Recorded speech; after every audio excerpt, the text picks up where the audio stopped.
Chu Ge has been graduated from university for a year now. At the age of 22, still residing in a modest two-bedroom apartment. Yul is Chu Ge's girlfriend during their campus days. They were a striking couple, enveloped in tender affection. However, after graduation, the mundane realities of life, rice, oil, and salt have led Yul's ambitions to swell, increasingly influenced by the competitive atmosphere of the workplace. To her, Chu Ge now epitomizes mediocrity, trapped in a 9-to-5 routine. Chu Ge sometimes finds himself perplexed by the notion that, despite being surrounded by the same people in a different setting, the essence of their interactions has shifted. He struggles to comprehend Yul, recognizing that there are two types of vain girls. One is overtly ostentatious, while the other appears harmless, but when placed in the right environment, suitable warmth, soil, and moisture will allow her greedy ambitions to flourish uncontrollably. Yul belongs to the latter category. One morning, in their rented accommodation, Yul cast a sorrowful glance at Chu Ge before dragging her suitcase out the door without a backward glance. Chu Ge, smoking and surveying the chaotic battlefield that was their shared space, let out a cold laugh. Is this meant to be a lingering memory? Indeed, Yul had left, abandoning him despite their once fervent vows of eternal love. She was pragmatic, having generously granted Chu Ge a year to find his footing. This was understandable if Yul was destined for wealth and success. Chu Ge believed he ought to let her go. Stubbornness provided Chu Ge with his final shred of dignity. He bore no resentment after all. Who could blame him for being so ordinary? After venting his frustrations, he stepped outside for some fresh air. In truth, Chu Ge's family was relatively well off, not excessively wealthy, but comfortable enough. His father, Chu Hongliang, owned a small factory, ensuring a modest yet stable livelihood. Chu Ge was ambitious, yearning to carve his own path rather than simply inherit his father's business. Beneath the vast cerulean sky, with seagulls soaring overhead, the ocean stretched out infinitely, its salty waves crashing against the rocky shore. At the end of the coastline lay a theme park where a decommissioned warship rested by the sea. Chu Ge had visited this ship countless times, and as he ascended the gangway, he felt compelled to bid farewell to the vessel that had been his companion for 4 years. It was a weekday, and with few tourists about, Chu Ge navigated his way to his favorite spot beneath the ship's formidable artillery. How majestic you once were, a hero in your prime. Now lying here, are you not lonely and forlorn? Suddenly, the sky darkened, a thick cloud forming ominously above the warship. Z! A bolt of lightning struck down, electricity dancing across the cannon. Chu Ge, startled by the crackling energy, exclaimed, "Hey, I was just making an idle remark, no need to take offense." The electricity surged, coalescing into a single powerful current that shot directly toward him. Grandma! Chu Ge was enveloped in darkness, a tingling sensation coursing through him as an unseen force surged into his mind. He awoke with a start, a faint flicker of electricity vanishing from his eyes. Before him, the cannon transformed, reminiscent of a scene from Transformers, morphing into a brand new artillery piece. Is this a fully functional naval cannon? Chu Ge recognized its significance. This decommissioned warship had been developed by Huaxia decades ago when the nation was impoverished and its navy was in dire straits. This 130mm dual-barrel cannon had originally served as a coastal defense gun, meticulously adapted by the older generation of experts for naval use. Now, under Chu Ge's vision, the cannon was reborn equipped with an automatic loading system, a retractable stealth turret, and an enhanced firing rate. Congratulations, host, you have acquired the basic military industry system. As a first-day reward, the upgrade plan for the cannon before you has been issued. Upgrades require activation in specific military settings. Best of luck, host. I have awakened a system? Oh my, the Chu Ge family tomb is surely smoking with prosperity. Wait a minute. Does the system have any tasks that directly offer monetary rewards? Nothing too difficult, perhaps a reward of 10 billion? The system remained unresponsive. Or perhaps I could be transformed into a superhero Spider-Man, Captain America, the Hulk. Well, maybe not the Hulk. The system remained aloof. Hey system, big brother, daddy? Chu Ge felt a sense of confusion. The system's arrival had been abrupt, and its departure equally decisive. Well, at least it's better than nothing. I need to think this through. With a lingering glance at the cannon, Chu Ge turned to leave. Strolling along the beach, elated by the discovery of the system, the shadows that had clouded his heart dissipated. Let's set a modest goal, 100 million, and then Chu Ge suddenly recalled Yul. He stood by the shore, contemplating for a long while, ultimately deciding to let her go. The possibility of rekindling their relationship depended on their shared values. And a peaceful breakup like that of Chu Ge and you'll often prove to be the most irrevocable. This was fundamentally different from couples who frequently quarreled, only to split in a moment of emotional turmoil. Having come to this understanding, Chu Ge resolved to temporarily set aside matters of the heart. His immediate priority was the military system. He needed to transcribe the upgrade plan bestowed upon him by the system. After an entire afternoon, he finally completed the document, gazing at the thick stack of papers with a smile. The blueprints contained within could very well pave a prosperous path for him. With the letter complete, Chu Ge began to strategize on how to ensure it reached the right hands. He had at Yinjing Weapons Research Institute. They specialized in such matters and would likely recognize its value. A quick search confirmed they indeed had a mailing address. Chu Ge carefully placed the letter into an envelope, double-checking the address before hurrying to the post office. At the entrance of the post office, Chu Ge released a sigh of relief, looking up at the sky. Dear heavens, the rest is up to you. A sleepless night ensued. The following day, Chu Ge awoke without having eaten, squeezing onto a crowded bus to get to work, determined to avoid reprimand from his superiors for tardiness. Chu Ge worked as a real estate agent. The job lacked technical complexity, initially taken on as a temporary measure until he found a suitable position. To his surprise, his relentless dedication had yielded commendable results. In this line of work, high performance equated to high pay, and nobody would turn their backs on money, leading Chu Ge to continue in this role for over a year. However, good fortune was fleeting. After the new year, the government implemented restrictions on the real estate market, plunging it into a winter of discontent, and Chu Ge's performance plummeted. With his high salary gone and his girlfriend lost, he couldn't help but feel a pang of self-pity. The research institute is located in the capital, Yinjing, over 1,000 kilometers away. I doubt I can reach it today. What a torment. Chu Ge, what are you daydreaming about? Chu Ge looked up to see Su Hui standing before him, eyebrows raised. Meditating? Huh. Have you become so lazy that you can't even come up with a decent excuse? Though times are tough for everyone, you need to learn to adapt. There are opportunities to exploit, and you must seize them. Don't maintain such a lofty demeanor. In this society, securing bonuses and high salaries is paramount.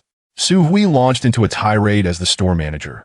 Her salary was tied to performance, and Chu Ge's success directly influenced her bonuses. Thus, she often resorted to less than ethical means to procure listings or to take advantage of clients when selling properties, navigating a web of gray contracts. Chu Ge refused to play along. He understood what a home represented for ordinary people, an investment of their entire life savings, often spanning 2 generations. He simply couldn't bring himself to deceive them for a few thousand. Yet, in a world where people perish for wealth, it was no wonder Su Hui looked down on him. This month, Chu Ge, if you continue like this, you might as well walk out on your own. Your lofty ideals don't suit our little establishment. Su Hui tossed out a harsh ultimatum before sashaying away. Chu Ge shook his head in resignation. In Yinjing, at the Huaxiao Weapons Research Institute, Wang Yun furrowed her brow as she examined a letter, her sturdy military uniform failing to conceal her feminine curves. The beautiful female officer served as a clerk at the institute, yet she found herself baffled by the contents of the letter titled Upgrade Plan for Naval Artillery Systems. How could such specialized material be casually mailed? Was this a passionate youth amongst the masses? Could it be mere folly? After much contemplation, Wang Yun decided to escalate the matter to her superiors in the military. No detail was too trivial. By the time Academician Chen received the letter, an hour had passed. After scrutinizing it thoroughly, he was taken aback. The content wasn't classified, but was certainly confidential. A glance at the envelope revealed no affiliations with any known organizations. This was indeed puzzling. After a moment's thought, he picked up the phone. Wang Yun, book me a flight for tomorrow. Where to? Y City. Chapter 2. A glimpse of the elite. The following day, a weekend. Chu Ge meandered through the streets, and by some strange twist of fate, found himself wandering into Panjiayuan, the bustling CBD of Y City, which housed nearly all the major corporations in the area. Here, one would find not just white-collar workers, but also the Armée de la Armée of professionals. Yu Lu was also present. Having graduated in finance and currently working as an administrative secretary, though she rarely spoke of her job. Nevertheless, her salary must be quite substantial, as Chu Ge recalled seeing her cosmetics, presumably all imported, displayed on her vanity. Suddenly, his phone vibrated in his pocket, and Chu Ge nonchalantly answered the call. What is up, hello, young man? May I ask if you're Chu Ge? Oh, hello, sir. I thought I was speaking to a colleague. Not at all. Are you in Y City? I'm Chen Hua from the Weapon Research Institute. I specifically came to Y City regarding the naval gun upgrade proposal you sent us. Chu Ge felt a surge of joy. It seemed his gamble had paid off. Hello, Mr. Chen. I'm here, currently at Panjiayuan, the most dapper figure by the fountain in black attire. After hanging up, Chu Ge felt elated, whistling as he gazed at a tall building adorned with glass facades. Below, Yu Lu was conversing animatedly with her colleagues. Upon spotting Chu Ge by the fountain, her brows furrowed, and after a moment's hesitation, she told her colleague, Xiao Min, you go ahead. I need to take care of something. All right. Chu Ge tilted his head, admiring the tallest building in Y City, lost in thought. Chu Ge, what are you doing here? Yu Lu. You startled me. Stop with the playful banter. Didn't we clarify everything? What is going on? Can't a grown man either hold his ground or let go? Enough, enough. I'm not here to seek you out. Do what you must. Chu Ge understood that Yu Lu was not in the mood to see him, and he hadn't intentionally crossed paths with her. Humph, you're just stubborn. You. Chu Ge was momentarily at a loss for words. You wouldn't believe a word I say. We're just not on the same wavelength. With that, Chu Ge turned and walked away. In a nearby Western restaurant, Yu Lu greeted Xiao Min with a smile before taking a seat. They were there for lunch. Xiao Min was both a colleague and a close friend of Yu Lu's. After moving out from Chu Ge's place, she had sought refuge with Xiao Mi and is that him? He looks quite handsome and tall. Yes, that's about his only merit. Otherwise, why would I have been blind enough to like him back in school? True, looks won't fill your stomach. I think you made the right decision, Lulu. While you're young, don't waste time on such people. Let us not talk about him. Let us eat, Yulu mumbled, genuinely wishing to avoid discussing Chu Ge in front of her colleague. It was embarrassing. By the fountain, Chu Ge remained unfazed. Some matters were best left in the past, and he held no grudge against Yulu. Everyone had their aspirations, and at present, his ambitions lay elsewhere. Suddenly, a military jeep pulled up in front of Chu Ge, and an elderly gentleman with graying hair but a vibrant demeanor stepped out. Take it easy. You must be Mr. Chun. Chu Ge hurriedly approached to lend a hand. Not necessary, young man. I'm not so frail that I can't get out of the car. Haha, indeed. You appear quite robust. After stepping out, Chen Hua scrutinized Chu Ge, nodding with a smile. A handsome young lad. At least you're not boasting. Haha. Chu Ge scratched his head, feeling the curious glances from passers-by. A military vehicle in the bustling city was indeed a sight to behold, especially with an energetic elder in uniform, drawing the attention of many. Yulu, dining above, noticed the commotion and wondered how Chu Ge, a non-local student, came to know someone from the military. Xiao Chu, let us talk in the car. Sure. Once in the vehicle, the military green jeep swiftly turned and vanished from view. Inside, the two engaged in lively conversation. Xiao Chu, I must say, I'm quite impressed with the depth of your knowledge. Though your report has yet to be validated, based on my experience, it appears to hold no logical flaws. It should be fine. Precisely why I've come to invite you to Yinjing. This report, drafted by you, requires your oversight for further details, and I'd like to meet you in person. Chu Ge readily agreed and accompanied Academician Shen without further delay, boarding a flight to Yinjing. Xiao Chu, how did you research those theories? Academician Shen inquired, unable to contain his curiosity. My major is mechanical engineering. I've always been involved with such matters. My father is a mechanical technician, so I've been immersed in this from a young age. Chu Ge had prepared his response in advance, unwilling to betray his system father. Oh, that makes sense. Compared to you, my grandson falls significantly short. He is about your age and seems to spend all his time chasing girls. Academician Shen's eyes momentarily clouded with nostalgia. Well, he is certainly better than me. You, my boy, have quite the silver tongue. In truth, Chu Ge wished to clarify that, Mr. Chun, I'm not lying. Your grandson truly surpasses me. Having recently been cast aside, in the capital of Huaxia, Yinjing, a city steeped in history, outside the pristine new terminal, a military jeep sped towards the Weapon Research Institute. When Chu Ge first laid eyes on Wang Yun, he was taken aback. He hadn't anticipated encountering such a young and beautiful woman at the institute, as he had imagined all researchers to resemble Academician Chen. Oh, Wang Yun, allow me to introduce you. This is Chu Ge. Hello. Chu Ge extended his right hand. Hello. Wang Yun was somewhat astonished. She had just handled the report the previous day and knew that this young man before her was its author. She had expected a scholar or a professor, not. After a brief respite, Chu Ge followed Academician Chen to the conference room, where they were eager to validate some findings. The conference room was spacious and filled to capacity with attendees. Upon entering, Chu Ge found a corner to sit, and Academician Chen made no effort to stop him, instead walking cheerfully to the podium. Meanwhile, Wang Yun distributed documents, revealing the very report authored by Chu Ge. Before we begin, I must state a few points. Today's meeting is confidential. The materials in hand are for circulation only. No photographs are permitted, and nothing may be taken from this room. Academician Chen stated with a serious expression. All right, this document pertains to the upgrade proposal for the naval gun system.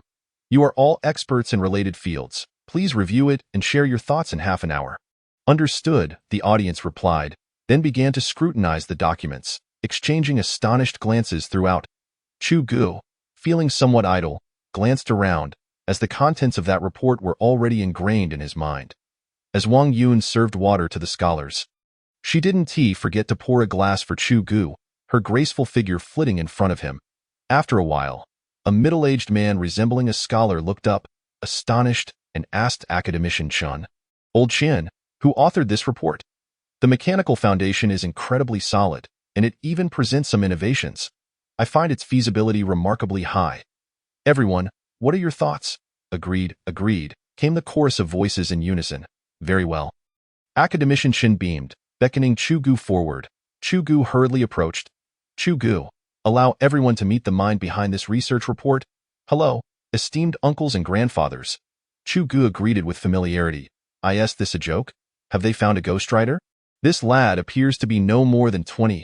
Incredible, simply incredible. Huaxia truly is a land of talent. The room buzzed with excitement, resembling a marketplace. Silence. Since everyone recognizes this report, I hereby announce the immediate establishment of a new naval gun system research group, with myself as the group leader and Chu Ge as the deputy leader. The members are as follows. Once Academician Chen made his decision, the attendees readily complied and nodded in agreement.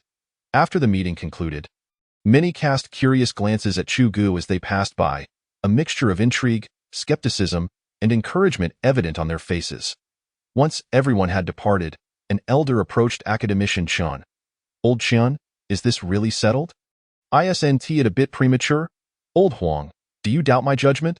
This lad has no issues, and as for his background, I've already arranged for an investigation.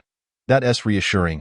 The Research Institute provided accommodations, and Academician Chen extended the highest courtesy to Chu Ge, even arranging a dinner for him that evening, causing a stir throughout the institute as news spread of the impressive newcomer.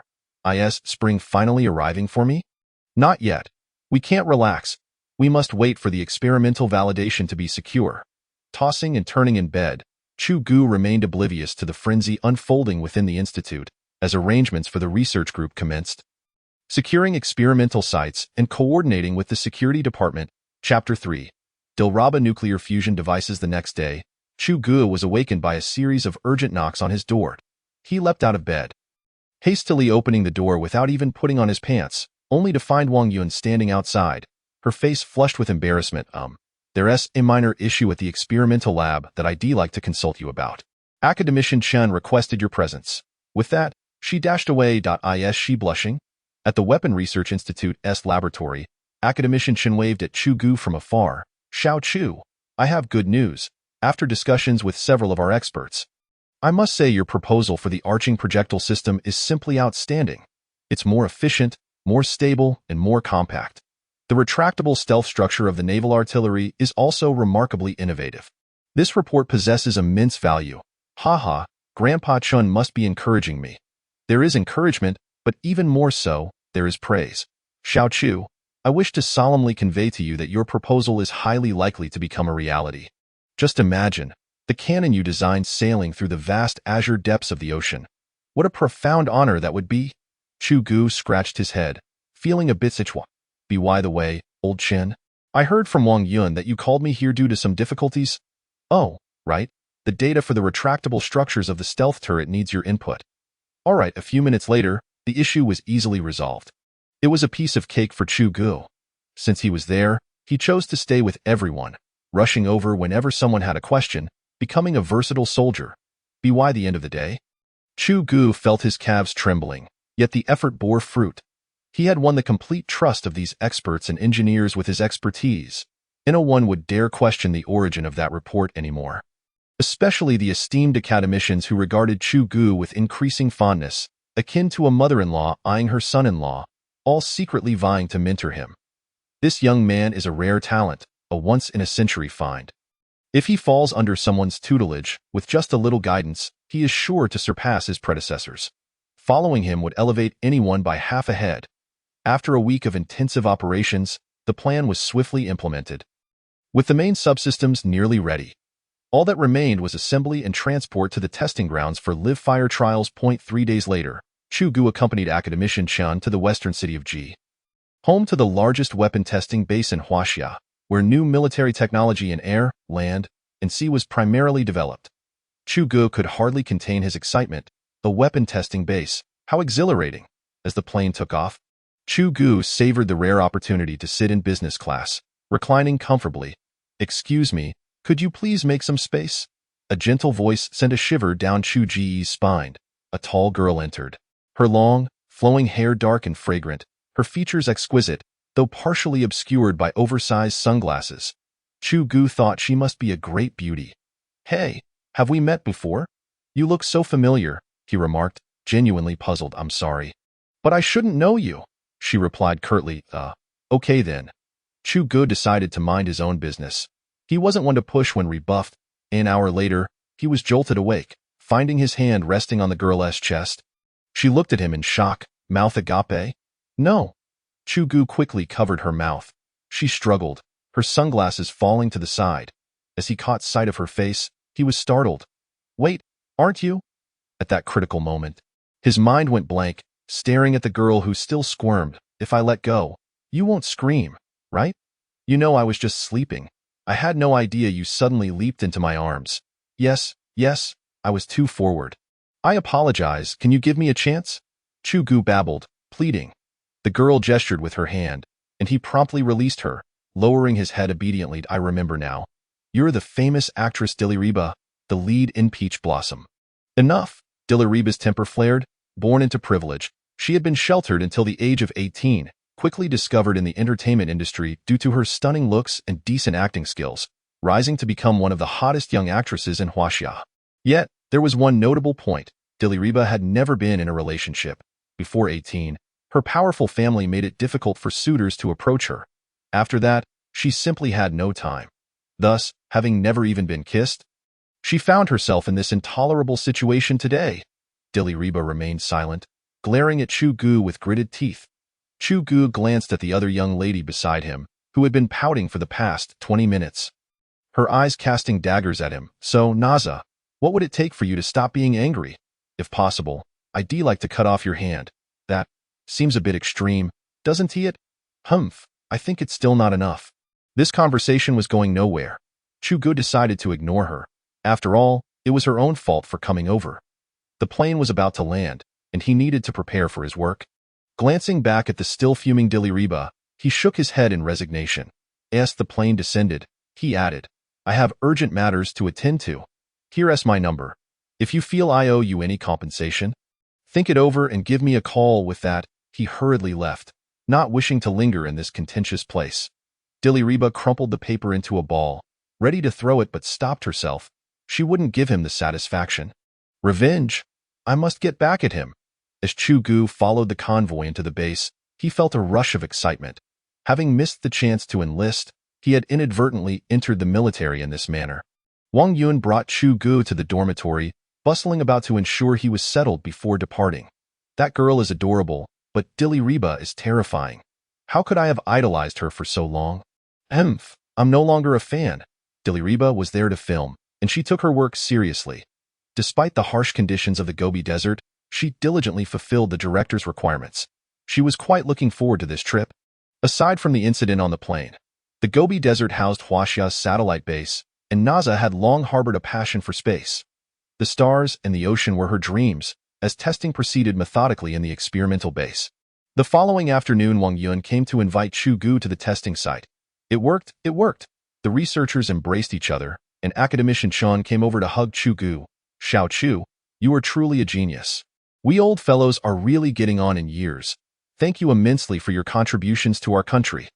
This is what I ought to do, old Chen, Chu Ge replied dismissively, needing to feign humility as the military-industrial complex. After a long silence, finally stirred, inundating him with a plethora of documents. Brother, how long have you been holding this back? Chapter 4. Controlled Nuclear Fusion, Handgun Advancement Plan, Rifle Advancement Plan, Unmanned Systems Advancement Plan, Bulletproof Armor Advancement Plan, Communication Radar Technology Advancement Plan, Controlled Nuclear Fusion Advancement Plan. As he surveyed the multitude of advancement schemes in his mind, Chu Ge was elated. System Dad, you're amazing. To provide so many options at once is quite generous. I feel a bit embarrassed, haha. I'll treat you to a massage later. However, with the system presenting so many plans, Chu Ge faced a dilemma. Which one should he research first? This was a technical challenge. System Recommendation. Controlled Nuclear Fusion. The Small-Scale Nuclear Fission Advancement Plan. Controlled nuclear fusion could be applied in engines, power generation, and various civilian fields, serving as the cornerstone of high-tech innovation. If we're going to do it, let us do it big, Chu Ge resolved. Isn't it better to create something groundbreaking than just another firearm? Wait, who just spoke? System Dad. Dad? You finally decided to speak. Chu Ge felt as if he had found a long-lost relative. His voice trembling. Beep, congratulations to the host for successfully activating one of the core functions, the interactive system.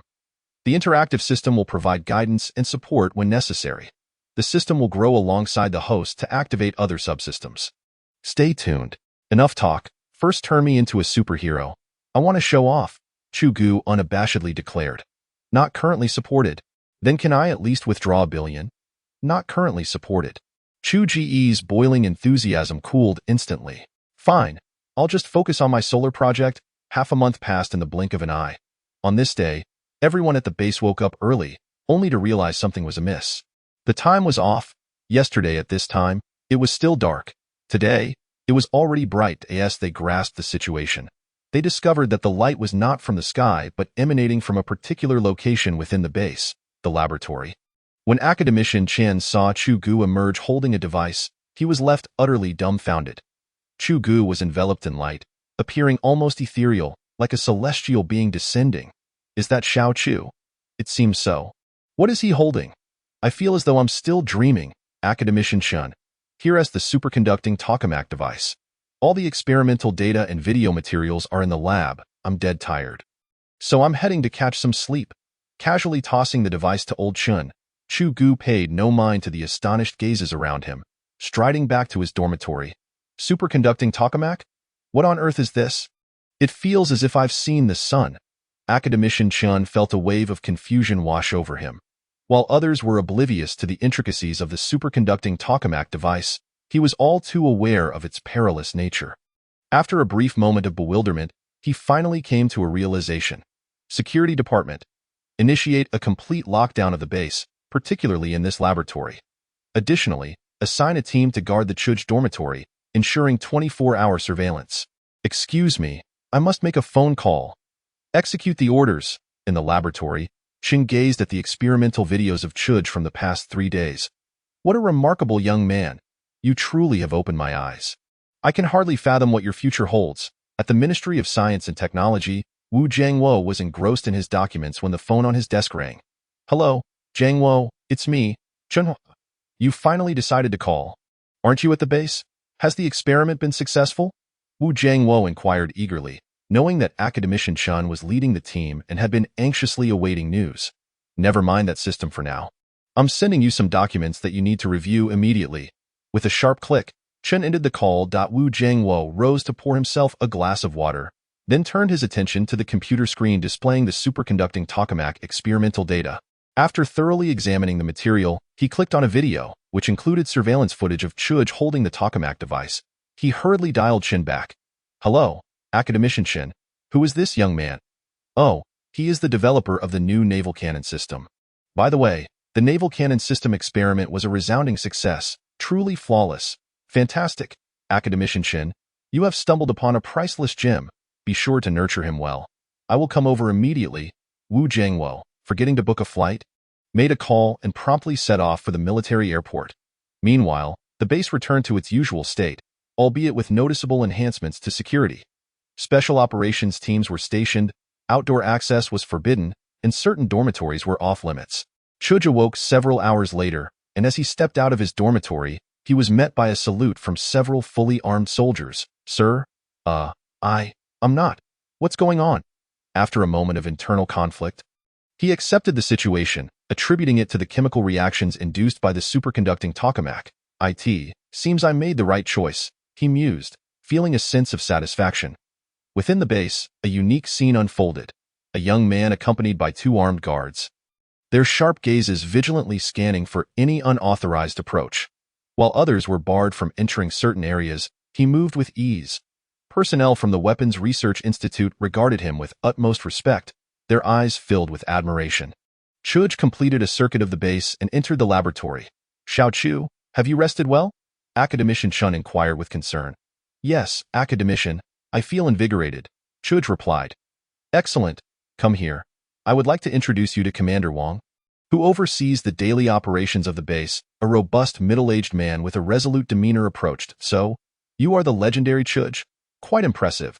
Such youth and remarkable achievements. China's future relies on young talents like you. He enthusiastically shook Chu Ge's hand, nodding vigorously, salute. Chu Ge responded with a crisp, formal salute. Previously, the highest-ranking official he had encountered was his military training class leader. Now, faced with a commander, his fervor for military service rekindled. Look at our Xiao Chu, standing so tall and proud, dressed in military attire, he could easily pass for a competent soldier. Hold on, old Wang, you can't just say that. You'd best keep your thoughts to yourself. Academician Shen quickly interjected. Who knows, it might not be out of the question, right, Xiao Chu? Chu Ge scratched his head, realizing that these two were once again teasing him.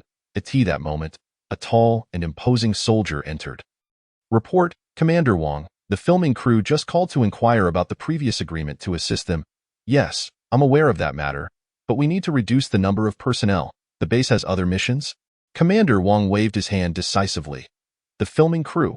Perhaps there will be celebrities involved, Chu Ge thought to himself, a plan forming in his mind.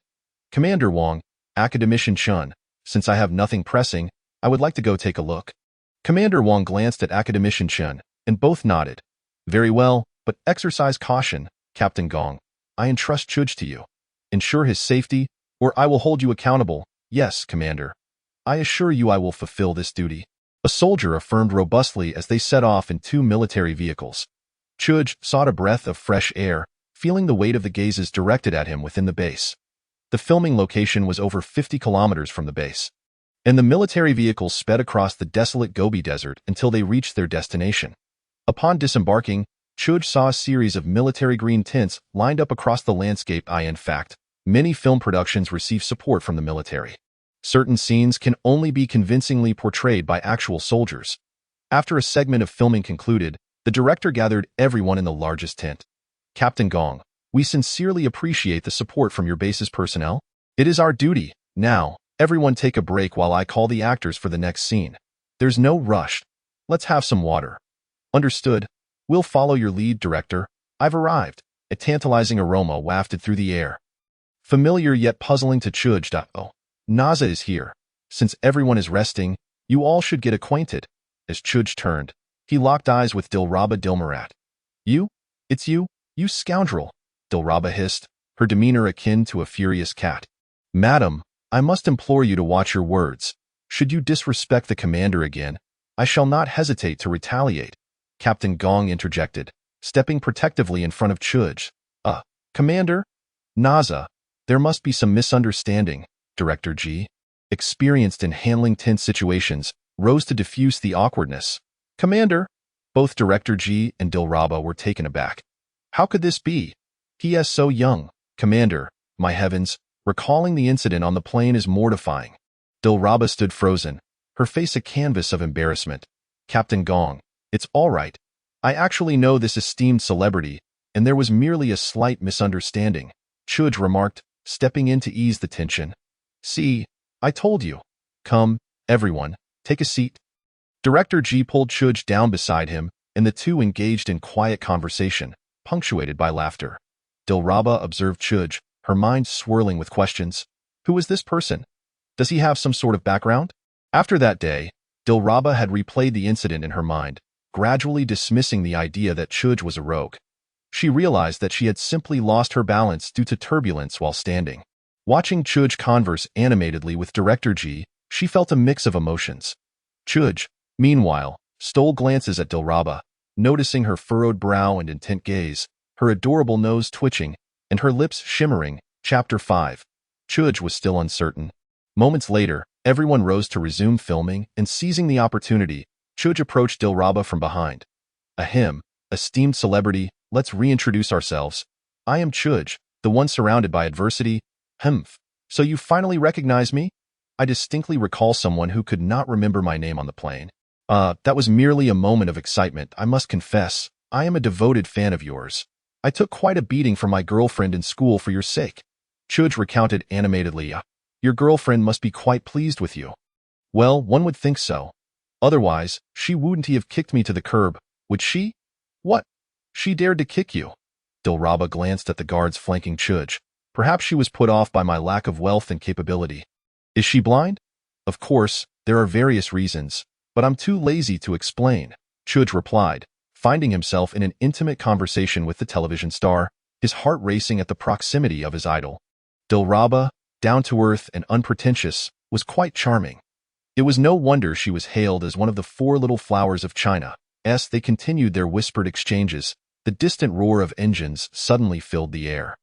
Moments later, a massive helicopter descended, circling overhead before landing nearby. Chu Ge squinted at the prominent military insignia on the aircraft and shielded Dilraba from the wind and sand with his coat. Emerging from the helicopter was none other than Academician Chen. Accompanied by a cultured middle-aged man, Chu Ge hurried to greet them. Academician Chen, what brings you here? Is there something amiss? Academician Chen gestured to the man beside him. This is Director Wu Jiangwo from the Ministry of Science and Technology. Hello, Director. Greetings, young Chu Ge. My apologies for intruding. Your brilliance was simply too radiant to ignore, and I feared that if I delayed, you would be whisked away. Academician Chen chuckled heartily at the exchange. All right, let's return directly to the base. If there is anything to say, do it back there. Don't disturb the filming. Academician Chen glanced at Delina Jia, who looked utterly bewildered behind Chu Ge. All right. Well then, you two leaders go ahead. I'll follow behind you. Wu Jiangwo patted Chu Ge on the shoulder and strode towards the military aircraft. As Chu Ge walked a short distance, he suddenly remembered something, turned around to look at Delina Jia, pointed at the phone, and smiled faintly before boarding the plane. Only then did Delina Jia realize that this guy had left, even abandoning the coat that shielded her from the wind and sand. Watching the military aircraft roar into the sky, she felt a twinge of reluctance in her heart. Moments later, the helicopter landed steadily at the base. In the conference room, several people sat in the office. And Wu Jiangwo looked at Chu Ge earnestly and asked, Xiao Chu, I've been thinking about it all the way. How about joining our Department of Science and Technology? Director Wu, please give me a few days. I am still not sure. No rush. Here is a document bag. Inside is your academician certificate. Please don't decline this. Chu Ge's mind momentarily short-circuited, leaving him momentarily speechless. What do you mean, With your current abilities, you definitely deserve this honor, Director Wu asserted firmly. Ding, host earns 5,000 honor points, a friendly reminder. Reach 10,000 points for a surprise. What surprise? Classified for now. Damn, why do I feel like you're trying to mess with me? Are honor points that hard to come by? You guess? Do you think your guess is tougher than my head? Chu Ge glanced at the massive pillar nearby. All right, let us not be impulsive. Honor is officially granted. Gaining an additional title brings 5,000 points, which isn't particularly difficult. That's more like it, Chu Ge said, his face brimming with pride. Once the matter was settled, Wu Jiangwo hurriedly returned to Yanjing. In the base dormitory, Chu Ge reflected on Director Wu's parting words, feeling a surge of excitement.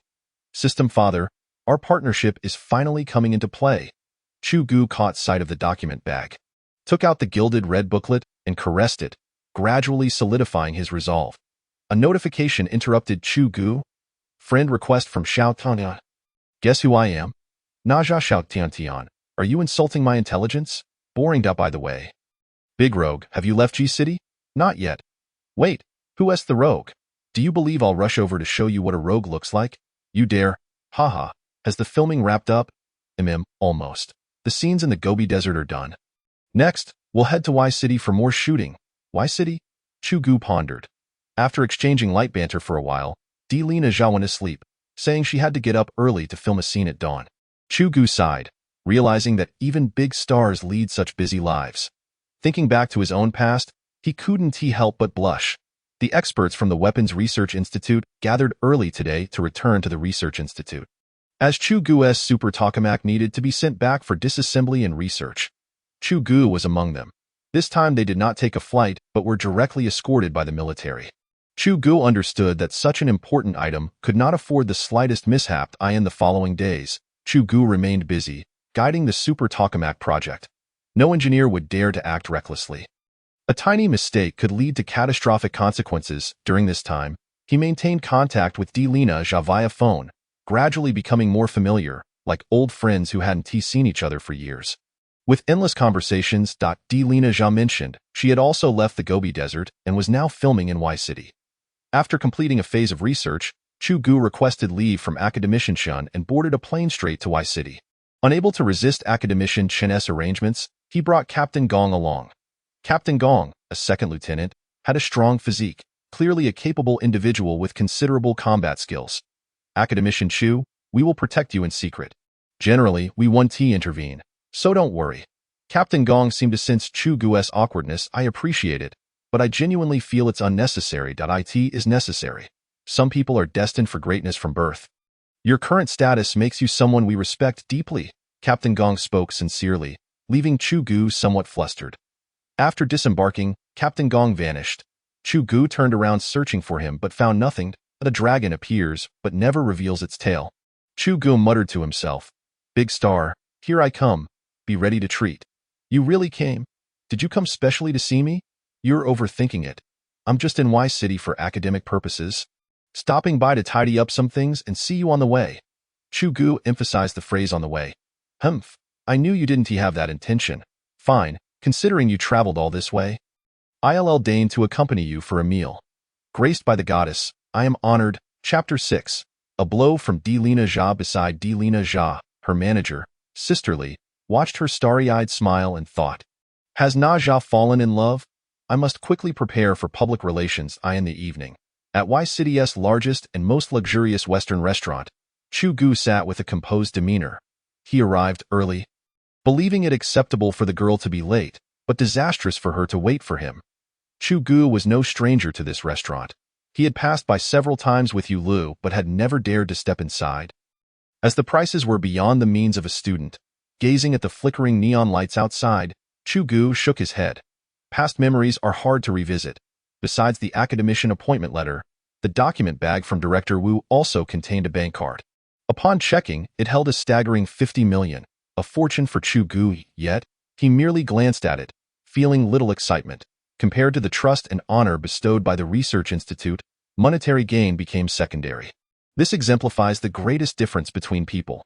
Lacking ability, one desires wealth. Possessing ability, one desires something far more profound. Chu Ge thoughtfully chose a secluded corner table, considering Delina Zhao's reputation and hoping to avoid any scandal that would label him a rogue. Yu Lu had put considerable effort into her appearance today. She had just met a promising young financier, and they hit it off well.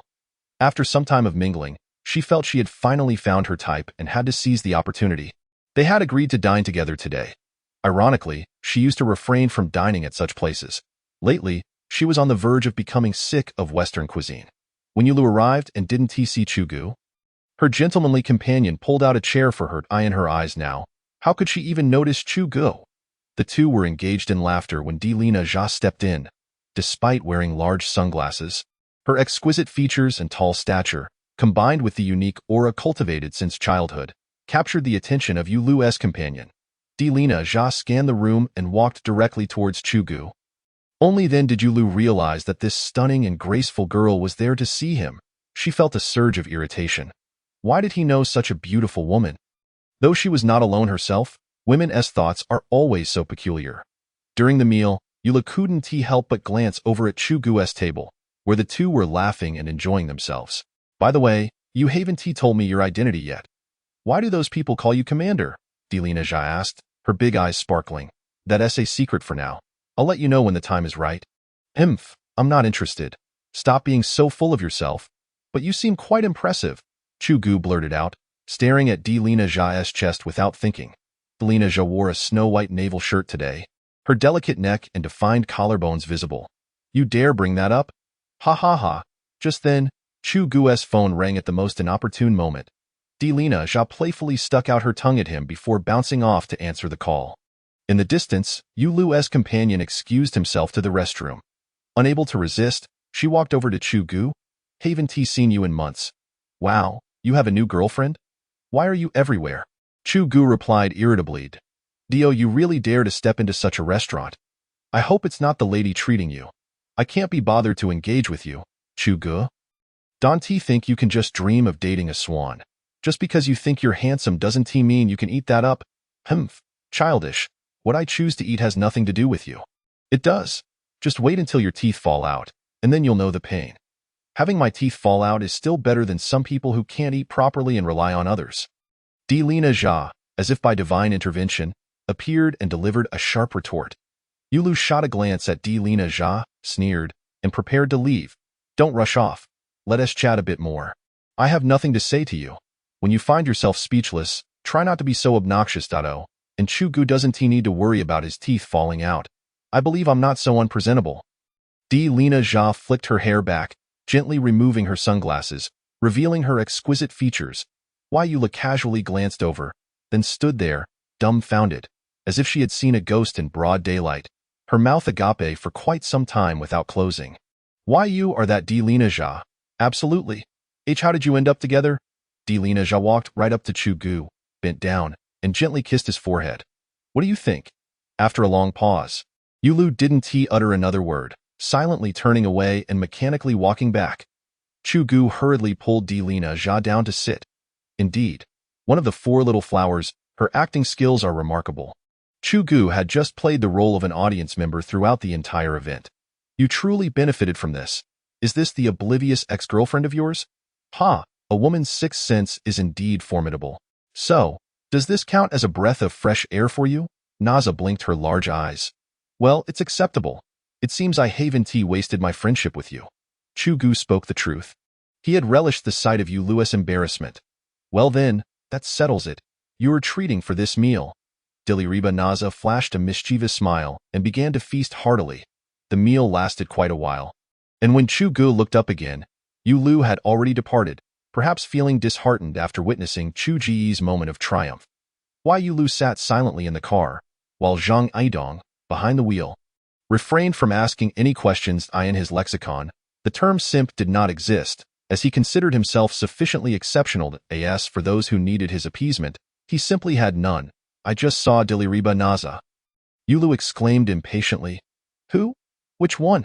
Who else could it be? Hiss, is it really her? He remembered that commanding woman. Had he known, he would have introduced himself. For him, beauty was plentiful. He was well aware of the strength of the Diliriba family. Zhang Yidong glanced at Yulu, filled with regret. At the Western restaurant, the two indulged in their meal. Are you in a hurry to return? Chu Ge inquired of Diliriba Naza. Well, not particularly, she replied, neither confirming nor denying her status as a superstar. Shall we catch a movie then? Sure.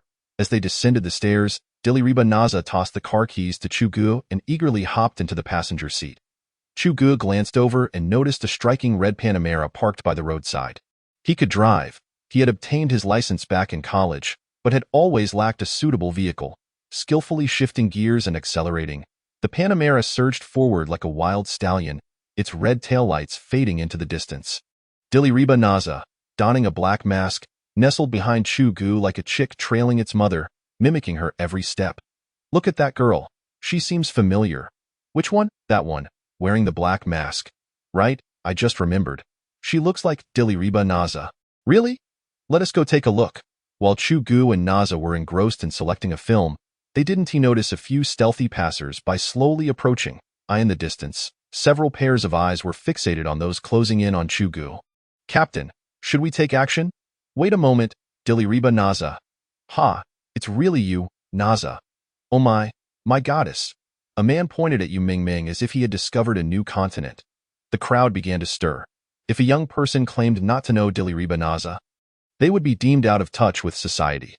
Diliriba Naza quickly ducked into Chu Ge's embrace, ignoring the crowd and whispering in his ear, "We need to leave quickly. We won't be able to watch the movie if we stay here much longer. Right?" Chu Ge shielded Diliriba Naza as they made their way outside, but the crowd was reluctant to let them go, snapping photos and even attempting to pull at Chu Ge at that moment. Several burly men with crew cuts emerged from the shadows, pushing back the throng of fans. "Step back," they commanded, relieving some pressure from Chu Ge's side. "Go ahead. We'll follow shortly," Captain Gong said in a low voice. "Thank you. Please don't harm them. They're probably just fans." "Understood. Who are you?" "Bodyguards." One of the fans questioned. "Be careful. I'm recording everything." With a flurry, several security personnel stepped forward, deftly seizing phones and coldly ordering, "Delete all videos and pictures immediately, or you will bear the consequences." How imposing. Chu Ge and Diliriba Naza swiftly hopped into the car, exchanging breathless glances before bursting into laughter in a luxurious villa. Sister Lee was engrossed in her Weibo feed. Diliriba Naza's late-night rendezvous with a mysterious man uncovered. Bodyguards brawl. Sister Lee nearly dropped her tablet in shocked, "Why cursed 6 cents?" she lamented, shaking her head as she reached for her phone on the couch. "Little ancestor, where are you causing a ruckus?" "I'm on my way back." We'll talk when I return." Diliriba Naza stuck out her tongue at Chu Ge. "I'm going to get scolded by Sister Lee when I get back." Boohoo Chapter 7. Returning to familiar grounds, Chu Ge plans to buy a villa 2 minutes later. With an elegant flick of the steering wheel, Chu Ge parked the car steadily in front of the villa gate. "There you go, safely delivered." I didn't realize your driving skills were quite commendable, esteemed sir." Just call me by my name. It feels awkward otherwise." By the way, it's hard to get a taxi in this villa area." "You drive it away. Just take it slow on the road." Diliriba Naza unconsciously began to consider Chu Ge's convenience. "Isn't that inappropriate?" Chu Ge scratched his head, aware that Naza had a point. "Stop hesitating. The villa belongs to my father, and we have several cars. Even if you wreck it, he won't notice." With that, Diliriba Naza mischievously winked at Chu Ge, then bounced inside, leaving him no chance to hesitate. Chu Ge shook his head helplessly as the roar of the engine faded into the distance. With the wind in his hair, Chu Ge returned to the long-abandoned rental apartment. After a quick tidy-up, he sprawled out on the bed, drifting into dreams. Meanwhile, Diliriba Naza and Sister Lee were busy with public relations, contacting backup teams, and preparing for a press conference. When everything was finally set, they suddenly discovered that the online posts had mysteriously vanished. Exchanging bewildered glances, feeling as if their efforts had been in vain. "Did your friend intervene?" Sister Lee quietly asked Diliriba Naza on the balcony. "I don't know. Perhaps it seemed like there was some cleanup when we were discovered. Otherwise, we'd still be stuck there. I didn't bring anyone today." "Hiss, he the one from the base. Isn't he?" Diliriba Naza's cheeks flushed, resembling a girl caught in a moment of embarrassment. Naza, it seems you're blossoming like an iron tree. What, are you smitten?" Sister Lee began to gossip. "Not at all. We just get along well. It hasn't reached that stage yet." Diliriba Naza's face turned crimson with warmth. "All right then, it's even better if it's less complicated. I'm exhausted. I'm off to wash up and sleep. Good night." Diliriba Naza dashed upstairs as if fleeing for her life, feeling that if the conversation continued, she would need to dig a hole to hide in. How mortifying. Although she had never been in love, she found the situation exhilarating. The next day dawned bright and sunny. After waking up naturally, Chu Ge busied himself cleaning the entire apartment. Gazing at the little 2-bedroom filled with stories, a myriad of emotions surged within him. It was time to find a new place. Determined, Chu Ge grabbed a bag of bottles and jars and headed downstairs. Real estate agent Su Hui had been facing a string of misfortunes lately. The property market was sluggish, and her business had sharply declined. The headquarters had criticized her more than once, and she was contemplating how to secure her job. Rubbing her temples, she glanced toward the door and spotted a familiar face walking in. "Oh, Manager Su," gazing at me so affectionately. "I'm not quite used to it." I thought it was someone else." Isn't this Chu Ge, the young master? What brings you back? To gauge public sentiment. Su Hui's smile was laced with sarcasm. Maybe that's indeed the case, Chu Ge replied playfully. Well, it's just to come back and collect my salary. Right? I must inform you, Chu Ge, the company stipulates that 7 days of absence will result in termination, and you won't receive a dime. How many days have you been absent? Oh, fair enough. When you put it that way, it does make sense. Chu Ge wore a nonchalant expression. He hadn't come for the money today. Want to see you off then, little Lu. Let me accompany you, my esteemed predecessor, Su Hui quipped, leaving while still finding a chance to mock Chu Ge. All right, Su Jiu Ming, rubbing his hands together, approached with a dog-like expression. Don't. I'm not here for the money. I wanted to ask if the villa in Yusher family has been sold yet? Chu Ge genuinely wasn't looking for trouble. He remembered that villa area was the same one as Diliriba Naza, with excellent environment and layout, birds chirping and flowers fragrant, and it was also away from the bustling city, providing tranquility. In city, not a particularly large city, a decent villa could be around 5 million Huaxia yuan, a price he could easily afford now. Haha, our Chu Ge truly considers himself a young master. Su Hui didn't even glance up. Ha ha ha, Lu Ming laughed uncontrollably beside her.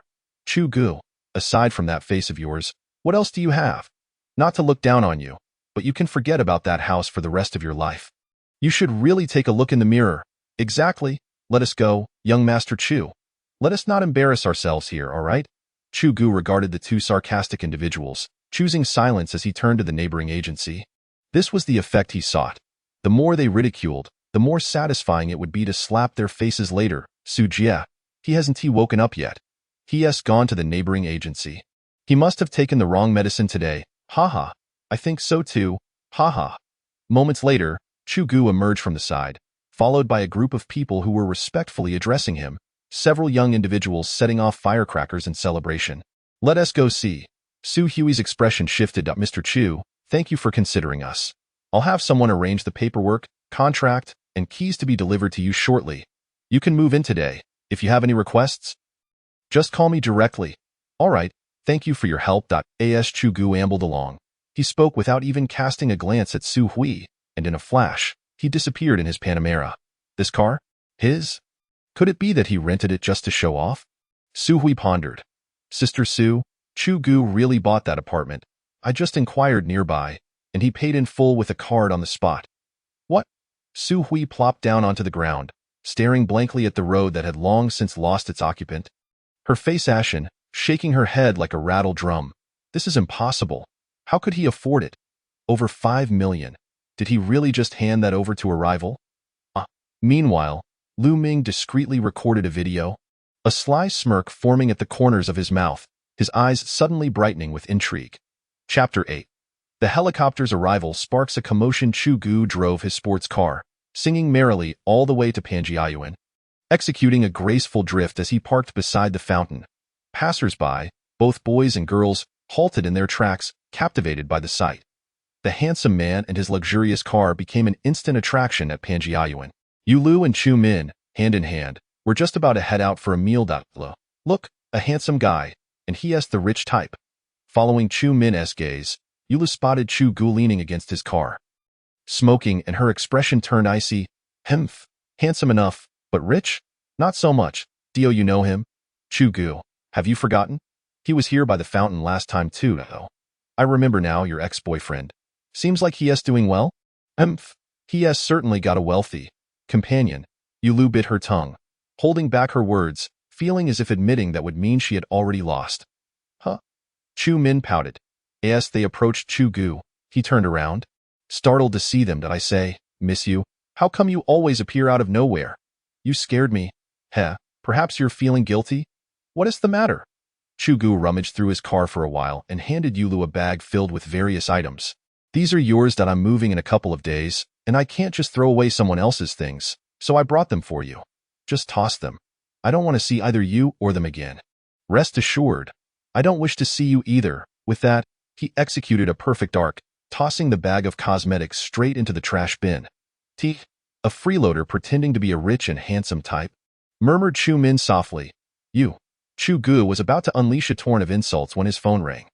Hello, Is this Chu Ge, Academician Chu? Yes. Who is this? Greetings, I'm from the Y-City Garrison Command. We received a call from Yinjing. You are to come to Beijing immediately, as there is an urgent order from the Research Institute. Okay, I'm by the fountain at Panjiayuan. Where are you? I'll drive over. All right, Academician Chu, please wait there. We'll be quick. Goodbye. After hanging up, he muttered, Quick. They must not know about the former king of Ouching Mountain, right? Chu Ge grumbled, realizing he hadn't finished venting his frustration, only to turn around and find that Yulu and Chu Min had already vanished. 5 minutes later, Chu Ge obediently closed his mouth. A dark green military helicopter hovered above Panjiayuan Square, the roar of its engine deafening, as it gradually descended not far from Chu Ge. Wow, is that a helicopter? In peacetime, the common folk rarely see such things outside of films, and military ones are even rarer. A military transport helicopter, model ZY-20, primarily used by the Army Aviation. Wow, handsome, you really know ALOT.is this a military helicopter? Are they conducting drills? Doesn't seem like it. Look, there are special forces. With a hiss, a special operations team disembarked from the helicopter, fanning out to secure the area. Two individuals approached Chu Ge, verified his identity, and then stood at attention, executing a precise military salute. Wow, they're saluting. Who are those people? They don't look very old, I don't know, but they look either rich or powerful, as the crowd murmured amongst themselves. Chu Ge had already boarded the helicopter with the special forces. Minutes later, the helicopter soared into the sky, gradually disappearing from view. Many tourists lingered to watch, and among them were those still in shock, including Yulu and Chu Min on the second floor. Lu, your ex-boyfriend doesn't seem as pitiful as you described. Yulu remained silent, still in shock, as she was the one who knew Chu Ge best. How is this possible? Chu Ge. What on earth happened during my absence? Just months ago, he was like an old soldier, and now he is being escorted by a helicopter to work? Who are you? Chu Ge's first helicopter ride ended in nausea and dizziness, during which he awkwardly asked a nearby soldier if he could borrow a balaclava from the special forces to cover his face. It would at least conceal his humiliation. The handsome soldier shot him a look that seemed to say, Dude, have you watched too many movies? The military's efficiency was remarkable. The helicopter landed directly on the runway of a military airport. A gray-black military transport plane was already revving its engines, the blast from its 4 powerful jet turbines leaving Chu Ge squinting against the wind. The sleek transport plane thundered on the runway, its wings eager to ascend, as if it could hardly wait to soar into the blue sky. Without a moment's pause, Chu Ge boarded the transport plane and departed Y-City. A few hours later, he found himself at the Research Institute, with Wang Yun trailing behind him like a little shadow, though she had become much more attentive compared to when she first arrived. Wang Yun had cut her hair to a chic bob, her face free of makeup yet radiating a refreshing beauty, and her sharp military uniform accentuated her form almost perfectly. Chu Ge admired her for a while until her cheeks flushed, prompting him to reluctantly avert his gaze. Chu Ge, you've finally returned. Academician Chun led a group of key personnel from the institute to welcome him. Hello, Chun Lao, everyone. It's been a few days, and I've missed you all, Xiao Chu. You've become even more handsome. Whereas that true? Ha ha ha. After a round of polite exchanges, Chu Ge joined in the bustling experiments. The super tokamak device Chu Ge had developed at the base was a miniature nuclear fusion reactor, and the institute had relied on this model to perfectly replicate a much larger version, only to fail during the ignition phase. Although they were all elite scientists from the academy, they were largely novices in the field of controlled nuclear fusion, and a mishap could result in disaster. The explosive power of nuclear fusion far exceeds that of atomic bombs. The safety of millions of citizens in the capital was at stake. Thus, even the slightest issue made them hesitant to proceed without Chu Ge's expertise. The elders unanimously decided to wait for Xiao Chu to return. Chu Ge didn't decline and rolled up his sleeves, diving into troubleshooting alongside the experts and engineers. After pinpointing a flaw in a set of laser generator components, he decisively chose to use backup parts and meticulously checked everything before successfully igniting the device. Witnessing the brilliantly radiant new apparatus, the core members of the Research Institute erupted in excitement. This was a historic breakthrough. Moreover, based on the data, it was the only one of its kind in the world, a groundbreaking scientific achievement, as controlled nuclear fusion was still considered cutting-edge research, conducted only by a handful of nations, and had yet to succeed. With this breakthrough, Huaxia had emerged as the leader, far surpassing other countries, with the very foundation of this success resting on the shoulders of the 20-something Chu Ge. It is time to take that step, Academician Chen observed Chu Ge dancing with joy and meaningfully spoke to a few elder academicians beside him. Are you referring to Xiao Chu's identity? Yes, you know we're getting old, and only by taking that step can we allow Chu Ge to venture further, to walk more steadily. All right, let us sign together as a group of old men. Agreed, agreed. Chapter 9. The promotion days later, Chu Ge was at his desk writing an experimental report. He aimed to integrate a unique defense system based on controlled nuclear fusion and laser systems. An idea that had long taken root in his mind, which he continuously refined and validated. Yet, he still felt something was missing. There's no need for such trouble. Once the host's honor is satisfied, corresponding rewards will naturally follow. The system suddenly chimed in. That sounds simple, as if you're a magical cat, providing me with whatever I desire. It's not entirely impossible. Ah, really? How do I go about it? Honor points, honor points, honor points.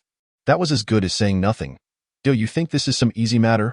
This is Huaxia, after all, not so simple. Xiao Chu, who are you talking to? Academician Chen entered, glancing around the empty room, and asked Chu Ge curiously. Nothing, Chen Lao, I was just talking to myself. Oh, this child, by the way, I have good news for you.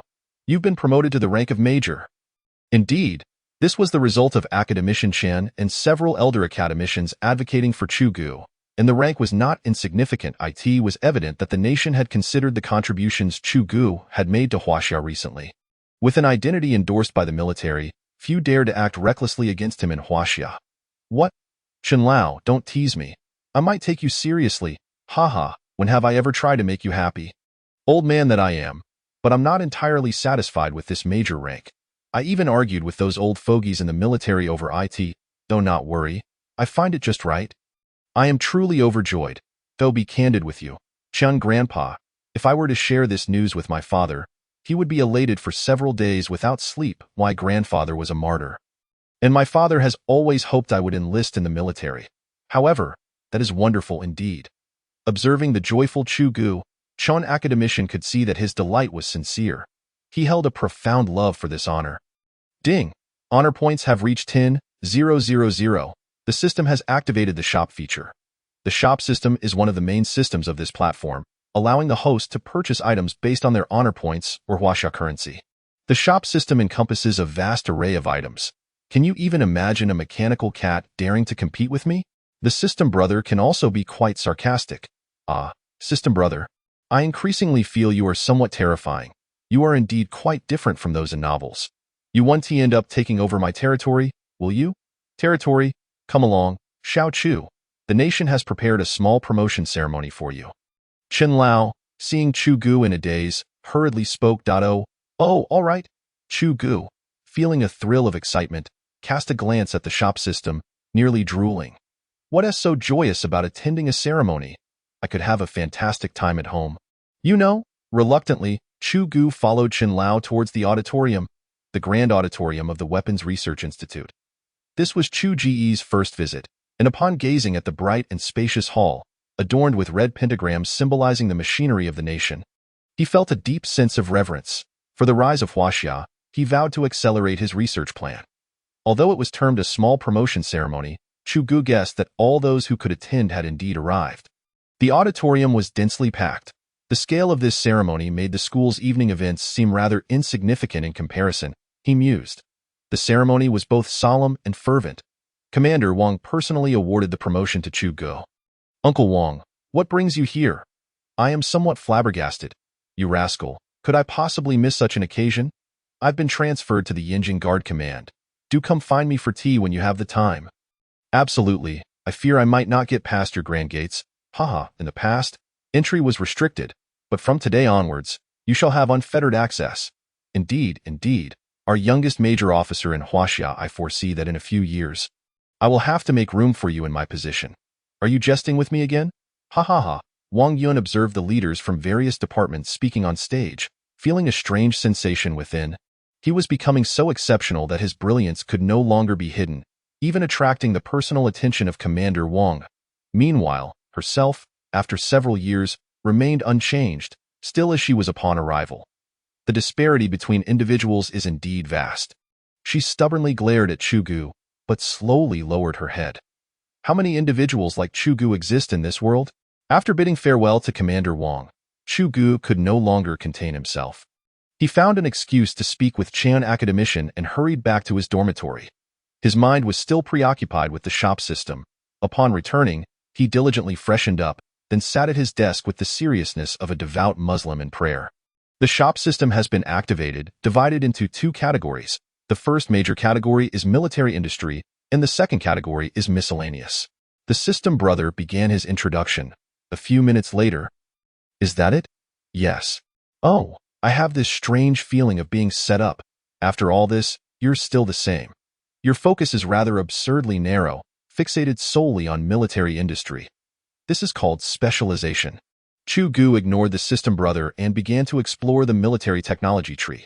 Within the military category, there were several major subcategories: offensive weapons, defensive weapons, secondary weaponry, materials, power systems, intelligence systems, signal exploration systems, and military complexes: offensive, unmanned space reconnaissance attack aircraft, intelligent battlefield systems, composite mech units, battlefield robots, aerospace aircraft carriers, interstellar fleets; defensive, laser defense towers, modular defense walls, arc pulse nets, phase cannons, gravity wave cannons; materials, titanium alloy materials, tritium tungsten materials, superalloy materials, programmable composite materials.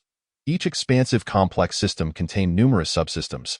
For instance, the intelligence system includes unmanned intelligent mechs, heavy armored battlefield mechs, intelligent companion robots, automated reconnaissance robots, interstellar base intelligent construction systems. Chu Ge was thrilled. Calm down. If I could fully realize this, why bother competing on Blue Star? I could simply establish new territories in the galaxy. Wouldn't that be much more exhilarating? Goodness. The host is correct to remain calm. The shop system is not free. Please check the exchange conditions first. Ah, right, I almost forgot this crucial point. Chu Ge first examined the aerospace aircraft carrier. Acquiring this would be incredibly impressive. Aerospace aircraft carrier, all blueprints and supporting subsystems require honor points of 10,000 or Huaxia currency of 10 trillion. Holy smokes, that's so expensive? 10 trillion? Brother, we could build an aircraft carrier fleet with a super luxurious lineup without needing a tenth of that. Are you kidding me? Chapter 10 Prism Tower Project. Indeed, if I recall correctly, your so-called aircraft carrier still emits smoke, right? Or uses nuclear power. It doesn't utilize a bearing-driven propeller for propulsion? How fast can it go? 50 knots? That's pushing it. That seems to be the case. Let me take a look at your aerospace aircraft carrier subsystems: electromagnetic cannons, phase cannons, star extinction reactor systems, laser systems, anti-gravity systems, warp engines. Upon reflection, 10 trillion doesn't seem so exorbitant after all? Wait a minute, does this mean my 10,000 honor points can be exchanged for 10 trillion Huaxia currency? Yes, host, would you like to exchange? System upgrades do not consume honor points. Your current 10,000 honor points remain intact. Importantly, no taxes are deducted. I adore you. Let us hold off for now. Chu Ge was elated, realizing he couldn't go all in with such limited resources. Furthermore, starting off with an aerospace carrier seems somewhat impractical. Would I just float around collecting tickets? A formidable interstellar fleet requires a complete set of auxiliary support departments: command, navigation, operations, and living quarters. Chu Ge felt a tingle of anxiety. Considering Huaxia's international environment, he had an epiphany. First, establish a comprehensive defense system to envelop the entire Huaxia without any blind spots, allowing for unilateral aggression while rendering the enemy impotent to retaliate. It's simply exhilarating. To achieve excellence in one's endeavors, one must first sharpen their tools. The first step for Chu Ge is defense. Huaxia, a nation that never bullies the weak, if any insignificant characters dare to provoke, they may come with life, but they shall return without it. The rest is left to time. Starting from the basics, developing materials, power supply, and auxiliary support, then assemble the interstellar fleet. Building greenhouses on Mars? Perfect. What do you think? System brother? You have no funds. Alright, you win. I shall focus on research and leave the rest to them to deal with. How did I forget that? As clever as I am. Chu Ge kept his promise. setting aside the complicated matters and diligently researching the laser tower within the defense system. This device somewhat resembles the Prism towers from Red Alert, with an interception range of 5,000 kilometers. It could easily target satellites. Of course, the primary objective remains those intercontinental ballistic missiles, nuclear fusion reactors, energy shields, sensing components, all integrated into a tower structure 200 meters high with a radius of 50 meters. Adding the aircraft carrier's effective defense radius of 1,000 kilometers should be sufficient to repel adversaries at the borders. It's settled. Exchange cost: 1,000 honor points. 1,000 honor points, 100 billion Huaxia currency. Good grief, that's not cheap either. Thankfully, it's a one-time purchase. If it were a pay-per-use model, I would seriously consider uninstalling you, brother. The system brother took a hit without any provocation. After a moment of frustration, Chu Ge decisively proceeded with the exchange. He had no time to dither. If he continued to procrastinate, his dream of building greenhouses on Mars would surely be buried with him. Prism Tower Project. This was the flamboyant name Chu Ge had devised. And with a flourish, he meticulously compiled the progress report, subcomponent structures, and theoretical data, leaving no detail unattended. Any mistakes in construction could lead to a loss of face, or worse, a loss of head, days later. Disheveled and unshaven, Chu Ge emerged from seclusion. During this time, no one had disturbed him. Upon learning that Chu Ge was engrossed in researching the new system, Chun Academician issued orders that no one was to approach his dormitory. Team leader Gong led his squad to provide close protection outside, with Wang Yun only permitted to deliver meals.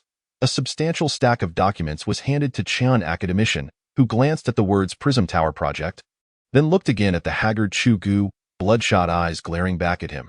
Xiao Chu, have you just penned a science fiction novel? Pretty much. I'm off to catch up on some sleep. You all handle the research with that. He patted his backside and departed. He was utterly exhausted. Although the system brother provided the information, the complexity of the system exceeded his expectations.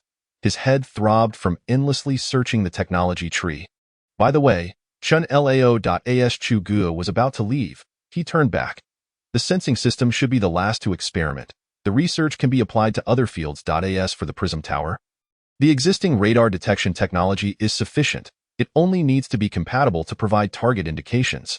Regarding the energy component, utilizing controllable nuclear fusion technology is not overly challenging. The key aspect is the launch unit, specifically the energy shield, which should be prioritized for feasibility analysis and tested in isolation.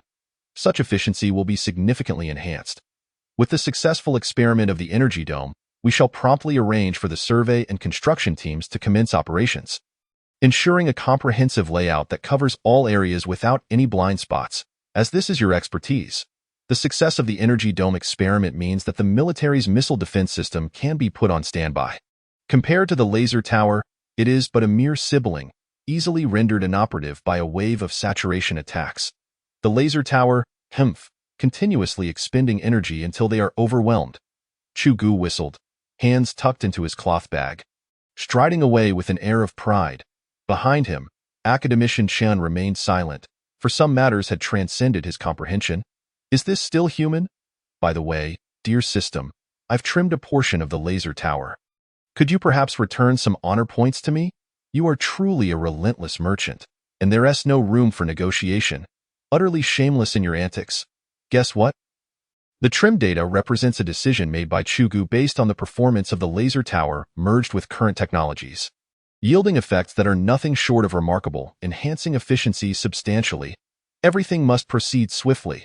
The core components are ready, thanks to the formidable capabilities of Huaxia's infrastructure prowess. Establishing dozens of laser towers is merely a matter of moments. Meanwhile, Academician Chun had much to attend to. After a few days of verifying the data without issues, the Armaments Research Institute exploded with excitement. Tactical-grade laser systems currently rely predominantly on chemical laser sources. The reason they have not been widely utilized strategically is due to their evident shortcomings. Either the laser energy density is insufficient, or environmental factors such as atmospheric conditions, rain, and snow lead to energy attenuation, limiting range and preventing all-weather operation. Additionally, they are constrained by electrical energy storage, which is difficult to miniaturize and thus not reliable.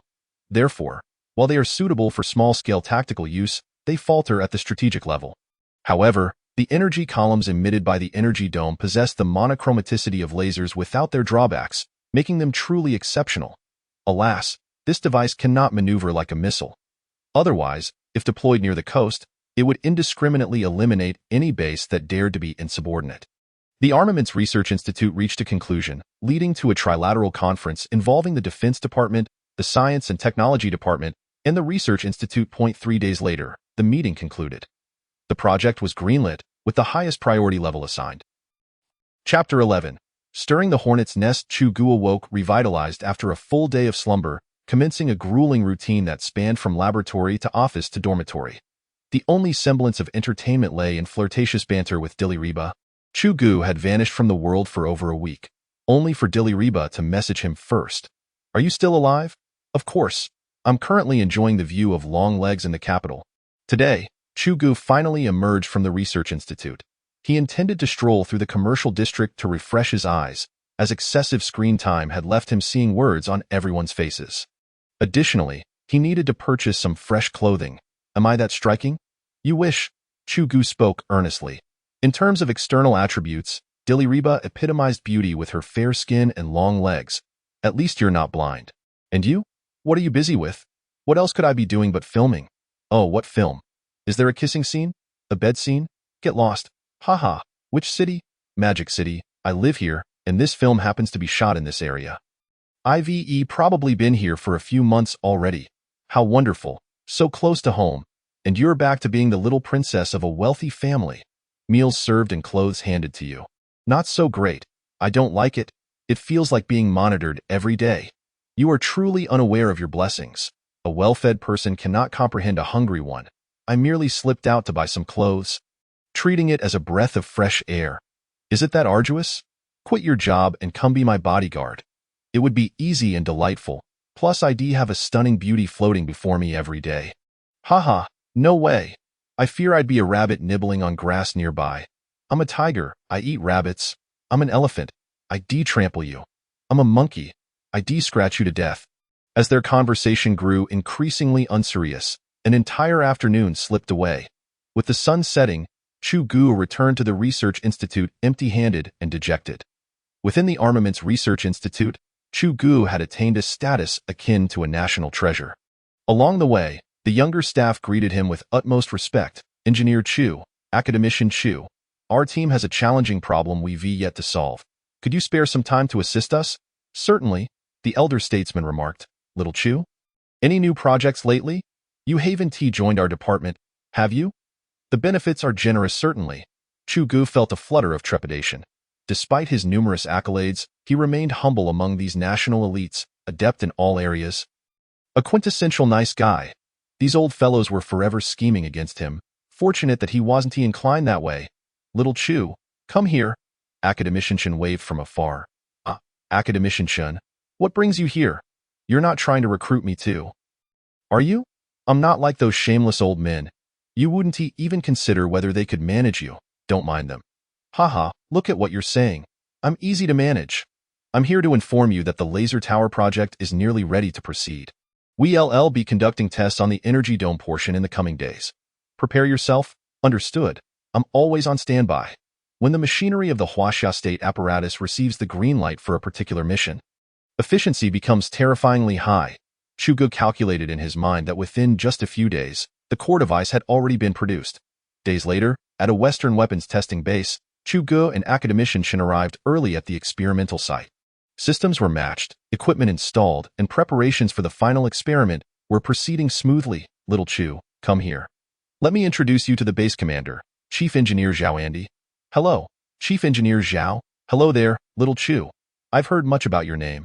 Seeing you today, you truly are a heroic youth. Feel free to visit my office for tea. My door is always open for you." Is it really necessary for tea to be so trendy now? Chu Ge thought to himself, enough of this, old Zhao. Little Chu is steadfast in his revolutionary spirit. Your sweet talk won't tea work. What nonsense, you're the one using that term. It's inappropriate for you. You re-nitpicking? Thus, another quarrel ensued. 15 minutes later, the preparatory meeting for the interception experiment of the laser tower's core device commenced in the base's conference room. Chief Engineer Zhao, please begin by introducing the experimental details. Academician Chun initiated the meeting. All right, the experiment is divided into two parts. The incoming targets include a KJ-2000 cruise missile launched by an offshore destroyer group. The destroyer group is estimated to be approximately 3,000 to 4,000 kilometers from the base, employing a super low-altitude penetration mode and autonomously planning its attack path based on the terrain. Additionally, the missile launch time and quantity remain unknown, simulating the stealth of a cruise missile attack. The second type involves tactical missiles, with the Huaxia missile forces conducting mobile launches, F-500 ground-to-ground tactical conventional missiles, with launch time, launch position, and quantity all unspecified. These data must be captured by our phased array radar. In summary, the experimental conditions are quite stringent, fully simulating real combat situations, with the upper echelon clearly indicating the intent to maximize response time and test the true capabilities of our laser tower.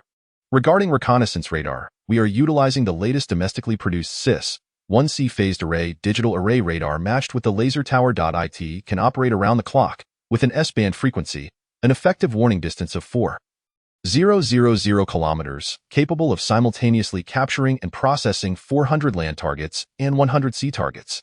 Initially, the phased array radar will capture and track the target missiles. Upon entering the 1,000-kilometer range, it will accurately determine the target coordinates, allowing the laser tower to simulate target destruction. Consider the risk of collateral damage from falling debris. The 200-kilometer mark will serve as the interception node. That concludes the introduction. Excellent. Does anyone have any additional comments? None? None? Then, little Chu, shall we commence the experiment? Certainly. Academician Chun, Chu Ge, Academician Chun, and a dozen others moved to the control hall, where a massive integrated LCD screen displayed the monitoring data and video feeds in real time. The phased array radar, with a range of 5,000 kilometers, was still deemed adequate. However, the detection range was insufficient. The next step would be to equip the laser tower with a super telescope. Chu Ge gazed at the enormous radar monitoring video on the split screen. Determined to take action? Report. In the northeastern sea area, coordinates 120 degrees 12 minutes 3 seconds east, 38 degrees 42 minutes 4 seconds north, 80 incoming missiles detected. 2 batches report. In the southeastern direction, 112 degrees 57 minutes 5 seconds east, 22 degrees 26 minutes 6 seconds north, 30 incoming missiles detected. 3 batches. They're certainly not adhering to any protocols. Haha, little Chu, how do you feel? Do you have confidence? Absolutely. The missile count is still insufficient. It would be ideal to multiply it by several dozen times. You have the funds. Such a scale of missile attack would leave a defenseless country merely staring in disbelief. Meanwhile, in the control hall of the Aegis missile defense system stationed in Guam, the red warning lights flashed incessantly. What is happening? Report, Commander. Huaxia has simultaneously launched 110 missiles. The warning radar is calculating the attack targets and trajectories. Level 1 alert. Order all personnel at the base to return immediately. Those who fail to comply will face military justice. Understood. Stay alert. Contact the embassy in China at once to inquire about the situation.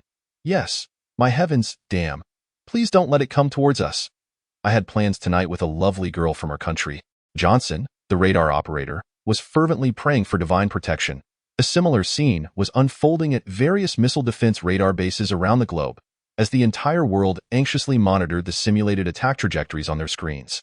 Relevant departments in China were engaged in a flurry of international phone calls. Chapter 12. The super telescope. Though Chinese diplomats had prepared in advance, the incessant ringing of phones left them overwhelmed. Report. The first batch of missiles will reach the 1,000-kilometer mark in 2 minutes. All right, proceed with the experimental protocol. Initiate the simulated destruction program at 1,000 kilometers. Understood.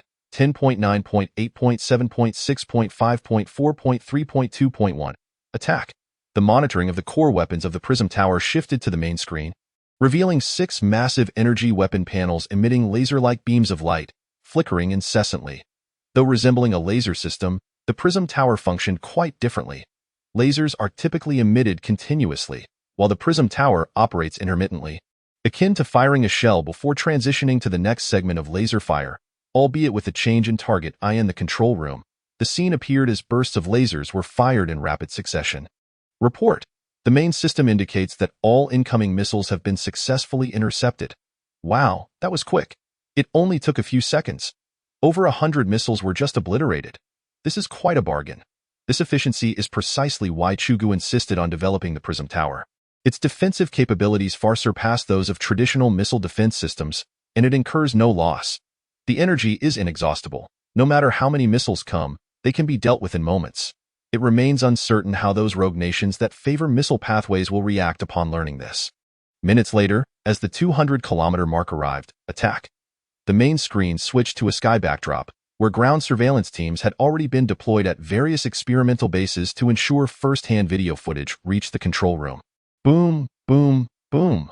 The screen displayed missiles being shot down mid-air, bursting like fireworks against the azure sky. We succeeded. We succeeded. In the control room, everyone exhaled in relief and broke into applause. Little Chu. I am at a loss for words. Elder Chen was in tears. At this moment, he had waited for so long. God bless China. Our nation conducted a national missile defense system test at a Northwest base yesterday, and the experiment was a resounding success. The following day, major official media outlets issued brief reports. The content was succinct, clear to those who understood. Several rogue Western nations were momentarily alarmed, questioning why such a spectacle accompanied a mere test. Little did they know that following the experiment, construction teams were simultaneously dispatched in all 4 directions of China, accompanied by well-equipped heavy armored divisions. But that is a tale for another time. Each Prism Tower base is guarded by an organized armored division, reflecting the military's emphasis on this defense system. Wait, over 100 missiles were intercepted successfully. In the Pentagon's conference room, specifics remain unclear.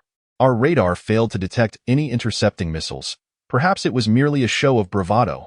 William, promptly arrange the East Asia Intelligence System. I demand to know the particulars of China's recent test. Minister, that might pose some difficulty. You know how elusive China is. Penetrating their defenses may yield little result. That's your concern. I only want to see results. Those who understand will grasp the nuances. Those who do not will merely observe the spectacle. John Wilson, responsible for the intelligence system, furrowed his brow, acutely sensing the gravity of the situation. If China's missile defense system has reached such maturity, he must alert the higher-ups that the military and political landscape in Asia requires re-evaluation. As the construction of the Prism Towers progressed fervently, Chu Ge was also busy. He was delving into the super telescope and sensing systems of the Prism Tower. Another core system of the Prism Tower is its sensing system, which was not immediately implemented due to its complexity and significance, even more so than the weaponry department. Ordinary radar systems emit electromagnetic or ultrasonic waves, relying on echoes to determine an object's position and altitude. In contrast, this military-grade sensing system utilizes particle detection, specifically neutrino detection technology. Neutrino detection can ignore an object's mass, easily penetrating even the Earth, thus eliminating concerns about obstructions such as mountains or skyscrapers. Essentially, it disregards the presence of collision volumes. The thirst for knowledge is the fountainhead of human progress. With the basic structure of the Prism Tower established, Chu Ge felt it was time to develop the sensing system, having researched its applications beyond the Prism Tower itself. Moreover, he had already invested a fortune, 100 billion, to be exact. Although military-grade products are of high quality, they are not inexpensive. Several months slipped by, and as winter approached, the year-end festivities loomed. Chu Ge's research on the new system was nearing completion. This novel system, distinct from traditional radar, integrated exploration, navigation, and early warning functionalities. Chu Ge placed greater emphasis on its exploration and navigation prospects, viewing it as a foundation for future interstellar fleets. He had nearly organized the theoretical data and construction processes for the core device. The high-energy accelerator, with only minor refinements remaining in the interim, he had conferred with Elder Chen and several senior members. The Institute was now providing unconditional green lights for his project. Through previous successes, Chu Ge had effectively become a prodigious figure, rendering lengthy project proposals and validations unnecessary. Although Elder Chen had felt a pang of regret upon seeing the staggering expenditure during material approvals, he ultimately signed off with tears in his eyes. Under such exceptional circumstances, Chu Ge's project progressed remarkably. For instance, during the construction of the high-energy accelerator, the materials required were primarily high-precision and even restricted-grade consumables. Yet, once Chu Ge signed, limitations ceased to exist. He could procure as much as he desired, inciting envy among other project departments within the Weaponry Research Institute. Finally, with just a week to go before the new year, Chu Ge completed the core sample of the sensing system as high-energy accelerator. Progress on the other supporting systems also advanced swiftly. The telescope project adopted a collaborative approach, with Chu Ge overseeing the core components while allied units handled the subsystems. The first segment of Chu Ge's neutrino application focused on the early warning system for the Prism Tower, the telescope project. The core segment of the telescope system spans approximately the size of 10 standard football fields. Constructed underground, complete with a main control hall, living quarters, and recreational areas, resembling an apocalyptic bunker. This location would serve as the Prism Tower's super telescope, ensuring that no missile launch from anywhere in the world would escape its gaze. Its detection range would encompass the entire planet, subsequently networking with the Prism Tower, forming an impenetrable shield for China. Glancing at the calendar, Chu Ge realized there would be no opportunity to commence construction on the bunker before the new year. He decided to take a leave of absence to return home for the holidays. This year had exhausted him, and he certainly needed a break. Moreover, he had received a direct message from his mother insisting that he must return home for the new year. Before heading back, Chu Ge planned a visit to the bustling metropolis, as Diliriba had already issued an ultimatum. If he didn't come, she would block him and sever ties. Considering the metropolis was only a 2-hour drive from home, he reluctantly agreed. Chapter 13. A date in the metropolis on a sunny day, Chu Ge and Wang Yun hurriedly made their way to Yinjing International Airport. Wang Yun, a persistent companion, was also from the metropolis, and upon learning of Chu Ge's destination, she insisted on accompanying him. In the distance, Captain Gong led his team, following closely behind Chu Ge, as safeguarding academician Chu was his most vital mission. Long legs. We'll arrive in the metropolis in 2 hours. Prepare for the reception. Hmph, who do you think you are? Just walk on your own. With my status, do you even qualify? Chu Ge chuckled, acknowledging her status as one of China's 4 little flower goddesses. 2 hours later, at the Metropolis International Airport, Chu Ge and Wang Yun exited the terminal side by side. Wang Yun's father had come to pick her up, and the young girl insisted that Chu Ge ride in her father's car, claiming it was only proper to escort him properly. Chu Ge. Following the voice, Chu Ge spotted Diliriba standing amidst a throng of people, waving her arms frantically. The big star was bundled up with a mask, sunglasses, and a scarf, yet her unique aura allowed Chu Ge to recognize her instantly. After greeting Wang Yun, Chu Ge dashed over to Diliriba. Long legs, didn't you say you wouldn't come? What's this? So eager to see me? Don't flatter yourself. You came all this way just to see me, so I ought to fulfill my host duties, shouldn't I? It seems there's no fault to find. Of course not. Humph. As they chatted, they made their way to the parking lot. Beep, beep. A wine-red Porsche 911 stood out brilliantly. Diliriba tossed the keys to Chu Ge, declaring, "Driver, start the engine." "At your command, beautiful lady, please fasten your seatbelt." With that, the Ferrari roared to life, speeding out of the parking lot. How is it that a charming young lady seems to be accompanying me as I exit the airport? Quite remarkable, isn't it? It appears that one can indeed attract a lovely companion merely by boarding a flight. You are overthinking it. She is my colleague, hailing from this bustling metropolis of magic known as Modu. We are merely sharing a ride. Tisk, I can't help but notice the way that girl gazes at you. There seems to be more to it than meets the eye. What? Nonsense. I didn't perceive anything of the sort. Diliriba shot a sidelong glance at Chu Ge. By the way, after our meal, would you accompany me to the 4S dealership? For what purpose? Are you planning to purchase a vehicle? There's no need. My family has plenty from which you can choose. What are you suggesting? Am I to be your rumored beau? I must say, being the rumored boyfriend of a stunning beauty like Diliriba sounds rather exhilarating, doesn't it? Off with you, haha, in any case. It's not suitable. Let us just say you should heed my advice. Chu Ge is determined to acquire his own car, believing that Diliriba's flashy vehicle would only invite unwanted attention upon his return home. He has long since settled on a plan, the Jeep Grand Cherokee. This vehicle has been a dream of his since his student days, and now that he possesses the means, he is eager to fulfill that wish without further deliberation. After their playful banter and lunch, the two set off directly to the Jeep dealership. The sales personnel greeted them from afar. After all, one's appearance can be quite influential, and a Porsche 911 can certainly make an impression. Chu Ge, however, remained focused, leading Diliriba straight toward the top-of-the-line imported Grand Cherokee.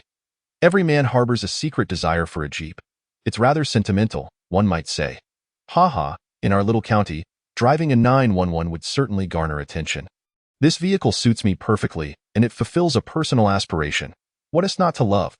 Well, I must admit, this car does seem to complement you quite well. Good afternoon, sir and madam. This Grand Cherokee is the only one we have in stock at the moment.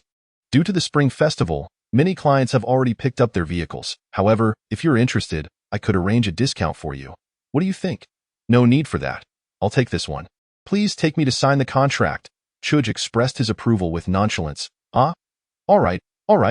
The saleswoman appeared momentarily flustered. Perhaps clients like Chu Ge were not a common occurrence. She hurriedly invited the two to the VIP lounge. Once seated, the young lady cheerfully set about preparing the contract. What is the plan for later? Chu Ge inquired while gazing at the enchanting Diliriba beside him. I have to return to the film crew shortly. This half-day off was a special exception. Perhaps it was the warmth of the room, but Diliriba removed her scarf and mask, pouting slightly in discontent. With the new year approaching, we're still filming? What do you expect? In our industry, there's no such thing as a holiday. It's quite normal to work through the Spring Festival, though we should wrap up before the new year. Chu Ge was about to raise his hand in a gesture of comfort toward this unfortunate girl when the saleswoman entered, causing his hand to awkwardly drop. Sir, here is the contract. Please review it, and if everything looks satisfactory, you may sign and proceed with payment. Registration and insurance are all covered by our 4S dealership as a courtesy to you. Does that sound agreeable? Certainly. Without a moment's hesitation, Chu Ge produced a black card and handed it to the saleswoman. Indeed, it was a black card, the prestigious VIP card from Huaxia's foremost national bank, bestowed upon Chu Ge by Elder Chen before his departure from Yinjing. In Elder Chen's own words, he was at a loss for how to reward Chu Ge, so he graciously issued him this card with no limit, unparalleled privileges across the nation.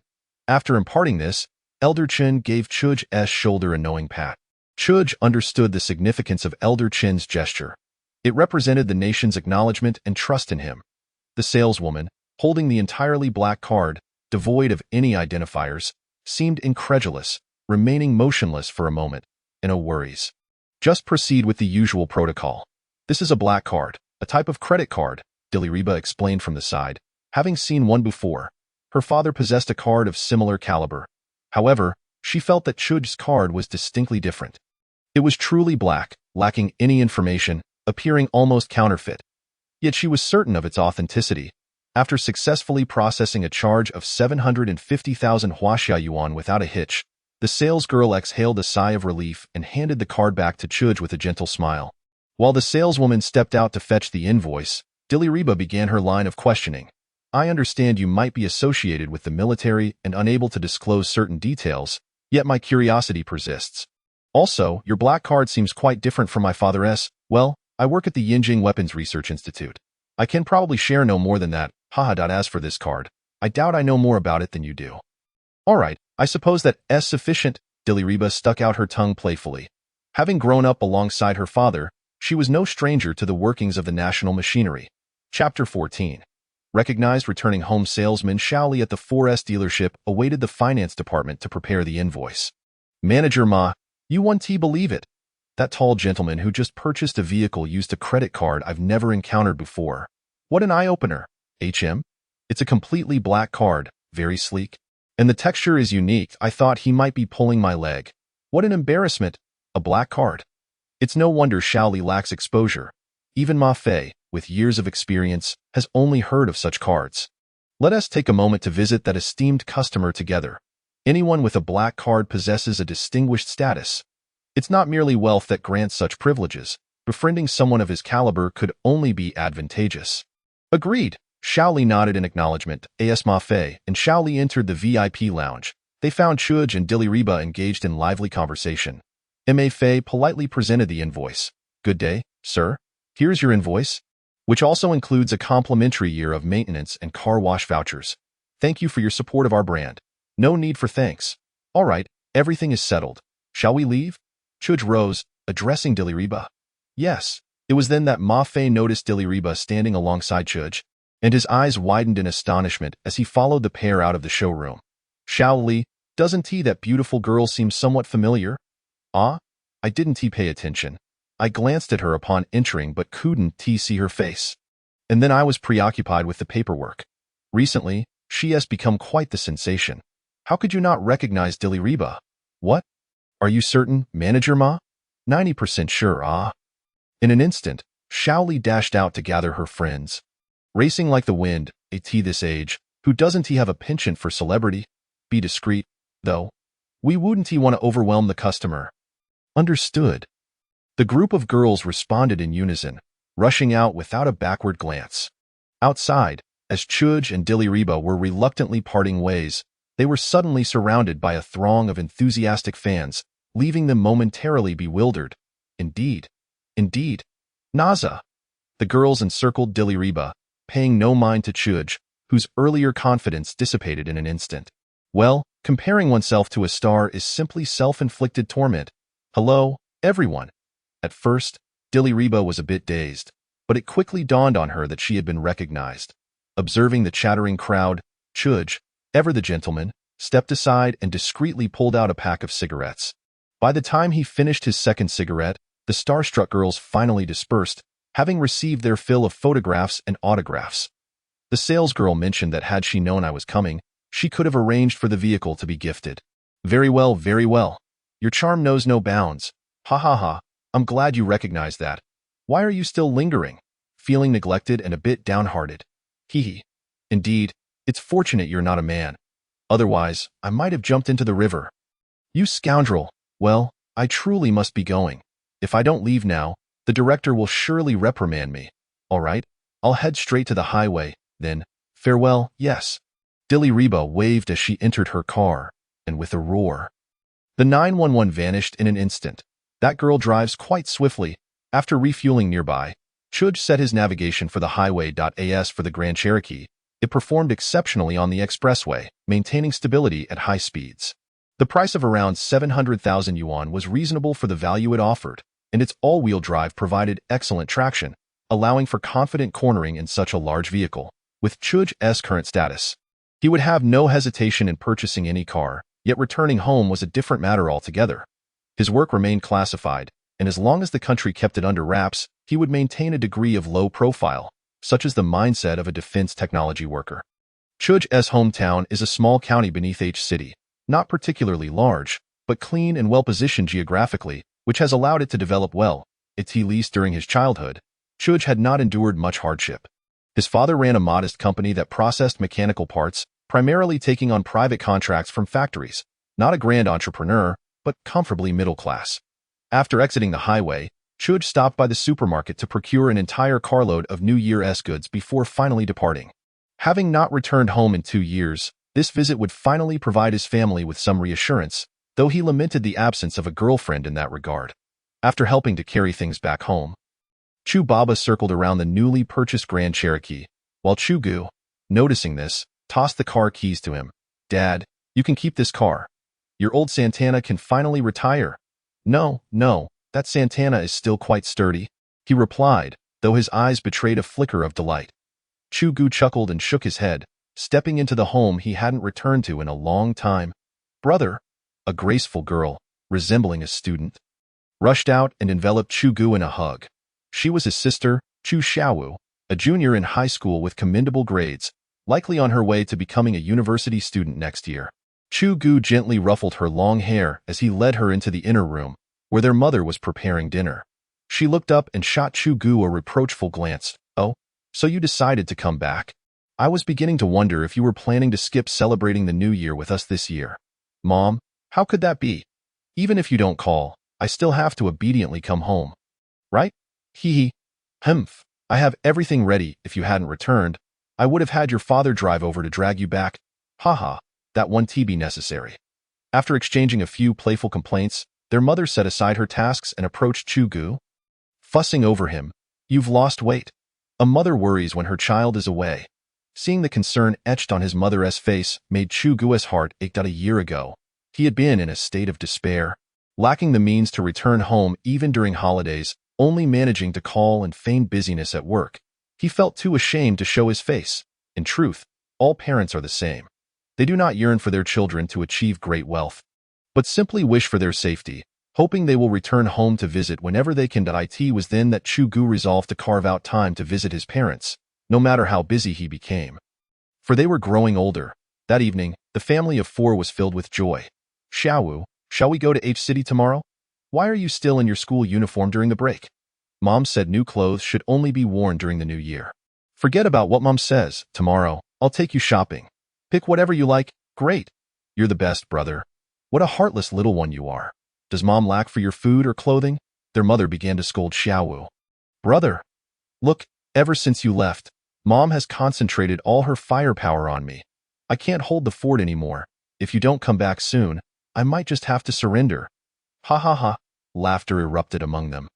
The next day, Chu Ge spent the whole day shopping with his sister in H City, buying her several outfits and treating her to KFC for lunch. Chu Xiaowu clung to her brother all day, her delight evident. They returned home just in time for dinner, where Xiaowu couldn't stop trying on her new clothes and showing off in front of their mother. Oh, all brand names. Your brother is quite generous with his spending. Of course, unlike some people who are stingy. Their mother raised a rolling pin playfully, prompting Xiaowu to dart into the inner room. Mom has noticed that you've had a tough time these past few years. Money is tight, so you mustn't splurge. Having failed to catch Xiaowu, their mother turned her attention to Chu Ge. I understand, Mom. And the most important thing, you're no longer a child. Have you not considered dating? No, I haven't had the time.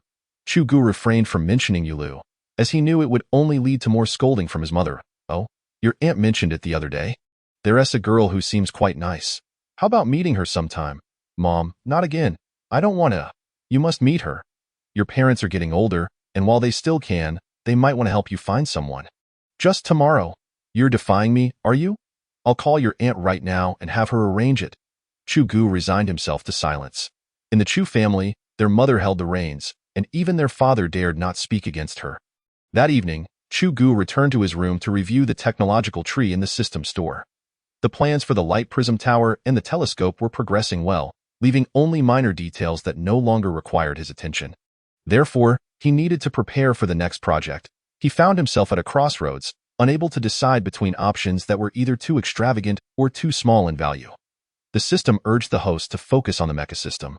Mecha? Reason? The system only guides and recommends. The reasoning is for you to ponder. Oh, as Chu Ge began to reflect on modern battlefield scenarios, it felt akin to a strategic deployment exercise. Acquiring a space battleship was currently beyond his means. Once such a vessel emerged, the combat paradigm on Blue Star would be utterly transformed, rendering traditional land, sea, and air forces obsolete. This was a certainty. A space battleship, along with accompanying escort vessels, would constitute a standard interstellar fleet. With its battlefield in the cosmos, leaving any naval or air force on Blue Star utterly unqualified to engage it. However, all plans must revolve around forming an interstellar fleet. Once successfully established, the only remaining military branch would likely be the Army. As even battlefield cleanup would require personnel, the battlefield robots derived from the mecha system, along with combat drones, heavy mecha units, rescue operations, and reconnaissance in complex environments, would all be essential. My elder brother is truly impressive. A slight nudge and I'm enlightened. 2,000 honor points. Shall I redeem? Why the rush? Is there no other option? Haha, just kidding. Redeem. Congratulations, the host has redeemed all information regarding the mecha system. The data has been dispatched. A friendly reminder.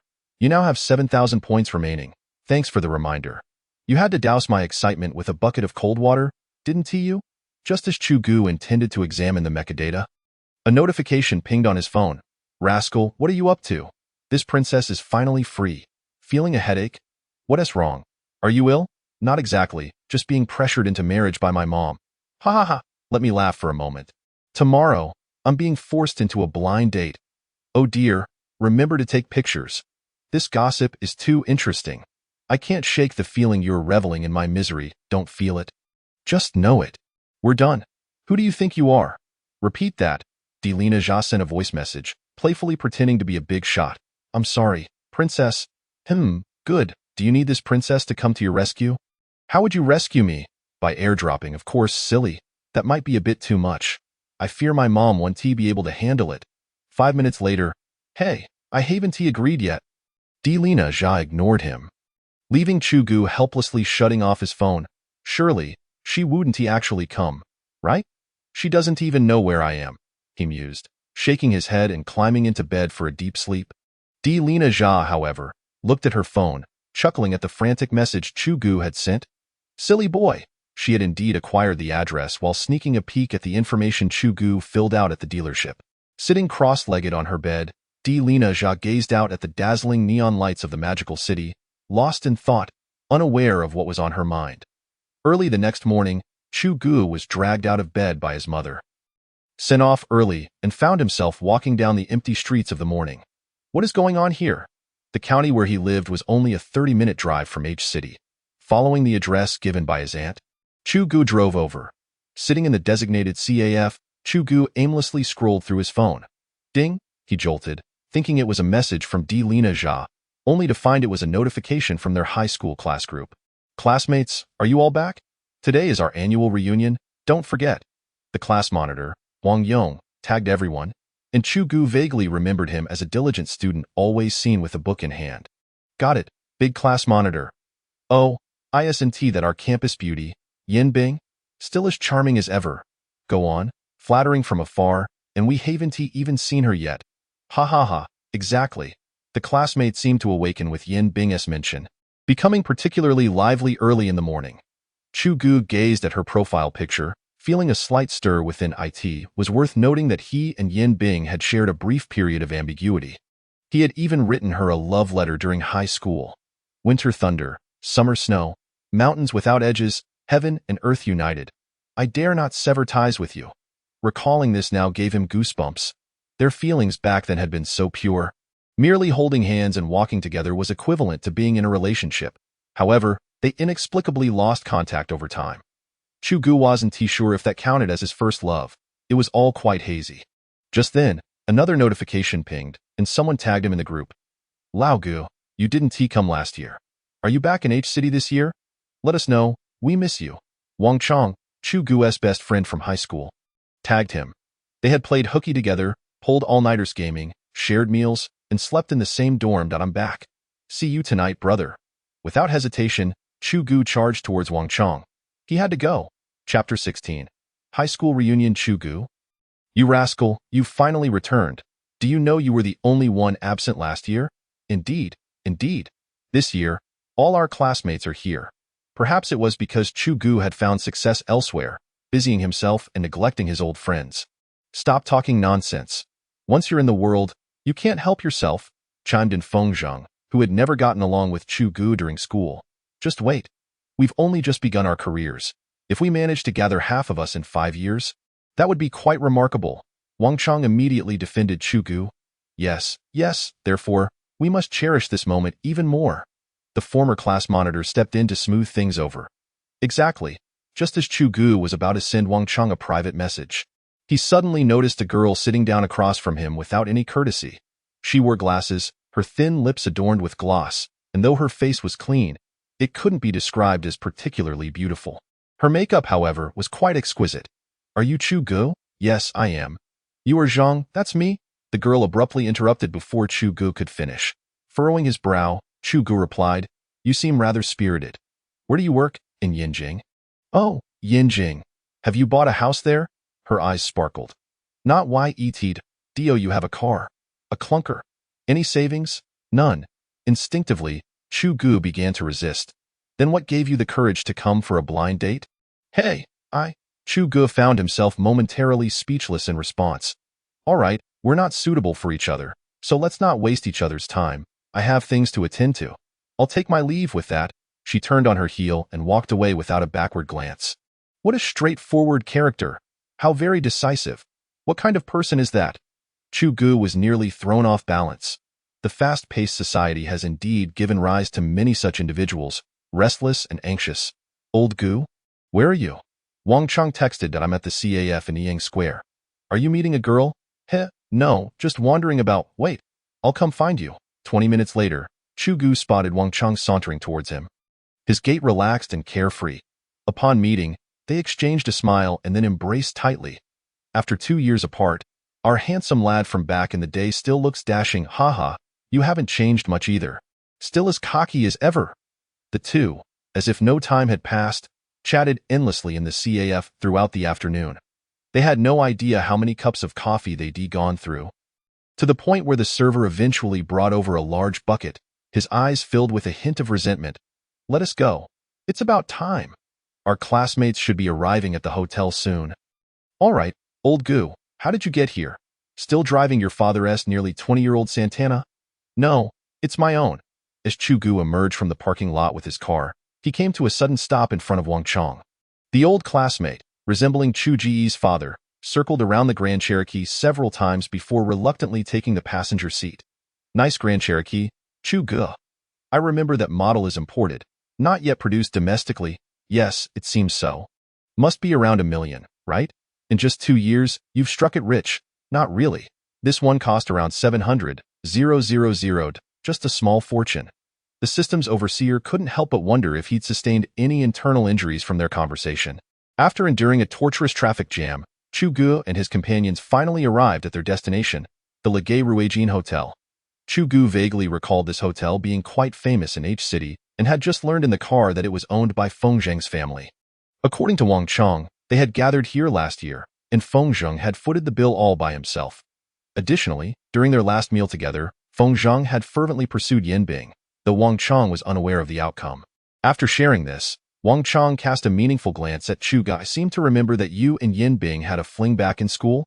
At the hotel entrance, Feng Zheng, the former class monitor Huang Yong, and Yin Bing were already there, surrounded by several classmates.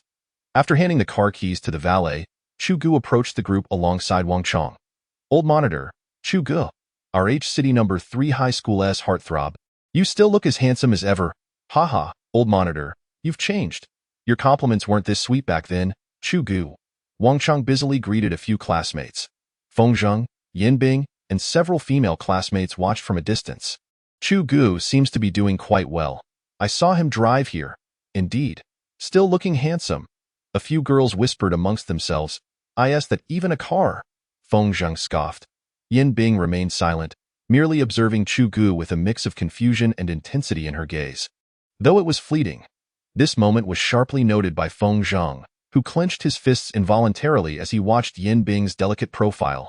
As Chu Ge approached, he nodded slightly at Yin Bing, offering no significant reaction, and then entered with Wang Chong and the others, completely ignoring Feng Zheng.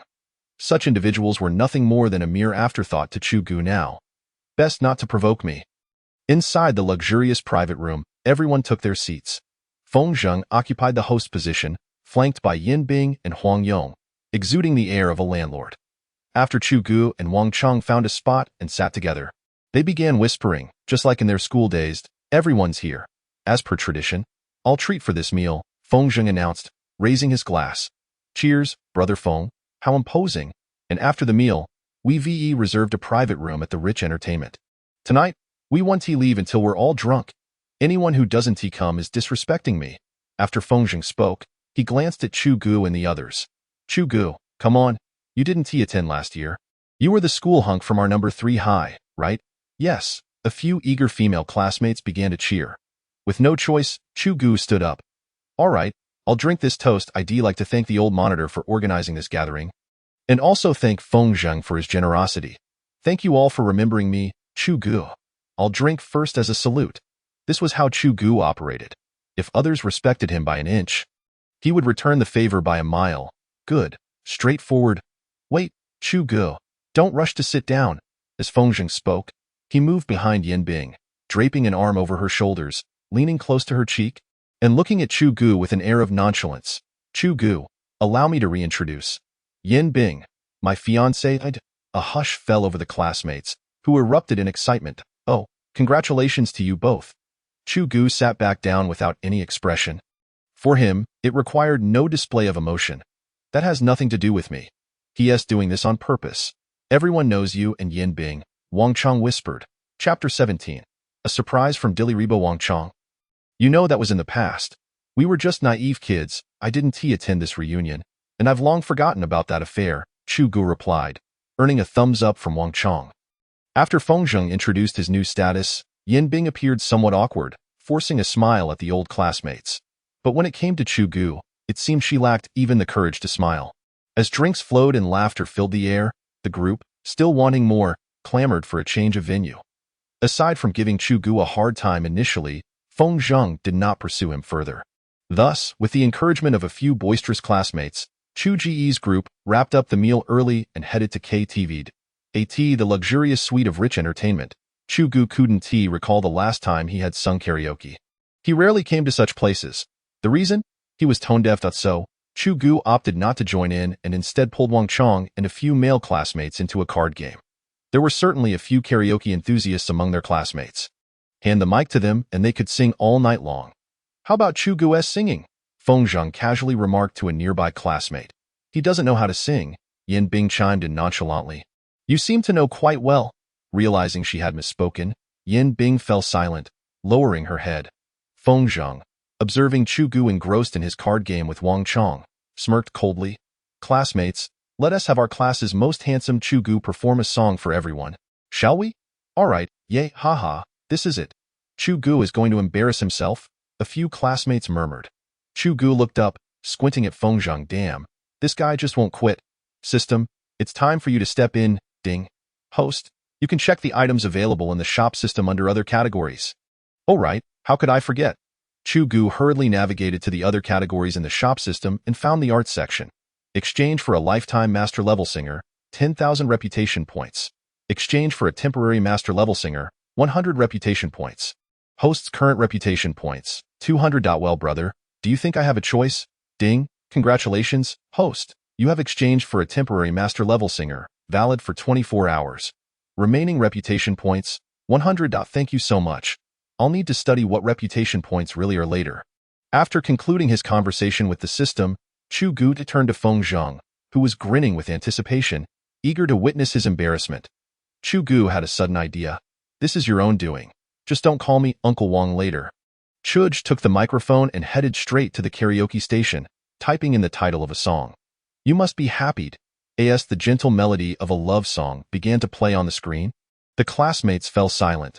Walking home alone under the streetlights, calling an old friend, inquiring about the weather, and sharing any news that could serve as a joke. Memories lingered, and I found myself lost in thoughts of her. When Chu Ge began to sing, the entire class was astounded. Feng Zheng, who had just lit a cigarette, dropped it to the floor in disbelief. Wow, how is it that Chu Ge's voice seems even more impressive than the original singer's? Wang Chong murmured, "Oh, Chu Ge, I love you." Several female classmates began to whistle excitedly. There were some concerns in my heart, some love that we had to keep at a distance, in the quiet of the night. I remembered the flowers she had given me, along with the heartfelt words we once exchanged, wagering on a chance at happiness.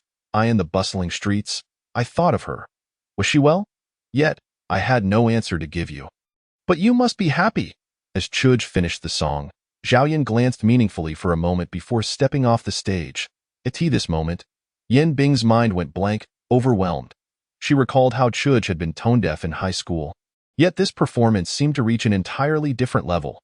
Moreover, the lyrics, Yin Bing blushed, feeling the heat rise within her despite the dim lights of the private room. Feng Zheng, watching Yin Bing in a daze, dropped his second freshly lit cigarette to the ground once more. Chu Ge was now surrounded by female classmates, all clamoring for him to sing another song. Just as he was about to decline, he noticed his phone flashing on the table and hurriedly picked it up. Rogue, where are you? At a class reunion, singing karaoke. Singing? I love singing. Can I join? You can join them, but you're in Modu. By the time you get here, we'll be done. Don't mess around. Who says I'm in Modu? I'm in H City. Hurry, send me your location. Come out to greet this princess. Huh? Chu Ge sent a location to Delina Jia and pulled Wang Chong beside him as they headed outside.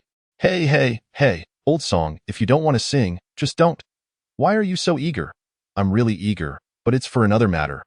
Hurry and come with me. The two arrived at the entrance of the luxury entertainment venue.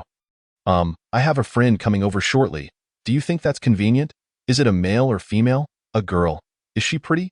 Very pretty. How pretty? As beautiful as Delina Jia. Convenient. Chu Ge was speechless. What kind of die-hard friend was this?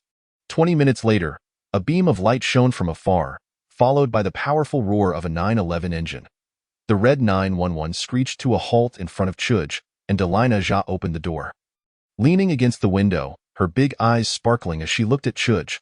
Big Rogue, long time no see. Delina Jia was dressed in a striking red coat, her flowing long hair adorned with a red and white hairpin. paired with a slightly asymmetrical black, pleated mini-skirt and shimmering black stockings that hugged her thighs, exuding a playful yet wild charm. Realizing the situation, Chu Ge quickly stepped forward to block her. Several passers-by were already casting curious glances. "Long time no see. We just met the day before yesterday." Saying this, he dragged Delina Zha into the hall, kicking Wang Cheng playfully as they passed. "Stop daydreaming. Let's move." "Oh, wait. Old song, you need to introduce your buddy. We'll meet in the private room later. You go ahead and scout." "Oh, okay." Wang Cheng hurried ahead, glancing back at Delina Zha as he ran. "Big rogue, surprised?" Delina Zha, wearing a large mask, faced Chu Ge, cradling her face in her hands, shaking her head playfully. "I'm surprised for me, but for them, it must be a shock, haha." As they approached the private room door, Chu Ge pushed it open. Wang Cheng, ever the clever one, greeted everyone as soon as he entered, and promptly turned off the spotlight and ambient lights. The private room was now brightly lit. Upon seeing Chu Ge and Delina Zha enter, the group immediately bowed, exclaiming, "Welcome, Sister Chu Ge." A chorus of female classmates cheered. Chu Ge closed the door and looked at Delina Zha, shrugging in resignation.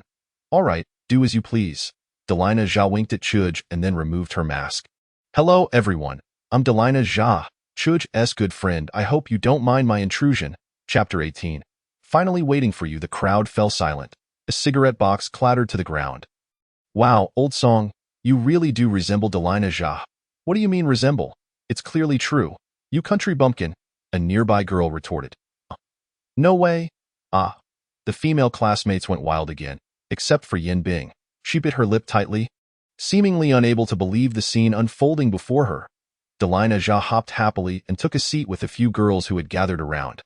Meanwhile, the male classmates craned their necks to get a better look, especially Wang Cheng, whose neck was nearly twisted into a pretzel. "Aren't you worried about straining your neck?" Chu Ge joked, giving Wang Cheng a light pat. "Totally worth it. This is a live star show, isn't it?" "Exactly. I heard online that Delina Zha has a rumored boyfriend. Who would have thought it would be one of our classmates?" "Don't talk nonsense. We're just friends." "Yeah, right?" Several male classmates chimed in.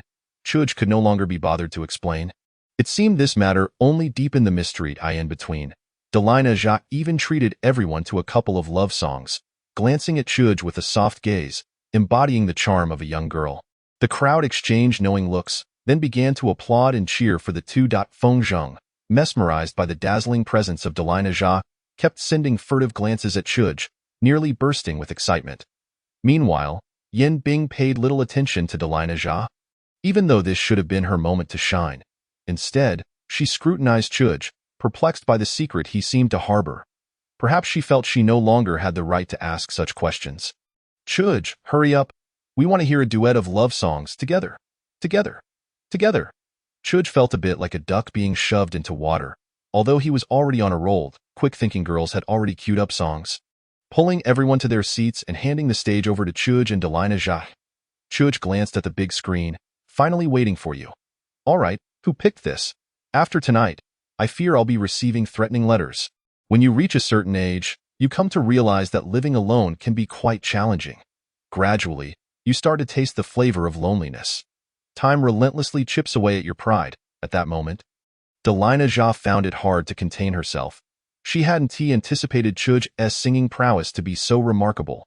The melody, rhythm, and enunciation were flawless, even effortless. After so many years of training, she considered herself somewhat of a professional. Yet she felt a hint of struggle to keep pace with Chu Ge's rhythm. What the heck? How many people are willing to walk a journey with me? And even fewer are willing to walk a lifetime together.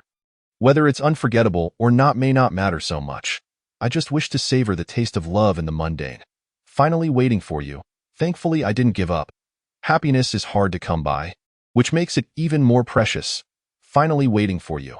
As the song concluded, their duet was deemed nothing short of perfection. The applause echoed endlessly. As the night deepened and the crowd began to disperse, Chu Ge and Delina Zha stood to bid farewell. Wang Cheng and a few classmates who were avid fans of Delina Zha accompanied them to the entrance. Having had a few drinks, Chu Ge didn't drive and settled into the passenger seat of Delina Zha's 911, waving goodbye to everyone as they departed. After a few turns, the sports car merged into the flow of traffic. "By the way, I haven't asked you yet. How did the blind date go? Not great. I think I was looked down upon. Ha ha ha. Delina Zha laughed heartily, tears of laughter streaming down her face. Was it that funny? Exactly. It just felt particularly amusing. Where to now? Chu Ge asked, glancing at the carefree Zha. Your territory? Why are you asking me? My place. The bed is big enough. Not going there. It's too late, and going there would be improper. Oh, I see. But what if it were proper? Would you go? As Chu Ge said this, his face slowly leaned closer to Delina Zha's, his eyes fixated on her stunning profile, especially those long eyelashes, appearing even more beautiful and alluring from the side. At that moment, Delina Zha was extremely nervous. Gripping the steering wheel tightly, her heart pounding like a drum, feeling the breath from Chu Ge beside her. I don't know. This can't be hypothetical. The sounds in the background grew fainter. Ha ha ha, I guess this counts as revenge for earlier. But it's indeed inappropriate so late. You should go to the hotel up ahead. And no need to see me off. It's too late. It's not safe. You bad person. I'll drive you home. It's not far. Listen to me. You can drive back after, and you still need a place to stay. I'm worried. Chu Ge dared not allow herself to stroll on the streets, as it would draw too much attention. Very well, Delina Zha ceased her resistance.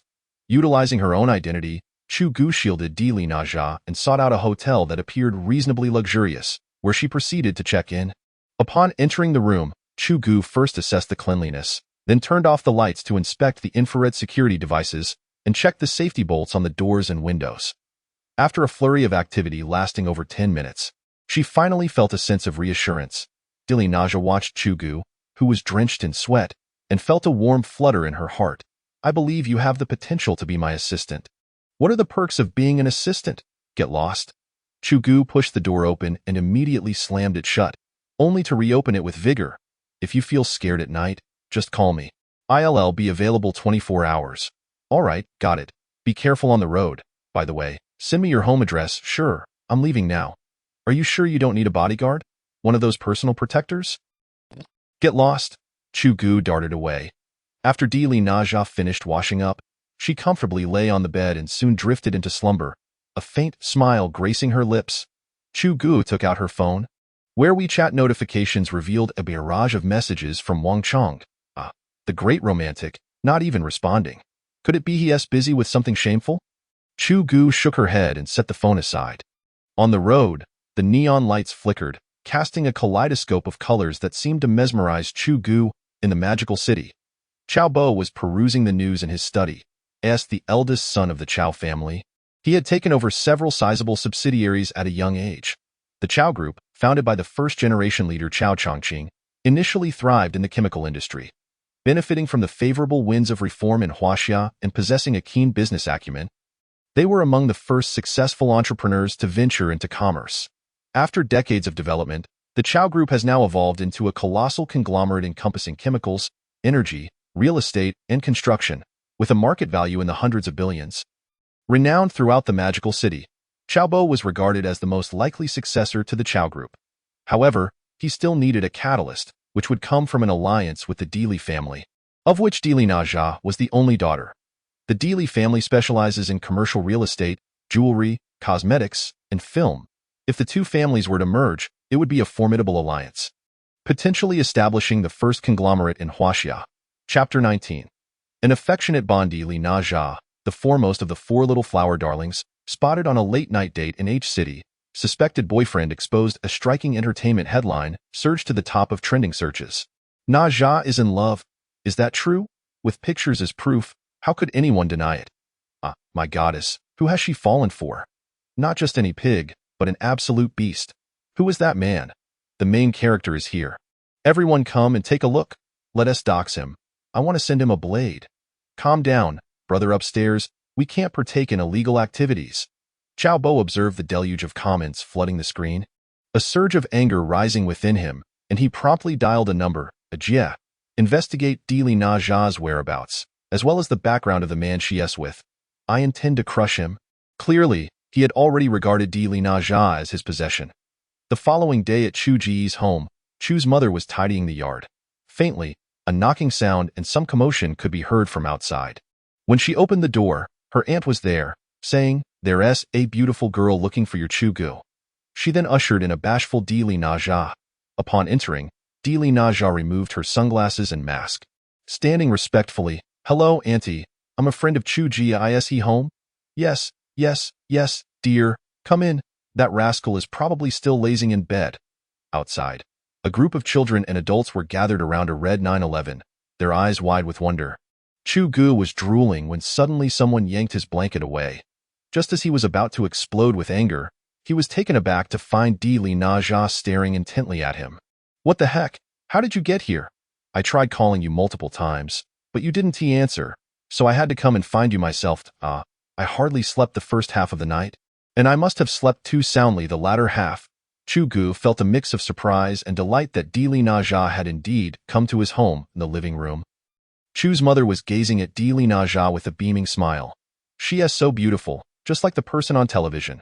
"Mom, she is that person, isn't she Naja Jie?" Xiao Wu protested from the side. Dili Naja sipped her tea, sitting modestly while occasionally glancing at Chu Ge. By the way, Chu Ge, I have a gift for Auntie and Uncle in the car. Could you help me get it?" Dili Naja suddenly remembered and tugged Chu Ge outside. "What gift? At this hour, the mall isn't even open, right?" "Oh, I bought it in the magical city. No need for so much chit-chat." "Aha, so you had this planned all along." "If you say so." Chu Ge opened the door and was instantly taken aback. Outside, people were packed in layers, creating a wall of bodies. "Come and see, the Chu family has a young bride, and she is driving that fancy car." Chu Ge's expression darkened. Chu's mother was busy trying on new clothes that Dili Naja had bought for her. When Chu's father rushed in, looking weary. "What is happening at our doorstep?" "They said someone came to see us." "Hello, uncle." Then, upon seeing Dili Naja, Chu's father's mouth dropped open in shock. "Old Chu? Naja brought you a case of Moutai, enough to keep you drinking for a while." At that moment, Dili Naja reached for Xiao Wu's hand. "Xiao Wu, it's all my fault. I didn't know we had such a beautiful and adorable little sister at home. I didn't prepare your gift in advance, but I have this lovely watch. You can have it for now. Next time I come, just secretly tell me what you want, and I'll get it for you." "No need, Naja Jie. You're my idol. I want a photo and an autograph. This will make my classmates so envious." "Hee, that essay must, and you absolutely must accept the watch." Xiao Wu glanced at her brother, and upon seeing Chu Ge nod, she finally accepted the gift. Chu Ge took a look. It was a painrai, and he realized that the cost of that watch equaled his entire annual salary. Thankfully, he could still afford it now. After that, Chu Ge felt as though he was no longer involved. It wasn't until after lunch that Dili Naja stood to bid farewell, during which time the three members of the Chu family surrounded her without dispersing. Chu Ge stood alone outside the circle, feeling as though he was the outsider in his own home. As Dili Naja left H City, she sat in the passenger seat alongside the beleaguered Chu Ge. Before departing, Chu's mother called Chu Ge over and Asia is heading back to the magical city. "You should see her off." "All right, I understand. I mean to the magical city." "Huh? Isn't that unnecessary, Mom?" "It is necessary. I've already set my sights on this daughter-in-law, so you better handle it." "Fine. I'll take the car keys." "Keys? You drive yours. She drives hers. How can you talk? How can you cultivate feelings? How can a girl like Naja take the initiative to come to our door, and I ended up with such a wooden block as you? Get lost. Send her off and take the bus back." "Mom, aren't you going to ask your son if he is worthy of her? That's your concern. If you're unworthy, then get your act together and prove yourself.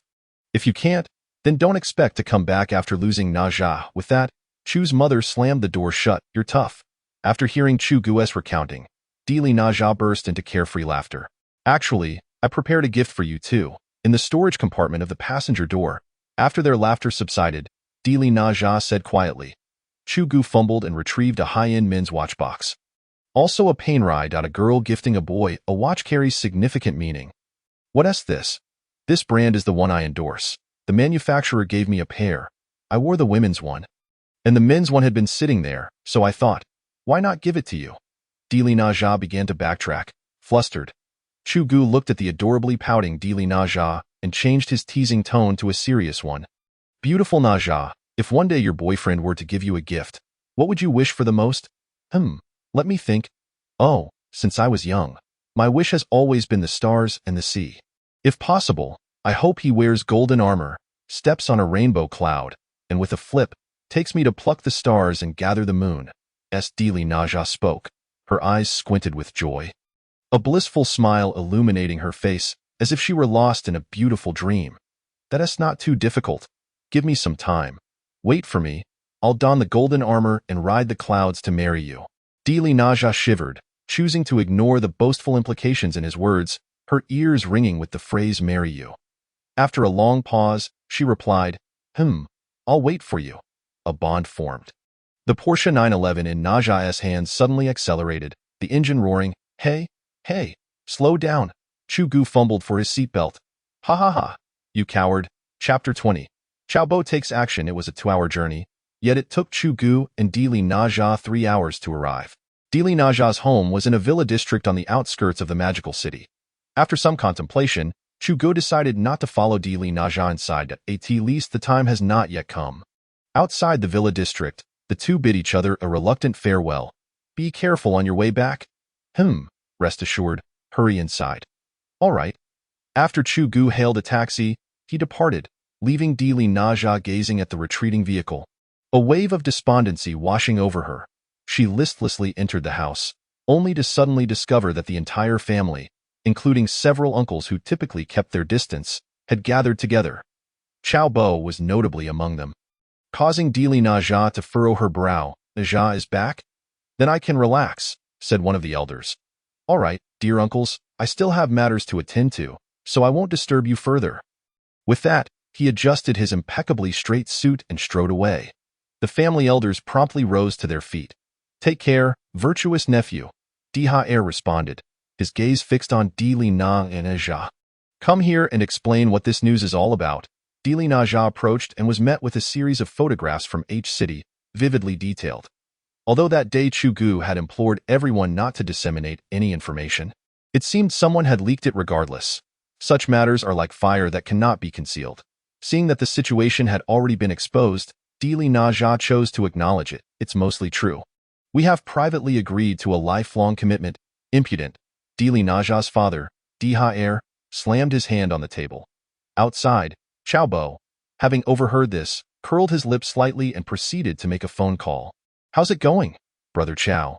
We are already tailing that kid. No matter what methods you employ, bring him to the old place. He hung up the phone. How dare you lay a hand on my woman? You can't blame me for being ruthless, Chao Bo said coldly. In the back seat of the taxi, Chu Ge was busy arguing with Wang Chong. The taxi suddenly screeched to a halt, causing Chu Ge to stumble and crash into the front seat. Clutching his head, he clumsily got up, intending to scold the driver, when he noticed a dozen burly men disembarking from 3 black Autos ahead. Looks like they're here for trouble. The leader, a bald man, approached and peered in. Driver, it's none of your business. Let the guys in the back out and scram. Dare to call the police, and I'll make sure you can't survive in the Magic City. Believe it or not. The driver, trembling, glanced back at Chu Ge. Listen to them. You can leave. It's fine. The driver seemed to breathe a sigh of relief before shaking his head. Chu Ge exited the car, and after the taxi drove away, he leisurely pulled out a pack of cigarettes, took one, and lit it slowly, inhaling deeply. Are you from the D family? You little brat. You sure know how to put on airs. Soon enough, you'll be calling me Grandpa. Is that so? I don't think so. Just then, a business vehicle screeched to a halt in front of them, and 4 individuals jumped out. Captain Gong has arrived. I thought so. Turns out they're backup. Just you few?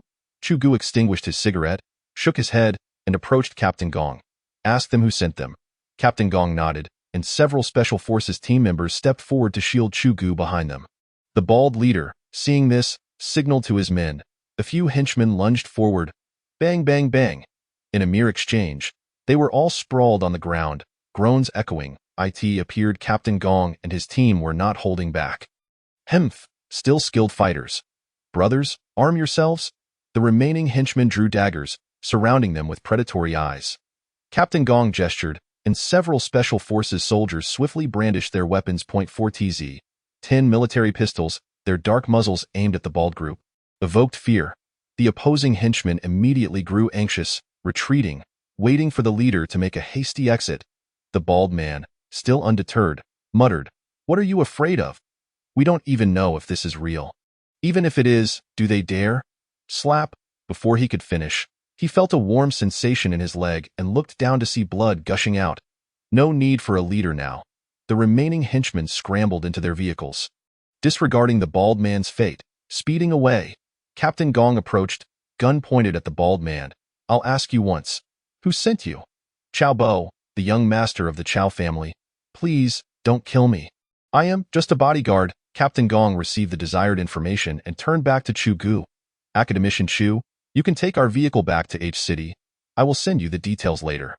All right, following this, Captain Gong assigned one team member to handle the aftermath and then drove alongside Chu Ge toward H City. Inside the D family villa, Dili Naja was still throwing a tantrum. Being the family's only cherished daughter, making it difficult to reason with her or discipline her. In the end, they could only let it be for the moment. Diha Naja's father, felt a headache coming on. It seemed his precious daughter did not favor the Chow family. However, both sides had already verbally agreed to a marriage alliance. Though they were not officially engaged, a promise is a promise, and the Chow family was not easily swayed. This matter required careful consideration. As for the Chu kid Naja mentioned, it would be wise to investigate. Even if Naja was unwilling to marry Chow Bo, she would not simply choose anyone. Indeed, does he even qualify? Others echoed in agreement, and Diha waved his hand, concluding the D family's grand inquiry session. Theo described it as thunderous yet with little rainfall would be most apartment. Dili Naja's father had been in the business world for decades and saw through many matters clearly. While an alliance with the Chow family might offer certain advantages, it also posed significant risks. It was not the most prudent course of action. If the Chow family were to grow greedy, it was entirely possible that, in the future, his daughter's marriage could lead to the annexation of their family's assets. For now, if the person Dili Naja valued had the capability and was wholeheartedly devoted to his precious daughter, there remained considerable room for negotiation. After the clan members departed, Diha sat alone in the hall, contemplating how to resolve this situation. Sir, young Zhang has returned, the butler reminded him. Old master, Zhang Bao, did I not instruct you to follow that Chu kid? Why are you back? There was a change of events. While returning to H City, the Chow family made a move. And then, they failed. One of the Chow family members was also taken down. What? Please, elaborate. Yes, Zhang Bao recounted everything he had witnessed in detail to Diha. After listening, Diha fell silent for a long while, his brow furrowing tighter. A dozen men could not handle 4. And those 4 even had guns? Yes, after the gunfire, the Chu kid left one person behind and continued on his way. Later, the police and paramedics arrived in the Magic City, and it seemed the person he left behind was unscathed, lingering only briefly before heading to H City. They were unharmed. Could it be that the Chu kid has some official backing? Diha began to ponder deeply. We thought the situation changed quite suddenly, so we returned to report. You did well to do so. It appears the Chu kid is not an ordinary person after all. With the situation having escalated to this point, it did not seem too dire. At the very least, they were no longer in a rush to explain anything to the Chow family, who were undoubtedly preoccupied with their own matters. However, what kind of background does that kid have? H City is so close to the Magic City. There should be no family capable of shaking the Chow family, right? Could it be that he belongs to the Chu family of Yanjing? Diha's eyes suddenly sharpened. Chapter 21. The Mecha Warrior Project in the Magic City. Chow Bo was indulging in grapes handed to him by a seductive girl, his hands wandering. How annoying, haha. Suddenly, the door to the room was thrust open, and several disheveled subordinates barged in. Damn it, are you blind? Get out and come back in. Yes, young Master Chow. The group exited and re-entered. Young Master, there's been an incident. Bald Jie got shot, and that Chu kid has slipped away. What? Chow Bo pushed the nearby woman away and sprang to his feet. His subordinates hurriedly recounted the events to him, embellishing the details to the point where it seemed they were describing an AK-47 or a rocket launcher. After hearing the report, Chow Bo's face turned a myriad of colors. In this day and age, there were indeed very few who dared to act so boldly. Were they desperate criminals? It didn't seem likely. From the information reported, Chow Bo keenly sensed that Chu Ge had a formidable background, as those henchmen clearly obeyed him. He was still young, not the type to be a lawbreaker, but rather the scion of a prominent family. Damn it, I've stepped on a landmine. That little temptress, Dili Naja. I thought she was so eager to throw herself at someone. Turns out she is clinging to a massive pillar. Find out the background of that Chu Ge. Do not act rashly until we have information. The group nodded and hurriedly left. All right, Chu, I'll consider this a loss for now, but we'll see how this plays out. After hurling those words in anger, Xiaobo roughly yanked the nearby woman, tearing her clothes apart in a fit of rage as he needed to vent his frustrations. Back in H City, as Chu Ge stepped out of the car, he remarked to Captain Gong, "We become quite familiar, haven't we? To be honest, I really do pay close attention to my surroundings. You all are so skilled that not a single clue escaped. I eventually gave up, but I could sense you were nearby. That feeling was quite extraordinary." Chu Ge, having a military inclination, held a particular admiration for special forces.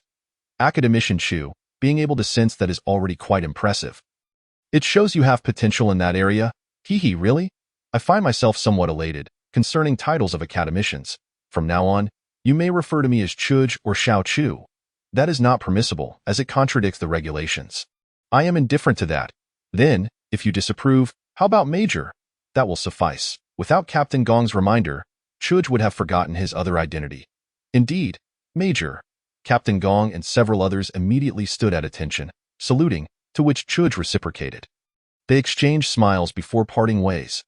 Chuj could sense that with this new identity, Captain Gong and the others seemed to harbor an additional layer of affection towards him, beyond their previous respect. Upon returning home, Chuj first reported his mission to his mother, of course, deliberately omitting the minor incidents that transpired. After the report, he retreated to his room and took out his phone. "Princess Naza, I have safely returned home and come to report." You have been relatively well behaved. How about you? I mean, your family. No issues. Initially, my father was quite strict, but later even the guards assigned to me were withdrawn. Perhaps they realized this princess is unwavering and decided to back down.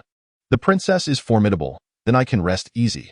The two conversed for quite some time until Chuj's mother called him for dinner, prompting them to refocus. After dinner, Captain Gong sent over the information regarding the Chao family from Magic City. Chuj glanced through it and paid it no further mind. And the family businesses of Huaxia, there are always a few young masters who are arrogant and overbearing. He was no stranger to such characters. This time, it seemed Chao Bo had not gained any advantage, and one of his subordinates had even been injured. Most importantly, it appeared they had not troubled Diliriba, hence Chuj ultimately decided to let the matter rest. Granting the Chao family a chance.as for the future, he hoped that individual would learn from their mistakes. During the remaining days of the holiday, Chuj fully indulged in the quintessential activities of the New Year break. Sleeping, socializing, drinking, playing cards, followed by more sleeping, socializing, drinking, and card playing in an endless cycle, living blissfully. Of course, amidst the revelry, he also managed to find time to organize the mecha system report, eagerly awaiting the opportunity to return to Yinjing for validation and implementation. On the 6th day of the new year, Chuj's holiday came to an end. His mother had prepared 2 large bags of items for him. One was for him, while the other was intended for his colleagues. Chuj recognized his mother's thoughtful intentions and did not decline. Before boarding the plane, his mother shed tears, causing Chuj's little sister, Chu Xiao, to sob as well. Their father embraced the two of them tightly and waved at Chuj. Chuj nodded to his father, resolutely turning away and striding towards the boarding gate. A few tears escaped the corners of his eyes. Upon returning to the research institute, Chuj found the atmosphere within the courtyard to be a stark contrast to the outside world. Everyone was bustling with activity, devoid of any festive spirit in Huaxia. There are always individuals who dedicate themselves to the future of their country, tirelessly working, for whom holidays hold little significance. Chuj felt a pang of guilt.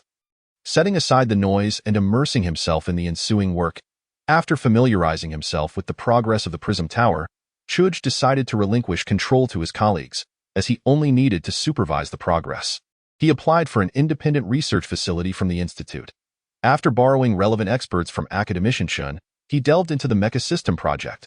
The implementation of the Mecha project required several groups to work in synchronization. First, Chuj combined a few material experts recommended by Academician Qian into one team. Led by Zheng Jun, their primary task was to research, manufacture, and assemble the individual components based on Chuj's requirements. All components were to be made from high-strength titanium alloy coated with tungsten carbide to meet the physical defense needs of the mecha's exterior. Next, the most critical aspect of the mecha, The intelligent system, energy core research, was to be personally led by Chu Ge, with several relevant professors providing assistance. Following that, the power energy station, weapon system, and hydraulic system would be managed by the newly established Controllable Nuclear Fusion Microapplication Group. Led by Li Gang. In fact, this segment was the simplest. Controllable nuclear fusion had become second nature in application due to Chu Ge's planning. However, the military demand was currently too vast, preventing any extension into civilian applications for the time being. This was a strategic measure. Huaxia needed to establish sufficient technological superiority in this field before proceeding without concerns. After all, extending into the civilian sector would also signify the potential leakage of technology.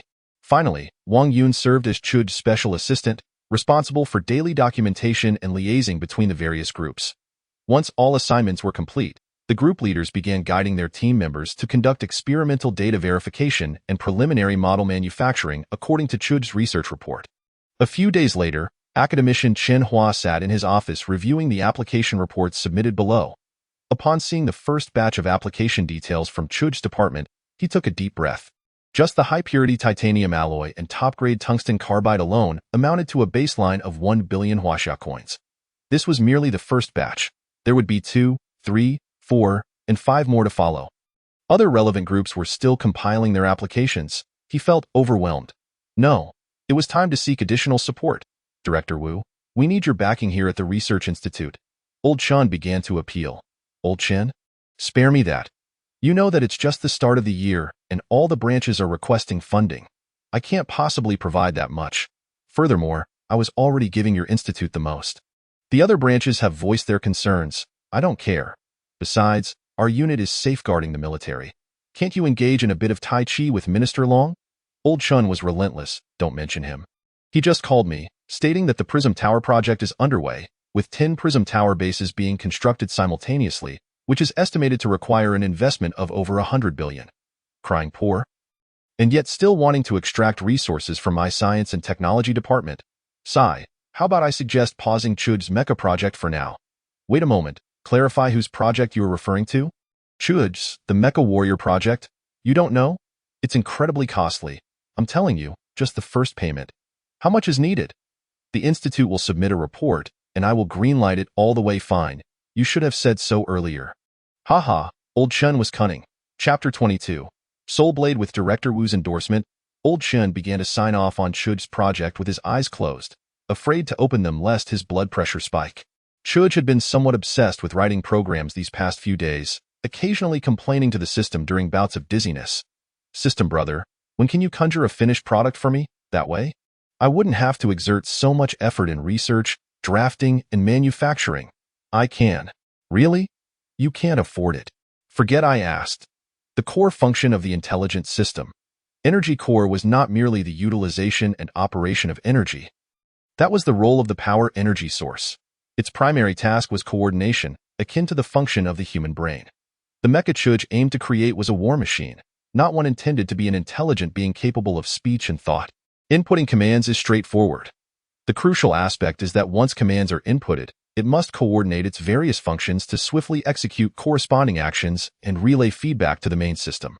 For instance, in defense, the mecha must identify the trajectory and speed of incoming shells or missiles, subsequently evading or accumulating energy for a direct confrontation, calculating the optimal defensive maneuvers based on the effectiveness of the first wave of defense. One cannot simply confront without dodging. Regarding superintelligent robots, Chu Ge believed that the system's advanced technology could indeed achieve that. However, the current societal structure neither required nor could accommodate such formidable creations. Moreover, having watched the film Resident Evil, Chu Ge recalled the Red Queen's glitch, wary of a scenario where a superintelligent computer system might once again enact the destruction of humanity and the planet. That would be tragic.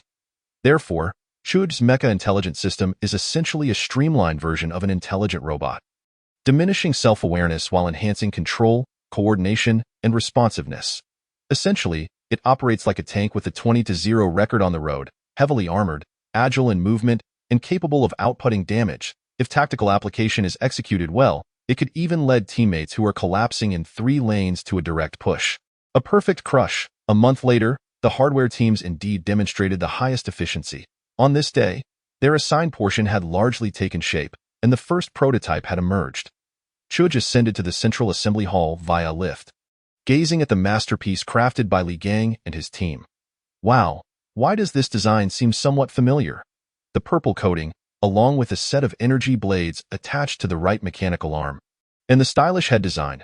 Thankfully, there were no tendrils, or it would have resembled a mecha version of Cassidon. Cassidon? No need for tendrils. The head primarily houses the sensing system, integrating reconnaissance and video systems together. Li Gang earnestly defended. No, just a casual remark. Chu Ge shot a glance at Li Gang, who clearly lacked any gaming instincts. Approaching the towering mecha warrior, Chu Ge caressed its surface, the stealth coating shimmering coldly against the tungsten carbide. You adhered strictly to the design, correct? Yes, Chief Engineer, without a single deviation. The main weapon is the laser system mounted on the back, which can retract during regular operations and automatically deploy during combat. So it has 3 arms? Ah? It indeed resembles a third arm somewhat. Never mind, continue. Chu Ge sighed in exasperation. The secondary weapon is the laser blade on the right arm, intended for close-quarters combat. The left arm delivers a heavy punch, capable of compressing a 60-ton heavy tank into a mere pancake. We have already conducted practical tests. A young researcher wearing glasses chimed in. Indeed, the most critical agility tests have yet to be performed. Its energy core, the brain, still requires 2 to 3 days for optimization. Once installed, we can activate all systems. Only then can one discern its combat prowess, Chu Ge added. Indeed, the onlookers echoed in unison, their eyes sparkling with excitement. Well then, I appreciate everyone's hard work over the past month. Return to rest for 3 days, and gather here again after that. Yes. After the crowd dispersed, Chu Ge stretched languidly and returned to his research room. Wang Yun was busy archiving the experimental data and progress reports submitted by various groups. Chu Ge settled down, making the final sprint according to the programming language provided by the system. At that moment, even a world-class programming master would be puzzled by what Chu Ge was writing. Neither he nor Chu Ge understood it. Perhaps only the system knew it last. With the final segment of code completed, Chu Ge exhaled deeply. The remaining task was to have these programs read by the CPU. He decisively pressed the read button, in the laboratory separated by a glass wall from his research room. A circular CPU device suddenly illuminated. Chu Ge knew it had commenced its operations, and in about 3 days, it would evolve into the unique brain of a mech warrior in this world. It is a pity it cannot transform. You can transform. What is so difficult about that? The shop system is not lacking in options. The system began to tempt him. No, I don't need that. Chu Ge was no fool. Transforming robots? Extravagant nonsense. I can already fly. Why would I need to turn into a car? However, camouflage is quite appealing. There's no Megatron here. What use is disguise? Time to clock out. After work, Chu Ge had nothing pressing, just indulging in sweet nothings with Delina. On his first day back at the Research Institute, everyone regarded Chu Ge as if he were a national treasure, akin to a giant panda. He realized that these scientists were not entirely oblivious to entertainment news. However, as Elder Chen remarked, what's so extraordinary? Our little Chu academician is a gem of Huaxia. Associating with that Naja does not diminish his worth. You should learn from Chu Ge. With capability, how could the daughters of Huaxia not be enamored? Chu Ge dared not relay this to Naja. It was best left unheard. After Elder Chen's banter, the crowd finally reined in their gazes, akin to students of a feudal dynasty absorbing the wisdom of a sage, except for Wang Yun, whose sharp gaze remained unchanged. 3 days later, in the central assembly hall, Chu Ge, hands trembling, pressed the energy core into the chest cavity's recess. The external defense structure of the recess clicked into place abruptly. The entire mech began to tremble slightly. From head to toe, the sound of mechanisms in operation filled the air. After a few minutes, the mech's head lifted slightly, and a red light emitted from its eyes. Gradually, the red glow transformed into a soft blue. Chu Ge recognized this as the energy core activating the entire system, and it had completed the startup process. Now, to conduct the friend or foe identification test, command. Academician Chu Ge has been identified as the supreme commander of this mech. Command. All personnel on site to conduct friend or foe identification test. The mech's mechanical voice resonated. Moments later, scan complete. All humans on site are researchers and doctors from the Huaxia Yinjing Weapons Research Institute. No enemies detected. End of report. Applause erupted. Well, this trivial test posed no issues. Wang Yun, contact the Western Weapons Experimental Base and prepare for performance testing. Yes, Academician Chu, as the creator of this mech, you ought to bestow it a name. Li Gang exclaimed excitedly, indeed. Chu Ge pondered, gazing at the mech enveloped in a purple aura. Let us call it Soul Blade. The soul of Huaxia, defending the borders against foes, vanquishing all malevolent spirits. Chapter 23. The opponent of Soul Blade in April. As spring graced the Earth, the construction of the sensory system's super telescope bunker had commenced. The site was chosen not far from a military base in Yinjing, a heavily guarded area. This arrangement avoided the dispersal of security forces, demonstrating the military's practicality. Moreover, it reflected the military's emphasis on the Light Prism Tower's significance. After completing the Soul Blade Mech Warrior project, Chu Ge shifted his focus to overseeing the assembly of the neutrino detector. Before the year-end, he had already crafted the first prototype of its core high-energy accelerator. The remaining tasks were straightforward. Chu Ge acted as the overseer, directing engineers to assemble according to the blueprints. However, precision in data was paramount. The military was anxious. The bunker construction had begun, and the reserve dimensions for the detector had been finalized. If it turned out to be oversized later, it would be troublesome to rework it. As for the subsequent installation of the neutrino detector and its connection to the Light Prism Tower, Chu Ge decided to leave that aside. He felt overwhelmed. Elder Chun wished he could split himself into 8, directly forming an interstellar fleet to cover the galaxy. One day, while Chu Ge was deeply engrossed in testing data, Elder Chen hurried over, calling out his name from afar.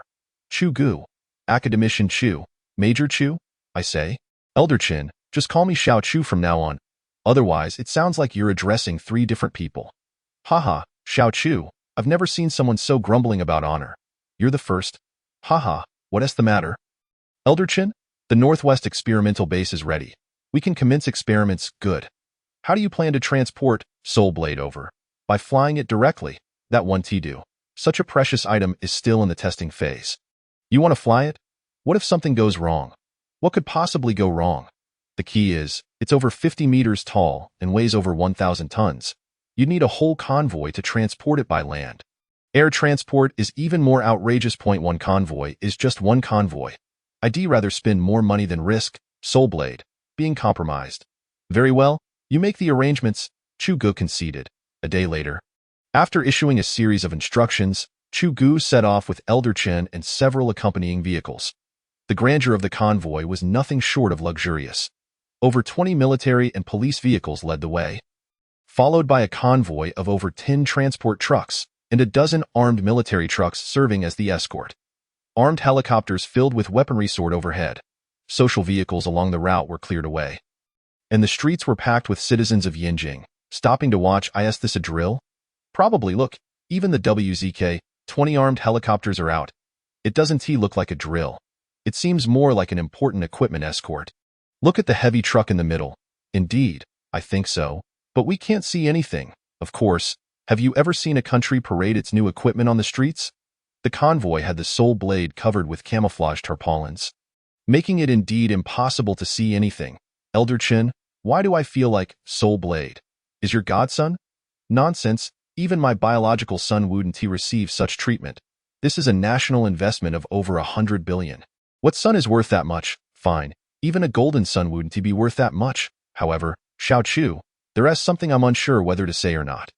Elder Chen suddenly looked seriously at Chu Ge, hesitatingly stating, go ahead, it's just that, regarding the funding for creating Soul Blade, wouldn't it be more worthwhile to produce another set of Light Prism Towers? Not at all. One is for defense, the other for offense. There's no comparison. Chu Ge replied decisively. Well, perhaps I'm getting old. My foresight isn't as far-reaching as yours, young people. Yinjing is nearly 2,000 kilometers away from the Northwest Weapons Experimental Base. And the convoy sped along, astonishingly arriving in less than 18 hours. Before departing, Elder Chun had issued orders that there would be no stops along the way. All necessities would be taken care of in the vehicles. This arrangement forced everyone to prepare in advance, as no one wished to address personal matters during the journey. Thus, upon arriving at the base, the entire convoy of over 200 people rushed to the restrooms. Leaving the station personnel utterly astonished, Soul Blade was unloaded and assembled by Chu Ge's research group. Chu Ge, Elder Chin, and others headed straight to the command hall. Xiao Chu, will we be able to conduct tests today? Today is quite tight. The reassembly of Soul Blade requires time. Moreover, once assembled, it needs to be tested by Li Gang and the others. After all, it was manually assembled, so errors are inevitable. A thorough inspection is indeed prudent. Elder Chin, you've arrived just in time. This young man here is Chu Ge, right? A tall, broad-shouldered man in military attire strode forward. Wang Yi, Colonel Wang, you've arrived faster than us. Haha, that's right. Who told us we are the Spearhead Division? Come, Chu Ge, this is Major General Wang Yi, commander of the 115th Heavy Armored Division of Group A. Elder Chun introduced with great solemnity. Colonel Wang, this is our Institute's youngest academician, Chu Ge, with the rank of Major. Salute. Chu Ge performed a standard military salute to Colonel Wang. Salute. After Colonel Wang returned the salute, he began to scrutinize Chu Ge until he felt embarrassed and finally withdrew his gaze. Xiao Chu, you would look even more handsome in uniform. Would you like to give it a try? What do you mean I? Elder Chin abruptly interrupted, turning to glare at Colonel Wang, who then awkwardly chuckled. Glancing at the light above. Isn't that light a bit dim? Haha. Chu Ge and Elder Chin exchanged knowing smiles. Colonel Wang had come this time to act as a hypothetical enemy, which was indeed his forte. Many of the most formidable and well-equipped spearhead units in various military districts were often used as hypothetical enemy forces. During the exercises, the Blue Army is often designated, while various divisions and brigades take turns acting as the Red Army. The Blue Army remains steadfast, while the Red Army is ever-changing. The confrontation between Red and Blue reveals the true essence on the battlefield. It is said that the Blue Army traditionally wins more battles while losing fewer.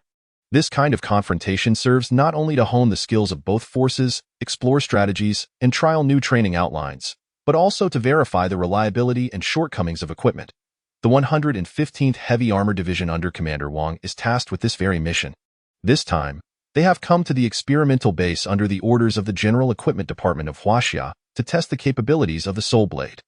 Commander Wang, not one to hold back, has brought along a significant portion of his division's personnel and equipment. A heavy armored regiment consisting of 4,500 personnel, equipped with 180 units of the latest 11A2 main battle tanks, 27 units of the 40 series 122mm modular rocket launchers, and 27 sets of the CSA 113 combined artillery and air defense systems. An artillery regiment with 3,000 personnel, which includes 18 units of the 8 series 370mm heavy rocket launchers, 12 units of the 6 series tactical surface-to-surface missiles, and 81 units of the 155mm LP-78 self-propelled howitzers. An aviation regiment of 3,000 personnel, featuring 36 WZK, 20 heavy armed helicopters, several utility helicopters, and a special operations detachment. Along with various support units. At this moment, they lie in wait, concealed within 100 kilometers of the experimental base, anticipating the appearance of their quarry. Chapter 24. The glorious moment of the Soul Blade upon reviewing the information regarding Commander Wang's forces. Academician Chen felt a twinge of unease. Commander Wang, are you certain you are here to engage us in battle? Indeed, the Equipment Department's official document states that our combat adversary is the Weapons Research Institute Soul Blade. By the way, Old Chen, what does Soul Blade actually signify? Is it permissible to divulge that now? My aides and I have been pondering it for quite some time, and we have yet to uncover any clarity. The troops do not resemble troops, and the equipment does not resemble equipment. However, my aides have mentioned that whatever Academician Chu produces, it must be engaged as if facing a fully staffed division. Commander Wang rattled on. Thank you, Commander Wang, for holding the Soul Blade and myself in such high regard. No need for modesty. As a Major General, I am entitled to know about your Prism Tower project. Let me share a little secret with you. Your name has made it onto our Army Commander's little notebook. Commander Wang then shifted the conversation, speaking mysteriously to Chu Ge. Little notebook? Haha, our commander has a hobby. He keeps a record of talented individuals he hears about in that little notebook. And then? Academician Chen inquired curiously. And then, it becomes a matter of risking life to seize them. In an instant, Academician Chen's expression darkened. Well, no wonder their combat effectiveness is so formidable. They have inherited the revolutionary spirit of the older generation. Returning to the point, what exactly is Soul Blade? According to the Equipment Department's documents, It is said to be equipped with heavy armaments for the confrontation. We are about to face it shortly. So the mystery should soon be unveiled, right? Chu Ge exchanged glances with Academician Chen. In a rush, no rush, our soul blade is still undergoing maintenance. We can take a look this afternoon. Indeed, indeed. Come on, old Wang, let us go for a meal. Academician Chen chimed in, attempting to ease the tension. All right, shrouded in secrecy, I am eager to see what tricks you will unveil. Whether it's a mule or a horse, it's time to take it out for a stroll. Hours later, can you tell me now? Commander Wang insisted, unwavering in his determination. All right, Li Gang's side should be nearly ready for testing. Chu Ge conceded. At least Academician Chu is straightforward. You, old Chin, are becoming increasingly unreasonable. Li, gather the staff. We shall first meet this soul blade. Yes, wait, does it come with a surprise? Chu Ge silently lamented. A group of over 20 individuals marched steadily towards the largest experimental facility at the base. The soul blade stands an impressive 56 meters tall and weighs 1,848 tons. Such a figure would be hard to accommodate in any ordinary place. The group lined up for inspection by the sentries. Wow, this is quite serious. Commander Wang turned around to jest with a few aides in the experimental zone. Within a vast workshop, several cranes were in the process of removing the enormous canvas covering the soul blade. Li Gang? Tell them not to cover it anymore. Let it all come off. Someone wishes to inspect our soul blade warrior. Understood, Academician Chu. Let us go, Commander Wang. You can't see it well from down here. We need to stand on the ladder. As everyone climbed the ladder, it slowly ascended until it reached its zenith, where it halted. Just then, the canvas fell away, revealing the magnificent and formidable soul blade before them. Goodness, is that a transformer? What an impressive sight. Oh my, it's so handsome. Those blue eyes, wow. The aides instantly transformed into fervent admirers of the soul blade. Silence, what a disgrace. Commander Wang chastised. Soul blade, say hello to Commander Wang. Chu Ge called out to the soul blade.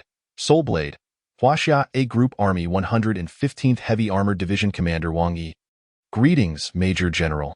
Even the voice is so captivating. The admirers began again. Commander Wang shot a furious glare at one of the aides. How does it know me? By your own words, your rank affords you the right to know it. Thus it surely knows you as well. Chu Ge shrugged. All major generals and above in the Huaxia military are recorded in the Soul Blades database for ease of deployment or task directives. Below that rank, you are a unique case, particularly regarding the Soul Blade. This Soul Blade is so heavy. Even if it can withstand blows, it surely cannot contend with our heavy armored division alone, can it? Soul Blade, give Commander Wang a disco dance. With a snap, the Soul Blade spontaneously launched into an impromptu performance of an old-fashioned disco. Haha, our Soul Blade has a penchant for nostalgia. Academician Chen remarked with interest, while Chu Ge face-bombed. This has unsettled Commander Wang. The aides had betrayed him. Their commander was quite clear-headed. As a soldier, defeating the opponent is his duty. His earlier probing was intentional. He needed to ascertain the fundamental details about this behemoth. Now, it seemed that its agility would pose a considerable challenge. Chu Ge was fully aware of Commander Wang's caution, merely playing along with his act. Pressure is on you. We shall remain composed. Masterful combatants strike deadly blows. Order, Soul Blade. Remember Commander Wang Yi. After midnight today, he and his heavy armored division will be your hypothetical adversaries. Seek them out and obliterate them. Abruptly, Chu Ge turned to the Soul Blade, solemnly issuing the command. Understood. With a crisp salute, the Soul Blade faced Chu Ge as if it were a living soldier. Commander Wang's expression darkened. This was nothing short of blatant provocation. Fine, we shall see. To the command post, return to the camp.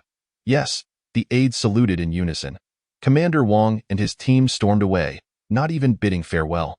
Did we perhaps go a bit too far? Academician Chen observed Commander Wang's retreating figure and turned to Chu Ge. Not at all. I believe Commander Wang will take this competition even more seriously now.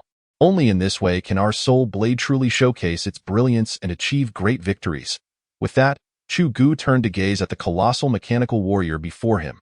The Soul Blade seemed to understand Chu Ge's lofty declarations, its gaze pivoting toward him. Thus, the man and the mech exchanged glances for a lengthy moment. Suddenly, an idea struck Chu Ge. Academician Chen, Do you think it would be excessive for us to have the Soul Blade conduct a surprise operation after midnight? Haha, you wish to infuriate Commander Wong. I-1T interfere.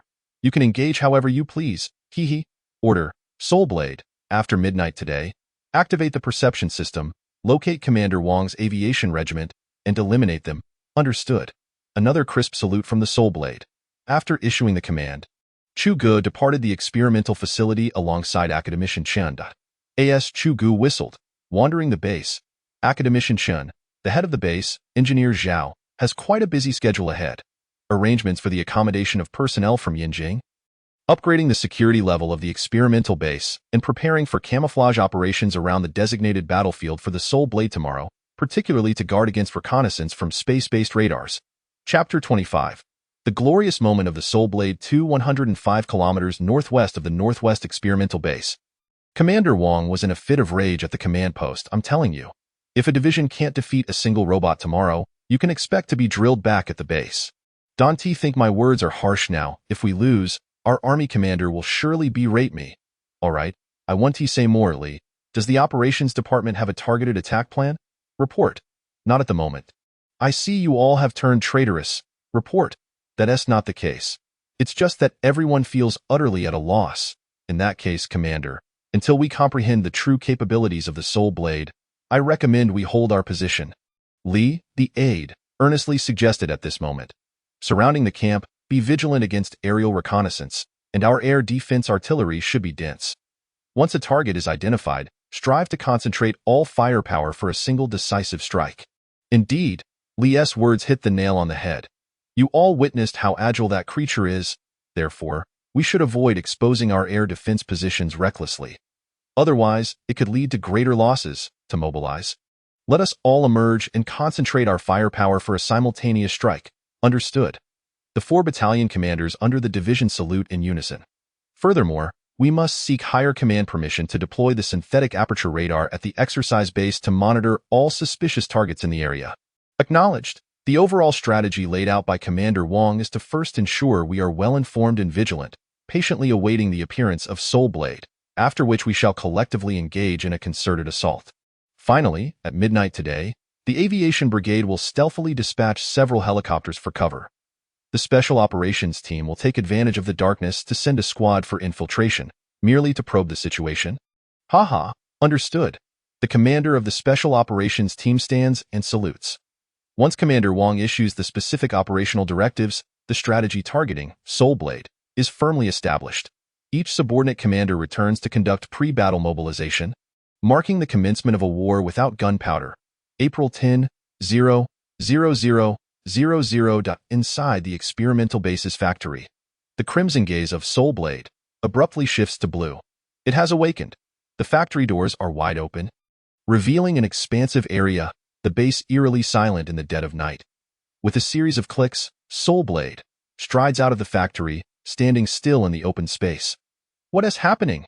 Beside Chu Ge, Li Gang inquires anxiously. Hush, it's conducting reconnaissance. You focus on monitoring the back-end data? Understood. Li Gang responds in a hushed tone.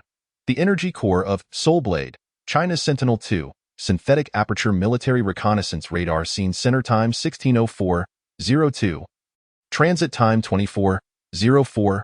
2.5 minutes later, a white flame ignites beneath Soul Blade, propelling the mech warrior into the in the blink of an eye.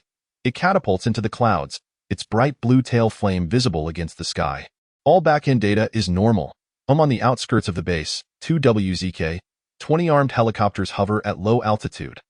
Wingmen, maintain radar vigilance. Roger that. What could the commander possibly want us to do out here at this hour? Hunt ghosts? Quit your grumbling. We are the cover. The special operations team is the main act. Understood. Just as the communication concludes, a sudden red warning alarm blares in the cockpit. What the hell? That's a collision warning radar. Wingman, do you copy? Report. My warning radar has also activated. Turn on the searchlights. Yes. 2 beams of strong light illuminate the area, revealing Soul Blade, standing tall in the air like a colossal tower. Evade. Evade. Wingman, take evasive action. The headset crackles with static noise, and moments later, an artificial voice announces in the earpiece. Attention, WZK. 20 armed helicopters numbered 22, 45, and 2246. Your two-aircraft formation has been destroyed. As per the exercise directorate's orders, please exit the battlefield immediately. Over and out. Captain Liao Jie removes his headset, momentarily stunned, as Soul Blade vanishes from the spotlight. The wingman's voice calls out through the headset, and Liao Jie puts it back on. Liao Jie, did you see that? Maintain discipline. I saw it. I saw a gigantic transformer. So did I. I thought I was seeing things. Well, it seems we won't be dying in vain. Return to the base. Acknowledged. At the Aviation Regiment Station, Liao Jie and his team disembark from the aircraft, and Wingman Wei Jianhua rushes over. Liao Jie, it seems our adversary will be quite formidable this time. Indeed, not just formidable. I fear tomorrow's exercise may turn into a massacre. What do you mean? Liao Jie gazes towards the west side of the landing pad, his mouth opening and closing as he points. Wei Jianhua turns to look. To the west, Soul Blade, nearly 60 meters tall, stands out conspicuously.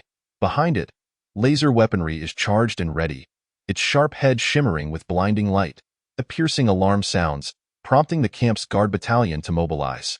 Upon witnessing the scene, they halt in their tracks, locked in a standoff. Surrounding the camp, for massive searchlights shine upon Soul Blade.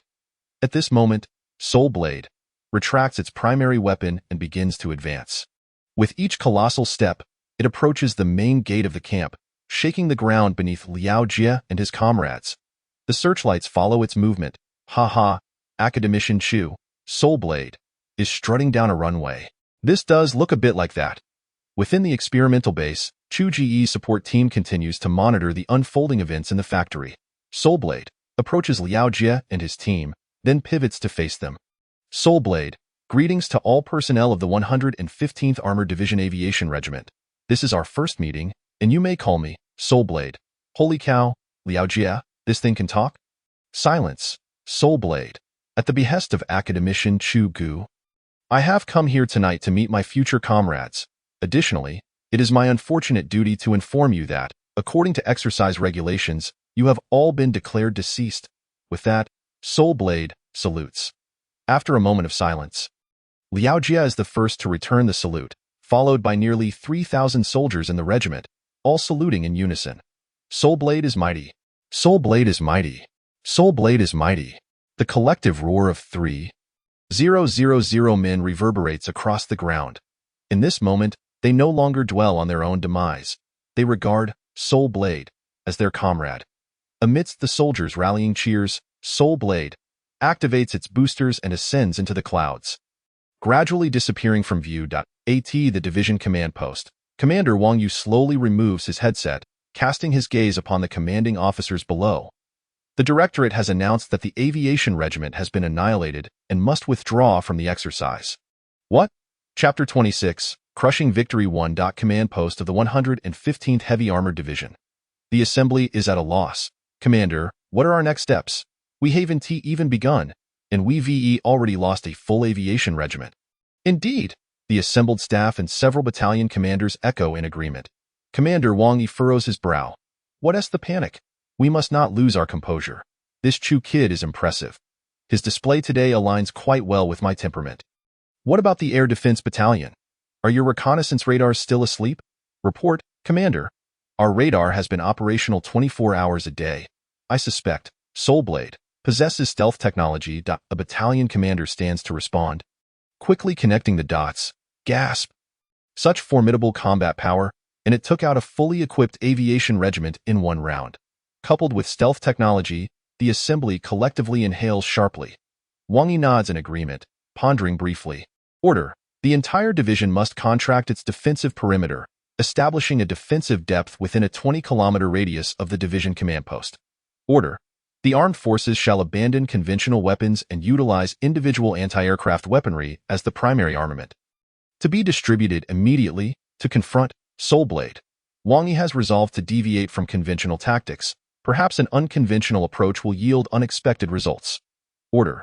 The reconnaissance battalion is to deploy in squads, advancing 50 to 100 kilometers to search for Soul Blade. Upon locating a target, report the coordinates to the division headquarters immediately. Wang Yi issues several commands in one breath. At this moment, he must stand firm as a leader. If a division's backbone is lost, its fate will not fare well. By the way, what is the status of the Special Operations Team dispatched? Wang Yi inquires of the Special Operations Commander. Report, Commander. The team is currently in radio silence, and no information has been relayed back. No news is good news. All right, everyone, in previous exercises, we've been the ones pushing our limits against our peers. The tides have turned, and I sense that our opponent may be unprecedentedly formidable. Nevertheless, the 115th Division will not fear any enemy. When the time comes to engage in close combat, I shall lead you all from the front. Yes, that concludes today's briefing. Return and rest well. Tomorrow will be a fierce battle. Yes, all personnel in the division rise and salute in unison. The elite forces are indeed exceptional. Thus far, their morale remains high, spirits unbroken, and combat effectiveness intact, 25 kilometers outside the experimental base. In the darkness, a fully armed special operations team advances cautiously. They operate in groups of 3, providing alternating cover, remaining vigilant. Suddenly, the foremost special operations soldier halts, raising his arm, prompting the others to stop, bend low, and observe their surroundings warily. He is the team leader, codenamed Vulture. Captain, is there a situation? A team member inquires via wireless mic. Maintain vigilance. There's nothing yet, but I can't shake the feeling of being watched. Team leader Vulture peers through a high-definition night vision device, scanning a patch of small woods ahead. Captain, according to the map, we are currently 25 kilometers southwest of the experimental base, a nearby team member reports after checking the electronic display on his forearm. Understood. All team members, heed my orders. We will rest here for now, maintaining silence and remain observant of our surroundings. According to the clock, it is now 1 a.m. We will proceed as planned in 1 hour. Captain Vulture adjusted himself after patting Mike on the shoulder and commanded, at 2 a.m. Most people are in the deepest slumber. Vulture has chosen this hour to act, intending to catch Chu Ge and his team off guard. Yes, the team members replied in unison. However, unbeknownst to them, over 100 meters above, the Soul Blade hovered, observing the special operations team below. This scene was accurately transmitted to the computer in Chu Ge's command center. Academician Chu, how should we proceed? They estimated it was waiting for deeper night. I have no intention of playing along. I still need my rest. Let Soul Blade trap them. Let's go and capture some prisoners. Chu Ge declared, briskly walking outside. 20 minutes later, Chu Ge, Li Gang, and an entire company of guards arrived at the coordinates of Soul Blade. After disembarking, Chu Ge approached the colossal foot of the mech. At that moment, the 12 members of the Special Operations Team sat huddled together, encircled by a perfectly drawn circle, clearly the marks left by Soul Blade's laser weapon, with small flames still flickering in some places. A powerful spotlight from Soul Blade illuminated the circle, blinding the Special Forces members who shielded their eyes, rendering them unable to see Chu Ge and his team. Turn on the headlights. Yes, Major Chu. A guard rushed to a nearby truck. All right, Soul Blade, turn off your lights. Can't you conserve some energy? With a snap, the bright light disappeared. Chu Ge hurried forward. Brothers, you've worked hard. Ha ha ha. Vulture took a moment to adjust his eyes to the current environment. Ignoring Chu Ge, his gaze was fixed on the towering Soul Blade. Is this our opponent? Indeed, it's called Soul Blade. Its speed is astonishing. Even with our utmost caution, we couldn't inflict any damage during its attack. Ha ha, it knew you were out the moment you stepped out, but had other missions. Otherwise, do you think you could have reached this point? Now I understand why there's always a feeling of being watched. I suspect it has been tailing us all along, hasn't it? Correct. Truly the elite of the Special Forces. All right, we should return to base. We need to rise early tomorrow. Oh, Soul Blade, you needn't return. Find a place to hide on your own to avoid further commotion tomorrow. After saying this, Chu Ge turned and walked away. Captain, where are we headed? The Special Operations Team members quickly gathered around Captain Vulture. Where are we going? Strictly speaking, we have already become his captives. Where else could we go? The Special Operations members trailed behind Chu Ge's convoy. After walking a considerable distance, the team members glanced back at the imposing figure of Soul Blade. It stood motionless, watching them depart. Captain, why do I feel like I haven't fully awakened? A petite team member suddenly remarked. Hummingbird, do you want me to help confirm whether you're awake? Scram, scram, scram. Hummingbird, you are our team's mechanical expert. Drones, unmanned tanks, and tractors are all your little toys. How does this big toy feel? Ha ha ha, a towering man, nearly 1.9 meters tall and holding a massive light machine gun, teased him. All right, you too. There's no comparison here. You saw its agility earlier. Our rocket launcher couldn't even touch it. As for guns, they wouldn't even be a mere tickle. Captain, what do you think about high explosives or grenades?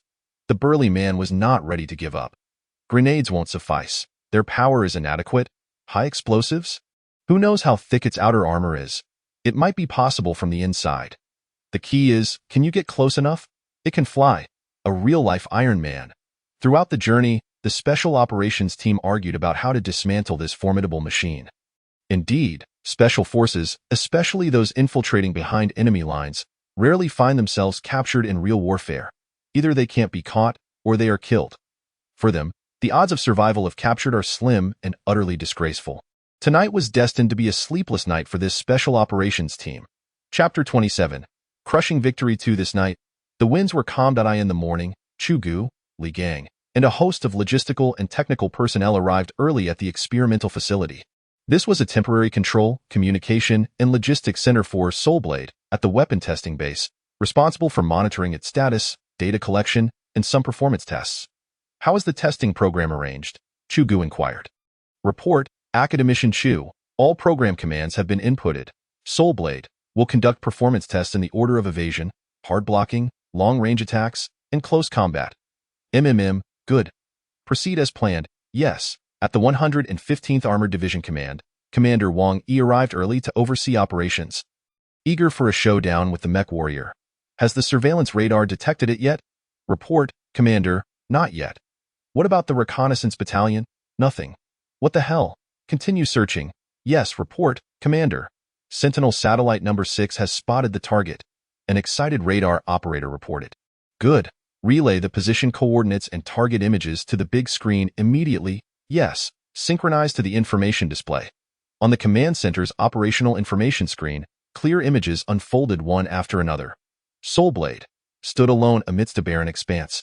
Surrounded by yellow sand, the sun casting a lonely light upon its form. Somewhat desolate, somewhat solemn. Why is it so still? Commander Wang Yi felt a twinge of unease. Commander, from the coordinates, it seems to be at the weapon testing site northwest of the experimental base. Distance to target? 250 kilometers. 250 kilometers? Only long-range artillery and missiles can reach it. Yes. Deploy unmanned reconnaissance drones to keep it under observation. Immediately relay the coordinates to the missile battalion and artillery regiment. Damn it. Let us shower it with iron rain first. Commander Wang Yi, having endured much frustration over the past few days, could not help but curse order. Deploy 18 units of 370mm heavy long-range rocket artillery. Commence rapid fire on the target coordinates in 5 minutes. Let us give it a taste of our firepower. Yes. 5 minutes later, at the long-range artillery positions, a cacophony erupted as 18 rocket launchers fired almost simultaneously. Each rocket soaring toward the target with fiery trails. A full salvo of the 370mm artillery unleashed 144 rockets, capable of covering a significant area. The Chinese version of long-range artillery had already achieved impressive accuracy. Comparable to precision-guided missiles on the arid expanse, Soulblade's energy core meticulously calculated the trajectories, speeds, and impact points of the incoming shells. In the next instant, Soulblade leaped up and then landed heavily, shifting its position. Moments later, the rockets exploded, creating billowing smoke and showers of sparks. Removing the warhead still left the heavy rockets with considerable destructive power. As the smoke cleared, Soulblade stood there, resembling a statue. Commander, the command center estimates that it perfectly avoided the lethal radius of all the rockets. What? The missile battalion commander and artillery regiment commander rose simultaneously. Commander, allow me to join in. I'll unleash a significant amount of ammunition on it. I refuse to believe it. The missile battalion commander was unwilling to back down. Commander Wang Yi remained silent, fixated on the information screen, seemingly deep in thought. Replay the footage captured by the drone? Yes. After a lengthy pause, did you notice anything? Commander, are you suggesting it was playing with our timing? Staff Officer Lee suddenly interjected. Exactly. The timing of the rocket launch, its movement, the flight time of the rockets. And the explosion timing. When you connect the dots, you'll uncover the issue. The burly men were somewhat befuddled. In total, it only took 2 minutes, yet it accurately calculated our rocket's landing time and even their impact points and explosion radii. So, that's why it perfectly evaded. The burly men finally understood. In other words, during the rocket's flight, it precisely tracked their trajectories for interception. For it, however, it wasn't about interception. It was evasion. It possesses a complete set of detection and early warning radar, very advanced. Its calculation speed is astonishing. We may indeed need to treat it like Iron Man, Commander Wang concluded. How do we even contend with this? Iron Man? A sci-fi movie? Ridiculous. We might as well have Robert Downey Jr. Calculate? Huh? Who is this Robert? All right, this is an exercise, and it's not over yet. Commander Wang was furious. Well, Academician Chu Ge, I truly underestimated your capabilities. Order. Artillery regiment and missile battalion to withdraw from combat. Armored troops to advance, moving into the range of the artillery and individual anti-aircraft rocket launchers. Order. Report to the command center, requesting Air Force deployment. All fighter jets to carry composite-guided combat missiles. Command. Deploy all unmanned combat drones equipped solely with composite-guided missiles or television-guided missiles. Old Wang was truly enraged. He issued his commands in one breath, hardly pausing for air. He had been holding back his frustration. This, Commander? Deploying the Air Force? This seems to exceed the scope of the exercise. Have no fear. The command center will consent. Commander, why specifically request these types of guided missiles? From the images, I suspect that this mech warrior's stealth technology and power systems are unconventional. Standard infrared and radar guidance may prove ineffective, explained Commander Wang. Indeed, experience speaks volumes. Report. The command center has approved the request for Air Force deployment, communicated the signals officer. Did I not say so? Haha, how many aircraft have been deployed? A squadron of JK-20S, hiss, quite generous indeed. At a certain Air Force base in the west, 26 armed JK-20S, the latest stealth fighters of Huaxia, glided out of the parking area. 2 aircraft took off simultaneously from each runway, soon forming a formidable attack formation in the sky. 01. What s with such a large display? What s the situation? The incident arose suddenly. The squadron alarm sounded, and all aircraft were urgently scrambled without any combat orders issued. 02. Unclear. The combat system has received a combat briefing. AWACS 045 is rendezvousing with us in the designated airspace. Acknowledged. Meeting at 045 airspace. Experimental base, Soulblade, temporary control center. Chu Ge was yawning at that moment. What is the situation with Commander Wang? Has the exercise already come to a halt? How stingy? Li Gang began to grumble. It's not stinginess. It's knowing that we are playing hide and seek with him, Chu Ge asserted firmly, genuinely admiring Commander Wang's capabilities. All right then, we can skip the subsequent experimental procedures. Why? Li Gang asked, puzzled. Because Soulblade is about to enter close combat mode. Activate Soulblade for free combat mode. Chu Ge's gaze sharpened with intensity. Yes. Chapter 28. Overwhelming Victory 3 in the 045 airspace. The Flying Dragon Squadron, with this aircraft serving as the early warning command aircraft, numbered 169, on channel 11560, concluded. Flying Dragon 01 received. Flying Dragon 02 received. Flying Dragon 03 received. Target coordinates have been transmitted to all aircraft's ICS, 4 combat command systems. The mission is to reach the target airspace, lock onto the target, and destroy it. This aircraft will continuously update the target coordinates and provide you with aerial intelligence. Good luck. Thank you, AWACS 169, for the short-range service. After reading the mission file transmitted by the AWACS, Lead Aircraft 01 executed a roll, ascending to the attack altitude first. The other aircraft followed suit in identical maneuvers. Squadron, be advised, we will reach the target airspace in 5 minutes. Understood, 01. Is this such a straightforward task that requires the entire squadron? The 02 wingman began to stir trouble. 02. You're rather chatty. Be careful lest the boss give you a beating on the way back. 01. At this altitude, it seems we are targeting ground objectives. Why are we all carrying air-to-air combat missiles? Who issued this order? 02, upon seriously reviewing the documentation, immediately raised a question. 02. I'm your lead, not your search engine. Inside the AWACS 169, the radar screen marked by drones showed that Soulblade was moving and at an astonishing speed. Flying Dragon Squadron, attention, The target is in motion. Coordinates updated to the next moment. Oh no. The target is directly ahead of the AWACS. Quickly evade. Evade. The Flying Dragon Squadron was taken aback. How extraordinarily rare. The usually serious AWACS operations officer was now cursing into the headset. Subsequently, the communication with the AWACS was severed, leaving only static in the headset's .01 calling AWACS, 01 calling AWACS, 01. Things aren't looking good. The 02 wingman spoke with a tone that seemed to invite trouble. Squadron, take note, command is now under 01's leadership. Switch back to the original squadron channel. Immediately engage afterburners and head towards the AWACS last known coordinates. .02, acknowledged. 03 acknowledged.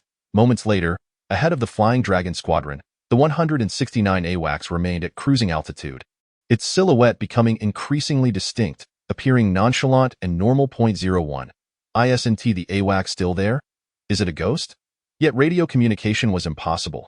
Use the spotlight to signal in Morse code, inquiring about the situation. Acknowledged, 01. The AWACS reports that they have been shot down and are withdrawing from the exercise. What? Oh, and there's one more thing. What? Good luck to you. Danger. Spread the formation, pair up 2 aircraft, and disperse. Activate search radar. Stay alert for enemy presence. 01 sensed danger from this statement and hurriedly issued combat orders.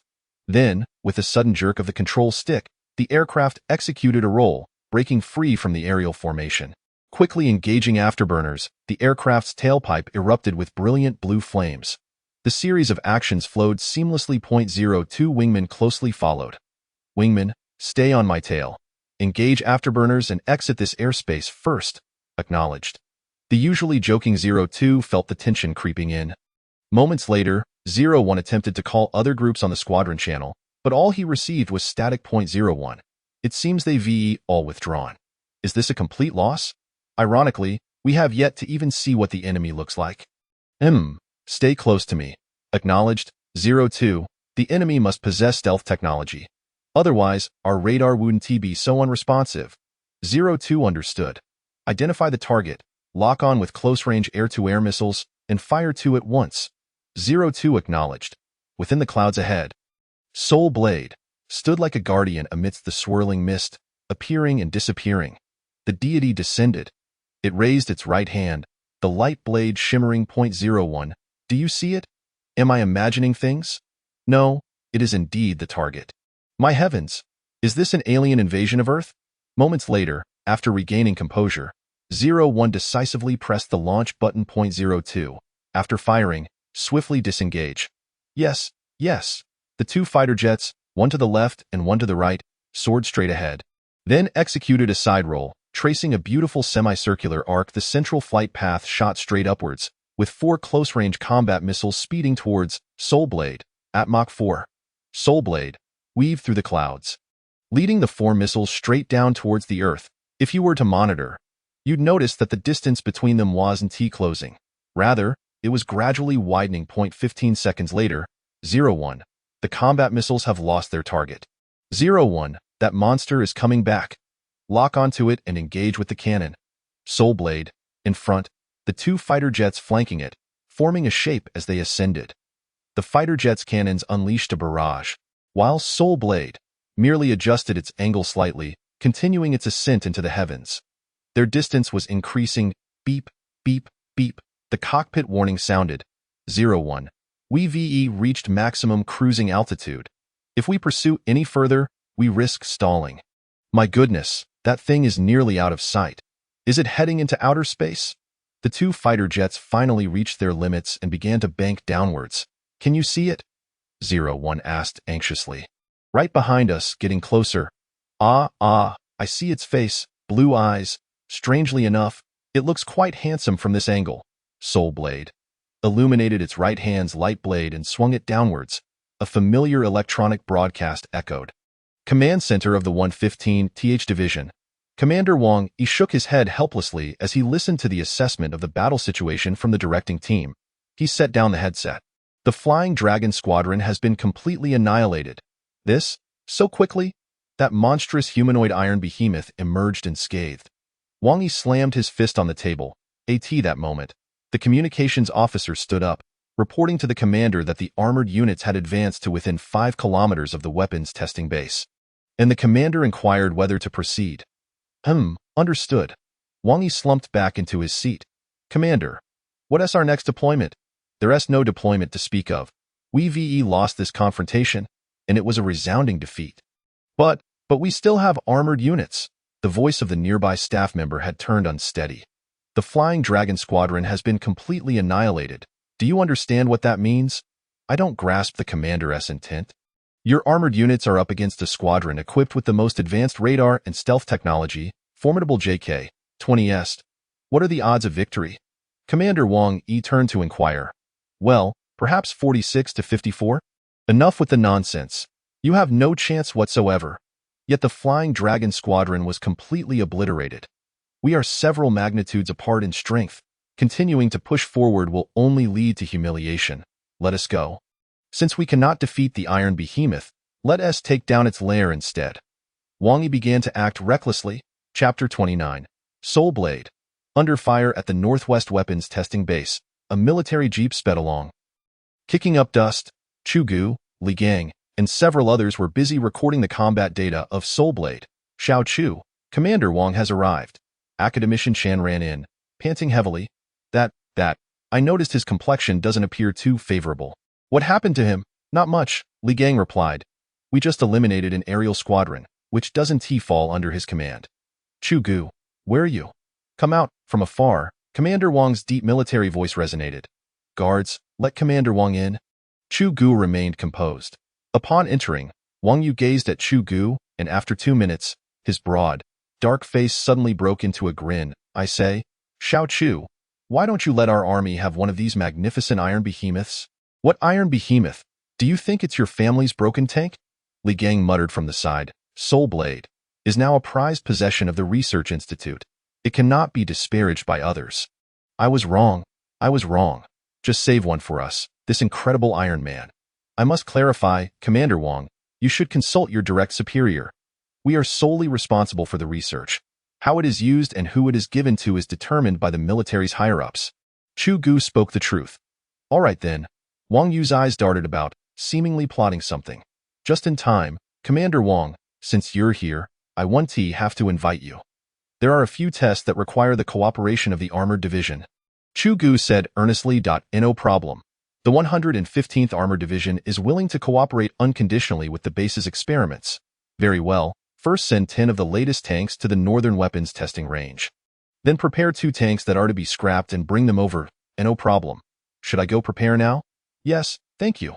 No need for formalities. Soon we will be like one big family. Wang Yu readily agreed and quickly left, leaving a group of bewildered individuals behind. Meanwhile, as soon as Wang Yu stepped out, he pulled out a military phone and hurriedly dialed a number. The command center of the Huaxia A Group Army. Commander Long was writing something in a small notebook on the table when the phone rang. Hello, this is Long Feng. Commander, it's me, Wang Yu. Why are you calling me instead of focusing on the exercises? How are the drills going? Let me tell you, if you don't perform well, I'll deal with you. You might as well deal with me now. Wang Yu retorted defiantly. He then briefly updated the commander on the recent battles. Commander, let's set aside your threats for now. We need to hurry with the recruitment of personnel and equipment. Act fast, or we might not even get a sip of soup. Understood. You rascal, I've never seen anyone so excited after a defeat. Complete the remaining tasks with Academician Chu at the experimental base, and I'll deal with you when you return. Commander Long concluded before hanging up. Go take on 1,000 alone? My goodness, a storm is brewing. He looked at his notebook, tracing over Chu Ge's name, then solemnly added, Soul Blade, to it. Soon, a smile spread across his face, back at the base. After Wang Yu made the arrangements as instructed by Chu Ge, he turned and returned. The allure of this place was so strong that even if offered the position of commander, he wouldn't leave. Chu Ge picked up the microphone. Soul Blade, proceed to the Northern Weapons Testing Ground. Seconds later, the ground surveillance and aerial drones captured the imposing silhouette of Soul Blade. This speed, is it instant movement? Commander Wang marveled beside him. Commander Wang, have the tanks been sent over? We still need to wait a bit. Do you think everyone can zip around like your Iron Man? After several minutes, Chu Ge picked up the microphone again to address Soul Blade. through the camera, launching into a lecture. What was that during the last aerial battle? There were only 26 planes on the opposite side. It took you over 10 minutes to resolve that. Moreover, I instructed you to decisively defeat the enemy, yet you were dancing around, soaring in the clouds. What's that about? Posing for the camera. Should I get you a maternal mech to seek approval? Chu Ge scolded for 10 minutes. Only when Soul Blade's massive iron head dipped almost to its chest did he reluctantly stop. From the sidelines, Commander Wong and Academician Chun stared at Chu Ge as if he were a monster, their mouths agape in disbelief. Wait, Academician Chu, do you think it understands what you are saying? It can discern basic emotions, or else it would be too dull, wouldn't it? Chu Ge smiled. Indeed, during the construction of Soul Blade, its artificial intelligence capabilities had been somewhat diminished. Chu Ge had deliberately left a margin. Otherwise, facing a featureless humanoid mech daily would be exceedingly tedious. Since it resembled a transformer, although it couldn't indulge in extensive theatrics, simple communication was still necessary.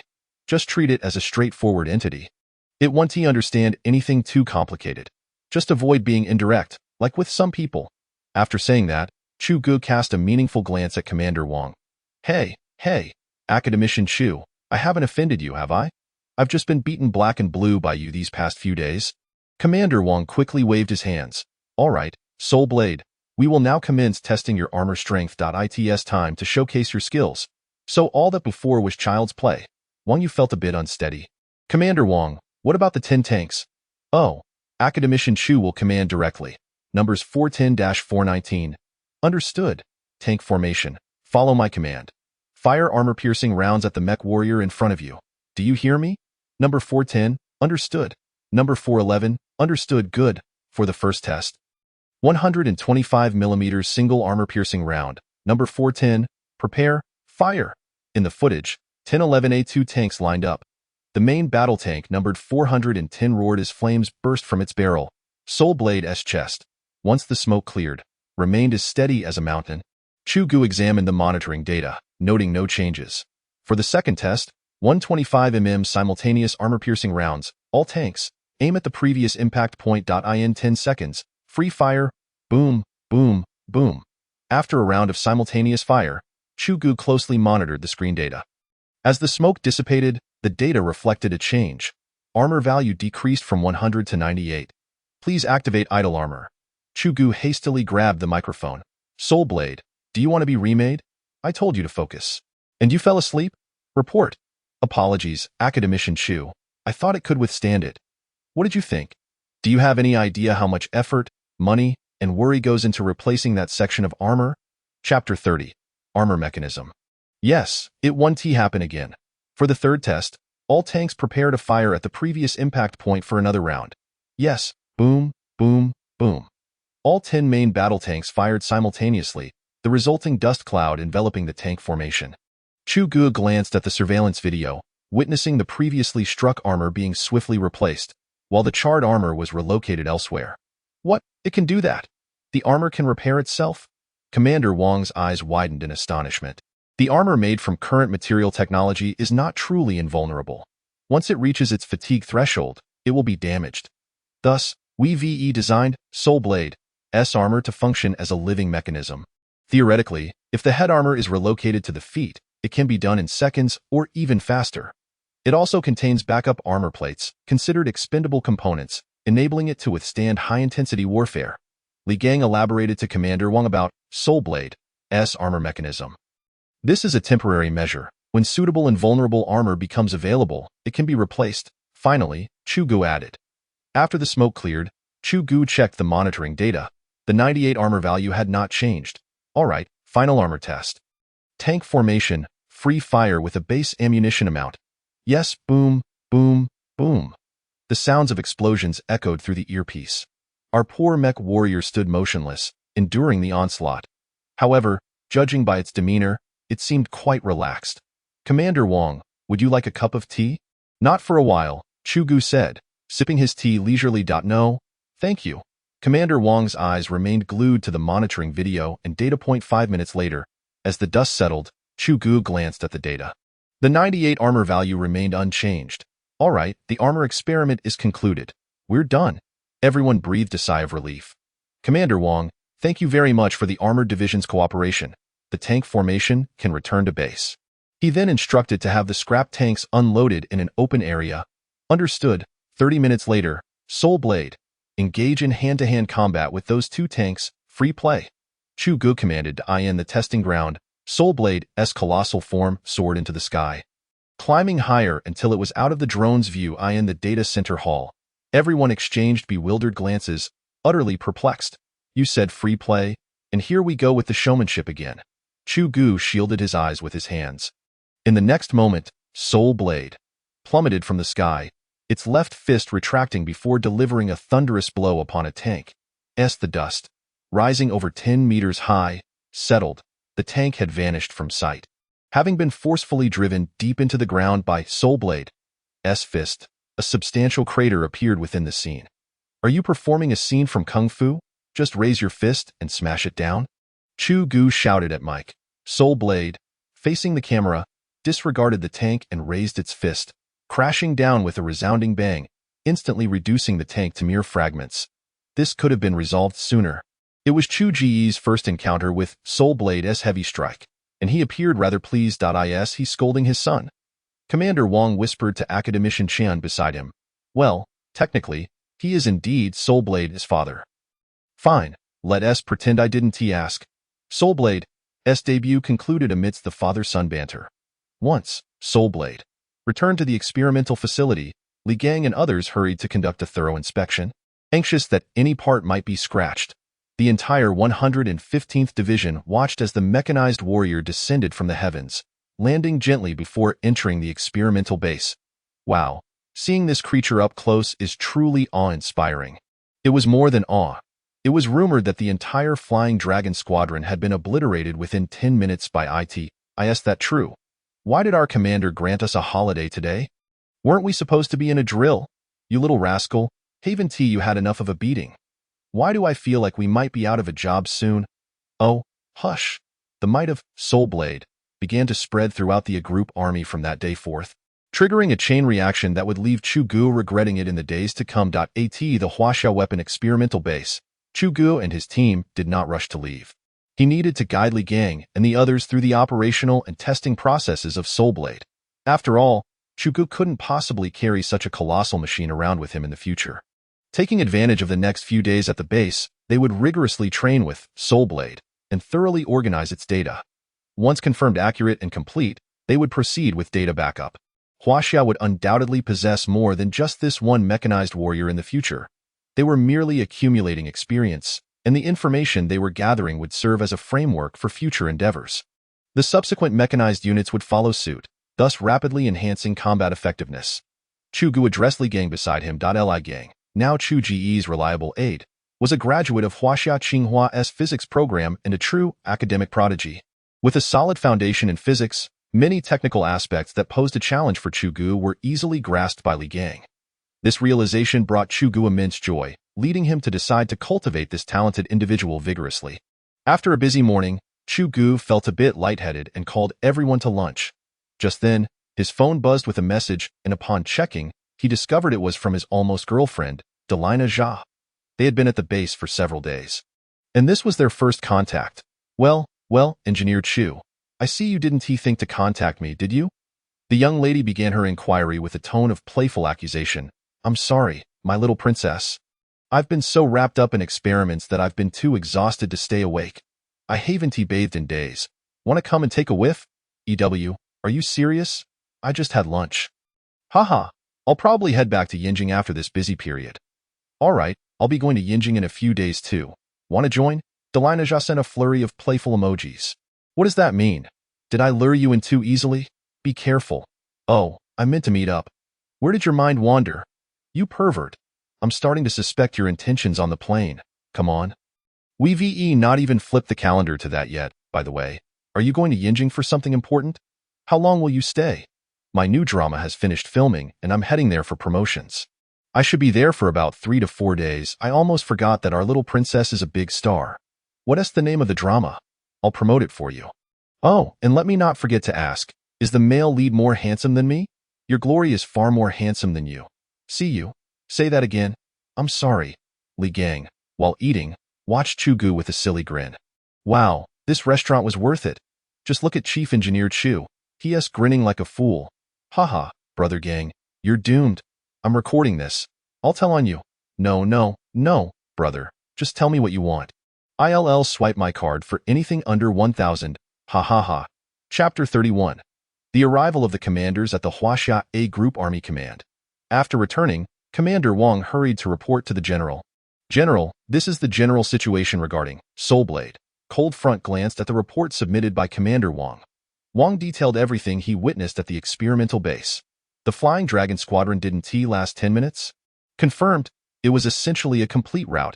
Even the radar couldn't detect where Soulblade was. This mechanized warrior was developed by Chu Ge? Yes, and he is practically Soulblade's father. You should have seen him at the base. His lectures were harsher than a father scolding his son. I recall the Light Prism Tower project, the controllable nuclear fusion technology, also originated from him? Cold Front inquired eagerly. Indeed. This individual is truly a once-in-a-lifetime talent. Have you noticed? The projects he researches, any one of them could be considered a national treasure, yet he seems to disdain projects like individual weaponry. I hadn't considered that in detail, Wang replied honestly. Prepare a plane for tomorrow. I need to visit the base. Regardless of whether we can acquire Soulblade or not, even a few insights from Academician Chu would significantly elevate our capabilities. Cold General understood that, fundamentally, this individual and the mechanized unit were not in a position to negotiate. He had his own plans in mind. The next day, at a military airport in the northwest. Just after 6 o'clock, as Cold General disembarked the plane, he had yet to enter the vehicle when he spotted a transport aircraft approaching from afar. This plane looks familiar. Isn't that Commander Lu's private jet from the Western Military District? Having interacted frequently with Commander Lu in the neighboring military district, Cold Front decided to wait. The plane landed, and before anyone disembarked, Cold Front approached. I knew my eyesight wasn't failing me, old Lu. What brings you here? I thought it was someone else. Isn't this Cold General? Hey, didn't you finish your drills? Oh, I'm just here to gain some insights. How about you, old Lu? I'm here for the same reason. Shall we go together? Sure. Just as they were about to leave, another transport aircraft appeared in the distance. They exchanged glances. Should we wait? All right, I thought it was someone else. Isn't this Commander Wang from the Northern Military District? Thus, Cold Front found himself at the airport from 6 in the morning until 9, with a gathering of 8 commanders. Leaders from all military districts of Huaxia converged at the Northwest Weapons Experimental Base. All right, everyone, let us skip the pretenses. We're all soldiers here, so let us speak frankly. Cold Front expressed his frustration. Exactly. Cold Front's troops are at least a practice squad. What about you all? A dark-skinned man chimed in. Hey, Meng Shichong, I can understand the Army and even the Air Force being here, but what business do you have as a naval commander? Why can't I come? The first results of Academician Chu's research were for our Navy. As for that iron lump of a robot, I'm not here to compete with you. When it comes to Chu Ge, anyone who dares to contest with me, I'll be furious. Laughter erupted among the old friends and comrades, many of whom had fought together as they playfully bickered before finally embracing tightly. With such steadfast leaders in Huaxia, the nation's future is secure. Meanwhile, Chu Ge was still diligently analyzing data. Academician Chen rushed in, exclaiming, Chu Ge, hurry up and delegate tasks to Li Gang. Many commanders have arrived. Huh? Which commanders? As Chu Ge stepped outside, he inquired. Basically, all the prominent leaders from Huaxia are here. I can't shake the feeling that we're being targeted by these wolves. Academician Chen sighed. Do you think the news about Soulblade spread that quickly? I say, you forget it, you blockhead. Inside an office at the base, various commanders were exchanging intelligence when Chu Ge unexpectedly entered, only to hurriedly retreat upon realizing the distinguished guest within. Now, Chu Ge felt nervous. This old Chen, messing around at such a critical moment. Why did he have to bring someone else in? Why did I have to come here? Chu Ge pondered anxiously. You must be Xiao Chu, also known as Chu Ge, correct? Colonel Long, with his keen perception, hastily rose to inquire. At this moment, Chu Ge had to muster the courage to enter. Greetings to all esteemed leaders. I am Chu Ge. I apologize for the lack of courtesy in your long journey here. Haha. Our esteemed academician Chu seems a bit anxious. Ha ha ha. Inside the room, all the leaders erupted into laughter. No worries. Come, sit down quickly. Are you afraid that we old folks might devour you? No, not at all. I wonder who would dare to feast upon our esteemed academician Xiao Chu. Just then, a soldier with a refined yet resolute demeanor pushed the door open and entered. Upon seeing the newcomer, all the leaders straightened their backs and rose in unison. Good day, Minister Long. The visitor was none other than the military's Minister Long Him. What occasion brings you here today? Did you arrange this in advance? Ah, yes. The testing of the mecha warriors is nearing completion, and we were contemplating whether to come and have an early look.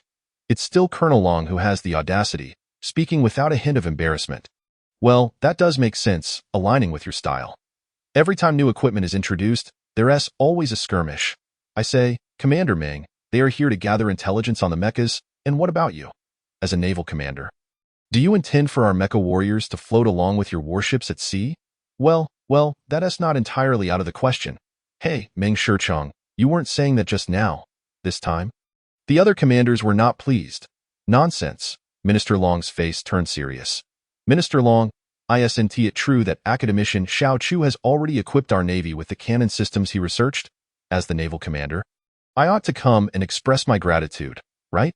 Seeing the opportunity, Commander Ming quickly added, that is a reasonable justification.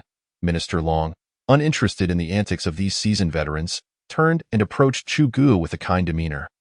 You must be Chu Ge, correct? Reporting to Minister Long, yes, that is I. Chu Ge promptly stood at attention and saluted. Minister Long is indeed an idol from Chu Ge's school days. This venerable leader, who has seen battle, has been at the helm of the Chinese military's continuous development and expansion for nearly 2 decades. His commitment to technological advancement and the nurturing of talented individuals has propelled the Chinese military's new equipment and technologies to unprecedented heights. The Navy and Air Force, once considered weaknesses, have now surged to become among the top 3 in the world. Chapter 32. Future Plans. Xiao Chu, come here, sit beside me. Minister Long patted the chair beside him. Chu Ge hurriedly took a seat. First, I wish to share some preliminary insights regarding the future deployment of Soul Blade. It is best you all cease your little schemes to take advantage of the situation. Minister Long cleared his throat. Furthermore, academician Chu Ge, do not harbor any thoughts of keeping him to yourselves. He is now a national treasure. Have you ever seen a treasure kept hidden? The commanders lowered their heads. However, research outcomes can still be considered. As Minister Long concluded, the eyes of everyone present sparkled with interest. Since we are all gathered today, Xiao Chu, why don't you share the subsequent plans for Soul Blade with everyone? Certainly, Minister. The testing for Soul Blade is now essentially complete, and my team is in the process of further refining these research data to establish a log-based operational maintenance program. Following that, we will initiate a production plan. With a preliminary goal of 10 mecha warriors to form a mecha combat group, the mecha group will require a comprehensive logistical support base, ideally located in the West, as the environment here is more suitable for their daily maintenance. The support base must also include a command center and a data center, which can be integrated to form the hive for the mecha group. The overall planning and construction is estimated to require at least a year, possibly extending to 4 or 5 years if it proceeds slowly. As he spoke, Chu Ge glanced at Minister Long Him. Xiao Chu, you need not worry about this. China will fully support the construction of the base, striving to provide the best and fastest means for our mecha warriors to establish their new home. Very well. I will keep track of the production of the mecha warriors, ensuring it progresses in parallel. And by this time next year, we shall have a formidable force, a deterrent for all. Excellent. The other commanders listened intently, their spirits ignited, and upon hearing Chu Ge's final statement, they erupted into applause. Minister Long gazed at the spirited young man before him for quite some time. By the way, there is another matter that everyone should congratulate Chu Ge on. Secretary Zhang, please bring the commendation order. Minister Long spoke to an aide nearby, who promptly handed him a prepared document. In recognition of Chu Ge's outstanding contributions to the nation's defense, the entire military shall be informed and commend academician Chu Ge. This has already been disseminated to military organizations at all levels nationwide. The sound of applause resonated throughout the room. Additionally, Chu Ge's rank has been elevated from major to colonel. Minister Long took a deep breath. Goodness, a 3-rank leap. What? Does our Colonel Chu's contributions not merit this? Should I directly? Exactly. The assembly began to murmur among themselves. Beside him, Academician Chen nodded in satisfaction at his beloved prototype. Chu Ge stood solemnly, saluting the assembly, his eyes misty with emotion. Ding! Congratulations, host.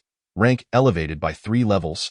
Honor points 15,000. System reward 5,000 points. Current honor points 27,000. Haha, what does 27,000 points amount to? 10,000 points can be exchanged for 10 trillion Huaxia dollars. The system suggests the child calculate the arithmetic himself. Ding! Congratulations, host. Commendation order disseminated throughout the military. Reputation points 3000000. Current reputation points 300000500. An additional 500 surplus? I recall having used some before. Reputation points can be cumulative.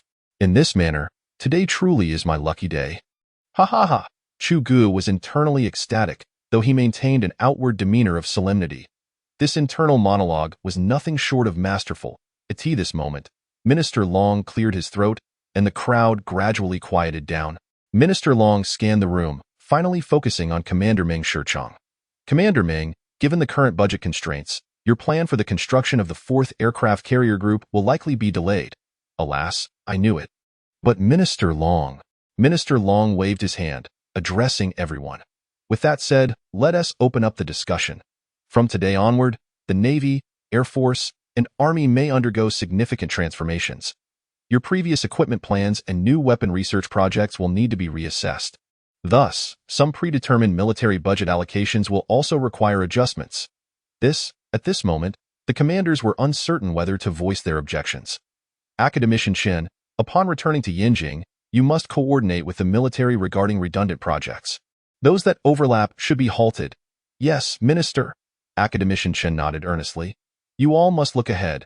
Quality resources must be utilized effectively, am I correct? Chu Ge, lost in his internal musings, was jolted back to reality upon hearing his name called by Minister Long and hastily responded. Yes, previously, I was solely focused on research and did not coordinate this aspect adequately, resulting in the waste of some resources. With this in mind, Chu Ge turned to Commander Meng Shichong. Commander Meng, for now, let us heed Minister Long's suggestion and pause the construction of the Navy's 4th Aircraft Carrier Group. Once my current projects conclude, I may initiate the Aerospace Aircraft Carrier plan. Aerospace Aircraft Carrier? Everyone, including Minister Long, turned to look at Chu Ge. Yes, we are already undertaking some preliminary technical accumulations for this plan. Although I have yet to finalize the complete construction proposal, it should not take too long. Should the Aerospace Aircraft Carrier plan be implemented, the future of Huaxia will no longer be confined to mere land and sea. We shall establish our presence in space. Academician Chu, what level of confidence do you have? Commander Ming inquired with excitement. 90%. However, many of the technologies are groundbreaking. From completing the technical data to perfecting the blueprints, I estimate it will require about a year. So soon? Chu Ge had forgotten that his timeline was calculated with the system's assistance. Just to design and research a conventional aircraft carrier from laying the keel to launching it typically takes 3 to 4 years at a minimum. Ultimately, for it to be operational, 6 to 7 years is the norm. For new vessels, achieving combat readiness within 10 years is not considered too long, especially given that the lifespan of a warship is only around 40 to 50 years. Without utilization, half of its lifespan would already be spent. Therefore, such large-scale strategic weapons are truly beyond the reach of smaller nations. Gasp! Several commanders were astonished. Chu, why did you not inform me of such significant news earlier? Minister Long hurriedly interrupted, his demeanor gentle but filled with concern. This, actually has been in the planning stages for quite some time. I intended to present it to you once there was a tangible prototype. Chu Ge fabricated an excuse, knowing full well that he was previously unable to afford it. Very well, Academician Chen, upon your return, establish a corresponding expert group. For specific personnel and funding matters, consult Academician Chu. The project application will receive a green light, and I will report back to the higher-ups. You need only execute. Yes, Academician Chen affirmed. Minister Long, however, I have yet to provide you with any data. This is quite the favor you are granting. Chu Ge was taken aback by how swiftly this matter was settled. What are you looking at? Do you think any of these old codgers could comprehend this? Chu, take the reins and proceed. The nation places its unconditional trust in you. Yes, Chapter 33. The arrival of my girlfriend having concluded all that needed to be said. Minister Long rose to his feet. Ladies and gentlemen, let us proceed to witness our mech warriors. Is this not one of the purposes of your visit? Indeed. The crowd rose in unison, with Academician Shun leading the way. At the data center, Li Gang and his team were still bustling about. Upon the arrival of the high-ranking officials, Chen Academician called out, "Everyone, pause for a moment and see who has come to visit."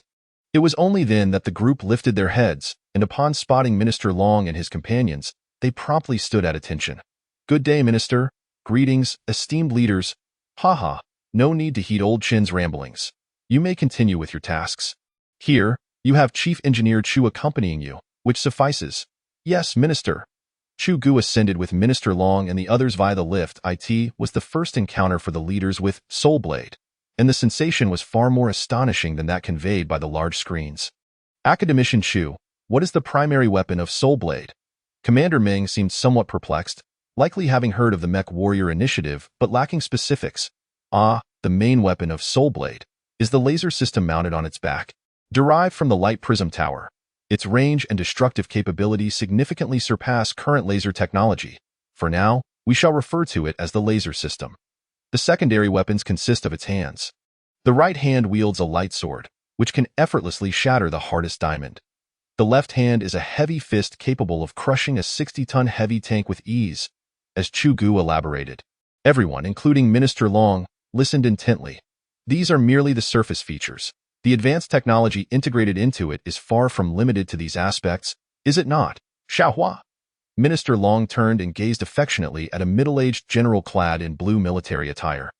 Yu Xiaohua was the Air Force commander, the head honcho of the Flying Dragon Squadron. Haha, how embarrassing. Upon my return that day, my troops were utterly astounded, incessantly exclaiming that they had seen a ghost. Thus, I hurried over to witness the Soul Blade, which had left my subordinates in disarray. As the lift reached its pinnacle, Soul Blade gracefully lifted its titanium alloy head. Soul Blade, Minister Long, esteemed leaders. The Mech Warrior, Soul Blade, reports for duty. It then executed a precise military salute. It can even speak. Basic communication is certainly feasible. The azure glow emanating from Soul Blade's eyes exuded a chilling aura. Its mechanical visage adorned with a robust chest plate shielding its energy core, radiating an undeniable metallic essence and immense power. The leaders stood in awe, rendered speechless by the imposing mech warrior before them. Perhaps they would require some time to fully digest this novel behemoth. Minister Long and the others did not linger long. Though the visit was brief, it proved to be immensely fruitful. Chu Ge, Academician Chen, and several leaders from the base accompanied them to the airport. "Xiao Chu, do come visit me when you have the time. My doors are always open for you," Minister Long earnestly stated as he turned before boarding the vehicle.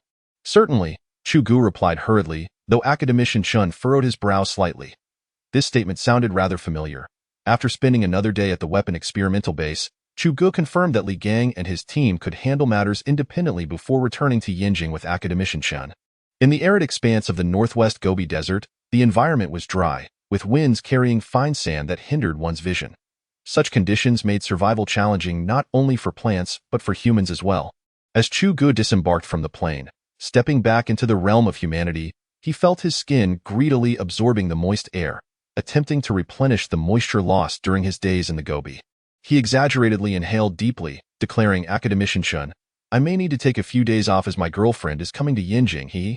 "Very well, just inform the Institute when the time comes. You certainly deserve a break. Look at you, your eyes are bloodshot." Academician Chen expressed concern for Chu Ge's weary appearance.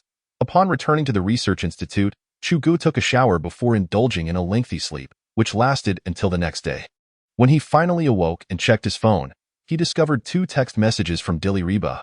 "Big Rogue, I'm heading to Yinjing tomorrow. Are you back yet? Don't go disappearing on me again, just you wait." Noting the timestamps, he realized the messages had been sent the previous night. "Well, I was likely in a dream state then," Chu Ge mused, deciding to call her back. After a brief ringing, the call connected. "I just returned yesterday, was too exhausted, showered, and went straight to sleep. I only just saw your messages." "I knew it. You pig head." Dilariba's voice was somewhat muddled, yet her soft, adorable tone remained distinctly recognizable. My event is about to commence, so I can't chat for long. Send me your location, and once I'm done, I'll come find you. All right, I'm hanging up now. Okay. After sending her the location, Chu Ge set down the phone. It seemed she hadn't specified when she would conclude, but he decided to head to the lab first. He rose to groom himself. Oh, I am the handsome brother Chu. His voice echoed amusingly in the washroom. Fortunately, his classmates were absent. Unable to remain idle, Chu Ge turned and made his way to the laboratory. His colleagues working on the neutrino detector greeted him warmly upon his arrival. Chu Ge's standing at the research institute had risen significantly, and he was now regarded as an esteemed elder. Wang Yun approached him excitedly. Academician Chu, Chen Lao mentioned you would be taking a few days off, so we didn't want to intrude. This girl seemed overly concerned about possibly upsetting Chu Ge by their presence. The plan was to rest, but I couldn't sit still, so I came to see how things were going. Haha, it's still the good old Yanjing. Look at you, Wang Yun. You've become even more beautiful. Where?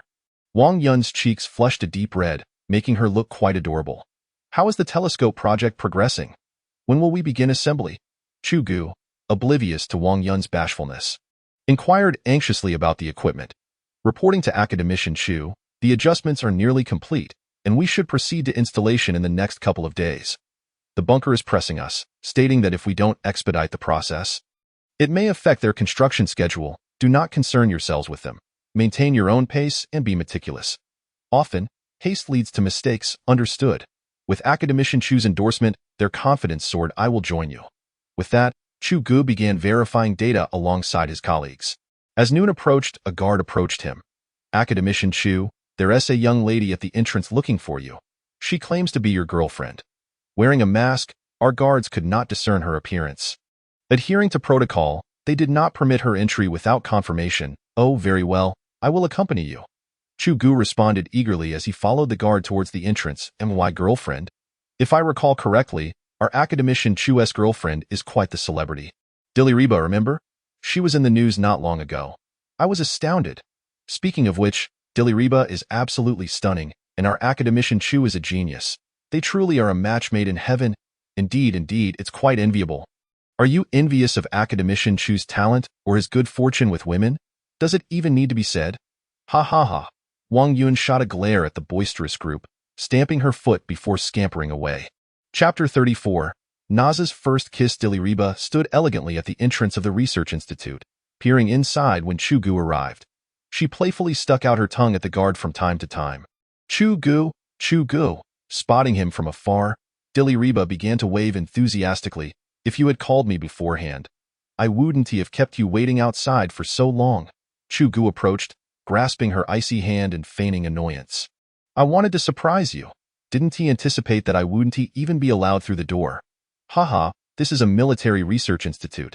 Of course, it's under military control. Silly. Care to repeat that? The nearby guard, observing the flirtatious exchange, nearly burst into laughter. As Chu Ge led Diliriba through the entrance and past the guard, he returned the salute. Diliriba gazed at Chu Ge, her eyes filled with bashful tenderness. Why aren't you in uniform? I'm not quite used to it yet. You would look so handsome in uniform. What nonsense. I can look handsome even without it. Oh, you shameless flirt. In front of the office building of the Research Institute lay a small lake, where the two decided to stroll along its banks. Hurry, take off your mask so I can see if you've become ugly. As Chu Ge admired Diliriba's long eyelashes, he felt an insatiable desire to see more. Why do I feel like your eyes are sparkling? As she spoke, Diliriba removed her mask. Nonsense, it's not just sparkling. It's glowing green, if you must know. Chu Ge silently repeated this in his mind. Diliriba's exquisitely beautiful face was now fully revealed to Chu Ge, her fair skin, high nose, and delicate, soft lips. This breathtaking visage had graced many of Chu Ge's dreams, but the beauty in reality was unparalleled. Chu Ge gazed at her, utterly entranced. Diliriba, feeling the weight of his intense stare, shyly lowered her head, her heart racing. What are you staring at me for? Naza, there's something on your eyelashes. Close your eyes, and I'll blow it away. Oh, confused, Diliriba obediently shut her eyes. In the next moment, Chu Ge leaned in, his lips aligning perfectly with hers. A potent masculine aroma wafted from his lips, enveloping the atmosphere. Woo-woo, D-Lina's delicate hands flailed, striving to push Chu Ge away. Yet, Chu Ge, unyielding, forcefully pried open D-Lina's mouth. At long last, he had ensnared his quarry, cool and sweet. Observing from a distance, D-Lina's hands gradually surrendered their resistance, gently embracing the man's shoulders from behind. After a prolonged moment, they slowly parted. Chu Ge smacked his lips. So sweet. Have you been eating candy? You naughty boy. How embarrassing to be seen. Haha, no worries. The folks at the Institute are all busily whirling like tops. Who has the time to notice, except for me? Humph. D-Lina bit her lip, casting a sidelong glance at the domineering man before her, suppressing a laugh. Wait, I've seen you in several dramas. There were plenty of kissing scenes. Why was that so? Awkward just now. Chu Ge elongated the last two syllables of his name. In film and television, many kissing scenes are staged. They're just for show, you know? That explains it. But still. Something felt amiss. Chu Ge gazed at D-Lina, who lowered her head further. This is my first kiss. Exactly right, Chu Ge replied, suddenly startled. Back in school, no one dared pursue me. Those who did were frightened off by my father. After starting work, I've been so busy, I never had the chance. As he spoke, his voice dwindled, and his cheeks flushed like ripe apples. Haha, my Naja is shy. Chu Ge abruptly lifted D-Lina, twirling her around. The early spring lake was crystal clear, revealing tiny fish frolicking beneath the surface. In the distance, a pair of mandarin ducks nestled together, their little toes playfully paddling beneath the water. D-Lina's hand was held firmly by Chu Ge as they entered the Institute's dining hall. It was mealtime, and the restaurant buzzed with activity. How about we sample the culinary skills of our master chef for lunch? Sounds good, D-Lina replied, her face still flushed from earlier, nearly hiding in Chu Ge's embrace. Chu Ge's colleagues, who had been chatting in small groups, fell silent upon their entrance. Initially, a small cluster of people, then a larger crowd, until the entire dining hall was enveloped in silence, the sound of a pin dropping audible. Suddenly, someone whistled, and the entire restaurant erupted. Whistles, applause, and cheers converged into a rousing symphony. D-Lina looked at Chu Ge, her small hand tightly grasping his larger one, and Chu Ge understood. He squeezed her hand tightly before releasing it. In that moment, D-Lina seemed to gain newfound strength, no longer hiding, smiling at everyone, and waving her hand graciously. Truly, her training shone through, effortlessly transitioning between roles. Chu Ge leaned down, gently whispering in Naja's ear. D-Lina did not respond, instead greeting everyone with her right hand while her left found Chu Ge's waist, giving it a playful twist. Chu Ge's cry was one of theatrical despair. Laughter erupted from the surrounding crowd. After ensuring D-Lina was settled, Chu Ge busied himself with serving food. Chef Zheng, a balanced meal. Please, 2 portions. Sure thing, Academician Chu. Is that your girlfriend? She has quite the beauty, far more stunning than the flower of our village. Chu Ge and a few fellow researchers burst into laughter at this remark. As Chu Ge moved to fetch food, D-Lina's gentle gaze never left him, following him wherever he went, occasionally smiling back at those who greeted her. Naja, may we sit? Wang Yun and several young colleagues smiled at her. Of course, D-Lina eagerly responded. Oh, it's you? I remember you from the airport in Magic City. Yes, I'm Wang Yun, Academician Chu's assistant. They are all his subordinates. Chu, Academician Chu. You mean Chu Ge? He is already an academician? Indeed, he has been for quite some time, but it seems he recently received a promotion from major to colonel, advancing 3 ranks. Colleagues say it won't be long before he becomes a major general. The youngest academician in Huaxia, and now a colonel, a bespectacled male colleague added. D-Lina had speculated about Chu Ge's identity before, but hearing Wang Yun's words today shocked her, both regarding his academic title and the astonishing military rank. You didn't know? Wang Yun discerned D-Lina's expression. Well, I genuinely had no idea. I never asked. I thought he was just a researcher or some minor official, D-Lina said, taking a sip of water. Still reeling from the shocking revelation. Chapter 35. The Institute causes a stir. Wang Yun, you're all here too? Chu Ge approached, carrying 2 plates of food, and sat beside D-Lina. Yes, Academician Chu. We came to get a closer look at the big star on the screen. Haha, come on, Naja, try our cafeteria's food. Sure, Academician Chu. D-Lina fixed her gaze on him. enunciating each word deliberately. Ha ha, Chu Ge chuckled awkwardly at Wang Yun, who discreetly stuck out his tongue. Delina wasn't truly upset. She shot Chu Ge a glance and turned to Wang Yun to share a secret conversation. As the meal progressed, the table quickly became familiar.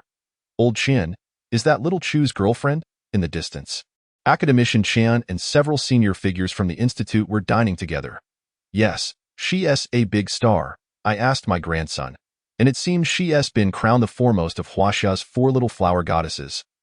A girl with a good reputation, oh, she seems quite well matched with our little Chu. Hey, old Jiang, I thought you all would oppose this, considering little Chu is in an institution like ours while she is in the limelight. Times have changed. Who says today's scientific workers must remain anonymous? Look at those renowned physicists in M country. Every Nobel laureate is a socialite. True, old Jiang, you speak to my heart. Initially, colleagues from the Security Bureau attempted to conceal Chu Ge's personal information. However, higher-ups decided that with the way Chu Ge was heading, becoming a household name was inevitable. So they opted to let it be out. Of course, they still needed to manage public opinion, especially anything detrimental to little Chu. Exactly. Tell them, anyone who dares to bully little Chu and tarnish his reputation, I, Zhang Donglai, will be the first to step up, and me. A group of protective professors rallied around Chu Ge. The two soon finished their meal and prepared to leave. As they exited the dining hall, they greeted people along the way until they reached the door. Sister Delina is truly beautiful. Wang Yun's youngest colleague, a student-like young man, remarked as he watched their figures disappear. Sister? Soon at LLB sister-in-law? Huh. But I'm still her fan. Won't it be a bit awkward to call her sister-in-law? What is it to you, little Wang? So you're saying we lost our chance with your goddess because Academician Chu has caught her? Several older researchers began teasing the young man. No, not at all. I'm even more of a fan now. Her chosen boyfriend is also my idol. Double the idol? Haha, you sound like Ultraman, merging into one. She's worth your admiration. Wang Yun interjected thoughtfully. She genuinely didn't know our Academician Chu's identity. I could tell she wasn't lying. So, they must be truly in love. After Wang Yun finished speaking, he stood and left, leaving a few colleagues still in disbelief. What did Sister Yun just say? That was profound. I didn't quite catch it. The young man wondered. You're still young, little Ultraman. Chu Ge and Delina stepped out of the institute's gates. Your colleagues are quite enthusiastic. They're different from what I imagined. What did you expect? I pictured them as very serious and solemn. That was in the past. Now, with fresh blood continuously flowing in, the institute keeps pace with societal trends. By the way, the kid who wanted your autograph just graduated this year and was just recruited.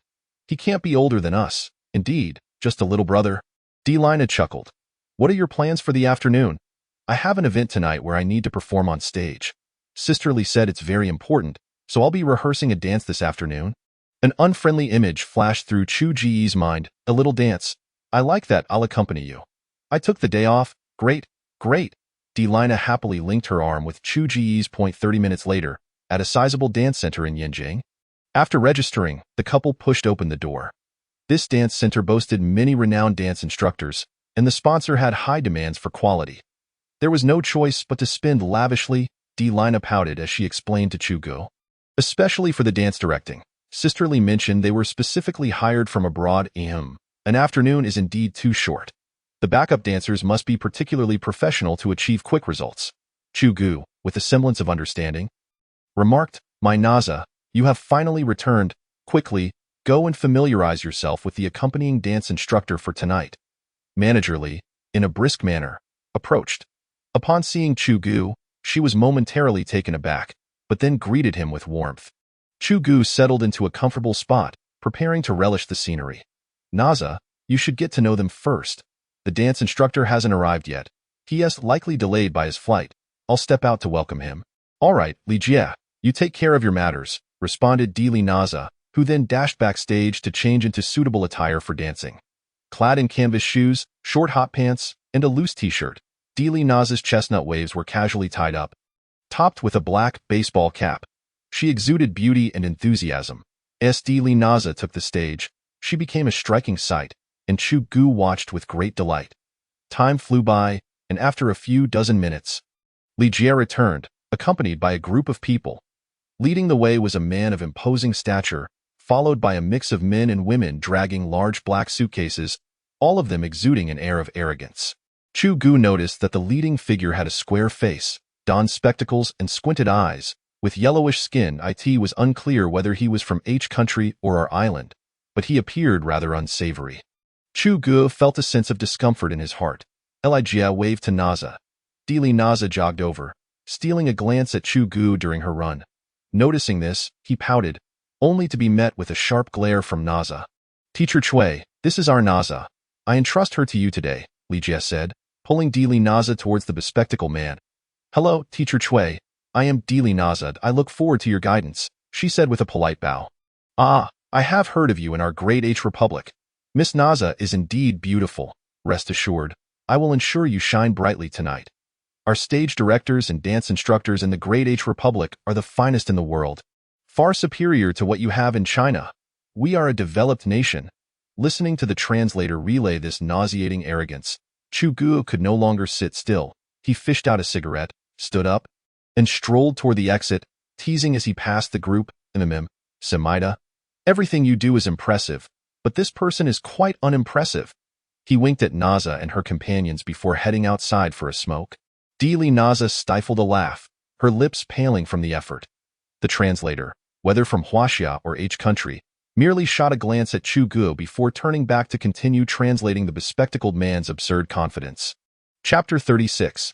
Chu Ge's fury against the unsavory man. After finishing a cigarette, Chu Ge re-entered, just as the boastful group began to engage in earnest work.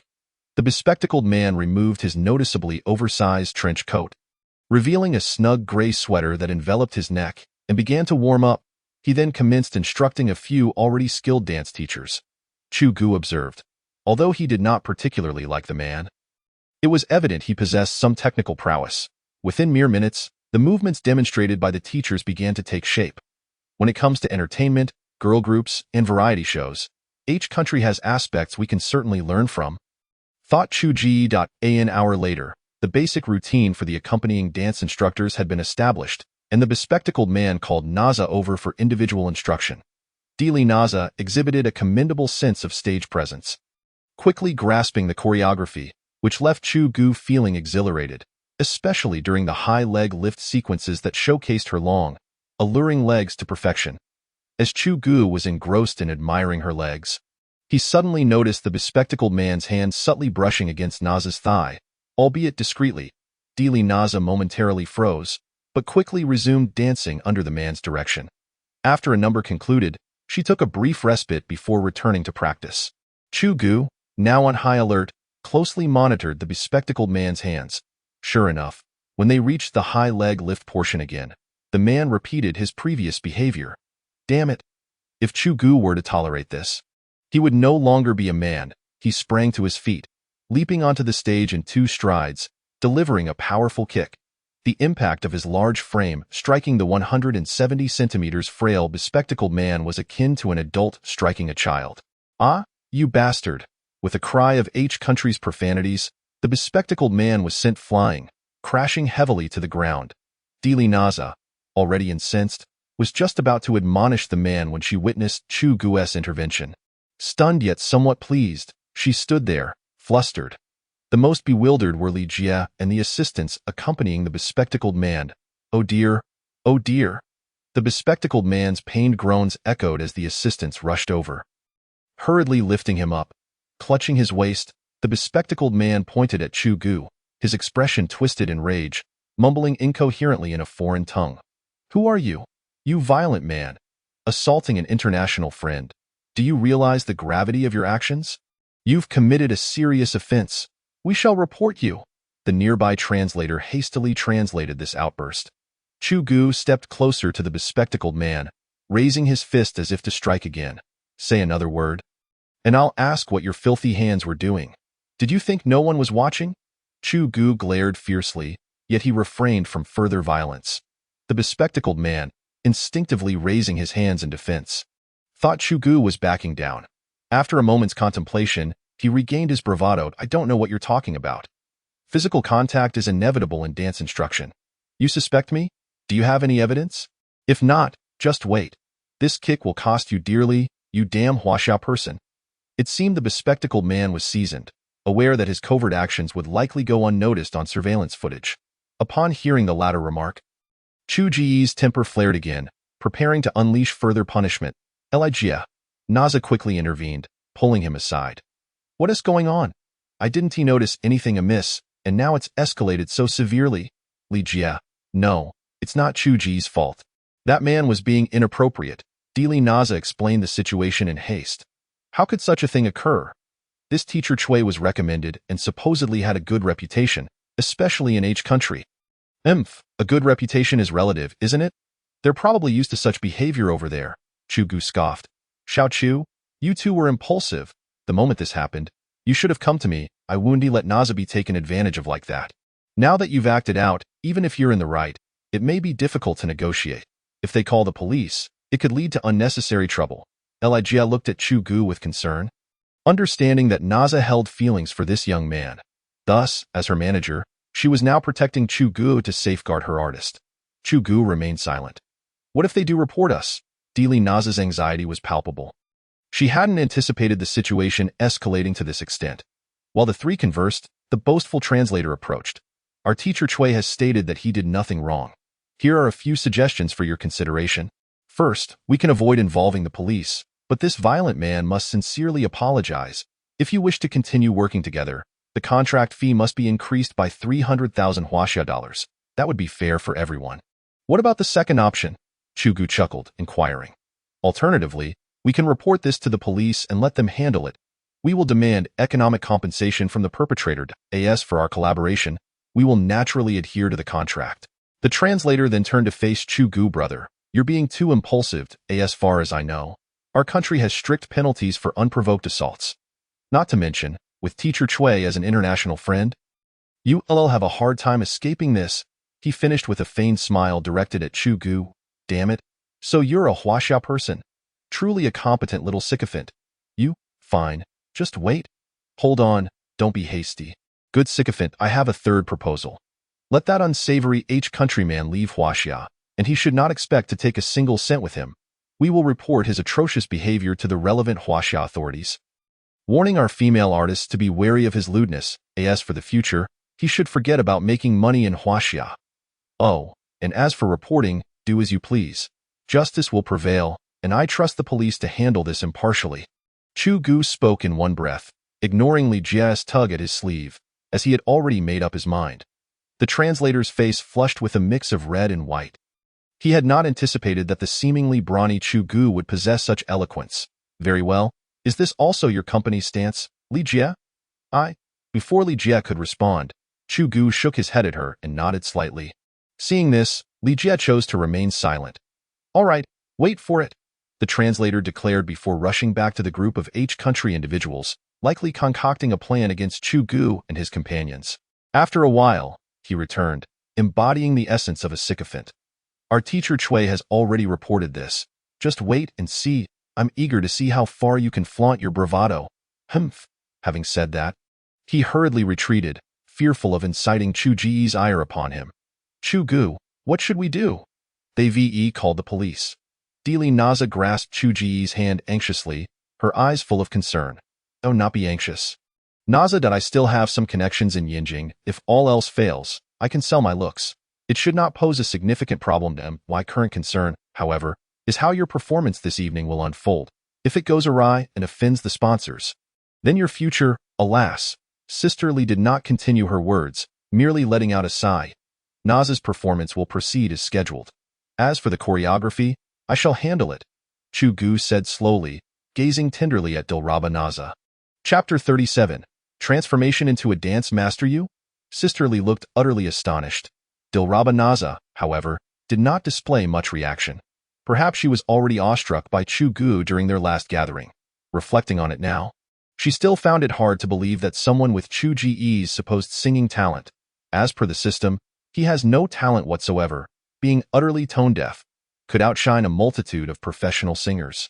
System, I demand the immediate acquisition of the dance master skill. Just for a day will suffice. Do not attempt to deceive me into thinking I can possess it for a lifetime. I am unworthy. I do not desire it. I am impoverished. Thank you, system. Never mind. I shall maintain my composure. Ding, congratulations, host. You have successfully exchanged for the Dance Master skill, valid for 24 hours. Remaining prestige points, 3000300. Wait a moment.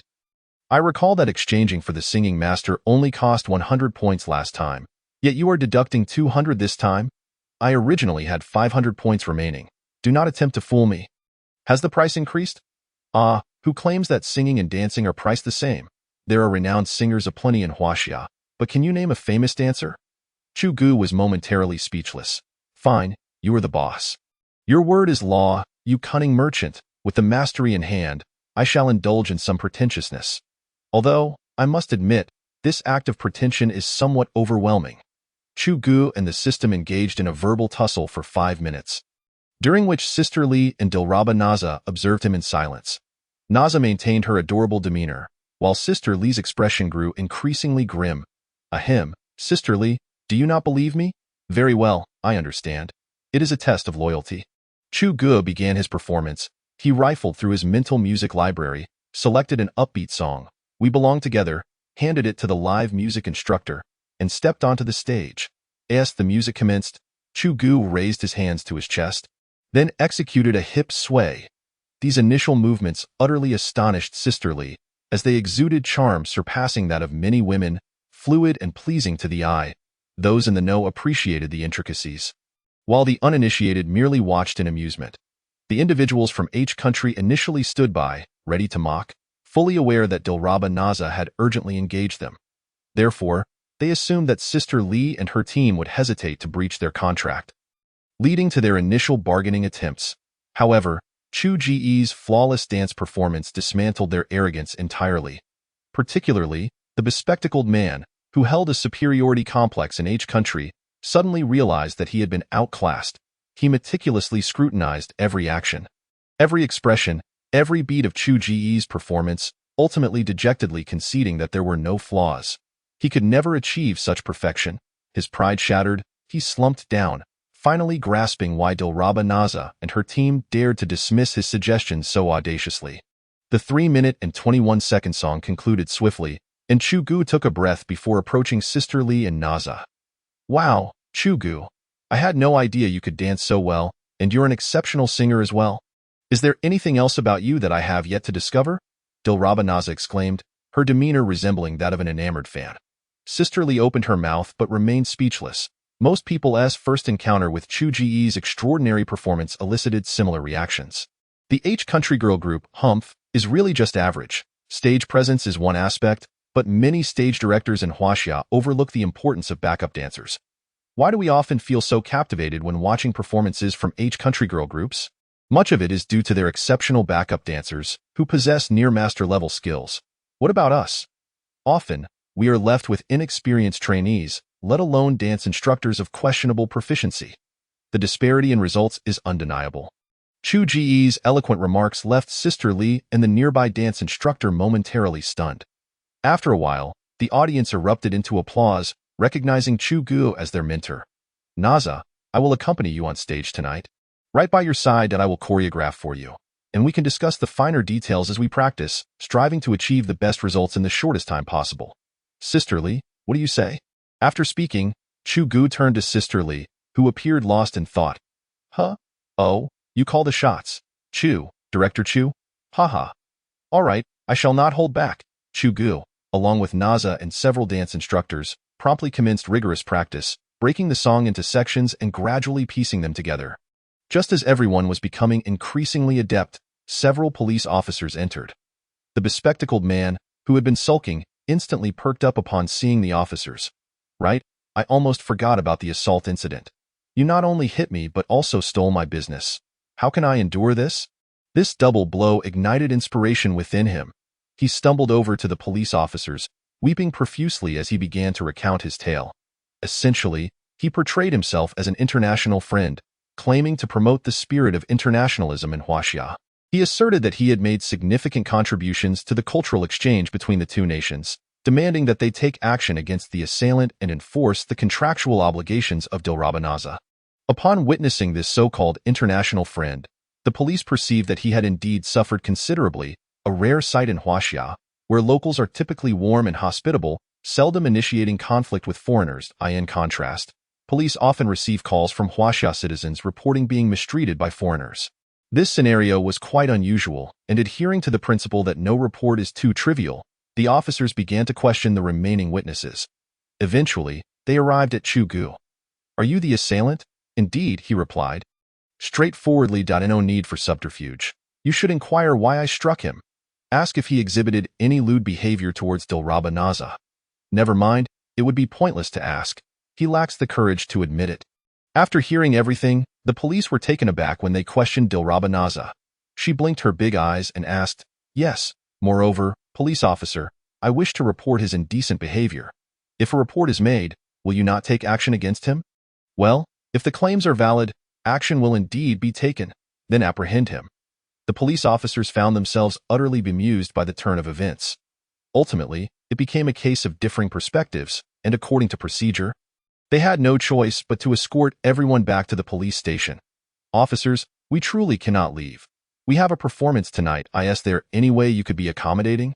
Sisterly, sensing the police's demeanor, grew anxious. "No. Regardless of whether you are an international friend, you must return to file a report." Sisterly attempted to protest but was pulled back by Chu Ge. "Sisterly, allow me to handle this." Chu Ge rummaged through his pocket and produced an identification card, presenting it to the lead officer. Chapter 38. The altercation incident. The police officer, perplexed, accepted the identification card from Chu Ge. Upon observing the prominent star on the red certificate, he became somewhat flustered. He hurriedly opened it to reveal Chu Ge's military officer credentials. Chu Ge, 22 years old, H City native, affiliated with the Yinjing Weapon Research Institute. Position: academician. Rank: colonel. A 22-year-old academician? A colonel? The officer scrutinized the military ID for quite some time, unable to ascertain its authenticity. "If you doubt it, you may confirm it by phone." "Very well."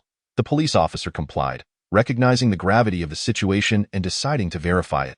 At the Yinjing Garrison Command, Commander Wang was sifting through documents when the phone on his desk rang. "Commander Wang, this is the duty room. I have a situation to report." "Go ahead." Earlier, the local police department reported a group involved in a civil dispute, and one of them presented a military ID. "Oh, it's one of ours. Just send the patrol to retrieve them." The name on the military ID is Chu Ge. "Colonel Chu. What the hell, you little brat? Can you speak in complete sentences? Tell those officers to behave themselves. If they dare lay a finger on Chu Ge, I will not spare them." "Yes, bring the guard platoon. We are heading out." "Understood." At the entrance of the command headquarters, an off-road vehicle led the way, followed closely by two trucks racing down the road. Back at the dance center, the lead officer, having hung up the phone, felt increasingly uneasy. Judging by the tone of that soldier, it did not seem very friendly. What is going on? The relationship between the police and the garrison has always been cordial. What has stirred up trouble today? Or could this young man truly be an academician? "A colonel?" The officer shook his head. It seemed improbable, as he appeared merely a child. "A colonel? What nonsense!" Commander Wang sped through the streets with sirens blaring, continuously honking to clear the way. The scene unfolded with an unimpeded momentum, rivaling that of a fire truck. The urgency of the situation was palpable. If Chu Ge were to encounter trouble on his own turf, it would spell disaster, rendering him a scapegoat for the entire army. The convoy swiftly arrived at the dance center. Inside, the police were still scrutinizing the officers' credentials. Suddenly, the door was thrust open, and 4 or 5 plainclothes officers rushed in, making their way to Chu Ge. One of them saluted, announcing, "Colonel Chu, Commander Wang has arrived with his MEN." It turned out to be Captain Gong and his team. Captain Gong, there you are. I thought you might take the day off." Chu Ge exclaimed. "Reporting in, I've been here all along. Those few inept individuals were no match for you, Colonel. As for the police, just as we were about to enter, you pulled it out." Captain Gong pointed towards the officer's credentials. "Ha! There's no helping it. I had pressing matters at hand and truly couldn't leave. Once this is resolved, I will voluntarily go to the police station to clarify the situation and accept any punishment deemed necessary." Chu Ge replied, his officer's credentials slipping from his grasp and falling to the floor, leaving several officers staring in disbelief at the unfolding scene, their expressions a mix of confusion and skepticism. "Chu Ge, where are you?" Commander Wang's booming voice preceded his entrance. As he pushed the door open, A dozen armed soldiers followed closely behind. This time, it was not just the police. On the H countryside, Sisterly was taken aback, and a few timid young women began to tremble. Chu Ge patted Diliriba on the shoulder. "It's all right. It'll be sorted out shortly. Just wait for me." "Okay," Diliriba replied obediently. "Commander Wong, what brings you here?" Chu Ge greeted him. "Good to see you, Colonel." Captain Gong and his colleagues immediately saluted. "Hello, everyone. Stand down. I need to have a word with young Chu." Commander Wong waved his hand. "Young Chu, are you all right? Let me see that if they laid a finger on you, do not hesitate to speak up." "Captain Gong, I instructed you to ensure the safety of Academician Chu. What happened? Do you have any idea how tense my journey was?" "My heart was in my throat. Thankfully, I received a call. Had it reached other old-timers, they would have scolded me mercilessly. Do you believe that?" Commander Wong's heartfelt words left Chu Ge momentarily stunned. At that moment, he truly felt the warmth of official support. The assurance of having the nation behind him was indeed exhilarating. "It's nothing, Commander Wong. I was merely accompanying Diliriba for dance practice. I didn't expect to run into this ruffian from H country. I just gave him a lesson, and that's how it transpired." "Good. As long as there's no issue, I'll handle it. Rest assured." Commander Wong approached the police officers, picking up the officer's credentials from the ground. "My credentials," he stated, producing his own. "Would you like to verify? The Ministry of Defense's contact number?" "No need, Commander Wong. We are already familiar with you," several officers hurriedly replied. "Very well. I understand the situation now. Chu Ge, you are not authorized to interrogate them. Therefore, this matter will be handed over to the military. As for that ruffian from H country harassing Diliriba, this is no small matter. You will need to investigate thoroughly." "Understood. We will take those individuals back to the station immediately." Diliriba, you are Chu Ge's girlfriend, correct?" "Quite right," Commander Wong remarked, acknowledging her presence. "Huh? Oh, Commander Wong, hello. Young Chu, are you rehearsing a performance?" Commander Wong scanned the area before addressing Chu Ge. "Indeed, Diliriba has a performance tonight, so we are practicing here." "All right then, continue with your preparations. If you need anything, just call me. You know my number." "You are still the same, always so cautious." Chu Ge felt a bit embarrassed under Commander Wong's admonition. After Commander Wong and the soldiers departed, Captain Gong and the others stayed behind to handle the aftermath. The police officers, upon Commander Wong's exit, respectfully apologized to Chu Ge. "Colonel Chu, we were remiss in our duties today. It's quite all right. You have your responsibilities. Had I not been preoccupied, I would have returned with you to assist in the investigation," Chu Ge replied honestly, not feeling any sense of entitlement in Huaxia. One must abide by its laws, even with his current special status. Having exchanged pleasantries, the police turned their disdainful gazes towards the H country individuals. "Let us go, gentlemen. You think you can get away with your antics in Huaxia? If you weren't raised properly in your own country, don't blame us for our strict laws here. Take them away," the leading officer stated sternly. "How dare you? I will lodge a complaint with our Grand H Republic's embassy. I will expose how Huaxia treats international friends to the world. Enough with your blabbering. Let us move." The police recognized the translator's obsequiousness and kicked him, asserting that it was inappropriate to kick a foreigner. "Apologies, I simply couldn't restrain myself. After all, the police were human too." Chapter 39. The spirits on stage with the distractions now behind them, Chu Ge focused intently on imparting dance techniques and stage experience to Diliriba and her fellow dancers. Following the earlier commotion, the dance instructors held Chu Ge in even higher regard, particularly the young women, whose eyes sparkled with admiration, albeit tempered by the presence of the almost ethereal Diliriba. With the divine support of the system's superior skills, Diliriba and her accompanying instructors could now flawlessly perform the entire dance piece. Chu Ge finally exhaled with relief, offering them a few final pointers before allowing them to practice independently. He settled in the rest area with a cup of coffee, reflecting on the surprisingly exhausting nature of dance. The dancers on stage sparkled and shone, but beneath that splendor lay countless beads of sweat. "Chu, Mr. Chu, I'm uncertain how to address you," Sisterly said with a smile. Approaching with her coffee, "Mr. Chu works just fine." Chu Ge chuckled, feeling a bit thick-skinned. "Your stage presence is simply outstanding. I assure you tonight's gala will be a resounding success. Indeed. I heard from Diliriba that you can sing as well?" "According to her, her talents pale in comparison to yours. Diliriba is not one to exaggerate. Thus, if you are considering a career in the entertainment industry, you ought to prioritize signing with our agency. After all, it's best to keep the benefits within the family, Sisterly said, blushing as she spoke, appearing almost bashful. Ha, absolutely, Chu Ge replied, amused by Sister Li's keen eye. After chatting with Sister Li for a while, Chu Ge stood up to resume his practice.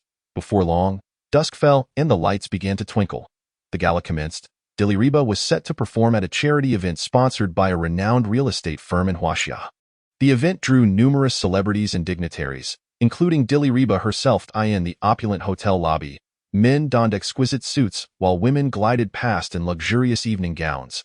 For them, the gala was not merely an event. It was the talent on stage that took precedence. The dancers had honed their skills to perfection and were now preparing backstage for their performance. Such an event naturally attracted media attention. Chu Ge peeked out to see cameras and reporters, including a local television station from Yanjing. 4 television news networks, sponsors were essential partners, while for new media and live broadcasts, celebrities were the main attraction. Fans eagerly anticipated their idols outshining others in a certain live streaming room. The host was introducing the evening's guests, while viewers began to engage in heated discussions below. Diliriba, my goddess, truly the foremost of the 4 little flower goddesses. Stop boasting. If we're talking about allure, Yu Qingzhen is the true goddess of sensuality in Huaxia. Your Diliriba hasn't fully developed yet. Yu Qingzhen, please, her rise to fame likely has more to do with her revealing outfits. You re just a bitter grape, unable to partake, and thus you slander her. Do you think Diliriba is pure? Recent rumors had tangible evidence, didn't they? Where's the evidence? I can't find it anywhere. Private chat upstairs. Backstage in the dressing room, the outfit Diliriba wore for her performance nearly caused Chu Ge to faint. The sight of her slender legs accentuated by a tiny leather skirt was mesmerizing. He felt he could gaze at her for a year without blinking. Diliriba, you're showcasing a new style today? Embracing the sexy look? A sultry voice wafted through the air, accompanied by an alluring fragrance. Really, it's nothing compared to what you wear, Diliriba replied, glancing at Chu Ge, realizing that deciding to join her on stage today was indeed a wise choice. This woman was undeniably captivating. Her enchanting gaze, coupled with her alluring figure, particularly her abundant bosom, made her an irresistible sight for any man. Chu Ge swallowed hard. Diliriba rolled her eyes at Chu Ge's lecherous expression, recognizing once more that men could be quite base. Oh, and who is this handsome fellow? Diliriba, why don't you introduce him? Chu Ge rubbed his hands together, standing up. This is my partner. Nothing special. Oh. Yu Qingzhen immediately lost interest. Chuj resembled a deflated balloon, sniffling as he sat obediently. All right, you get ready then. I shall return. Very well, dear sister. Just as the door clicked shut, Dilanaza swiftly turned and grasped Chuj's ear. Hey, little princess, what is the meaning of this? It hurts. Well, General Chuj, you've grown bold, daring to flirt with ladies right in front of me. What are you talking about? She's nowhere near my Naja. Our Naja is pure and elegant, with a hint of sensuality. Oh, so she is the embodiment of sensuality then? Chuj nearly replied but caught himself. Choking momentarily, Naja attempted to maintain her authoritative stance, but just then, Sister Li entered, witnessing the scene and merely chuckling awkwardly. What are you two fussing about? You're about to go on stage. Hurry up and prepare. You're quite the handful. Chuj darted out, bowing to Sister Li from a distance, and Naja. Regarding what I mentioned about Chuj during our meal, what are your thoughts? Oh, Sister Li, I suddenly feel it's not suitable for him. The entertainment industry is not his realm. Hey, you didn't say that during dinner. I must prepare now. We're going on stage soon. Goodbye, Sister Li. Sister Li looked on, bewildered, at the hastily retreating Dilanaza. This child, her mood swings are quite rapid. Soon, Dilanaza's performance commenced. Clad in a black leather miniskirt, her bare calves exposed, and a cropped t-shirt with princess puff sleeves, complete with a headset, Naja was destined to be a captivating sprite today. As the stage dimmed, under the spotlight, she and her backup dancers soared with the rhythm of her song, their movements fluid and skilled, igniting a surge of hormones among the audience. Perhaps the discerning eye would notice that among the front row of backup dancers, one stood out as the most flawless, every gaze, every move, every detail. That was our Chuj, the divine, A lively dance paired with her exceptional vocal prowess sent the audience into a frenzy, elevating the atmosphere instantaneously. Dilanaza has delivered a perfect performance today. The audience is thrilled. The fundraising segment follows her act. Inform the host not to wait for the grand finale. Change it immediately. Understood, Director Su. In the VIP box above. The sponsor of the evening, Mr. Su, nodded in satisfaction as he watched the performance unfold. That little vixen, Dilanaza, is indeed putting in a lot of effort today. In the backstage corridor, Yu Qingjin observed the interaction between the stage and the audience. Her face a mask of frosty discontent. Director Yuan, I'm speaking to you. Do you think we can outperform them? Huh? Oh, I wasn't watching Dilanaza. I was focused on that young man. Look, the one behind Dilanaza on the left. Have you noticed? Throughout the entire dance, he is the true lead. Following the man's finger, Yu Qingjin looked towards the young man and, oh, it's him. No wonder. Do you know him? Based on my years of experience, his dancing skills are likely of master level. Is that true? You're not deceiving me, are you? Yu Qingjin's gaze, previously withdrawn, returned to the stage once more. You still doubt my judgment? Not at all. The man ceased to engage with Yu Qingjin. His eyes fixated on Chu Ge as if he had discovered a new world. Little did Chu Ge know, his spontaneous decision to assist on stage would trigger a chain reaction, and mere hours later, he unexpectedly topped the trending searches as a passerby. In a certain streaming room, netizens began to flood the screen.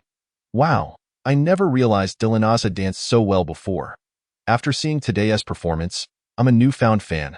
Our Naja is inherently versatile, unlike some who merely resort to stripping and flaunting their pectorals.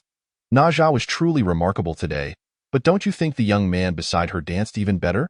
He is like a dancing god. I agree. I've replayed it multiple times. That guy is indeed a master, don't question me. I'm a professor at the Yinjing National Dance Academy. Wow, professor, hello? I'm your student. Are the two of you performing a duet up there? Listening to you, I took another look at that young man, and I can't shake the feeling that he looks somewhat familiar. I also noticed. Doesn't he resemble the one rumored to be linked with Dilanaza recently? I can confirm, that's him. What a monumental scoop. Well, it's not hard to understand. Being dance partners with your instructor every day surely cultivates feelings over time. Haha, but isn't it strange? What about the young man's age? He looks quite youthful, yet his dance skills are so advanced. There's something amiss. Wow, a mystery unfolds.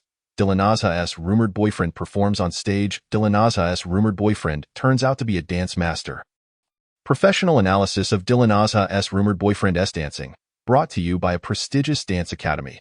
After the performance, the entertainment industry erupted, with various platforms, networks, and news outlets flooding with similar headlines.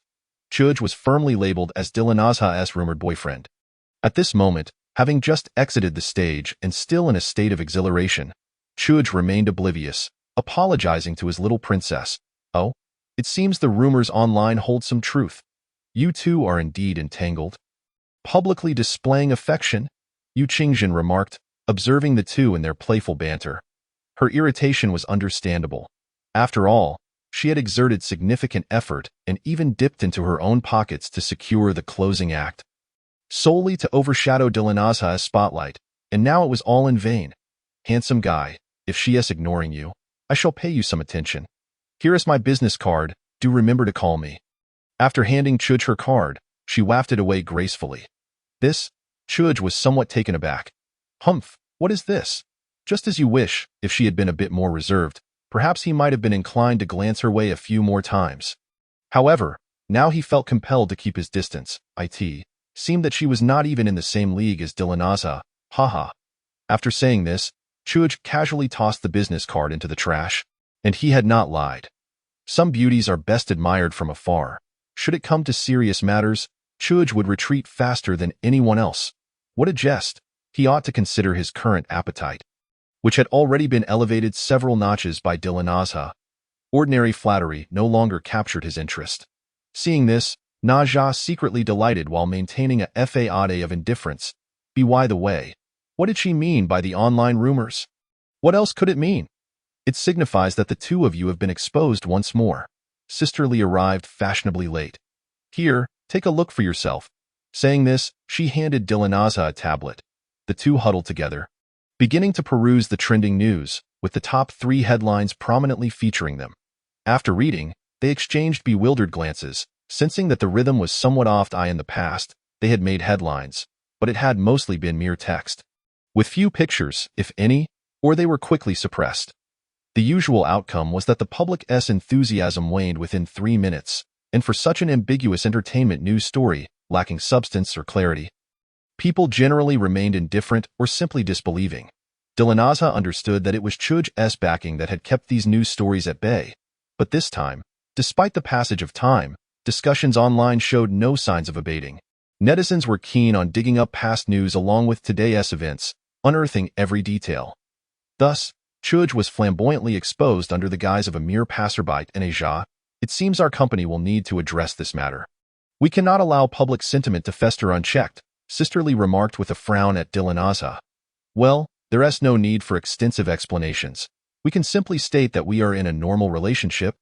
And as for Chu Ge's identity, it's confidential, and Asia decisively stated, casting a glance at Chu Ge for confirmation. Seeing that he had no objections, they settled on this approach. And Asia's proposed strategy seemed sound to Chu Ge.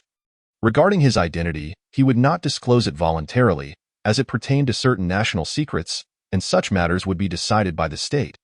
He vaguely sensed some official stance at play, which could explain the lack of any official intervention thus far. Since that was the case, there was no need for him to feel overly troubled. After a simple late-night snack, Chu Ge and Dilanaza returned to their respective homes. In this sensitive moment, it was best to maintain a low profile. The two resorted to chatting on their phones for solace. Little did they expect, however, that the rumor mill would surge once more in an unexpected manner. The following day, major news websites dropped another bombshell. H country's renowned dance instructor accused of molesting Dilanaza under the guise of teaching, mysteriously assaulted by her rumored boyfriend assaulted H country dance instructor sues Huaxia police. True interview with the of Dilanaza's rumored boyfriend, the hero who saved her. Among these reports, one official brief indirectly corroborated the authenticity of the events. Regarding the detention of personnel from a certain country in China, yesterday, individuals from a certain nation, under the pretext of teaching dance, committed indecent acts towards a renowned Chinese actress. A complete chain of evidence has been established, including video footage and witness statements. The individual in question has been summoned by the police, and relevant authorities have officially intervened, disregarding their disrespectful demands. A stern warning has been issued to individuals from that nation. While in China, one must adhere to Chinese laws. Any violations will result in stringent legal repercussions. This incident has ignited a tumultuous wave of public discourse both domestically and internationally. Chapter 41. Aftermath of the incident. Is this true? Wow, this news is quite shocking. Our dance god seems to have such a fierce side. Still questioning its authenticity? The person upstairs must be rather dim-witted. The official announcement has been made. Can't you comprehend? You are the dimwit, not the person above. My apologies. I misdirected my comments. It can't be true. How could my goddess Naza have a boyfriend? The brother above. It's already confirmed. Even the neighboring side has released a statement. I suggest you switch your allegiance to Yu Qingjin. Haha. Sisterly has indeed issued a statement. The content is straightforward. It confirms that Dilraba Naza is indeed in a relationship, and the couple has recently established their bond. As for the identity of the boyfriend, there is currently no information available. Oh, my goddess, how can you have a boyfriend? I haven't even matured yet. Wait for me for 10 years. Wow, the person above must be a child. How amusing, little one. I suggest you don't rush, or by the time you grow up, that child over there will be well past the point of being merely a bystander. Haha. Later, Chu Ge encountered old Chen, who indicated that this indeed reflects the tacit approval of the authorities. The higher-ups believe that, at the appropriate moment, Chu Ge's identity may also be revealed, but it is not yet suitable. Chu Ge understood old Chen's implication. This suitable moment likely rests in his hands. However, Chu Ge felt this was the most fitting course of action, as he needed to focus all his energy on the upcoming military upgrade plan. Once the dust settles and the truth comes to light, it will naturally be Chu Ge's time to shine. Chu Ge is not in a hurry. He knows that day may arrive sooner than expected. Chu Ge's system, however, has grown anxious, suddenly interjecting with a taunt. Revealing your identity means the host will gain a reputation score of 1 per billion, which can accumulate, and calculating the interest compounded over a year might be quite complex. You can do the math yourself? Chu Ge felt disoriented. He had forgotten about reputation scores, recalling how just days ago he had been infuriated over a mere 100 points. And now, over 1.4 billion, along with compounded interest. How many lifetime level masters would that require? Chu's blood pressure spiked, his frustration mounting. Forget being a dance god. Right now, he wished to be the god of death. Currently, perhaps most people do not recognize this dance god, but some do. For instance, Chao Bo, the young master of the Chao family from the Magic City. Upon hearing that Dilraba Naza had publicly acknowledged her relationship, he was furious. Other cities might be unaware, but the prominent young masters in the Magic City were somewhat aware of his pursuit of Naza. Now, the one who reigns supreme in the Magic City has been outdone by an unknown young man? Moreover, after suffering a setback in the Magic City, Chao Bo had investigated Chu Ge extensively, nearly tracing back through his ancestral lineage. However, after much inquiry, he found no significant background, even consulting connections regarding the prominent families in Yinjing. Naturally, nothing was uncovered, and in the end, even the typically cautious Chao Bo considered that maybe it was just a fortuitous coincidence for that young man. Thus, when he witnessed this scene early in the morning, he could no longer contain himself. He resolved that he would seize the opportunity to enact revenge. And of course, when it reached Yu Lu and Chu Min, all that remained was astonishment. The two had followed the development from the video yesterday to Naza's declaration this morning. Chu Min looked at Yu Lu with wide, innocent eyes. Lei, is this still your former boyfriend? He dances so impressively. It's simply divine. How could that be? I dated him for 4 years in university, and I never knew he could dance. Lei, is this still your former boyfriend? The wealthy woman you mentioned is actually Dilraba Naza. At this point, Yu Lu found herself at a loss for words. She could no longer comprehend Chu Ge. It felt as though the previous Chu Ge was a mere shadow of his current radiant self. Online, netizens have successfully tagged Chu Ge with a second identity, the dance god. Fortunately, after a night of contemplation, she resisted the urge to call Chu Ge. After all, he has not yet attained the status of a diamond bachelor.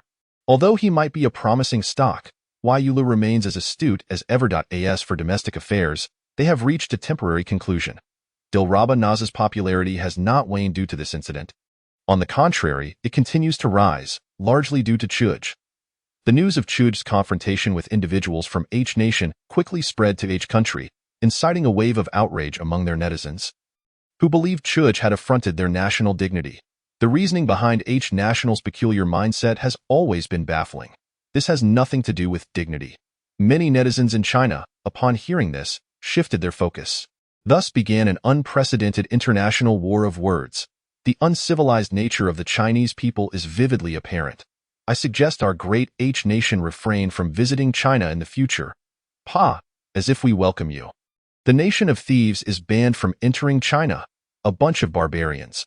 Our great H nation is a developed country, unbothered by visiting an underdeveloped nation like China.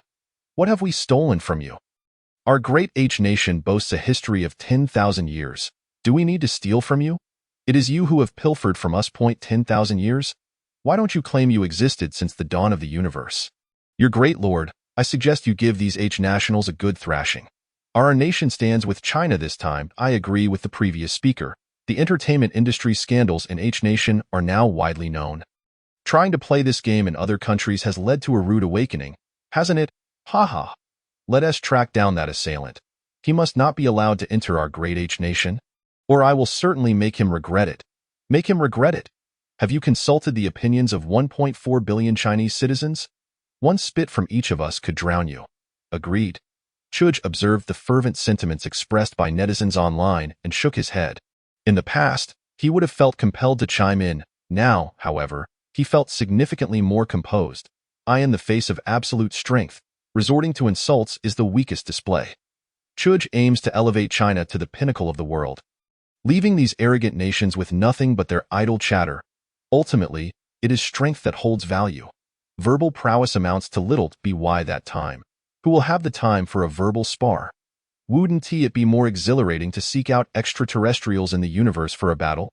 Just the thought of it stirred excitement within Chu Ge. At that moment, one wonders what excuses these boastful H nationals will conjure to mask their national inferiority. Chapter 42. Pentagon Intelligence Office in the United States. At the Pentagon's East Asia Intelligence Analysis Office, John Wilson paced his office, The monthly intelligence analysis report concerning China lay on his desk. William, the situation does not look optimistic to be by the way. Have we received any intelligence regarding their missile defense tests? Wilson suddenly inquired. Regarding missile interception? Apologies, boss. We have not gathered specific details, but the intelligence department received word that after China's interception experiment, several large projects commenced in various directions within their territory.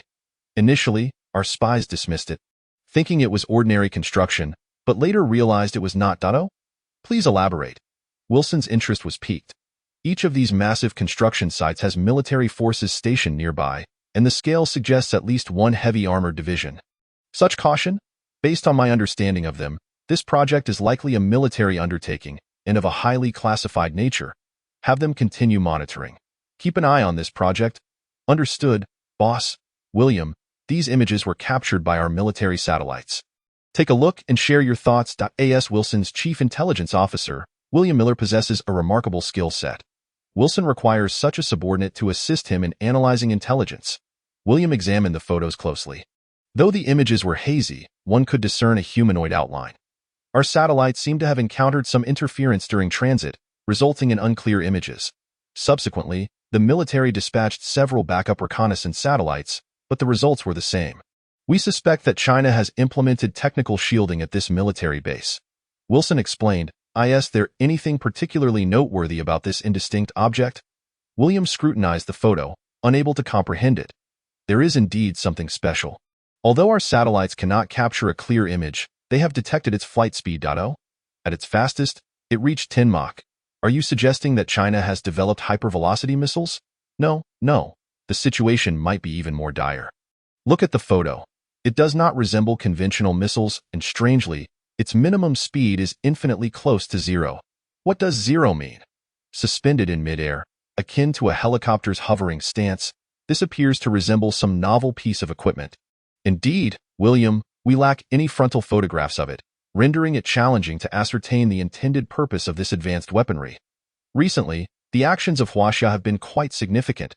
William Miller began to ponder the intricacies of life.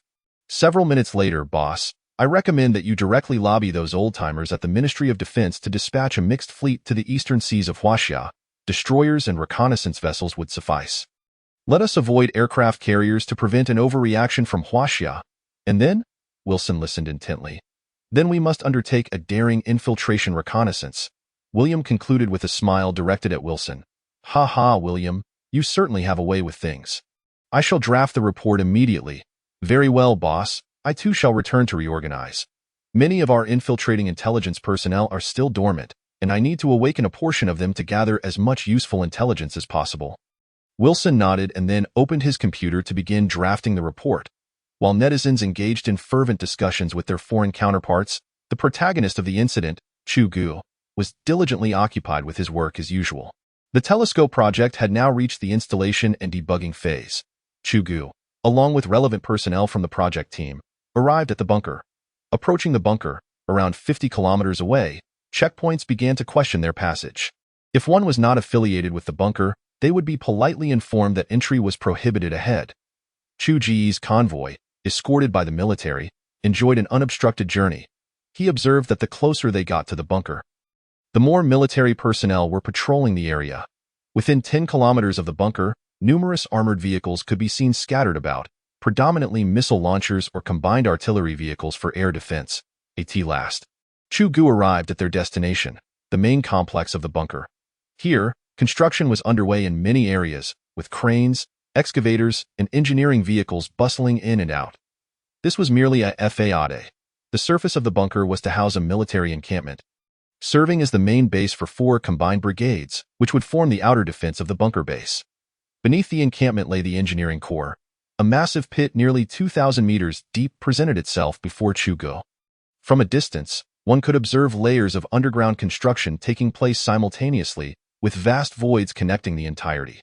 Once the core apparatus was installed, the bunker would gradually cover from the bottom layer upwards.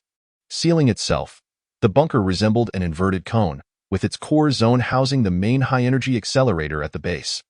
The accelerator was circular, vertically connected to a spherical array of 360 detection panels, each arranged in a hexagonal prism pattern. The spherical array, fixed in place, was capable of detecting any military equipment, missiles, aircraft, ships, submarines, across Blue Star without any blind spots. The detection data was directly compiled by microprocessors to a central processor located behind the wall. Each detection panel was paired with a microprocessor, ultimately consolidating the information into 10 substantial central processors, ensuring that the sheer volume of data would not cause system failures. The data hall was designed in a circular fashion, featuring a central lift that differed from a standard elevator. This lift included a massive sleeve-like cylindrical structure, with personnel standing around it and an open railing on the exterior, drawing design inspiration from submarine periscopes. One level above was the rest area, accommodating over 1,600 personnel, including more than 1,000 for daily operations of the detectors, 100 internal security personnel, 200 maintenance staff, and over 100 senior engineers responsible for the core equipment and processors' normal operations, with an additional 200 for various utilities. Given the substantial number of personnel, the rest area was indeed vast, resembling a small community. Above the rest area was the supply storage zone, designated for stockpiling daily necessities and consumables for equipment operation. The topmost level was a recreational area. Access to this secret military bunker was strictly regulated. Aside from a week of leave every 3 months, this level would serve as their respite during duty rotations. Although the bunker was situated more than 60 meters underground, well beyond the reach of advanced subterranean missiles, the layers between levels were reinforced with super-strong reinforced concrete, reaching a depth of 2 meters. Such protective measures surpassed mere description of being formidable. As Chu Ge reviewed the detailed plans of the bunker, he couldn't help but admire the designers. They exhibited a phobia of firepower, while he seemed to possess a fear of being targeted. Chapter 43. The bunker. At the uppermost level of the bunker, a colossal gantry crane was meticulously lowering the accelerator into the depths below. This section was entrusted to more specialized engineering personnel. After observing for a while, Chu Ge began to wander aimlessly. Throughout his journey, military personnel saluted him, leaving Chu Ge perplexed. Had he become a figure of notoriety overnight? No, the military was unlike civilians. They hardly had time to scroll through smartphones or computers. Looking down, he chuckled softly. Today, he had donned military attire, and the insignia of 2 stars and 4 bars served as his identification. Shaking his head, he continued on his way. In the distance, a group of individuals resembling officers gathered for a smoke. Did I just see Colonel Chu? Who? Chu Ge, the colonel. The most renowned figure in the military right now. You fool. He has come to the base. Yes, he should be. This base was built for him, and the critical equipment installation surely requires his oversight. Oh, where is he? I want to see him. I've only heard stories of his remarkable feats without ever laying eyes on him. As they approached, a particularly young individual remarked, if not for the 2 stars and 4 bars on his shoulders. I wouldn't dare believe it. Of course, at 22, who wouldn't be young? Forget it, stop dawdling. We need to find the brigade commander. He has been longing to meet Colonel Chu. If he finds out we didn't inform him of his arrival, he might just flay us alive. How could I forget that? Let's go. Several officers hurriedly made their way towards the temporary brigade headquarters. Inside a massive camouflage tent, several officers were gathered together. Yunan, the brigade commander of the 224th Combined Brigade, was currently examining construction blueprints. Damn it, as someone who wields a rifle in combat, why am I tasked with reviewing construction plans? This is absurd. There's no choice. Higher ranks impose their authority. The orders from the group army are not merely for counsel. They merely want to see if there are any more reasonable suggestions. If not, they will proceed according to the equipment department's designs. Remarked an aid measuring dimensions. That may be, but once it's built, if there are any unreasonable aspects, do you think our commander won't take it out on me? Well enough. You aides need to put military matters aside for now. The priority of the bunker base has surpassed even that of the Ray Tower. Is that not clear? Yes, brigade commander. Report. Come in. Lu Nan's frustration was still palpable. Several captain-level officers stumbled in, and hearing the brigade commander's tone, none dared to take the initiative. You rascals, why aren't you down below keeping watch? What brings you here? Report, brigade commander. We saw Colonel Chu. Oh? Who? Chu Ge, Colonel Chu. What? Where?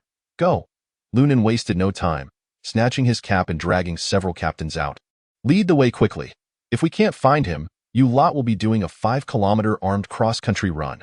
The captains, realizing the gravity of the situation, sprang into action, leaving the brigade commander trailing far behind.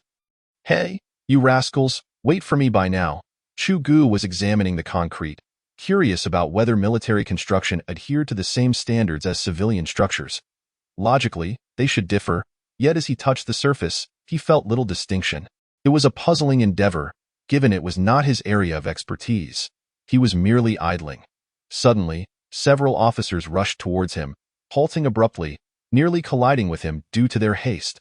A cloud of dust settled, leaving Chu Ge's brows and hair coated in a layer of gray, instantly transforming him into a figure reminiscent of the earth. "Colonel Chu, good day." "Ah, hello there." Their sudden appearance startled him, Chu Ge replied, smoothing his hair. After all, a handsome figure like him could not afford to have a disheveled look. "You lot, step aside. I can't get through," Brigade Commander Liu, anxious from behind, shouted, prompting everyone to finally remember him and hurriedly clear a path. The person approaching was none other than Brigade Commander Liu Nan.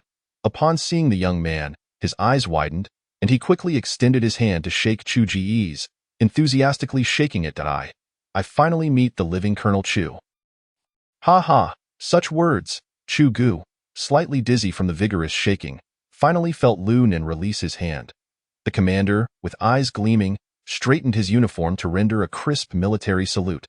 "Report, Colonel Chu, I am Liu Nan, Colonel and Brigade Commander of the 224th Combined Operational Brigade of Army Group A, here to report to you." "Hello, I am Chu Ge." "Ha ha, indeed, Colonel Chu is as youthful and handsome as the legends say." "What a pity, my daughter is still too young. By the way, my battalion is just ahead. Does Colonel Chu mind if we stop by for a moment?" "Sure, I suppose the installation and debugging will take a while. So I'll go and disturb Commander Liu for a bit." Let's go." Liu Nan appears to be a northerner, exuding a refreshing and unrestrained demeanor. Upon entering the tent, Chu Ge was quite astonished to find that instead of a sand table, blueprints were laid out on the table in the center. "Commander Liu, have you transformed into a construction corps?" Not at all. To be honest, it gives me a headache. Commander Long is really pushing us to the limits." "Well, only you, Colonel Chu, would dare to say such things about Commander Long, and I can only imagine he would still be chuckling afterward. It's not that exaggerated." Not exaggerated at all. You have no idea what Commander Long said about you in front of us." Colonel Liu Nan rambled on about Commander Long's speech during the last military district meeting, selling it thoroughly.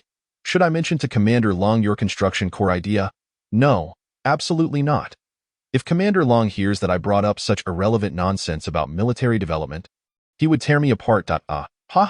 Commander Long said, "You're currently working on major weapons. Any one of them is strategic grade. When you have some free time to tinker with things, what we have on hand might as well be a firewood stick." As Liu Nan spoke, he pulled out a handgun and tossed it onto the table. Chu Ge gazed at the handgun, lost in contemplation. Previously, due to limited resources, every good steel had to be utilized effectively. So he had chosen a few military-industrial developments with care. Now, however, things were different. He still had 27,000 honor points in his pocket. After deducting 10,000 for the space carrier, there remained 17,000 honor points, necessitating a thoughtful allocation of development directions. Realizing this, Chu Ge snapped back to reality, noticing that everyone was silent and simply watching him. The room was eerily quiet, as everyone held their breath, afraid to disrupt his thoughts. Perhaps I should inform Commander Liu that our military will focus on outer space in the future. As for the trivial matters on Earth, they truly lack significance. Wouldn't you agree?" Yes, our Commander Long has said the same. Don't he believe it? Within a year, the mecha warriors will be formed, the light prism towers will be completed, strategic weapons will become scrap metal, and no one will dare provoke Huaxiad at that point. It will be our time to seize resources from outer space. Chu Ge's goal with the good steel is to first deal with the few rogue nations on Earth, like swatting flies, disarming them, and then letting them fight among themselves while he cultivates his empire across the galaxy. Colonel Chu's intention is to prepare a space force and establish extraterrestrial bases? Roughly speaking, yes, of course. This is a complex system engineering task, requiring the resolution of one issue at a time. Much like this one, after finishing his statement, Chu Ge picked up the handgun from the table. Chapter 44. Individual Equipment in the Space Force. This item is surely inadequate. Chu Ge weighed the handgun in his hand, realizing it was quite heavy. During his initial appraisal, he nearly dropped it. Its power, magazine capacity, range, and accuracy all fell short in the context of space combat. This is nothing but industrial waste. A modern weapon reduced to worthless scrap. I'll modify it for you. It's only a matter of time. Splendid. We've been waiting for your word, Academician Chu. Haha, Yunan was quite straightforward. Then we shall await the good news from Academician Chu. By the way, shouldn't you go and debug the equipment? Please ensure your safety. I want to see you off. Goodbye. Chu Ge walked out with a grim expression, utterly taken aback by such straightforwardness.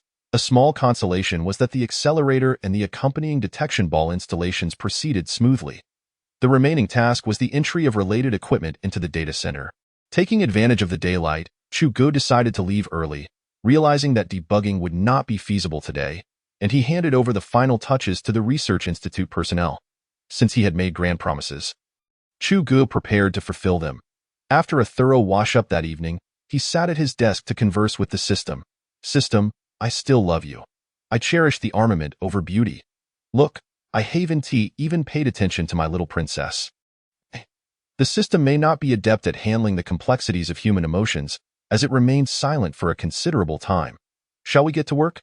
Why are you so reserved today? Congratulations, host, for successfully redeeming the complete research plan for the space carrier. Relevant materials have been dispatched. Remaining honor points, 17,000. Wait, I didn't request that first. I was intending to study something smaller. Like firearms. System redemption is non-refundable. How did I find you to be even more cash-strapped than I am? I'm truly at a loss. All right, it's bound to happen sooner or later. Better to die early and be reborn quickly. The space carrier can wait. I'll start with some smaller items. You just mentioned the blueprints weren't ready yesterday, and now they're suddenly available. How does that work? Aren't you afraid of being sent to the non-human research center for dissection? Caution is the mother of safety. Chu Ge, despite all your grandiose plans, remains but a small arm. I need to tread carefully, or I might easily find myself capsizing in a ditch. Please recommend a few individual equipment options, thank you. System recommendations: electromagnetic pulse rifle, electromagnetic kinetic energy sniper rifle, laser handgun, laser grenade, exoskeleton individual assistance equipment, multifunctional helmet system. Enough with the jargon. Just give me the prices. One for 200, bundled for 1,000. Let us go for the bundled. By the way, system, are you running a market here? I've never heard of bundling before. In the past, you couldn't even afford it, could you? Do you have the funds? Fine. It's true I couldn't afford it before. Are you hinting that I'm poor? Beep. Congratulations, host. Successfully redeemed electromagnetic pulse rifle, electromagnetic kinetic energy sniper rifle, laser handgun, laser grenade, exoskeleton individual assistance equipment, multifunctional helmet system, 7 individual protective armor options. Documents have been dispatched. Remaining honor points, 16,000. The system ignored him, directly tallying the expenses. Chu Ge flipped through the research paths for each type of individual equipment, finding them remarkably simple compared to the light Prism towers and mechs. Particularly for the first few items, several submodules were already under research at the Weapons Research Institute, requiring mere integration. For instance, the electromagnetic pulse rifle comprises submodules including high-energy batteries, pulse oscillators, caseless bullets, and high-speed alloy rifle barrels. Chu Ge checked. The caseless bullets and high-energy batteries were already in the final stages of development. Needing only to adjust the caliber and energy output mode, he merely needed to complete the other 2 modules, and a new style of rifle would emerge. However, compared to current rifles, this one was not just marginally superior. Firstly, the bullet exit speed reached 8,000 meters per second, significantly amplifying its power, such that upon impact, it would be akin to high-caliber ballistics. Secondly, the magazine capacity was high. The traditional gunpowder propulsion mode had been eliminated, reducing the size of each bullet by 2/3, effectively increasing the magazine capacity to 100 rounds per magazine.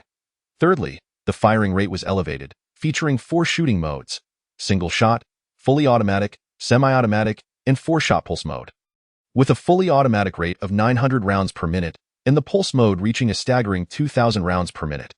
Finally, the range was impressive, with the electromagnetic rifle boasting a range of 2,000 meters and an effective range of 1,500 meters, nearly rivaling that of current sniper rifles. Chu Ge beamed with satisfaction as he examined the new rifle's data. It felt like a gift from the heavens. He immediately decided to practice with the electromagnetic pulse rifle first. As the clock struck 2 a.m., Chu Ge stretched, presenting a complete rifle improvement plan before him. The last step was to assign an imposing name to finalize the work. HQL 411A, huh? What does that mean? Have you already named it? What an odd name. System recommendation. Love it or leave it. Is there a copyright fee? None? Well then, I'll make do with it. That stingy system. I'm too tired to think of a name after working from 6 p.m. to past 2 a.m. I'll settle for this peculiar code name. Chu Ge hadn't slept this soundly in ages. And when he finally did, it was already past 8 a.m. The sound of knocking at the door roused him from slumber. Report. Li Gang reporting to academician Li Gang stood erect outside the door. Oh, you're back. Has everything over there been taken care of? Yes, it's all done. The authority has been transferred to the base. The mecha hive will enter hibernation until completion, automatically awakening only under special circumstances. Good, just in time for your return. It saves me some trouble. Chu Ge turned and handed the report he had prepared last night to Li Gang. The new project isn't overly complicated. IVE marked the few challenging points along with their solutions. The rest is up to your team. Li Gang opened the report. Electromagnetic pulse rifle? Academician, are you planning to fight extraterrestrial creatures? What extraterrestrial creatures? If you fall behind, you'll take a beating. Do you understand? Yes, by the way, the ergonomic matching for the electromagnetic rifle needs your team's refinement, as well as the auxiliary equipment. It's urgent. So please expedite the finalization. Understood. Academician.0. I'll have Academician Chun add more personnel to your department later. Remember, only the elite. Let us triple the current number. What? We already have 50 people, half of whom are professors. If we triple it, there won't be anyone left in the other departments of our research institute. No worries. I will discuss this matter with Qian. Because there are too many people? Oh, I almost forgot. I still have a sniper rifle, a laser pistol, multifunctional laser grenades, an exoskeleton system, and several individual armor projects to initiate. Perhaps 3 times is a bit insufficient? How about 5 times? Li Gang's expression changed significantly. Chapter 45. Recruitment. Academician Chun was in his office reviewing research proposals from various departments. Chu Ge abruptly knocked and entered, sitting across from Academician Chun and simply gazing at him in silence. Xiao Chu, is there something you need? Academician Chun shivered. The last time Chu Ge looked at him like that for 10 minutes, he tearfully approved a research funding application of 200 billion. There is a shortage of personnel, and Chun must help resolve it. Chu Ge got straight to the point. That's fine. At the Weapons Research Institute, Xiao Chu, you can select freely. Academician Chun sighed in relief. As long as it doesn't cost money, it's manageable. The institute has already exhausted its available personnel. Everyone who could go is gone, and there remains a need for 200 individuals, all of whom must be elite talents sourced from across the nation. The pen in Academician Chin's hand clattered onto the table. Indeed, every visit from Chu Ge seemed to elevate Chin's blood pressure. Chu Ge, in the future, just call me to discuss. I can't bear your gaze. Wait, why do you suddenly need so many researchers? Is it possible that the project is about to commence? Academician Chin's eyes brightened sharply. Is it really that imminent? Nonetheless, it cannot be ruled out. It is all part of the future Space Force plan. Subsequently, Chu Ge laid out the recent research plans. This is an entire set of individual combat gear? Yes, but the operational environment is set in space. The helmet system will be equipped with quantum communications, a facial shield, and an ecological monitoring system. The protective armor will primarily focus on anti-gravity, electromagnetic protection, and radiation shielding. This such an extensive plan, I must report it to the Ministry of Science and Technology, and perhaps even the military. Academician Chin looked at Chu Ge, pausing for a moment before responding. All right, as for funding, stop right there. If my blood pressure rises any further, it might explode. I will prepare the report and submit it. Academician Chun quickly waved his hand. He was genuinely afraid of Chu Ge. Inform Minister Wu that this time, it is a targeted development of an individual system for the military. Surely the military must contribute something. Right? After Chu Ge finished speaking, he dashed off, relishing the feeling of soliciting funds from others. That scoundrel. Once Chu Ge left, Academician Chin hastily picked up the phone on his desk. Such thrilling news must be shared with old Wu. If he were to elevate his blood pressure, it should be a collective endeavor. Hello, old Chen. Is there something going on? Director Wu answered the call directly, indicating he was busy. Old Wu, Chu Ge has a new project about a launch. Short on funds, I presume? Just submit a request. You know the drill. Chu Ge's name alone signifies a green light. I can't even halt it. Ha ha. The budget hasn't been finalized yet. This time, besides funds, we might also need personnel. Personnel? What do you mean? Director Wu set down the materials in his hands, beginning to take the matter seriously. Technical talents, research personnel, essentially, elites from all fields are required. This? What do you mean? What I mean is that you need to screen talents nationwide in the name of the Ministry of Science and Technology. Our research institute and several subordinate units have already been thoroughly swept clean by him, and we still need over 200 more, regardless of regional research talents or promising students in school. Gather as many as you can. Academician Chen directly suggested to Director Wu. Ensure they arrive at the Yinjing Weapons Research Institute promptly. I will prepare the necessary support on my end. Inform them that as long as they can deliver results in their respective fields, they will receive compensation at the highest standards. The several branches of the Weapons Research Institute that commenced construction last year are nearing completion. Only some precision research equipment has yet to arrive. Once it does, we can fill the positions, and I estimate that once they arrive, they want to leave. Their files will be transferred here, directly affiliated with the Weapons Research Institute, which will also guarantee them a form of honor. Academician Chen spoke in one breath. Old Chen, you are going all out, aren't you? Could it be? You need not speculate. Chu Ge's research report will likely be submitted in the next couple of days. We can discuss it in detail when we meet again. You are already aware of the subsequent plans in the coming years. The nation will revolve around these top-secret projects initiated by Chu Ge.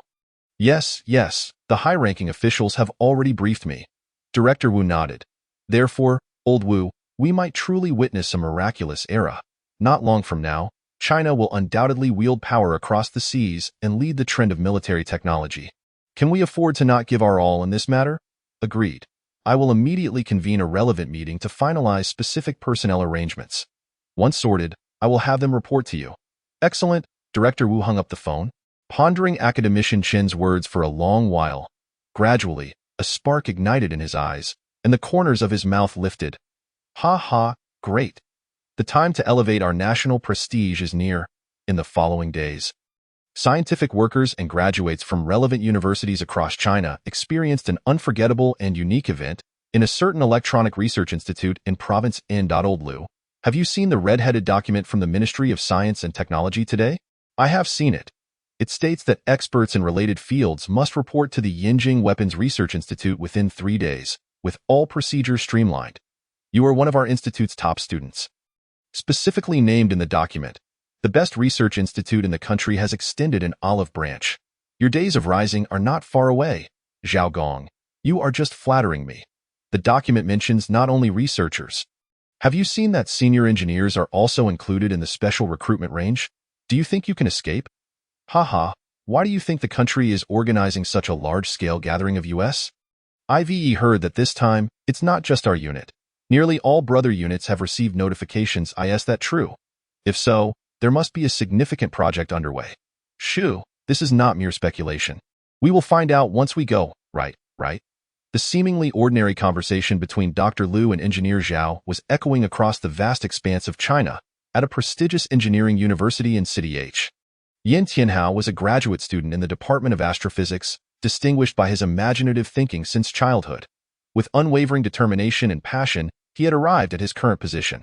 Although several reputable multinational corporations had extended offers to him, he had yet to accept any. He wished to explore further. While working for a company might provide considerable material rewards, it would also mean bidding farewell to the laboratory. Thus, he found himself in a state of indecision. Today, his supervisor suddenly called him over, appearing quite anxious. At this moment, he was hastily making his way to his supervisor's office. Teacher, you called for me? Xiao Yin, you arrived just in time. How have you been lately? Have you found any suitable opportunities? Not yet, teacher, you know me. I want to continue doing research. However, I applied to a few research institutes, but all were politely declined, saying my qualifications were too shallow. Humph. As Yin Tianhao spoke, he became a bit agitated, feeling particularly indignant. Haha, don't be anxious. There is one research institute you might consider. Which one? The Yinjing Weapons Research Institute. The Weapons Research Institute? But, teacher, that seems unrelated to my major. The Ministry of Science and Technology specifically sent a document to the institute. The Weapons Research Institute urgently requires top talents from various fields. The benefits are the best, and the research equipment is also top-notch in the country. Therefore, I recommended you to them, and the outcome. They replied that after reviewing some of your research reports, they are quite interested in you. The Weapons Research Institute also has relevant studies in space. And there is a dedicated academician leading the team. The future looks promising. If you are willing, report to the Yinjing Weapons Research Institute within 3 days. Is this for real, teacher? Yin Tianhao was as joyful as a child. Do you want to see the red-headed document? Or perhaps you don't recognize the Grand Seal of the Ministry of Science and Technology? Hurry back and pack your things. Time is of the essence. If necessary, take a direct flight. You must not be late for your first report. Get moving. I believe in you. Yes, teacher. With that, the two embraced tightly, patting each other on the back. There was a sense of reluctant parting, mixed with blessings for each other's future. Chapter 46. Eye of Hell. Chu Ge arose early today, as the primary equipment for the telescope project had been installed and debugged over the past few days. He planned to head over to take a look because, according to the schedule, today would mark its first trial. Are you in? As Chu Ge stepped outside, he encountered academician Chen approaching him, accompanied by 2 young individuals. Xiao Chu, just in time. I have 2 newly arrived graduate students here, one of whom is an outstanding talent in astrophysics. They currently cannot assist with the Institute's projects. How about they follow you for now? Astrophysics? All right. Chu Ge understood academician Chen's intention. This was a preparatory measure for his space carrier program, aimed at reserving technical talents.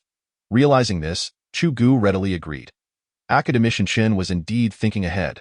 Launching the space plan would require an astronomical number of research talents and even highly skilled technicians. Starting the reserve now might still be a bit late. However, Chu Ge remained unperturbed. If we consider the journey from theoretical research, it is indeed not too late. Yet with his system brother providing assistance akin to a cheat, it feels as though one is still contemplating how to upgrade a landline to a mobile phone while I have already progressed to 5G remote control. The disparity is not merely a matter of magnitude. 2 young men stood at a distance, gazing at Chu Ge with wide-eyed astonishment. Brother Yin, I heard from some colleagues who arrived earlier that our Weapon Research Institute has a godlike academician. Not only a genius, but also remarkably young. Could it be him? How would I know? I am no physiognomist. Yin Tianhao had also heard of this individual. While one might not be acquainted with the directors of various branches within the Research Institute, failing to recognize academician Chu Ge would render one unworthy of remaining there. Aren't you studying celestial bodies? You can see through stars billions of years old, yet you can't easily discern a person? Yin Tianhao, Zheng Jun, come over here. Just as they were conversing, they were suddenly called over by academician Chen and hurriedly jogged to his side. Let me introduce you. This is our Weapon Research Institute's academician Chu Ge. Age 22. Greetings, academician Chu. The two quickly offered their salutations, their eyes brimming with excitement. Oh, Xiao Chu, this is Yin Tianhao, a graduate student in astrophysics. And this is Zheng Jun, a prodigy in quantum physics. Well, you two represent extremes. One in planetary and cosmic studies, and the other in the microscopic realm of atoms and molecules. Quite the contrast, haha. Chu Ge assessed the 2 young men and began to jest. All right, you two will follow me from now on. The work ahead won't be easy, so prepare yourselves mentally. If you're not resolute enough to endure hardships, then you might as well not accompany me. Chu Ge adopted a serious expression, stating the unpleasant truths up front for smoother cooperation later. We shall heed academician Chu's guidance. Yin Tianhao and Zheng Jun replied earnestly. Ha, good. Now let us head to a certain location. Yes. The 3 bid farewell to academician Chen and boarded a nearby military jeep, following a convoy of lead vehicles towards their destination. Chu Ge closed his eyes to rest in the passenger seat, while the 2 behind him engaged in hushed conversation. By wonder, does the Weapon Research Institute always have such a grandiose presence? They even have military police clearing the way? I have no idea. Perhaps it's special for our academician Chu. I hadn't heard of this before. This feels rather impressive. I want to open that sunroof and stick my head out. Maybe some big shot will snap a photo and post it online, and then I'd be famous. Whether you become famous or not, getting reprimanded when we return is a certainty. Oh, look, there's a sentry saluting us. Goodness, is that a missile reflection vehicle in the distance? Zhang Jun exclaimed, his curiosity piqued. Though Yin Tianhao was less dramatic, it was his first time witnessing a field combat unit, leaving him speechless in amazement. Chu Ge ignored them, smirking slightly as he turned away to continue resting. After several minutes, the jeep came to a halt with a screech. "Academician Chu, we have arrived," the driver announced, glancing at the sleeping Chu Ge with hesitation. "Thank you for your trouble, you two. Get out." "All right." After disembarking, Chu Ge walked ahead, with the two of them flanking him. Along the route, numerous soldiers saluted Chu Ge, their expressions filled with admiration. "I just saw a lieutenant colonel salute our academician Chu. My goodness, 2 bars and 2 stars, at least a regimental commander." Zhang Jun remarked again. "Indeed." In contrast to Zhang Jun's observations, Yin focused on the construction site. "Strange, doesn't the military camp they are building resemble a fortress?" "Oh? Well, I've visited my uncle's unit before, so I have a general idea of what a military camp looks like. This one clearly has enhanced defenses. Just look at how tall and thick the outer protective walls are. And there are watchtowers all around, likely for sentry or fire support. Moreover, I even spotted a semi-permanent air defense base earlier." Hearing this, Chu Ge turned to glance at the young man named Yin Tianhao, intending to say something when suddenly, "Academician Chu, it's wonderful to see you again." Brigadier General Lu Nan approached from afar, wearing a broad smile. "Hello, Brigadier General Lu. Academician Chu, I've missed you these past few days. Come, let us have a chat." No, I have work to attend to. I won't disturb you today." Chu Ge instinctively resisted. "Oh, I see." Brigadier General Lu's face fell slightly with disappointment. "However, I remember what you mentioned the other day, and I've kept it in mind. In a few days, we should have samples ready for you to provide feedback as a representative of the military." "Oh? Haha, great." Lu Nan, who had just seemed dejected, instantly brightened. "Shall I go ahead then?" "Of course." Brigadier General Lu turned on his heel and walked away without looking back. Well, that was quite straightforward. Chu Ge felt an inexplicable pang of sadness. The three soon arrived at the entrance of the bunker base. Where the enormous pit remained, though scaffolding now covered its walls, indicating a significant acceleration in construction speed. "Is this the Kola superdeep borehole?" Zhang Jun exclaimed. "What borehole?" Yin asked, bewildered. "Oh. It's a massive hole drilled by former Alliance nations near the Kola Peninsula, reportedly intended to reach the Earth's core. However, it was halted after reaching over 12,000 meters due to unforeseen events. The pit still exists, and people refer to it as the gateway to hell, the Kola superdeep borehole." Zhang Jun elaborated. "You seem to know quite a bit, but the tales about that Kola borehole being mysterious, with talk of hellish sounds and whatnot, are largely fabrications of people's imaginations. If we had to associate it with hell, we could at least stretch it to call it the Eye of Hell. Haha." After saying this, Chu Ge boarded a nearby temporary construction elevator, with Zhang Jun and Yin Tianhao following, puzzled by his words. Chapter 47. The Telescope Detection Array, powering up as the construction elevator descended. An oppressive feeling began to envelop the three. The deeper they went, the dimmer the lights became, with bright sparks from occasional welding illuminating the darkness. Despite several large ventilation fans operating, the acrid smell caused the three to frown in discomfort. Thankfully, numerous engineering personnel filled each level. Otherwise, Chu Ge felt as if he were in a tomb raiding film, especially with the occasional whiff of soil invading his nostrils. After what felt like an eternity, the elevator came to a jarring halt, and the three stepped out into a data hall bustling with a dozen individuals recording various data. A ring of LCD screens adorned the walls, densely packed with programming languages. Above a row of screens, massive composite displays appeared every couple of meters, with the largest one showing a series of numbers in rapid descent. Time until system startup, 020, 03. Above several screens, a row of alarm lights spun, though they were all in yellow standby mode at present. Chu Ge contemplated the alarm indicators. "Those are danger warning lights." A gentle voice interrupted his thoughts. Turning around, they found Wang Yun, clad in military attire, standing behind Chu Ge. Though she wore no makeup, her uniform accentuated her striking demeanor. "We calculate the number of incoming missiles or shells, and the system automatically computes the response. Blue indicates a base of 10. If all 10 are lit, it represents approximately 100 projectiles. Red represents a base of 100. All lit signifies around 1,000 projectiles. If it's below 1,000, we can manually select which light beam tower to activate for interception." "And what if it exceeds 1,000? Chu Ge inquired curiously. When the red lights all illuminate, the system switches to full defense mode. The system enters automatic operation, and the telescope detectors go into maximum capacity, coordinating the light beam towers for tiered interception. Manual intervention is not permitted until the threat is neutralized. That's quite intuitive and thrilling. Just imagine everyone sitting there, staring blankly when the red light comes on. It's exhilarating that it's not that simple. When the red light activates, the system operates automatically, directly linked to the military systems. It will mark the coordinates of incoming missiles, and we will retaliate. Wang Yun pouted proudly, then stood at attention before Chu Ge. Colonel Chu, I have completed the introduction. We welcome your presence. The telescope project will commence its initial power-up test in 10 minutes. The staff in the data center rose in unison to greet him. Hello, everyone. No need for such formality. Please continue your work. Yes. The crowd took their seats again, resuming their data recording, while Chu Ge began to inspect the area with his two young companions trailing behind. Gradually, Zhang Jun leaned closer to Yin Tianhao. Brother Yin, I just realized that Academician Chu holds a military rank as well. Colonel. That's a rank equivalent to a brigade commander or division commander, and my goodness. At just 22 years old, an academician and a colonel, my admiration for Academician Chu grows ever more profound. I feel the same. Let us hold off on discussing Academician Chu for now. Is this bunker a radar center?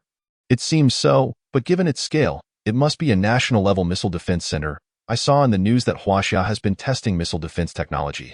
I didn't expect them to have established a base already. Indeed, I now comprehend the rationale behind the layout of the outdoor training camp. It is all centered around this bunker, indicating that the training camp is merely a facade, while the security forces are the true essence. It makes perfect sense. Zhang Jun nodded in agreement. What, then, is the crystalline tower that the beautiful female officer mentioned? I seem to recall something similar in Red Alert. Perhaps it is some sort of interception system? A missile? In Red Alert, the crystalline tower is nothing but a useless piece of equipment. One could simply deploy a nuclear bomb. Yuri, indeed. Zhang Jun's interest was piqued. Chu Ge, overhearing the hushed conversation between the two, shook his head. These two must be here for comic relief. Nevertheless, considering their similar ages, they had plenty to discuss, such as the game of Red Alert they were currently conversing about in the past. He too would have relished the opportunity to exchange gaming insights and engage in some friendly competition. However, now, if he brought it up, would they deem him insane? Maintaining this facade is proving quite challenging. Glancing at the time on the large screen, he noted there were still 3 minutes remaining. Remember, you two, whatever you see and hear here today, you are forbidden to disclose anything upon your return. Do you understand? The confidentiality level here is classified as top secret. The consequences of any breach are well understood by you. Yes, the two responded solemnly, aware that the first lesson upon arriving at the research institute would be centered around confidentiality. All right, the system will boot up shortly. Pay close attention and learn well. Refrain from discussing anything related to Red Alert. Lest I be tempted to play around myself, Chu Ge nearly blurted out the latter part of his thought. Colonel Chu, the countdown has commenced. Please follow me, Wang Yun instructed. Understood. Chu Ge followed Wang Yun to a mainframe, where the so-called booting process was merely the initiation of a program. His task was simply to press the enter key at the designated time. While it appeared straightforward, only he had the authority to execute that action. 10, 9, 8, 7, 6, 5, 4, 3, 2, 1. As the collective countdown echoed throughout the hall, Chu Ge pressed the enter key. The large data screens on the wall transformed with a series of rapid switches to data maps, showcasing areas around Huaxia, Europe, and the Americas, while the alarm light on the wall remained motionless, its yellow hue slowly revolving. Chu Ge glanced at the data screens. Monitor the status of the high-energy accelerator and report. Reporting to Academician Chu, all data is operating within normal parameters. From a distance, a researcher raised a book, prompting Chu Ge to hurry over, fixating on the fluctuations in the data displayed. Yes, your position is crucial. Should any anomalies arise, operate according to protocol. Understood. Chu Ge returned to Wang Yun's side, continuing to observe the large screen. The land displayed boundary lines extending 5,000 kilometers outward, where all military operations and troop movements would be monitored by the system. At sea, vessels, including submarines, within a 300-kilometer radius of territorial waters would be tracked. In the air, all aircraft beyond a 5,000-kilometer boundary would also be subject to monitoring. Wang Yun elaborated on the refined operational mechanisms. Some military activities unrelated to Huaxia will merely be recorded, but we will not overly focus on them. For instance, while the system can detect short-range missiles, these will be swiftly filtered out, with our primary focus on the surrounding areas extending 8,000 kilometers from Huaxia's borders, as well as intercontinental missiles. Indeed, their actions are of little concern to us, Chu Ge affirmed with a nod. By the way, how is the construction of the crystalline tower base progressing? Chu Ge recalled that while the defensive components had been completed, the crystalline towers had yet to become operational. Approximately a month. All 12 crystalline towers will be completed. That's quite acceptable. Not too late. As they conversed, a sharp alarm suddenly pierced the air. Chu Ge turned his gaze to the flashing blue warning light on the wall. Goodness, are they really going to throw us into action right away? Chapter 48. A False Alarm. Chu Ge assigned tasks to his 2 aides, and the personnel in the data center fell silent. He focused on the large screen beneath the blue alert light, where the data map was in constant flux, revealing the East Asian region. Report: the system has detected the launch of an intercontinental missile towards the Northeast Asia Peninsula. The peninsula? Well, that's a relief. It's likely just that chubby fellow at home tinkering with missiles again, Chu Ge jested. A few minutes later, the blue warning light shifted to yellow, and the alarm ceased. I presume it was another failed attempt. After spending 4 to 5 hours at the data center, observing that the system was functioning smoothly, Chu Ge prepared to return to the research institute. Wang Yun, I have matters to attend to at the institute. If any issues arise, feel free to contact me directly. Yes, Academician Chu. Wang Yun saluted, and after Chu Ge returned the gesture, he gestured for Zhang Jun and the other to follow as he exited the data center. In the engineering elevator, Zhang Jun inquired, Academician Chu, what exactly is the high-energy accelerator? Hearing this term had startled him, and he had been eager to ask Chu Ge, but the earlier incident had interrupted his thoughts. He could no longer contain his curiosity. Did you not notice, upon your arrival, that this so-called radar center lacks any of those massive long-range surveillance radar antennas? Indeed, I did not see any. However, such radar antennas can be placed elsewhere. Connected here by military-grade optical cables, Zhang Jun replied candidly. Correct, yet our antennas are not situated at a distance. They lie directly beneath your feet. You mean underground in this bunker?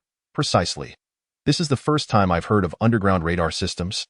Yin Tianhao interjected, unable to resist joining the conversation. Our radar is quite unique. Perhaps Zhang Jun knows a little more about the specifics. The neutrino detection technology requires no antennas. It can detect global military activities through neutrino oscillations. And the core of this technology lies within the high-energy accelerator. What? This is simply astounding. You've already begun applying neutrino technology? Academician Chu, did you develop this technology? That's definitely worthy of a Nobel Prize in physics. Zhang Jun's gaze towards Chu Ge shifted dramatically. Nobel? What significance does a Nobel Prize hold? The pinnacle of Huaxia's cutting-edge technology does not require their approval, Chu Ge stated as the engineering elevator came to a smooth stop. He stepped out with purpose, striding confidently away. Neutrino detection technology? Is it truly that challenging? Yin Tianhao couldn't help but ask Zheng Jieyuan. As a researcher in astrophysics, he had encountered neutrinos, but only in a cursory manner. Challenging? To put it simply, there are perhaps only a handful of individuals worldwide who have even grazed its surface, yet our academician Chu has already put it into practical application. Do you understand what this signifies? What?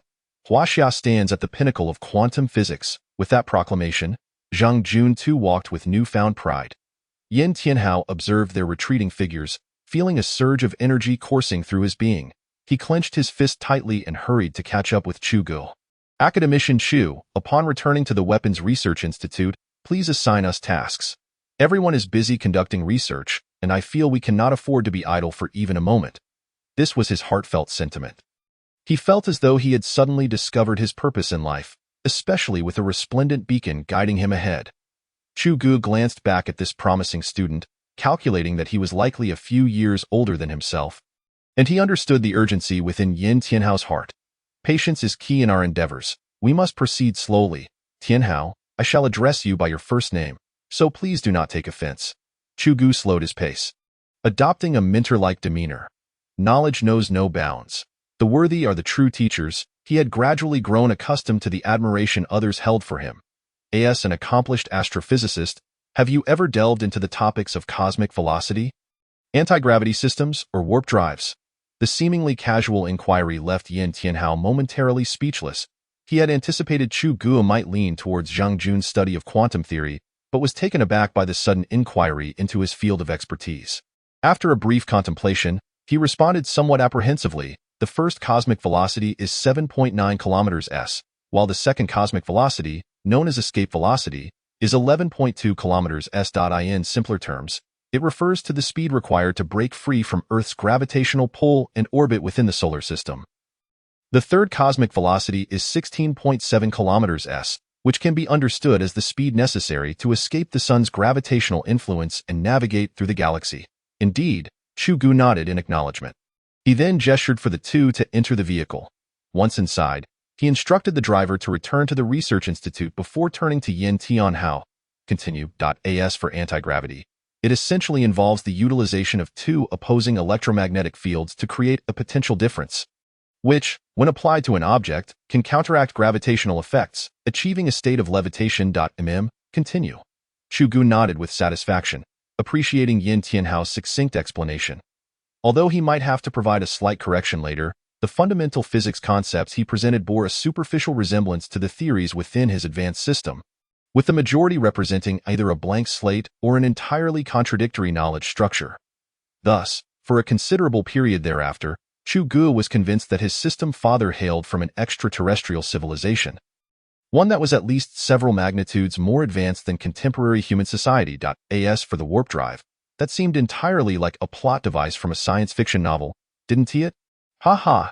Yin Tianhao glanced at Chu Ge, indicating that he had finished speaking and was eager for his elder's guidance. Ha ha! Let us set aside theoretical discussions for now, given your current knowledge base. It would be futile to delve into those matters. Instead, let us discuss your work for the upcoming year. Chu Ge completely disregarded Yin Tianhao's remarks, jesting, "Why should I explain anything to you? I can't even wrap my own mind around it. If I must say something, it's simply this. I spent a significant amount of money, mind you." After performing his mental theatrics, Chu Ge cleared his throat. Zhang Jun, upon returning to the Weapon Research Institute, please report to Team Leader Li Gang. He is currently engaged in the development of a new rifle. While you may not be of much assistance for now, we will soon require talents in quantum communication for the new individual soldier helmet, which falls squarely within your area of expertise. Understood, Zhang Jun responded promptly. Chu Ge nodded, turning back to ponder thoughtfully.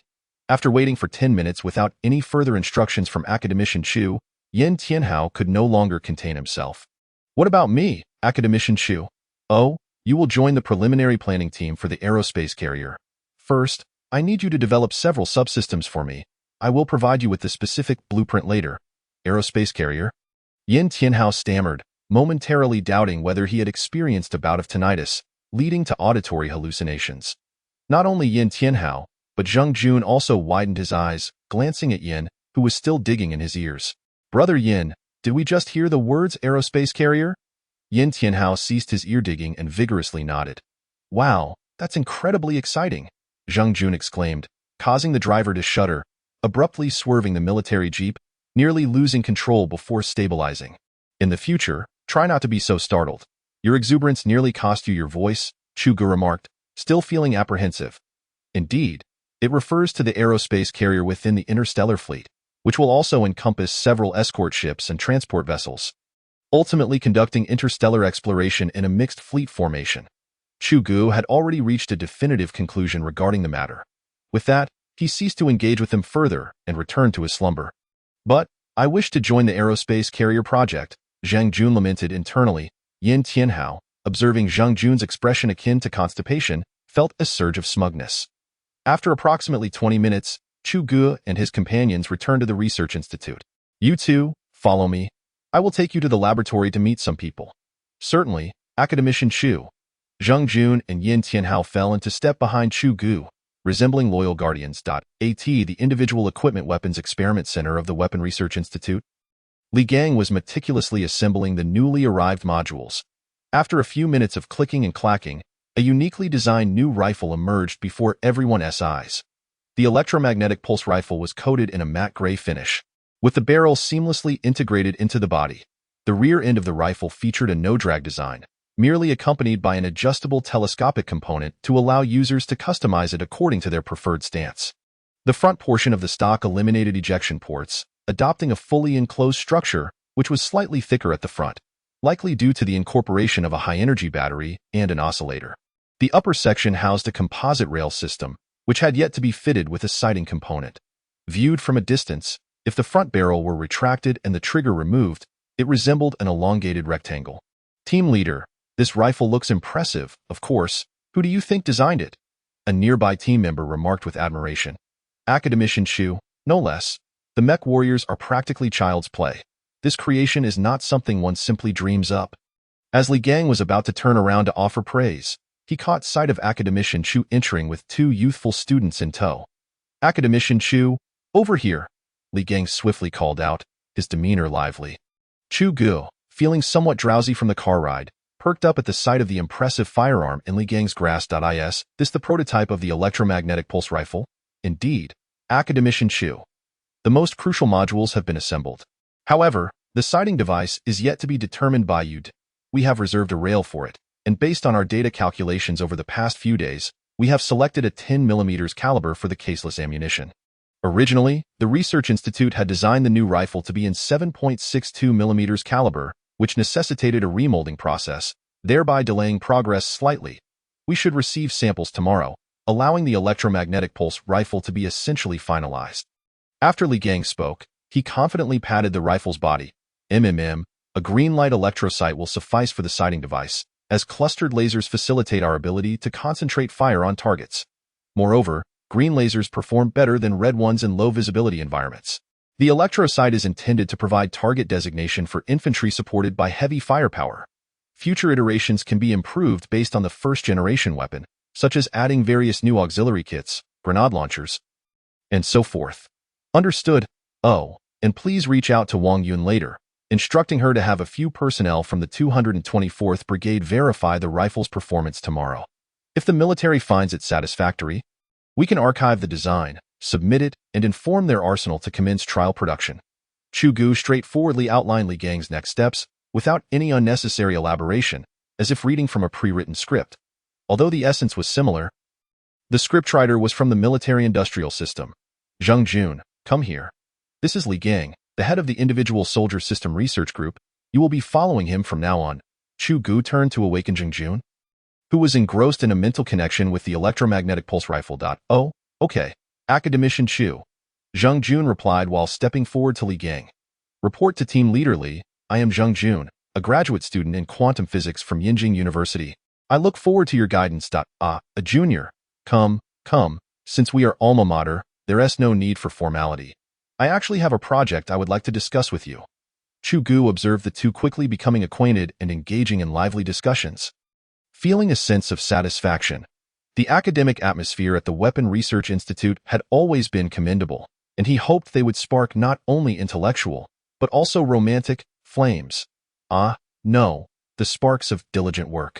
Perhaps I should not intrude on their enthusiasm, Chu Ge mused, patting Yin Tianhao's shoulder as they exited together.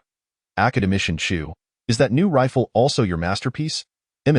Just a little trial of my skills. Academician Chu, there's a rather clitch question I'm unsure whether to ask. Yin Tianhao hesitated. What is it? It's just that you're so remarkable. Does your mother know? She probably doesn't. But my girlfriend's situation is known to her. Yin Tianhao instantaneously wished he could retract his earlier statement. Well, let us forget about that. The colleagues in the institute had long since informed him about Academician Chu's romantic prospects.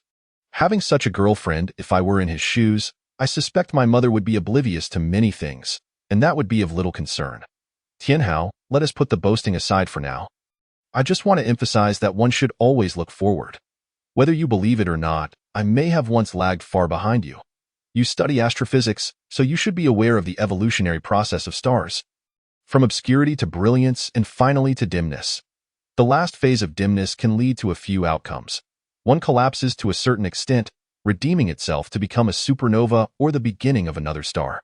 The other continues collapsing until it becomes a neutron star or a black hole, which embodies true dark power. This parallels humanity. Wherever one stands, one should strive to exert their utmost energy. After shining brightly, If one does not remain true to their original intentions, they may find themselves on the brink of an endless abyss. After delivering this poignant reflection, Chu Ge cast a deep glance at Yin Tianhao.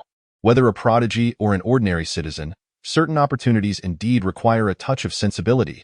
Come to see me tomorrow morning to report. With that, Chu Ge departed directly, leaving Yin Tianhao in a state of confusion. He watched Chu Ge as the sun set, casting an elongated shadow behind him. The following day, Chu Ge was awakened around 5 by a series of knocks on the door.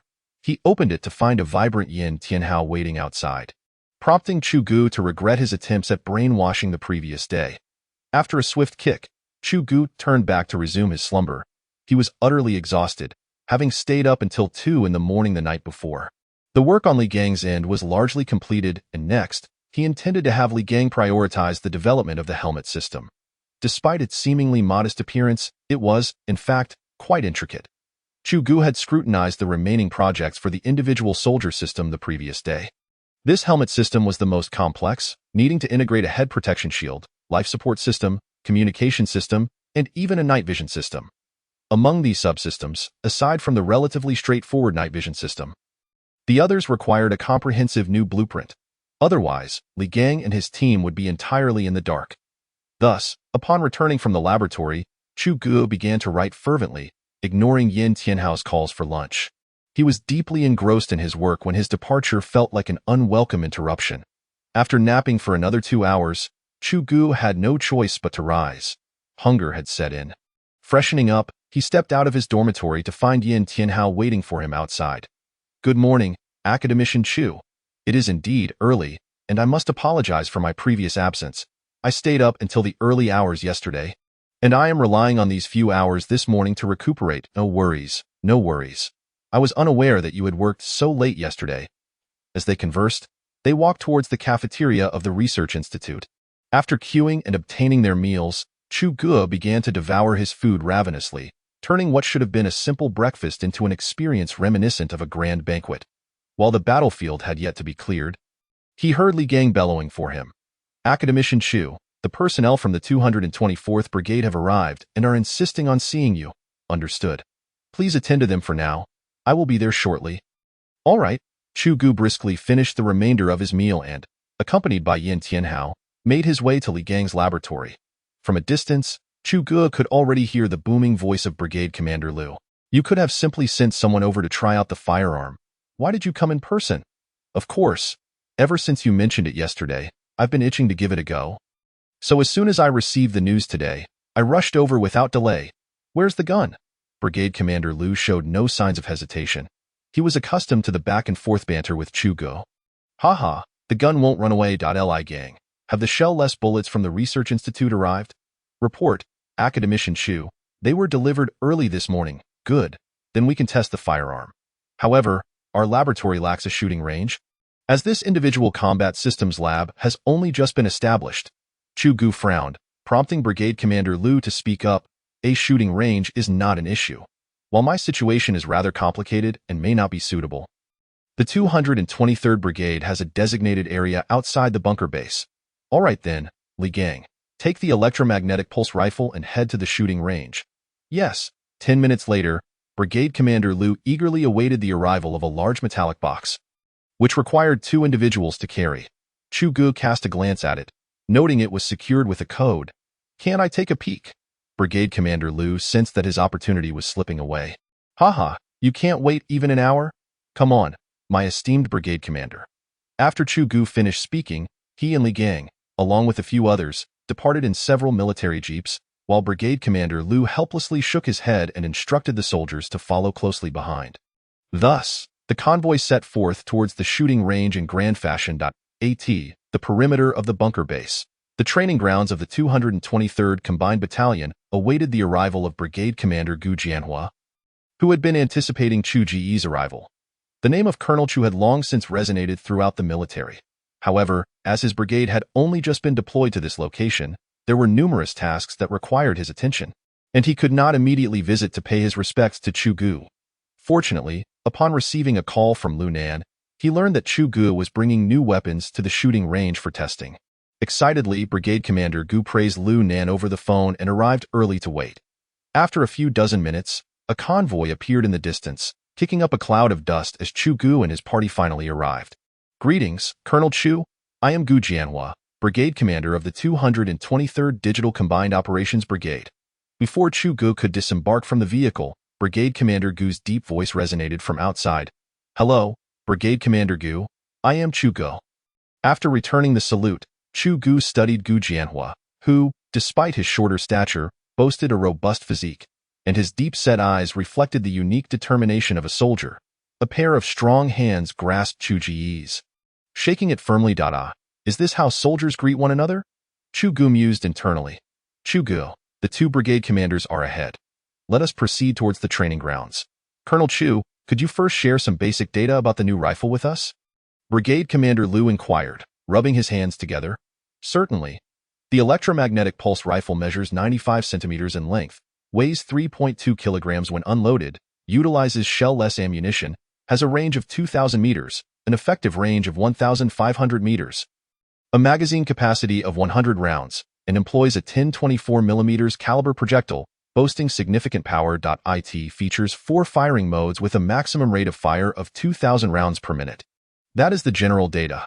We will need to verify its performance against the design specifications shortly. That should be no problem, given Colonel Chu's esteemed reputation. Brigade Commander Gu chimed in. With such ammunition capacity and lethal power, I believe this rifle will outclass all the renowned firearms currently available in the world. At that moment, with a sharp click, Li Gang opened the coded case, revealing the HQL 411A first-generation electromagnetic pulse rifle for all to see.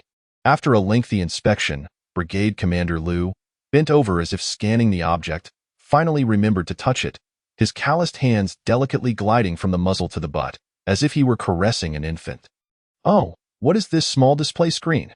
Brigade Commander Gu asked, not wanting to miss out on the opportunity to examine the rifle. This screen displays the energy level of the high-energy battery and the remaining ammunition in the magazine. Li Gang explained from the side. After both brigade commanders took turns examining the electromagnetic pulse rifle, they finally proceeded to the shooting test. The first experiment involved penetration power, using two 0.7 centimeter steel plates placed 100 meters apart. In comparison with the 7.62 millimeters caliber Type 81 rifle. Li Gang recorded the experiment while two soldiers prepared to fire in a prone position with their respective weapons. Type 81 rifle. Fire! The soldier wielding the Type 81 decisively pulled the trigger. Electromagnetic pulse rifle. Fire! Whoosh! Brigade Commander Liu glanced at Gu Jianhua. Does this rifle have a silencer? No, without the explosive sound of gunpowder and given the fully enclosed structure at the rear. The noise level is lower than that of a standard rifle equipped with a silencer. Well, that certainly saves us a budget on silencers, Chu Ge thought to himself. The results of the shooting test quickly came in. The Type 81 bullet penetrated the first steel plate and lodged itself between the two plates. At 100 meters, 0.7 cm steel was its limit. The second plate displayed two noticeably larger penetration holes, while the bullet's whereabouts remained a mystery. Electromagnetic pulse rifle penetration experiment 2, testing against 10 layers of 0.7 cm steel. Li Gang continued to record. With Li Gang's command, the electromagnetic pulse rifle fired once more. The results came back. After penetrating 6 layers of steel, the projectile finally came to a halt. That's acceptable. However, the bullet material still lacks strength. This result is sufficient, Li Gang. Proceed, Chu Ge concluded. Next, they prepared for the distance and trajectory testing experiments, setting targets at 1,500 meters and 2,000 meters, Li Gang instructed over the intercom. And a few minutes later, colleagues from the Research Institute reported that the targets and related equipment had been installed and the experiment could continue. The electromagnetic pulse rifle fired again. After 2 shots, the results were revealed. At 1,500 meters, the bullet's trajectory height was 0.35 meters, while at 2,000 meters, it was 0.50 meters. Now that is somewhat alarming. The Type 81 rifle reaches a trajectory height of 0.35 meters at a distance of 300 meters, Chan and remarked in shock. The electromagnetic pulse emits energy with high kinetic impact, making the bullet fly closer to a straight line. Quite normal, Chu Ge replied with a composed demeanor. Following this, the test for semi-automatic and fully automatic firing modes, 4-round pulse mode switching, adverse environment simulations, as well as module disassembly and assembly proceeded according to the pre-established protocol. with each experiment unfolding seamlessly. The electromagnetic pulse rifle met all its performance specifications, effectively delivering a flawless report card. Those present at the training range erupted with joy. After Chu Ge and the 2 brigade commanders signed the experimental log, the actual testing of the electromagnetic pulse rifle concluded. Chu Ge finally relaxed, stretching his limbs. Li gang. The blueprints and related research data can be sealed for submission to the equipment department for trial production at the arsenal. The preliminary experiments could only conclude here. Further plans required small-scale testing before the weapon could be integrated into the forces and observed for potential improvements over time. Understood, Academician Chu. All right then, let us tidy up. It is getting late, and we should prepare to return to the research institute. Just as Chu Ge intended to bid farewell to the 2 brigade commanders, Brigade Commander Liu approached with a beaming smile. Colonel Chu, you see, the research institute will need to equip the troops with a batch of this electromagnetic, what is it called again? To collect data. Why not directly outfit our 224th Brigade? Being nearby makes it easier for mutual visits. Doesn't it, Colonel Chu? I would like to add that we of the 223rd Brigade would also appreciate the same. Brigade Commander Gu swiftly interjected. Come now, old Gu. I have already done you a favor by conducting this experiment for you. Do not take advantage of me here, Chu Ge retorted. Hey, I say, Lu Nan, can you really compare the two? Each has its own merits. How can we mix them together? Is your 224th Brigade truly the favored child here? Just because it is favored, does that mean? Chu Ge's expression grew increasingly exasperated as he observed the 2 men, both in their 40s, bickering like children. If I may interject, he began, attempting to mediate. This is not something that our Weapons Research Institute can decide. It requires approval from the military and the general staff. Upon hearing this, the 2 brigade commanders pondered for a moment and deemed it somewhat reasonable, exchanging glances before quieting down. Haha, all right then, rest assured that there will be an increasing number of these weapons. And both of your brigades are elite forces. I am confident you will be among the first to receive them. Very well, there's no need for farewells. We shall be on our way now. I extend my gratitude to both commanders for accompanying us through a day filled with dust and wind.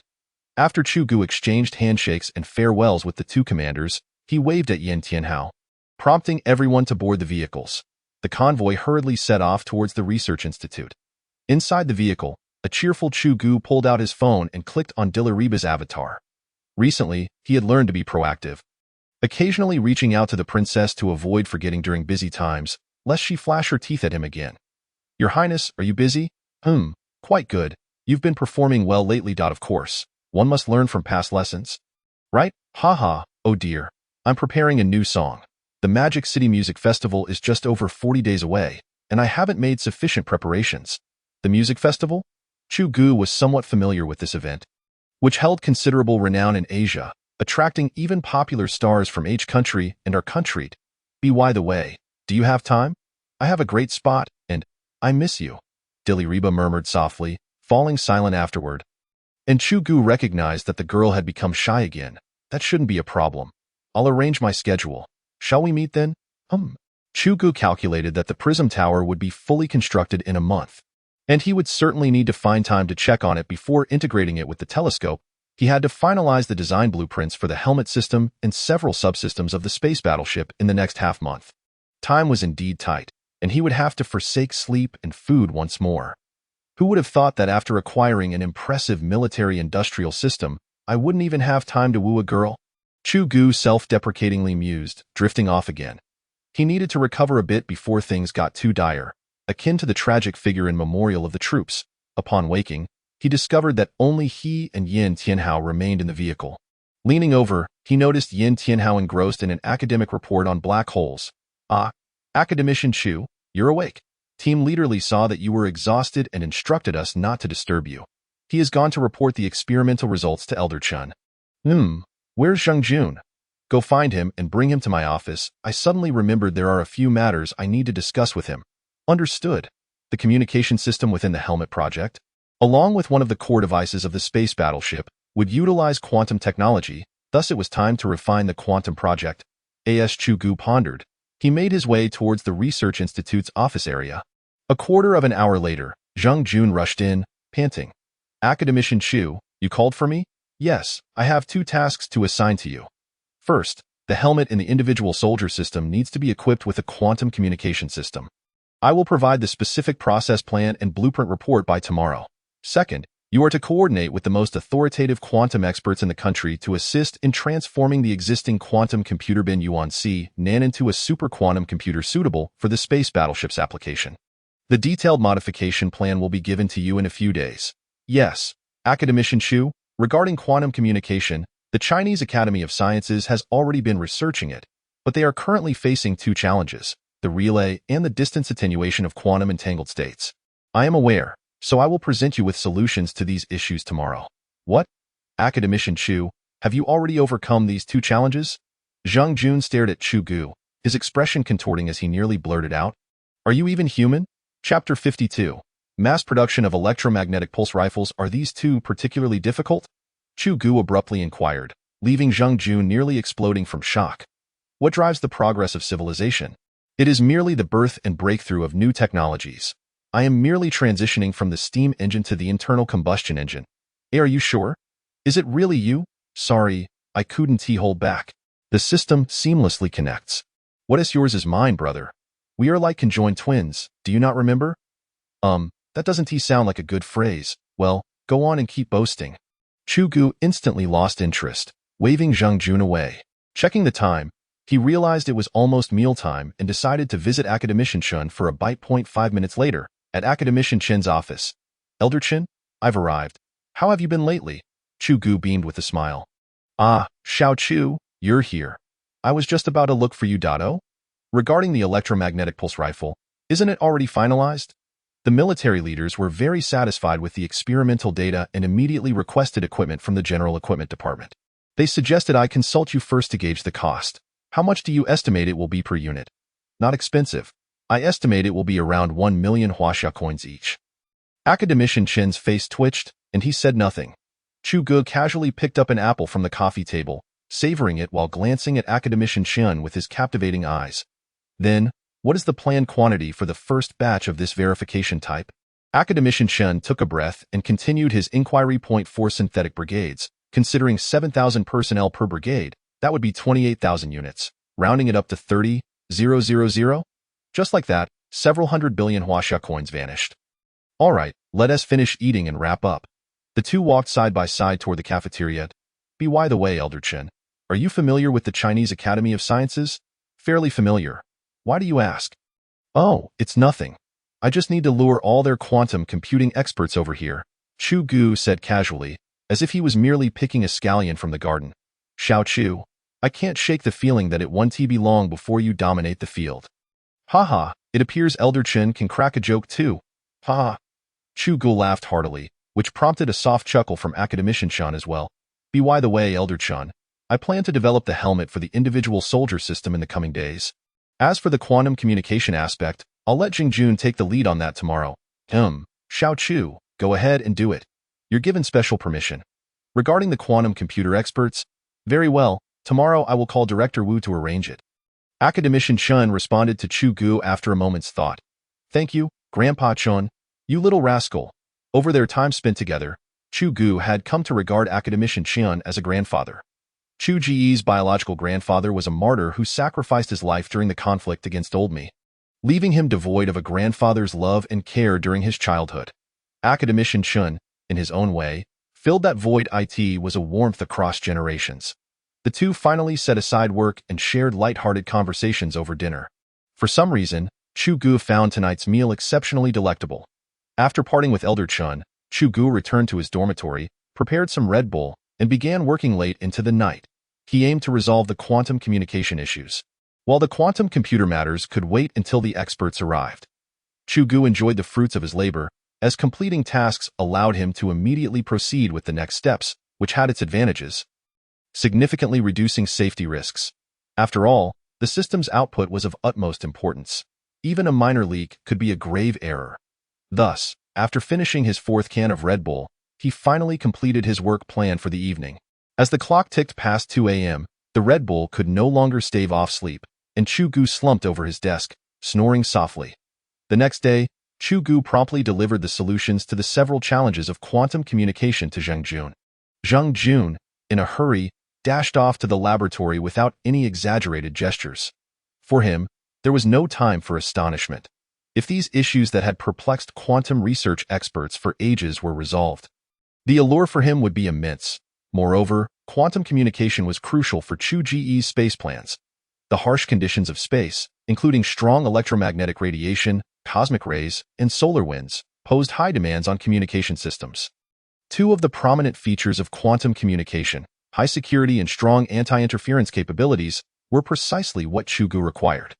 The high level of security ensured that transmissions would not be intercepted or eavesdropped, making it ideal for extensive military applications. Chu Ge intended to first popularize the technology within the Huaxia military, as the military currently maintained a high level of security, but during critical moments.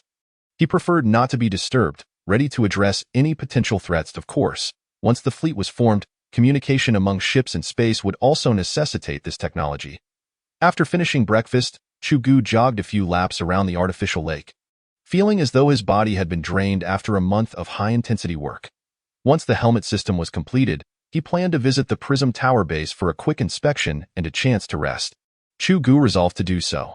After several laps, feeling much better, he hurried to Li Gang's laboratory. The remaining subsystems of the multifunctional helmet included the protective shield, life support system, and night vision system. The night vision system was not complex. Current technology could easily handle it. Merely required the integration of modules into the helmet, capable of deployment when needed, which involved relatively simple craftsmanship. The life support system had two directions, one for oxygen supply and the other for monitoring vital signs. The second matter is relatively straightforward. It merely involves the integration of data chains, combined with quantum communication, to ensure that the vital signs of personnel on external missions are transmitted promptly to the monitoring department aboard the mothership. The first issue, however, necessitates significant alterations. The current oxygen system for astronauts is overly cumbersome.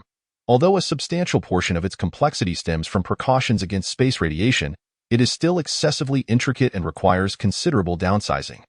Additionally, there is the question of duration. Compared to the provided system data, the existing astronaut system is utterly inadequate. Chu Ge perceives these challenges as remarkably trivial. Thus, when he meets with Li Gang and casually outlines the tasks at hand, Li Gang becomes visibly agitated. You dare to call these technological upgrades trivial? Each one is of national significance. Are we still dealing with humans here? Or have we encountered extraterrestrials? This is absurd. As a technology worker, I cannot abide by such dismissive attitudes, he retorts, feeling a deep sense of inadequacy. All his astonishment, skepticism, and dissatisfaction with himself ultimately coalesce into a singular, powerful exclamation. Yes, Chapter 53. Helium-3, the final component. The protective shield poses a considerable challenge for Chu Ge, as its materials are simply unavailable on Earth. Strictly speaking, they cannot be supplied in bulk. The foundational material for the shield is a high-strength polymer organic glass, with the edges integrating a set of circuits and sensors. Ultimately, after data processing, basic environmental parameters such as temperature, humidity, atmospheric composition, and radiation intensity are displayed on a glass screen, akin to the heads-up displays found in modern automobiles. However, the crux of the matter lies in the shield's primary function. When Chu Ge studies its triggering mechanism and material composition, he initially overlooks the latter. The triggering mechanism is easily comprehensible. It can withstand typical bullets and electromagnetic attacks due to the inherent strength of the shield itself. When the intensity of physical or electromagnetic assaults exceeds a certain threshold, the shield activates. However, upon closely examining its composition, Chu Ge is taken aback. The shield's internal constituents consist of a mixture of two gases that, upon activation, instantaneously release high-intensity electrical currents. At a certain intensity, these currents shatter the gas atoms, resulting in the formation of a superdense gas wall from the released electrons.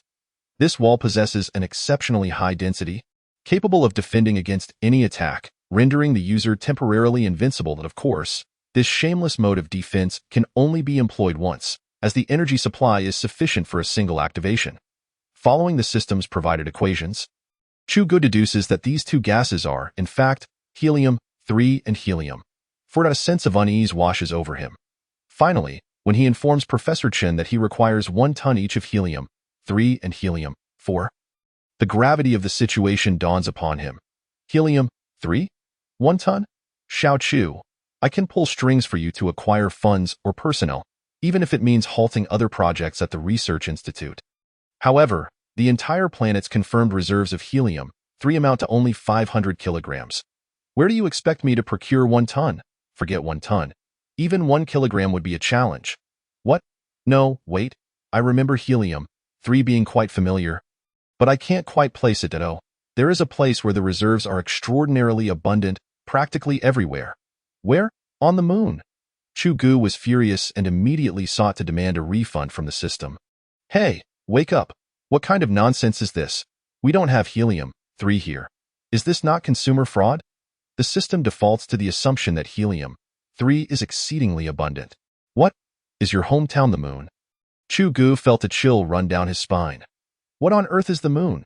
You will only understand the origins of this system after reaching the final upgrade. Please continue your efforts. Host.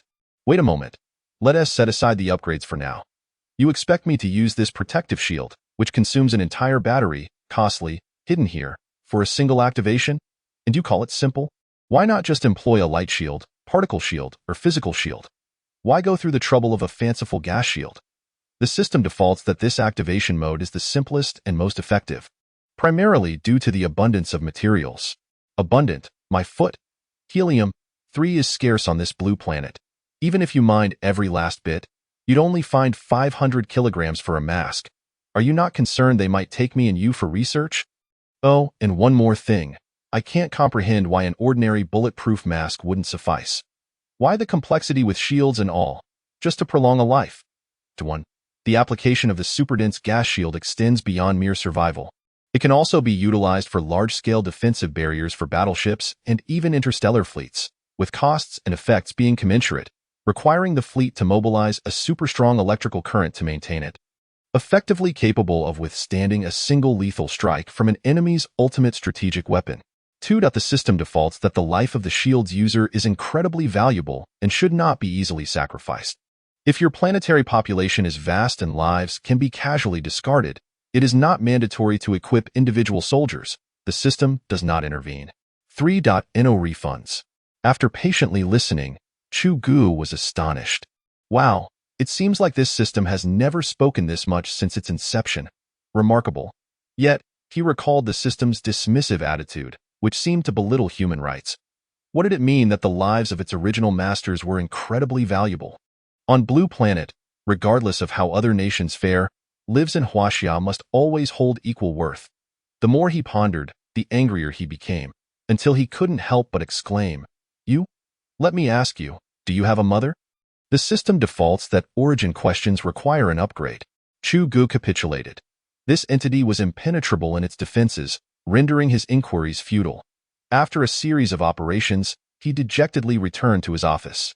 At this point, it seemed the helmet could only be fashioned into a scaled-down version. It wasn't that he disrespected life. Rather, there simply were insufficient resources, and the moon was far too distant. Even a rocket journey would not suffice. Nevertheless, the system's lengthy discourse had awakened him. This superdense gas shield was indeed a remarkable innovation. Aside from the difficulties in procuring helium-3, it was straightforward and effective. Importantly, future interstellar fleets would require it. For who knew what lay beyond Earth? If he eagerly set out to explore the stars, only to be captured by Martians, that would be utterly disastrous. Chu Ge began to organize the scaled-back protective shield until the moon hung high and bright in the sky. After completing the final programming task, he lit a cigarette and approached the window. Outside, the moon shone brightly. Helium-3, helium-3.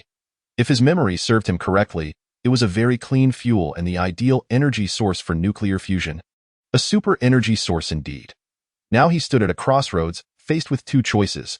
Either construct a transport spacecraft for travel between Earth and the moon, focusing solely on excavation, or establish a lunar base, necessitating the construction of a greenhouse at home first. Chu Ge's indecision flared up once again. After much contemplation, he leaned towards the latter option. Human society was far too complex. Huaxia would undoubtedly rise to prominence in the not-so-distant future. In his mind, he envisioned a simulation where Huaxia, with its unparalleled military might, declares itself the dominant force while smaller nations fall in line, looking to Huaxia for leadership.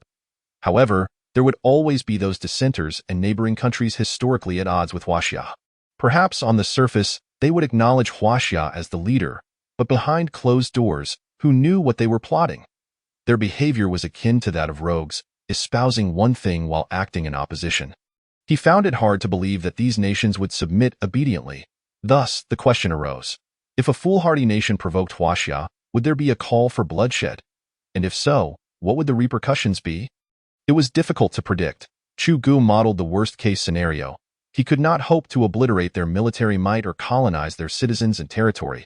He understood that in today's world, populism was rampant, leading to endless cycles of suppression and counter-suppression, unless a bloodbath were to occur over vast territories. However, such actions were not in alignment with Huaxia's ethos. They were not a bloodthirsty people. The ideal simulation would involve showcasing the aerial mothership, heavy battleships, interstellar fleets, light towers, and mech warriors, compelling all nations to submit and inviting Huaxia to spearhead the formation of a global alliance. While this was a possibility, it was by no means guaranteed, especially with thousands of nuclear weapons lurking outside. Should tensions escalate beyond reason, it could lead to catastrophic self-destruction, leaving no room for diplomacy. After several simulations, Chu Ge resolutely decided to pursue the lunar base plan. Believing that such a decision would require high-level leadership approval, he felt it was time to propose this initiative. Chapter 54. A heart-to-heart with the military-industrial system in the following week. Chu Ge fully immersed himself in the daily grind and hardships faced by firefighters. Wherever there was a need among various research and experimental teams, he made it a point to be present. This was precisely why he had initially gathered them all in a single location at the Weapons Research Institute.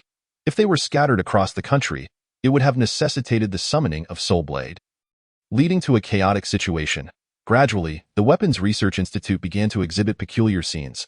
Good day, Academician Chu. Ah, greetings. Good day, Academician Chu. Wait, Academician Chu, weren't you just in the quantum research team? Huh? Academician Chu, weren't you just with the individual weapon research team? Goodness, how many of you are there? After spinning around like a top for days on end, the various teams began to work in a more organized manner, particularly Li Gang's individual equipment team, which made rapid strides in developing the helmet subsystems. Finally, Chu Ge found himself with some free time. He glanced at the calendar and realized that the Light Tower project should be nearing completion, prompting him to prepare for a visit to the site. Once the tasks at hand were meticulously organized, Chu Ge made his way directly to Academician Chen's office. Chen Lao, I plan to visit the Guangling Tower base tomorrow. Everything at the bunker seems to be in order, and the construction at the Guangling Tower base should be fully completed. According to the schedule, it will be ready for grid connection tomorrow. Xiao Chu, your intuition is quite impressive. The 12 Guangling Towers were completed yesterday, and today the military has been urging you to make the trip soon. I see you've been rather fatigued lately. So thank you, Chen Lao, but I'm perfectly fine and my health is splendid. The trip tomorrow would also serve as a refreshing break for me. Wouldn't it? Chu Ge gestured towards his head as he spoke. Haha. So, which Guangling Tower base are you planning to visit? I'll have the military make the necessary arrangements in advance. Q City, I believe. It boasts the sea and our Huaxia Navy base. I intend to seize this rare opportunity to mix business with pleasure. Heh. Not a problem that I will immediately instruct Commander Wang to arrange a military aircraft for you. Tomorrow, you can head directly to the military airport for your flight. Isn't that a bit extravagant? I could just take a commercial flight. After all, I'll have Captain Gong and the others accompanying me, so there wouldn't be any issues. That's not feasible, I'm afraid. Concerns regarding your safety have been discussed by the higher-ups. Your future responsibilities are substantial, with many projects requiring your leadership. Thus, you must not encounter any setbacks. Within the Weapon Research Institute, and even in Yinjing, we have ample security forces, both overt and covert. However, once you step outside, every route must be coordinated under military protection. Local police and armed forces can only provide peripheral support. You must be surrounded by our most trusted and elite special forces. That gives off a bit of a panda vibe. Doesn't it? Haha, that's somewhat accurate. No, at least there are still around 2,000 pandas. You, Chu Ge, are but 1.1. Chen Grandpa, you're being a bit cheeky lately, haha. Chu Ge lingered in Academician's office for quite some time, consuming an unknown number of apples while they conversed about family matters, future directions, and the development of Huaxia. The affairs of home and country have always been interdependent throughout history. One cannot have a home without a nation. and vice versa. After bidding farewell, academician Chun's gaze followed Chu Ge's retreating figure. Chu Ge, I hope this old body of mine can witness the moment you lead Huaxia to greatness. With a face full of expectation, academician Chen lowered his head, his eyes landing on a photograph on his desk. The smile that had graced his face moments ago faded instantly as he pulled out his phone. Grandpa sigh. Sigh, what have I done this time? Dad, Grandpa scolded me again. How many times has it been this month? After dinner, Chu Ge returned to his dormitory. Tonight, he had no intention of overexerting himself. He planned to retire early. Perhaps due to not having gone to bed so early in quite some time, he found himself tossing and turning, unable to drift into slumber. His biological clock evidently needed some adjustment. He stared at the ceiling, recalling the conversation he had with academician Chen earlier that afternoon. System brother, have you gone to sleep yet? No way. Ah, your learning ability is remarkable, IT. Seems you've adapted to this old married couple style of communication. I was thinking about our discussion on personal safety this afternoon. I suddenly want to ask if you have any miscellaneous items regarding inner strength techniques or superhero upgrades. Let us have a chat. Instead of cramming more information into my head, it's about a burst. None. Didn't you claim to be more impressive than a robotic cat? A robotic cat, doesn't he possess what you're referring to? I've seen it. Is that so? Impressive. Do you have any formulas for concocting elixirs? Perhaps something like 1 for cleansing bones, 2 for forming cores, or yuan infant types? No need for those land god levels. The environment isn't suitable. None. Sigh, as expected, your industrial era knowledge doesn't align with those cultivation systems at all. I mean, I'm the host. After all, I need a bit of self-defense, just in case I meet an untimely end. Wouldn't you perish too? I cannot perish. However, the ultra-dense energy shield can provide protection. You're quite amusing, so I must wear a helmet when I go out. Winter is fine. I'll just consider it performance art. But what about in summer? By the way, that system can be mounted elsewhere. There's no need to embed it in a helmet. Chu Ge suddenly had a moment of clarity. However, it felt somewhat impractical. If it came to that, your contraption would only be invincible for a brief moment, likely not even lasting 5 seconds. 2 attacks with a slight interval would undoubtedly lead to demise. There is an upgraded version. The system could hardly endure the incessant chatter of this host. What? Is that true? Where? In the shop system, other categories, Category 255, Subcategory 1324. Stop. How much? How do I use it? Instant activation, but only the host can utilize it. It consumes the host's reputation points. Ahaha, why didn't you mention this earlier? Host benefits, a few hundred. Let me check your remaining reputation points. 6,000,000 can be exchanged for 9 uses. Chu Ge glanced at his reputation points, noting a significant increase to 6,000,500. I seriously suspect you quoted me a price based on my remaining balance. Various amazing master skills are 100 or 200, and this one costs 6 million? Are you trying to create competition? The main task of the military-industrial system is to assist the host in establishing a formidable military alliance. It doesn't wish for the host to misuse other resources to avoid losing focus. Now you're getting all philosophical. Fine, you're the boss. I submit. Where did you learn this? Even motivational quotes are coming out. 0.9 exchanges before Chu Ge could finish. Ding. Congratulations to the host for a successful exchange. Remaining reputation points, 500. Chapter 55. The subtle intentions of the United States. The system brother completed the exchange with astonishing speed. Chu Ge sprang up in surprise. What was exchanged? I meant to say 9 exchanges weren't necessary. 3 would suffice. You? 6,000,000. How many outstanding master skills could that buy? The lifetime kind. No less, brother. I've been scrimping and saving here, and you went all in. Don't pretend to be oblivious. It's always the same with you. Most people take the money and enjoy themselves. You take the money and vanish. You're the greediest system in the entire system. Chu Ge vented his frustrations for half an hour, while the system brother remained unfazed. Downstairs in the dormitory, distant streetlights flickered a few times. The weather was still slightly cool, and a few reckless little flying insects ventured out early to chase after the light.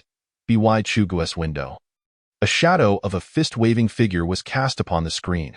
The lights in the adjacent dormitory suddenly dimmed.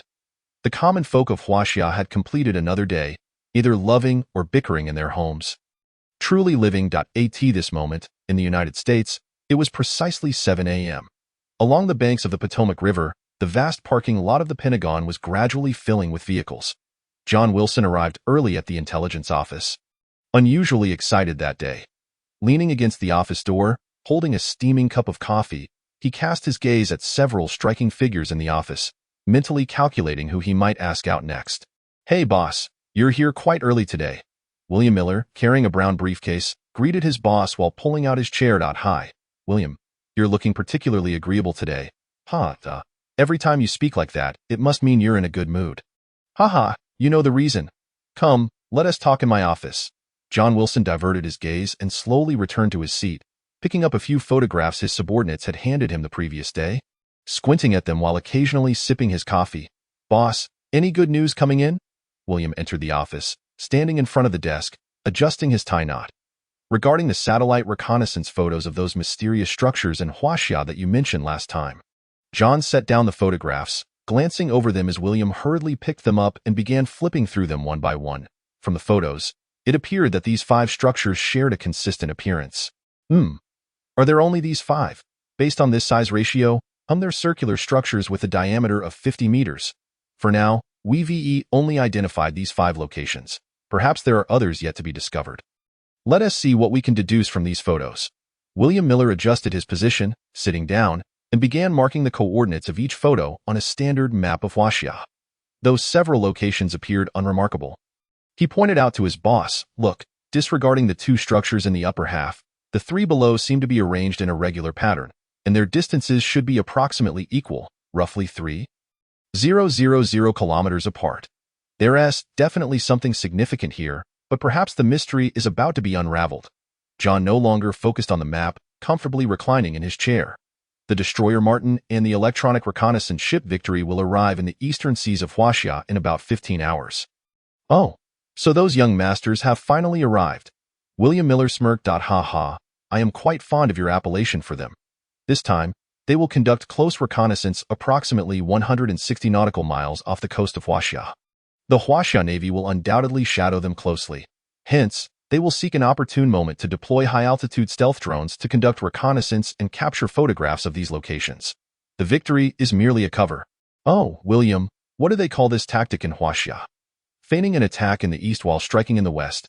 "Yes, exactly. Wow. When it comes to understanding Huaxia, you truly excel. Ha. However, boss, is that reconnaissance drone reliable? We mustn't be discovered before even entering Huaxia's territorial waters. It should be fine. The military asserts that this Tier 5 Dark Star stealth drone is the latest development by Lockheed Martin, having undergone rigorous testing with our military radar, making it exceedingly difficult to detect. This is the only one, and it comes at a hefty price. It took me considerable time to persuade those old-timers to lend it to us temporarily. But what if something goes awry? Boss, you won't be able to explain that to them. What if? Do you believe Huaxia possesses such radar technology? Or do you think their military radar is superior to that of our esteemed nation? Nonsense. Well then, let us hope they bring us good news tomorrow. Yes." John Wilson snapped his fingers. In a certain area of the Pacific, 2 gray warships cleaved through the waves in the howling wind under the cover of night. Captain George Wells of the Martin destroyer stood on the bridge, peering through his binoculars. "Brown, it's another dreadful night. We are indeed unfortunate. We must travel through such a night. Captain, what is the meaning of this shadow operation from Washington? While we have conducted close reconnaissance before, we never crossed their line. You ask me? Who should I ask? At this moment, I should be comfortably basking in the sunshine at home, yet here I am, temporarily assigned to this duty." George set down his binoculars and picked up a cup of coffee from the table. "I am merely concerned. Although we have had minor skirmishes with the Huaxia Navy in the past, no one has ever torn the veil of civility. We merely cruised in close proximity. Yet this time, we are sending reconnaissance aircraft deep into their airspace. If something unexpected occurs, dear heavens, we will be at their doorstep. We would be the first to suffer the consequences. Brown, that is not something for you or me to worry about. If it comes to that, perhaps there are others who would be more anxious than we are. Wouldn't you agree?" Ha. The captain is wise. Meanwhile, radar operator David was dozing off when suddenly a sharp alarm pierced the silence. David instantly awoke, straining to discern the source. Soon, he sprang to his feet. Reporting to the captain, northwest at 310 nautical miles, the maritime surveillance radar has detected 2 warships, but the phased array identification friend or foe system received no response in that location, aside from the our country.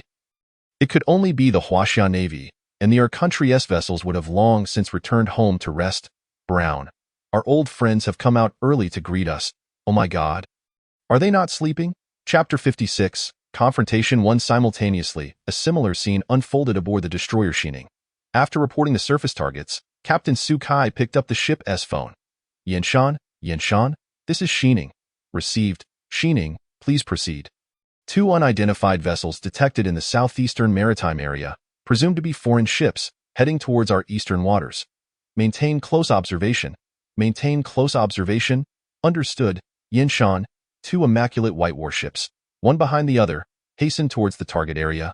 A confrontation without gunfire had officially commenced. As the clock struck 6 the following morning, Chu Ge finished washing up and proceeded directly to the Research Institute's cafeteria. On the way, Zhang Jun and Yin Tianhao spotted him and hurriedly greeted him. Academician Chu, good morning. By the way, Tianhao, after breakfast, accompany me on a trip. Zhang Jun will stay at the Military Research Institute to tackle the challenging issue of quantum communication. Yes, they replied in unison.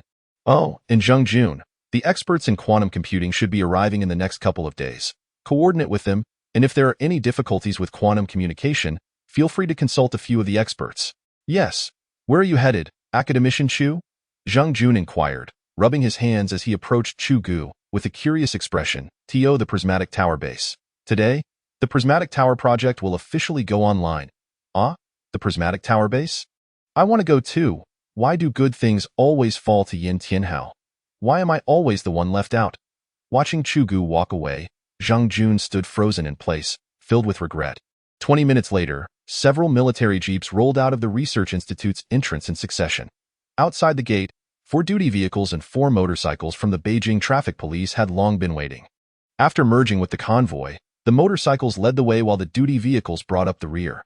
The motorcycles blared their sirens, and the military vehicles flashed their lights as they set off towards the Beijing military airport. Amidst the azure sea and sky aboard the Martin destroyer, Captain George Wells returned to the bridge after finishing breakfast. Captain returning to the command room, shouted the duty guard, standing at the cabin door. Hands clasped and legs apart. Brown, what's the situation, Captain? All is normal. The fleet has finally sailed out of the storm zone, heading northwest. What about them? George Wells asked, lifting his binoculars to gaze into the distance. Still the same, maintaining a distance of about 500 meters from our fleet. Oh my God.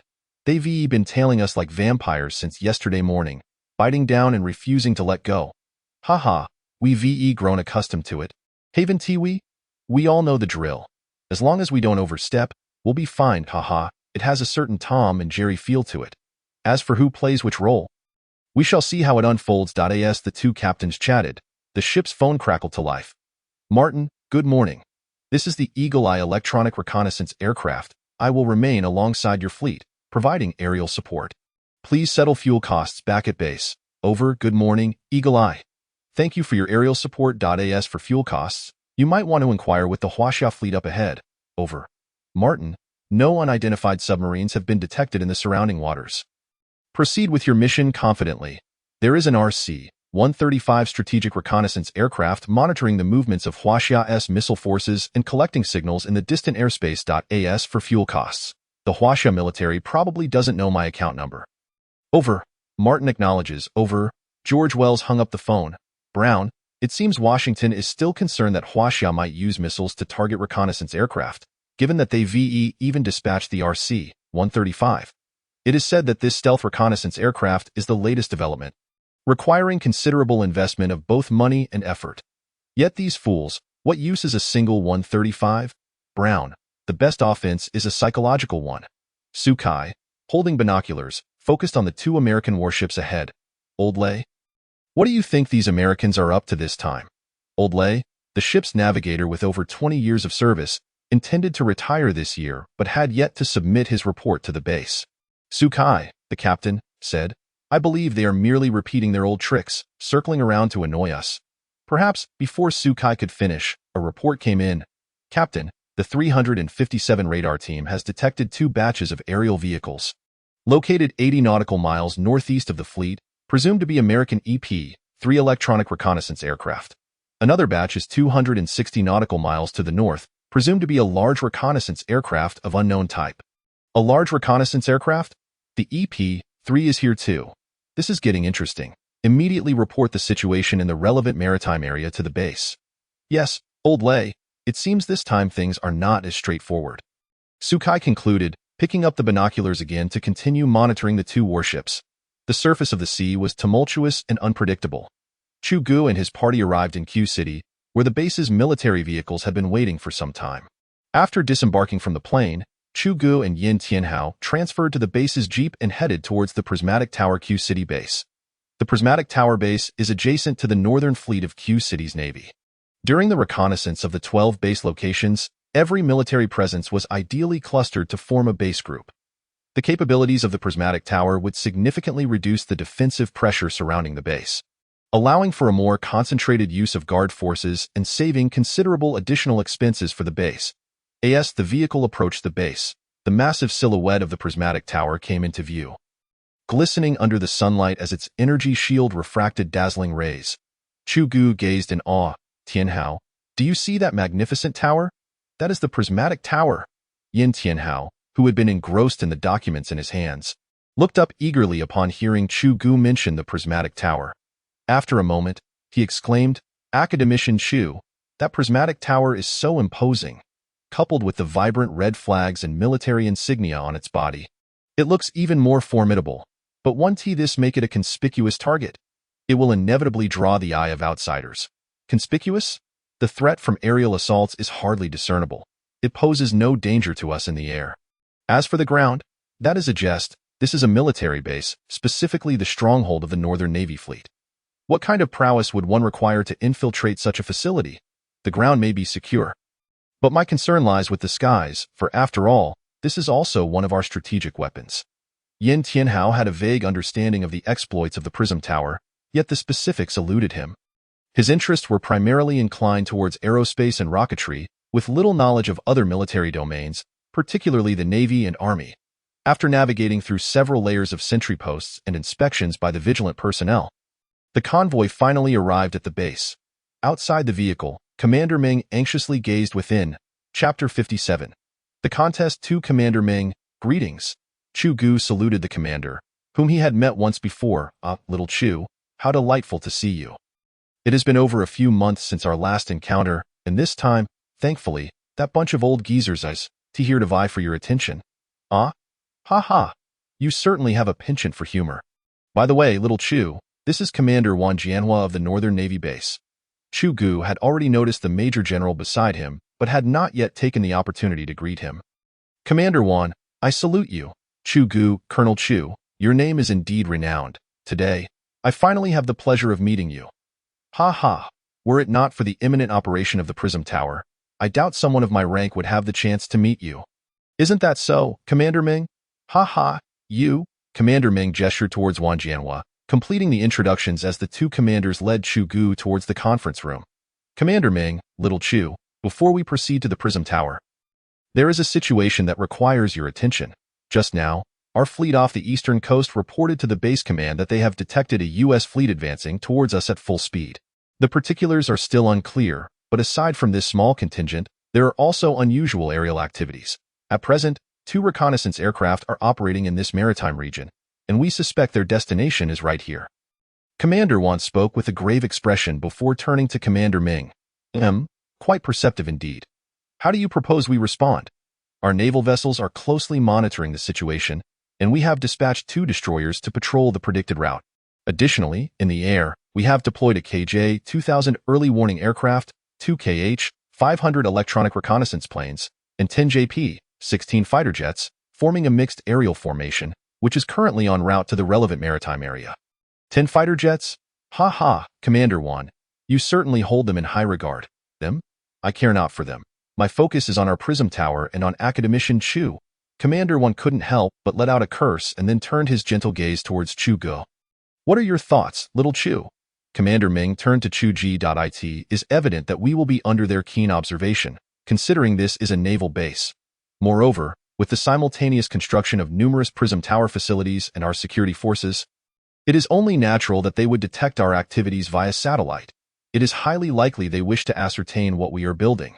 Since the satellites in the air cannot capture sufficiently useful information, they will undoubtedly resort to alternative methods. What those methods entail remains to be seen. However, I estimate there is a significant probability that they will attempt to unveil our operations today. Upon completing his thoughts, Chu Ge looked towards Commander Meng. Did you hear that, Commander Wan? Our Colonel Chu possesses the potential to serve as a strategist. Perhaps it is time for me to soar to the weapons testing base to recruit personnel? However, they may not have time.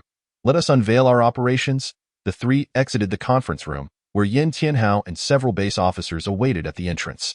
Everyone boarded the jeep and headed towards the Prism Tower base. After passing through a security checkpoint, the convoy truly entered the Prism Tower facility. Little Chu, did you notice? The Prism Tower base is indeed situated within the naval base, yet our naval personnel cannot simply enter without higher authorization. This underscores the nation's emphasis on this strategic weapon. Indeed, the base officers have attempted to seek you out several times. It seems they are quite frustrated that they cannot even enter their own base for a visit. These spirited young men often come to the isolation zone just to catch a glimpse, creating quite a spectacle. Commander Wan added from the front row. Seek me? It would be futile, as I too require permission to enter. Chu Ge remained unaware of such protocols. Commander Wan, you see, I am of no use here. You know my role is solely in research and development, and I cannot speak on such matters, he chuckled. After passing through 2 more security checks within the Prism Tower base, the group finally arrived at the tower's base. What should have been a 5-minute journey inexplicably took 15, a testament to the strictness of the inspections. Chu Ge observed that the sentries did not recognize individuals but strictly verified identities. As the Prism Tower loomed before him, in its schematic form, Chu Ge felt little impact. However, at this moment, the 50-meter diameter and 200-meter height of the colossal structure standing before him exuded a palpable aura of menace. The main body of the Prism Tower was constructed from high-strength steel, with a 10-meter circular base made of reinforced concrete. Above this base, a ventilated hollow structure was implemented to mitigate wind load. The connecting sections were formed by 36 vertical pillars, interlaced with diagonal bracing components, arranged in a circular formation with equal spacing. At the apex resided the tower's offensive component, the energy dome 0.5 meters below the energy dome. A massive red flag and military emblem unfurled, the golden edges of the red pentagram glimmering in the sky. All present gazed upwards, rendered momentarily speechless. Colonel Chu, what were you thinking when you designed this? Commander Meng mused aloud. I thought of nothing, but ensuring that the territory of Huaxia would no longer suffer the ravages of gunfire, and that the people of Huaxia would forever remain distanced from war.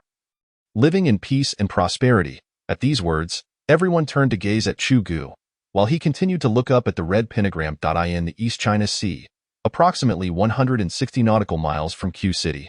Aboard the USS Martin, the voice of the E-2C Flamingo resonated. This is E-2C Flamingo from the our nation's Guam base. You have 6 aerial fighters providing cover behind you. Be advised. Radar indicates that Huaxia is approaching with a substantial formation consisting of 1 early warning aircraft, 2 reconnaissance planes, and 10 fighter jets. Exercise caution. In transmission. USS Martin acknowledges. In transmission. 10 jets. Brown. Have the Huaxians lost their minds? The more intense the reaction, the more necessary the reconnaissance. Huasdenton must know something. Otherwise, they would not be sending us into such tumult. Well, let us hope you are correct. This indicates they likely have a backup plan. Captain, that is a certainty. Otherwise, we would not have redirected fighter jets from the our nation base for support. Very well. Helmsman, maintain course and proceed at full speed. George resolved firmly. Traditionally, this distance was the closest that both sides tacitly accepted. Upon reaching approximately 160 nautical miles from Huaxia, the U.S. warships would navigate along the outer edge of the route, while Huaxia's vessels would remain inward, allowing for a period of cordial passage before each side would depart at full throttle. George Wells quickly seized his binoculars, intent on monitoring the movements of Huaxia's naval vessels. As anticipated, as they advanced, Huaxia's ships began to close the distance. 500 meters, 400 meters, 300 meters, 200 meters, 100 meters, 50 meters. The process was slow, yet for George, Time seemed to fly as his heartbeat quickened.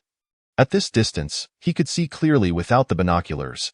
Just as he intended to step out to greet an old friend, the lookout rushed in, reporting, "Captain, the Huaxia reinforcement vessel that was previously maneuvering in front of us has suddenly halted and hoisted the Z flag." "What? Shit." Brown, quickly, reduce speed. Chapter 58. The Contest 3. As the USS Martin struggled to decelerate amidst chaos, aboard the Shining, Captain Chu Ge was methodically assigning combat tasks. "Yinshan, now is the time. Take advantage of their reduced speed to accelerate and position yourself to their right. Constraining their navigational space, I want to see if these Americans dare to venture further." Yinshan acknowledges, "Captain, you truly are cunning. The arriving vessels are now directly obstructing their path. It appears we are about to encircle them." Old Lei exclaimed, his face flushed with excitement. Chu Ge did not respond to Old Lei. After contemplating for a moment, he picked up the ship's phone. "Ishue-class frigate. You are to keep a close watch on that reconnaissance vessel. Its escort has been detained, and I want to see how it can maneuver now." Ishue acknowledges. Chu Ge finally breathed a sigh of relief. "Old Lei, if anyone is cunning, it is Su Rue. I instructed him to intercept the Americans' path, and lo and behold, he has hoisted the Z flag instead. Ha ha! You two are the cleverest in the entire base. Ha ha!" Chu Ge chuckled as he exited the bridge, gazing at the white warship that now obstructed their path. The conspicuous Z flag fluttered in the wind. His eyes fixated on the waving banner, his blood surged. In a moment of clarity, he seemed to grasp Su Rue's intent, a resolve of no retreat, a spirit of unparalleled bravery. "Signalman, issue orders to hoist the Z flag immediately. Since our brother ship has sounded the charge, we cannot lag behind." "Yes, Captain." The signalman saluted Chu Ge, his eyes filled with admiration. Minutes later, all Huaxia warships simultaneously hoisted the flag. At this moment, aboard the USS Martin, a report came in. "Captain, the Victory-class electronic reconnaissance vessel has also come to a halt. Their path is now blocked by Huaxia's naval vessels." "Captain, the Huaxia warships at the rear have taken advantage of our deceleration to maneuver to our right side, continually closing the distance between our vessels." "Captain, the air radar indicates that a formation of 4 aircraft is swiftly approaching our fleet." Accompanied by a group of 8 more in the rear, cruising in the command room, crew members incessantly report the surrounding dynamics to George Wells, who is fixated on the comprehensive information screen before him. The screen is expansive, divided into 3 sections. The central display features surveillance footage of several nearby Huaxia warships, while the adjacent screens showcase radar imaging of the surrounding waters and aerial radar alerts. Within the aerial alert display, several red dots are rapidly moving within the electronic target-like circles. George is feeling somewhat anxious, sensing that something is amiss. "Captain, what does it mean when the Huaxia warship raises the Z flag? Could it really be experiencing a malfunction?" Brown inquires anxiously from the side. Without responding, George Wells glances around, then lifts his binoculars to observe the distant Victory. "Brown, do you think 4 warships would malfunction simultaneously? What should we do?" "Perhaps this is an opportunity. Amidst the chaos, with everyone's attention focused on the opposing warship, we should promptly deploy that reconnaissance aircraft and release our drones to disrupt their line of sight." "Understood." Brown hurriedly departs from the bridge. At this moment, George Wells also exits the bridge, making his way to the deck, where he gazes at the large white warships not far away, his expression unusually grave. As he contemplates while rubbing his chin, the distant roar of fighter jets becomes increasingly audible. Suddenly, 4 fighter jets fly overhead in a standard combat formation, and George can clearly see the star insignia on their tail fins. The deafening sound causes a pressure sensation in his ears, the buzzing resonating directly into his brain. This small stretch of sea is particularly lively today, as aircraft from both nations are astonished to discover that 6 enormous warships are unexpectedly anchored together, neither advancing nor retreating, akin to pedestrians casually greeting each other.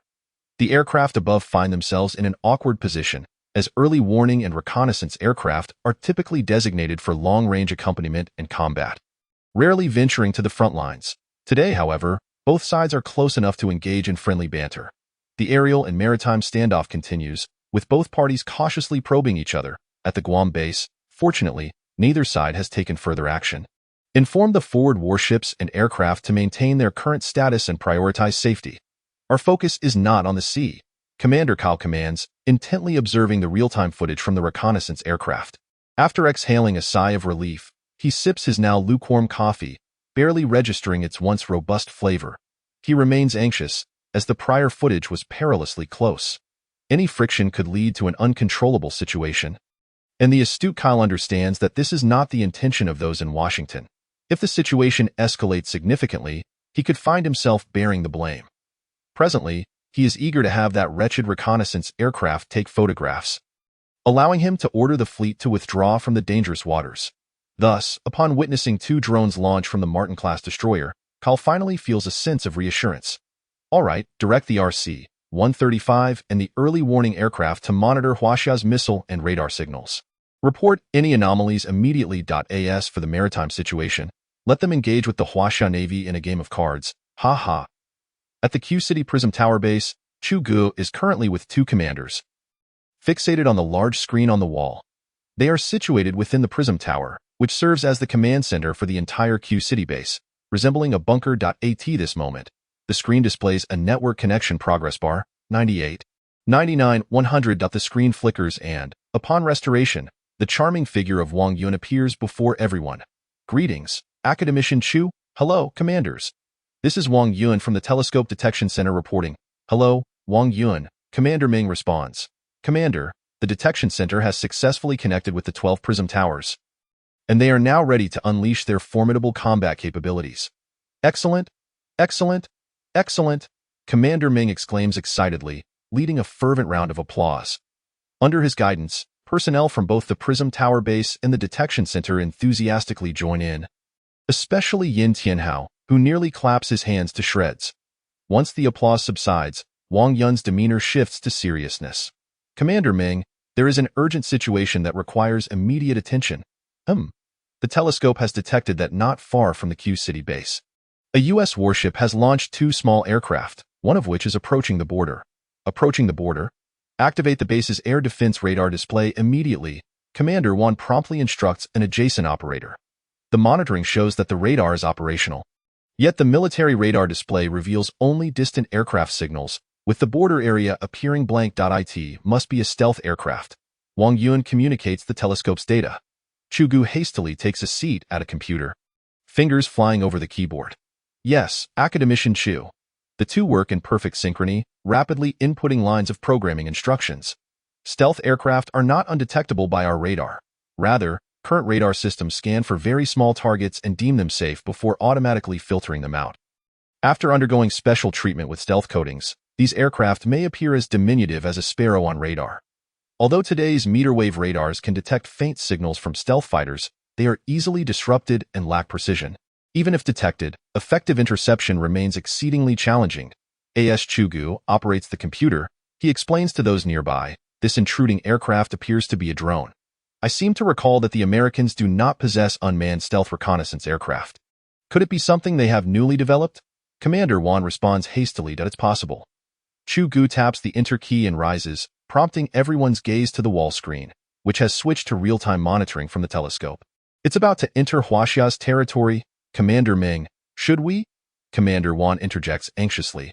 Commander Ming simply smiles and gestures for silence, fixated on the screen as if awaiting its entry into national airspace. Within a small room aboard the Martin-class destroyer, a makeshift control platform for the stealth drone is set up. Captain George Wells is intently focused on the screen. Captain, we are about to enter Huaxia's territory, the drone pilot murmurs, gripping the control stick. Proceed as planned, first circle around, then head straight for that mysterious structure. Exercise caution. Yes, at this moment, at an altitude of approximately 12,500 meters, an unmarked drone is cruising swiftly along the coastline. In the next instant, the stealth drone suddenly veers, crossing over the coastline and heading directly towards Q City. It's in. It's in. Commander Wan exclaims, his eyes glued to the screen. At this moment, everyone in the command center is fixated on that screen. Silence enveloping the room as they await Commander Ming's decision. Little Chu, as the chief engineer of the Prism Tower and a lieutenant colonel, soon to be a senior officer like Old Wan. Ha ha, you are now the highest commander of this base and should take charge. You need not consult me. I am from the Navy, and the state has not authorized me to oversee the Prism Tower base. Thus, Commander Ming gestures for Chu Ge to proceed, while Commander Wan appears slightly puzzled, hesitating to speak. Chu Ge does not respond immediately. He glances at Commander Ming, confirming that he is not jesting, then looks back at the screen displaying the stealth drone's trajectory, pondering briefly. Very well, since Commander Ming has said so, I shall not hold back. All personnel at the Q City Prism Tower base, heed my command. Understood. The officers respond in unison, their gazes resolute as they fixate on Chu Ge.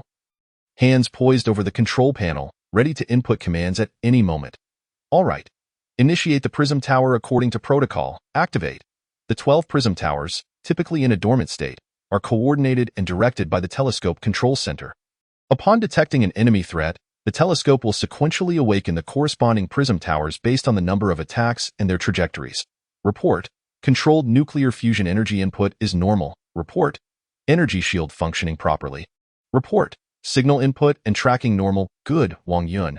Calculate the most suitable attack zone for the Q City Prism Towers, simulating the drone's crash trajectory to minimize collateral damage and avoid harming the civilians below. Yes, Lieutenant Colonel Chu.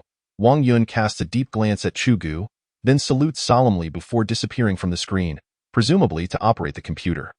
Commander Wan, standing behind Chu Ge, looks at Commander Ming, who merely smiles and shakes his head, placing a finger to his lips in a gentle gesture. Upon observing the unfolding events, Commander Wan appeared to grasp a certain understanding, a subtle smile gracing his lips as he fixated intently on the screen mounted on the wall. Moments later, Colonel Chu's voice resonated, announcing that the computer simulation data had been successfully transmitted. Wang Yun re-entered the collective focus of the group. Commence authorization for unrestricted strikes from the Q City Prism Tower base. Affirmative. Authorization for Q City Prism Tower base to engage freely granted. Report. Authorization complete. Excellent. Chu Ge's gaze remained locked on the large display, where the stealth drone continued its circular patrol. He remained unperturbed, biding his time. The densely populated Q City had yielded a calculation from the supercomputer indicating that only the periphery of the base was a safe zone for interception. A red zone had been automatically marked. And upon the drone's entry into this area, an attack command would trigger an immediate response from the Prism Tower. Commander Ming, do you believe that the stealth drone will breach that designated red zone? Commander Wan, anxiously observing the drone's movements on the screen, inquired. I have complete faith in Xiao Chu's judgment. Commander Ming replied without hesitation. Minutes passed, and the previously wandering stealth drone abruptly altered its course towards the base, maintaining its trajectory. Tension gripped the room as everyone fixated on the drone's flight pattern on the screen. Apart from the faint hum of machinery, silence enveloped the hall. It would be disingenuous for Chu Ge to claim he was not anxious. His heart raced as he intently monitored the aircraft, each beat growing quicker.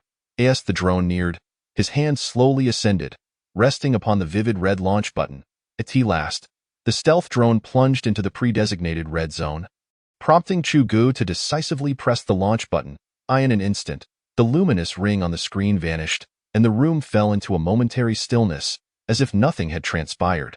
The Prism Tower, while lacking the thunderous roar of cannons or missiles that normally instilled a sense of awe, possessed an enigmatic quality that rendered the act of killing imperceptible, sending shivers down their spines. Mere seconds later, muffled explosions reverberated around the base. Chu Ge rose, his palms slick with sweat, exhaling deeply. He had been holding his breath, and it felt as though he might suffocate if he did not release it. Commander Ming regarded Chu Ge with a piercing gaze, placing a reassuring hand upon his shoulder. Colonel Chu, indeed, heroes emerge in youth. Your composure and decisiveness are commendable. It would be a grave loss not to lead troops. Perhaps I should advocate for you to the higher-ups? You might as well join our Navy. I cannot make such decisions. You should consult Academician Chen from our research institute first. Laughter erupted among the group. All right, Xiao Chu, Old Wan, let us proceed to inspect the outcomes of our Prism Tower's inaugural operation. Commander Ming ceased his jesting, though his thoughts remained sincere. Understood. Meanwhile, in distant Yinjing, Academician Chen was reviewing documents when he suddenly sneezed. Adjusting his slightly askew glasses, did Xiao Chu leave the research institute today? Why do I feel so uneasy? Alas, my age is catching up with me. My memory is deteriorating. Chapter 60. The 10 billion of the United States inside the small dark room of the USS Marston. The stealth drone operator appeared bewildered. Despite numerous attempts, the display screen remained blank, leading him to reluctantly announce, "Captain, it seems our drone is unresponsive." "Seems? Are you jesting with me?" Retrieve the footage from the minute prior to its loss of contact, frame by frame, and then elucidate the situation. Captain George Wells was incensed. He had traveled a great distance not to play the role of a mere courier. Minutes later, the drone operator shook his head. His expression gloomy. Captain Wells, feeling deflated, sank into his chair, experiencing an unprecedented sense of defeat after a lifetime of bravado. "I always sensed something was amiss. Have we unwittingly fallen into a trap set by Huaxia?" Furthermore, the scene at sea today is unlike anything seen from Huaxia before. Americans, as ever, clung to conspiracy theories. The stealth reconnaissance drone had gone silent, yet the naval fleet remained poised for confrontation. George steeled himself, determined to report this unforeseen development to our country's Guangdao base. Commander Kyle brewed himself another cup of coffee, leisurely crossing his legs while glancing at the surveillance feed on the screen. "Report, Captain of the USS Marston requests communication. Oh, is the matter resolved? Thank heavens, George has finally accomplished something commendable." Kyle answered the call, one hand cradling his coffee, the other holding the phone, exuding calmness. Gradually, a smile faded from his face as he fell into a stupor. Then, with a sudden jolt, the coffee cup slipped from his grasp, crashing onto the gleaming marble floor with a resounding thud. The coffee splattered, sliding across the smooth surface. The personnel in the command room were startled by the noise. Looking up in unison, "All right, George, you must inform Huaxia's fleet that you intend to vacate that maritime area. The rest is up to the Washington group." "Yes, right now, immediately evacuate," Kyle shouted, abruptly hanging up the phone. His breath coming in heavy gasps. On the azure sea, at the battlefront, the USS Xining, Captain Chu Ge set down the phone, a puzzled expression on his face.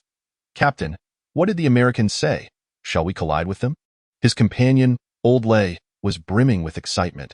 "Collide? They are retreating. If you attempt to ram them now, do you seek a world war?" To be honest, Chu Ge felt a twinge of disappointment. After all this, was that all? The naval personnel were unaware that the Prism Tower had completed its mission, and with the main act concluded, there was no longer a performance to be had. The Americans arrived swiftly and departed even more so. Within mere minutes, the two warships and the aircraft above had vanished without a trace. After reporting this situation to the base command, Chu Ge followed the USS Marston from a safe distance until he confirmed its return course before turning back towards the Q City Naval Base. This spectacle was not solely a contest between the United States and Huaxia. A third nation was observing closely. Our country's Maritime Self-Defense Force, AS the Huaxia fleet faced off against the American fleet. Their aircraft circled in the rear airspace, continuously relaying the live footage back to headquarters. It was as if the two nations were engaged in a grand arena, with our country acting as the enthusiastic audience, fervently waving flags and cheering. Thus, following the amicable withdrawal of both parties, Commander Hiroichi Hirota of the Self-Defense Force found himself utterly astonished. How could this be? It was not surprising he felt disheartened. Upon receiving this news, he hastily convened his staff, meticulously conducting wargame simulations, busier than either of the involved nations. Yet, he had not anticipated such a swift resolution, leading Hirota to slam his fist on the table in frustration. Huaxia, at the Q City Naval Base, amidst a lush pine forest, lay the red zone designated on the computer screen. Chu Ge and Commander Meng stood atop a small hill, while base security had already established a perimeter around the area. Within the yellow cordon, the wreckage of a sizable gray-black drone smoldered, with firefighters battling the flames. "Commander Meng, this stealth drone appears to be a new model developed by the Americans. Should we notify the experts from the military industry to come and dissect it?" Commander One expressed with enthusiasm. "Dissect if you wish. I have no interest in a heap of scrap metal, do I? Xiao Chu." Commander Meng turned to Chu Ge, pride swelling within him. While there may not be much of interest, we could certainly examine the stealth materials for comparison and the electronic control and flight control systems warrant investigation. Drones will undoubtedly become a significant military branch, whether on Earth or in outer space." Chu Ge analyzed thoughtfully. Although he was part of the military-industrial complex, learning from others was essential, as much of the technology was built upon existing frameworks. Yet, would the Americans seek to reclaim this wreckage? Chu Ge remained somewhat naive regarding international negotiations. I fear they lack the face to do so. There will be designated personnel to handle negotiations, but based on my experience, it typically remains confidential. With both sides passing the buck, Tio put it bluntly, should they wish to reclaim it, they must provide a compelling justification, no? Ha ha, that's true, Chu Ge replied, somewhat understanding at this hour. It was approximately 2 a.m. in the United States.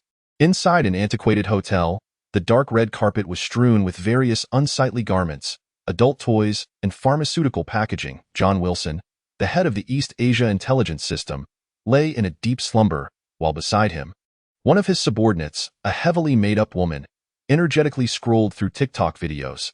Buzzing, the phone on the table lit up.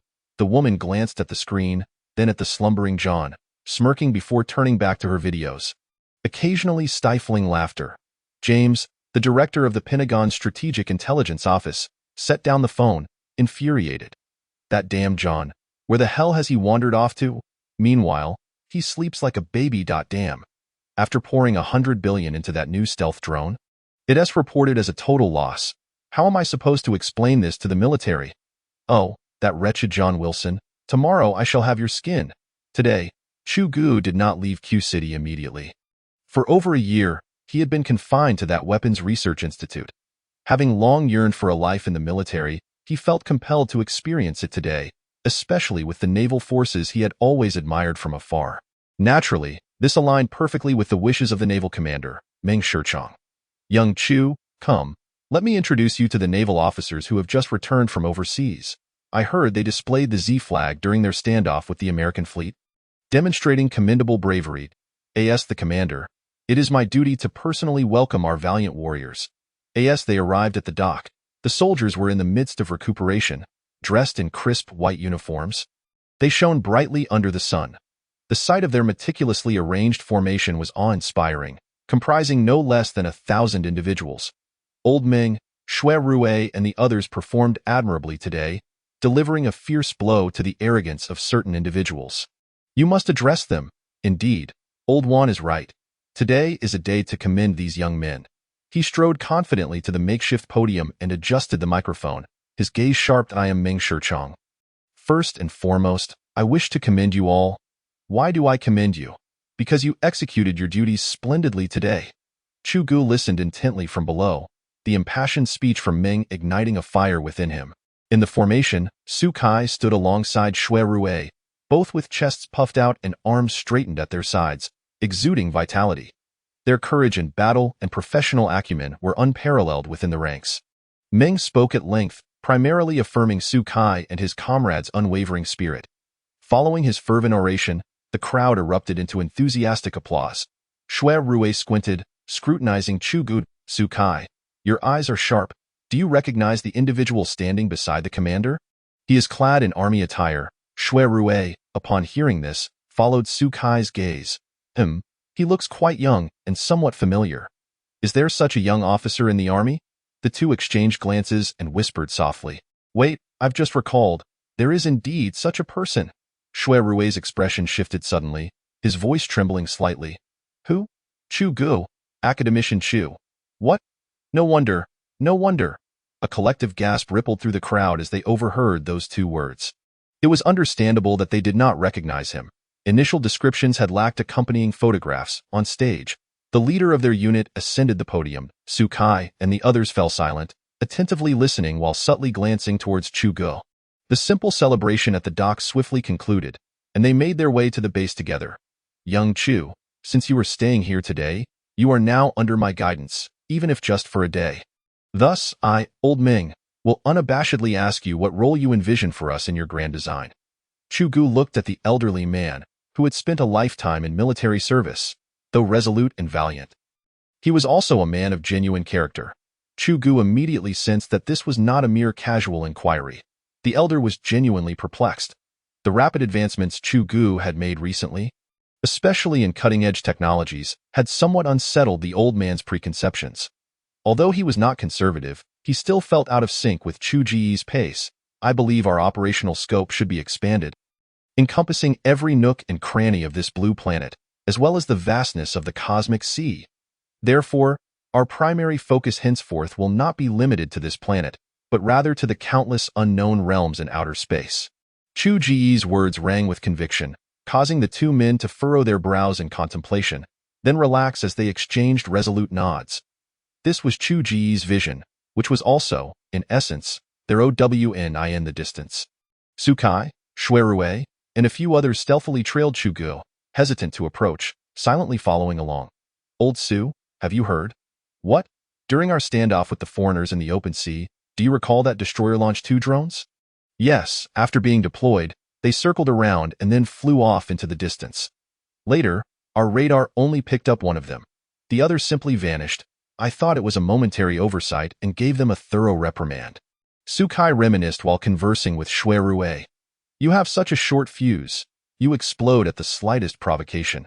Have you considered how they could make such an error? Slacking off? At such a moment. They wouldn't even dare to step away for a bathroom break. Reflecting on it now, in that tense atmosphere, he hadn't given it much thought and had reacted instinctively. Just now, I overheard Airmao say that drone was some sort of stealth reconnaissance drone. Hence our radar couldn't detect it. Like the JK-20? Indeed. And even more formidable, this, Shuerue halted, pointing at the towering Prism tower. That stealth drone was headed straight for it, after disappearing from our view. It flew towards our base and then? Sukai inquired anxiously. Haha, shouldn't you express your sentiments now? Shuerue mimicked a smoking gesture, his expression comical. There are plenty of dormitories. I'll return you later. Ah, that's the very line I was hoping for. When that stealth drone neared the base, just as it reached that grove of pine trees, it was abruptly obliterated mid-air. The personnel at the base are still cleaning up the wreckage. Many have gone to watch the spectacle. What are we waiting for? Let's go see. Sukai was ready to race off. Wait, there's no point in going. They've cordoned off the area, and we won't see anything from afar, Shuerue shouted, managing to catch Sukai, who was already on the move. Why didn't you mention earlier that it was shot down? Do you mean it was by that legendary Prism tower? What else could it be? Someone witnessed it firing a beam of white light.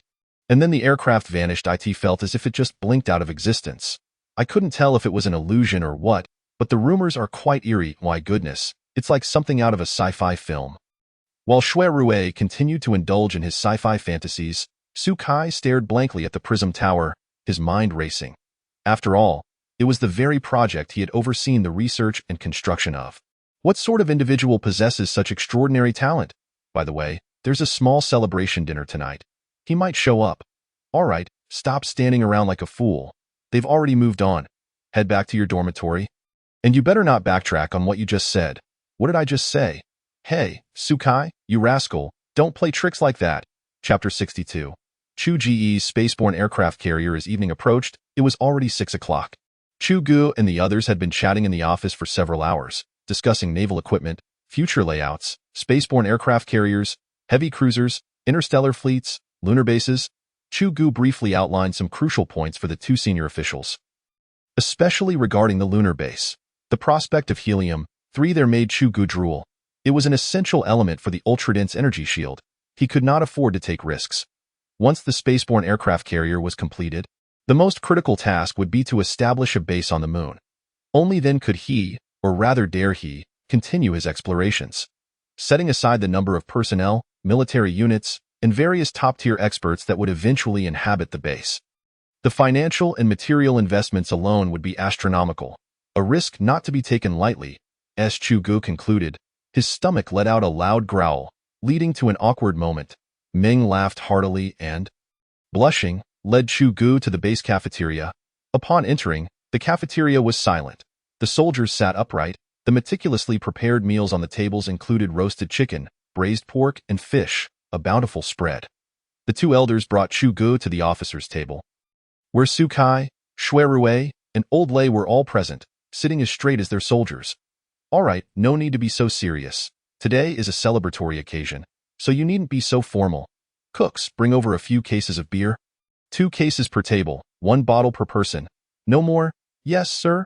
The cooks quickly complied. Applause erupted, and the atmosphere relaxed. A few audacious individuals, known for their mischief, began to whisper amongst themselves. Sukai, Shuerue, here. The 2 captains stood up promptly. Ha, come here. Let me introduce you to someone exceptional. The 2 hurried over. Sukai, Shuerue, Meet our latest destroyer's 2 captains, Chu Ge, academician of the Weapons Research Institute. Your rank is well known to you. This statement confirmed Su Kai and the others' suspicions, and all gazes turned toward Chu Ge. Salute. The 2 captains stood at attention, chests out and stomachs in, executing a perfect salute. Salute. With a rustle, all the soldiers rose. Facing Chu Ge, hands raised high, gazes fervent, Tou, who bravely forged ahead in the open sea today, salute. As Chu Ge returned the salute, he slowly turned to face everyone. For quite some time, the resonance among passionate men is, in fact, quite simple. It may stem from a person, an event, or a belief. Well, it seems that you are making this resemble a matchmaking scene. What is the plan? Are you intending to stand around, savoring the aroma? Simply to satisfy your hunger? If you are not hungry, I shall proceed to serve myself. Ha. The soldiers erupted in laughter, and Meng Lao felt that if he did not step forward soon, these rascals might very well devour Chu Ge. Su Kai, Shui Rui, I entrust you with a task. Ensure that young Chu is well taken care of today, lest my old comrades accuse me of neglecting him. Certainly, would it be possible for Academician Chu to sit with us? Shui Rui grinned brazenly. Chu Ge, go ahead. All right, oh. Shui Rui and the others took hold of him and ran off. Ha. This atmosphere was something Chu Ge had not encountered in a long while, and he felt fortunate for his decision to stay. The celebration banquet officially commenced, and the soldiers finally relaxed their usual meticulousness. The cafeteria was filled with laughter. As soon as Chu Ge sat down, he began to play the role of an impromptu information source. With several deputy captains and the navigation officer brimming with curiosity, posing a barrage of questions. Academician Chu, I heard that we shot down a stealth drone today. Chu Ge was about to recount the circumstances. Academician Chu, I heard that our naval artillery was also designed by you. Academician Chu, why didn't T. Soulblade accompany you? I absolutely adore mechs and would love to embrace one. Academician Chu, I heard you have a girlfriend. A particularly famous actress? You too. This conversation has become unmanageable. All right, if you keep this up, Academician Chu will end up starving tonight, and I'll make sure you all go hungry for a few days. Su Kai timely intervened, and Chu Ge quickly cast a grateful glance his way. As the meal progressed, Su Kai could no longer contain himself. Academician Chu, I heard you were preparing to construct a space aircraft carrier?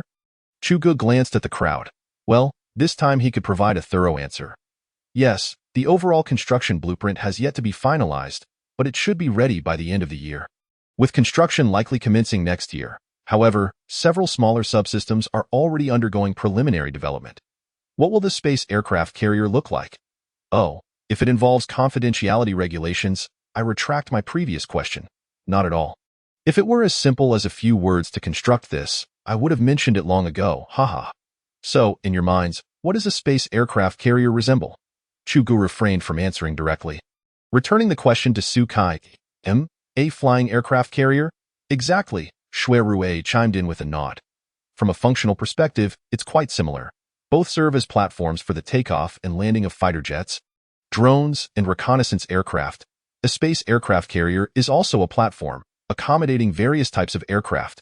However, it resembles a large, mobile scientific research platform, with its defining characteristic being its immense size, truly vast. Oh, akin to a secluded island? Equipped with everything necessary for its operations, where individuals can live and work comfortably, with the paramount focus being research. Research into the moon, the solar system, the Milky Way, and the cosmos at large.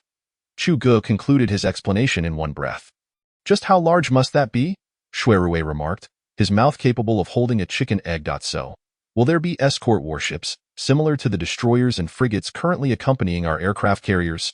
Su Kai, momentarily stunned, quickly pondered before inquiring. Yes, there will be escort ships, but no destroyers. Ah? The 2 captains sighed in disappointment. As the captains of destroyers, they naturally held a special attachment to their class of vessel. There will be heavy cruisers, though. I wonder if you 2 are interested? Cruisers? Are they the same size as the current ones? Not quite. Size, They're probably comparable to modern heavy aircraft carriers, I suppose. After recalling the data, Chu Ge answered with certainty. Hiss, that would be at least 100,000 tons. How will the crew be selected? Hearing this, Chu Ge looked at the crowd, knowing this was precisely what they wished to learn. thus saving the best for last. He understood. From among you, of course. Otherwise, would I recruit from the army? Or the Air Force? They have their own missions. Yay! The crowd erupted in joyful laughter. Old Lay, momentarily dazed, stealthily reached into his pocket, vigorously rubbing his hand. The poor demobilization report was thus ruthlessly cast aside. Chapter 63. Laser Grenade. The entire banquet concluded in this peculiar atmosphere. Chu Ge felt he had not come to dine but rather to partake in a symposium. Perhaps Chu Ge's speech had gone rather well, for long after the banquet had ended, Shui Rui and a few others continued to hold onto his hands, reluctant to part. Were it not for Meng Lao's intervention, Chu Ge feared he would have been dragged into a dormitory for relentless questioning. The room Chu Ge occupied, while not large, was quite refined. It had all the necessary amenities and was impeccably clean, clearly designated for hosting guests. Lying on the bed, the pristine sheets felt soft to the touch, imbued with the scent of sunlight. With nothing pressing to do, he began to browse through the remaining individual soldier equipment: electromagnetic kinetic sniper rifle, laser grenade, laser pistol, exoskeleton individual assistive gear. As Chu Ge examined the core component configuration of the electromagnetic kinetic sniper rifle, he discovered that several parts were interchangeable with those of the electromagnetic pulse rifle. The high-energy battery and the pulse oscillator shared identical component codes: HQL1, C1 for the high-energy battery and HQL2, N1 for the pulse oscillator. This indicated that these individual systems belonged to a series.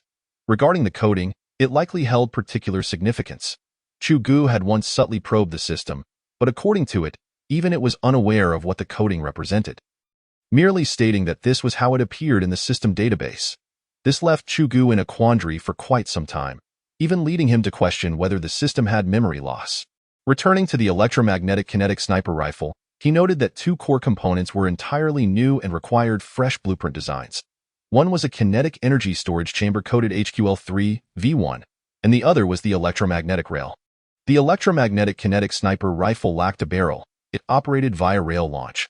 Interestingly, the system did not provide any specific coding for the electromagnetic rail, which puzzled him. Perhaps there was some underlying complexity? As Chu Ge pondered this for a good 20 minutes, his final conclusion was, firstly, it was possible that these subsystems were widely compatible, necessitating coded preservation. Secondly, the system might have experienced a lapse in coherence, resulting in data confusion. Chu Ge leaned towards the first possibility. It was akin to our current ammunition. A caliber of 7.62 mm denotes a standardized round. Theoretically, firearms from different nations could utilize this model of ammunition, with the distinction lying in the specifics, such as 7.62 39 mm for a machine gun and 7.62 54 mm for a sniper rifle. Chu Ge set aside the electromagnetic kinetic sniper rifle and continued to peruse the laser pistol. This appeared rather straightforward, as evidenced by the system's data. While others spanned several pages, this one was succinctly encapsulated in a single page. Without a second thought, he skimmed past it. A small close-quarters weapon was not particularly necessary at the moment, and he assumed it would be a simple task to delegate to Li Gang and the others. Perhaps they could whip it up during meal breaks or trips to the restroom. Chu Ge felt he possessed a certain aptitude for capitalism. Exploiting labor was proving to be remarkably effortless. Next, he examined the exoskeleton individual assistive gear, and his head began to throb. This exoskeleton posed more challenges.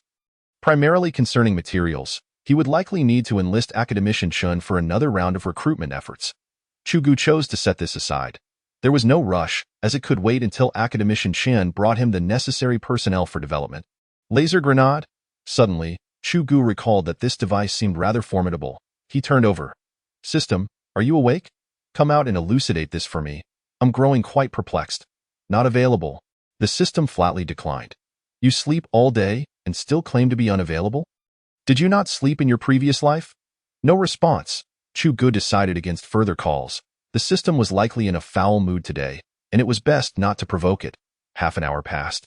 And after examining the performance of the laser grenade, Chu Ge was genuinely astonished.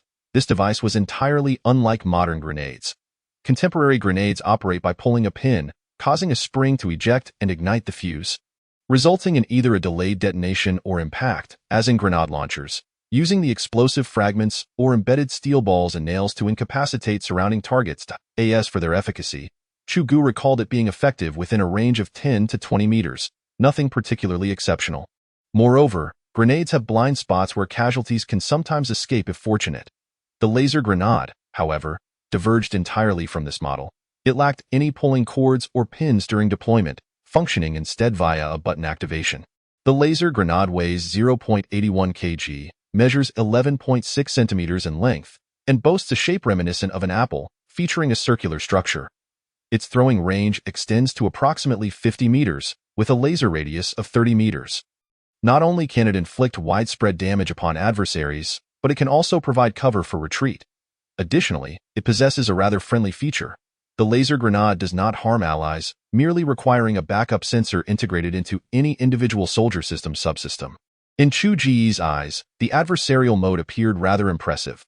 Not the traditional fragmentation damage, the laser grenade possesses a brief hovering time upon reaching its target, lasting approximately 5 seconds, after which the projectile emits laser beams in a full 360-degree arc without any blind spots.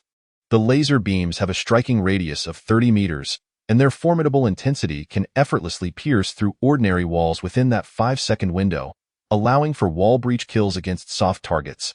Such a grenade, once thrown, could incapacitate a large area, leaving no place to hide. One could easily find themselves riddled with its beams.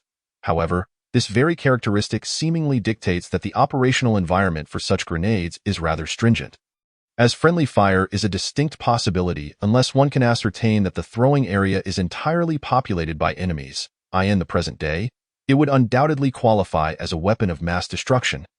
Likely to find itself on a blacklist, it bears resemblance to the former white phosphorus munitions, impressive in their lethality. Yet the aftermath could inflict tremendous physical and psychological trauma on both sides, ultimately leading to their abandonment by all nations. As for the retreat function, it necessitates switching the button to the second mode prior to throwing. After reaching the target area, the hovering time extends to 20 seconds, followed by the emission of laser beams in a vertical cross-section, with the laser range also increased to 50 meters. This equates to casting a laser net while retreating. Chu Ge felt a sense of déjà vu, recalling a scene from a film, though the specifics eluded him momentarily. This is indeed a remarkable device. If it were merely the first two functionalities, Chu Ge might not have been so intrigued. However, upon discovering its capability to distinguish between friend and foe, akin to a friend or foe identification system, he promptly decided to prioritize its development. It would be a game changer, allowing one to charge into enemy ranks while clutching a grenade, eliminating the need for mutually assured destruction. The mere thought exhilarated him. It is truly an essential tool for home defense, travel, and silencing adversaries. Chu Ge mused that although it may seem of little use on Blue Star, in the vastness of space, such an eye-catching grenade could prove invaluable in emergencies. Chapter 64. The continued pursuit of talent time slipped by unnoticed, and before long, it was noon. Chu Ge turned over in bed. System brother, this laser grenade is rather unappealing, isn't it? Nevertheless, its combat capabilities are somewhat acceptable. Although the data blueprint provided by the system lacked visual representation, Chu Ge had scrutinized it earlier and concluded that the actual object must not be particularly attractive. Its round, ungainly shape and uneven surface resemble that of a toad. It's hard to imagine it being aesthetically pleasing. In our world, there is a saying that resonates with me. Beauty is a form of power. And another, all that glitters is not gold. Chu Ge was momentarily taken aback, and he could not be bothered to retort. Falling asleep in a huff, a night of silence passed, and at 6 in the morning, the sunrise over the coastal city was stunning, especially at its emergence, with a rosy halo adorning the tranquil sea, exuding a unique charm. Tianhao, you are a brilliant astrophysics student, aren't you? Can you explain why both dawn and dusk are so vividly red? Oh, in the morning and evening, the sunlight strikes at an angle, and the atmosphere is thicker, scattering other colors of light, leaving only red and orange, which is why we observe the crimson dawn. Indeed. Yan Tianhao is a walking encyclopedia, albeit limited to astrophysics. Today, Chu Ge had deliberately risen early and jogged along the coastal embankment. Feeling fatigued, he paused on the steps, inhaling deeply the salty sea air, which mingled with a scent reminiscent of a certain type of seaweed. He couldn't quite place it, but he found it pleasant, even delightful. After taking a final glance at the sea, the sunrise, and the chattering seagulls, Chu Ge felt invigorated and ready to tackle whatever lay ahead. Tianhao, we're off, back to Yinjing. With the private jet, travel was swift. Upon arriving at the research institute, everyone had just finished breakfast in their haste to depart. Chu Ge and his companions had skipped breakfast in Q City, earning him a mild reproach from Old Ming. Chu Ge and Yin Tianhao decided to try their luck at the institute's cafeteria. Thus, they unexpectedly encountered Wang Yun, who was stuffing a bun into her mouth. Cough, cough, Academician Chu, you're back? Upon speaking, she turned her head, forcefully swallowing her mouthful, her eyes brimming with tears from coughing. Take your time. There's no rush. Have the handover at the observatory base been completed? Yes, Academician Chu. Everything has been transferred to the military professionals, so I can return to report to you today. Good. Let us do this. In an hour, have Li Gang, Zhang Jun, and the others come to my office. Understood. Upon returning, Chu Ge made it a point to report to Academician Chen first, of course, not wanting to leave empty-handed. He pondered what he might need. People. Realizing this, Chu Ge lost his appetite, greeting Wang Yun and her companion before heading straight to Academician Chen's office. Upon entering, he found Academician Chen practicing Tai Chi. Chu Ge watched intently for a while. Chen's stance was impressive, exuding a strong aura, indicating he had been at it for quite some time. Though Chu Ge did not possess extensive knowledge in this area. Academician Chen, your Tai Chi is quite remarkable. Oh, little Chu, you're back. Have you eaten? Yes. Chu Ge picked up an apple from the coffee table. So, do you understand Tai Chi? Not really, but it feels quite substantial. If you were to don a proper training outfit and practice on a mountain, you would truly resemble a Tai Chi master. Haha, you're quite the flatterer. What training outfit? When would I have time for that? Can't you see I'm practicing here in my office just to loosen my muscles? The dedication of these older generations of researchers is truly inspiring to Chu Ge. Has everything been arranged at the Light Prism Tower base? Yes, Wang Yun has completed the handover, and the Light Prism Tower base is functioning without issues. It has officially commenced its mission. Excellent.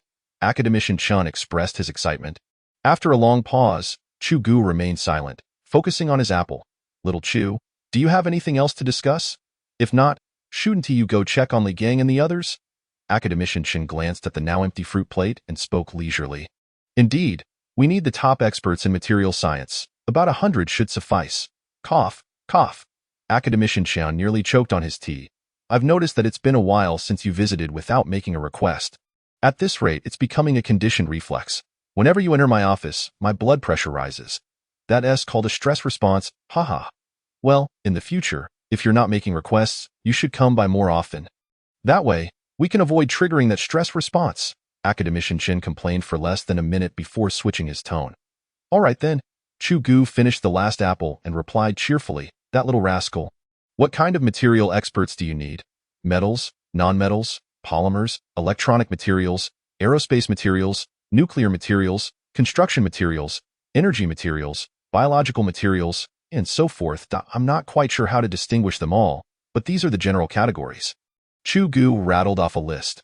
Academician Chen pondered, you claim to know nothing, yet you've encompassed nearly all of contemporary material science without omission.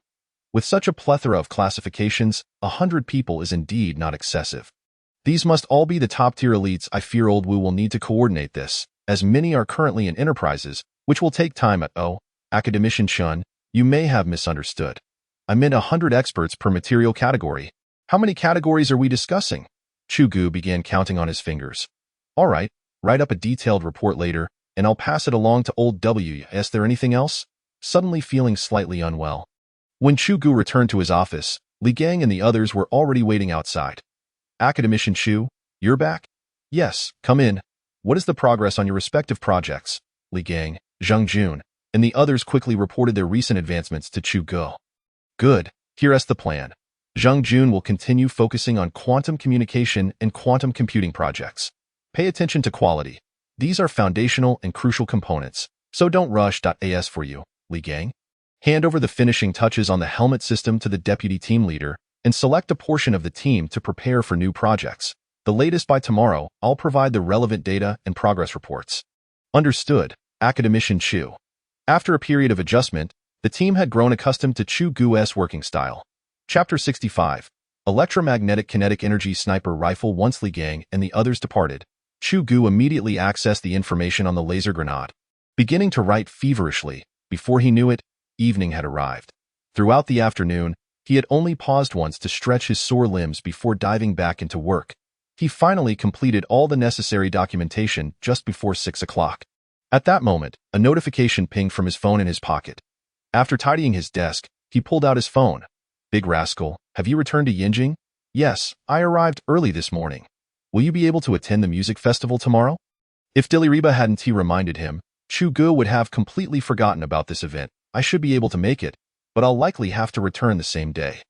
Chu Ge candidly expressed that he has recently expanded his operations significantly, necessitating constant vigilance and readiness to extinguish any potential crises. "Oh, even a single day would suffice, considering your esteemed self is perpetually occupied with myriad tasks," Dilireza replied, leaving Chu Ge uncertain whether her tone conveyed joy or displeasure. Their conversation continued for a while until Yin Tianhao and a few others arrived to summon Chu Ge for a meal, leading to a reluctant farewell in the cafeteria. After preparing his meal, Chu Ge scanned the room and, upon spotting Academician Chen, turned to beckon Yin Tianhao and the others. "You all eat first. I need to visit Elder Chen for a moment to discuss a matter." "Understood, Academician Chen," they replied. "Elder Chen?"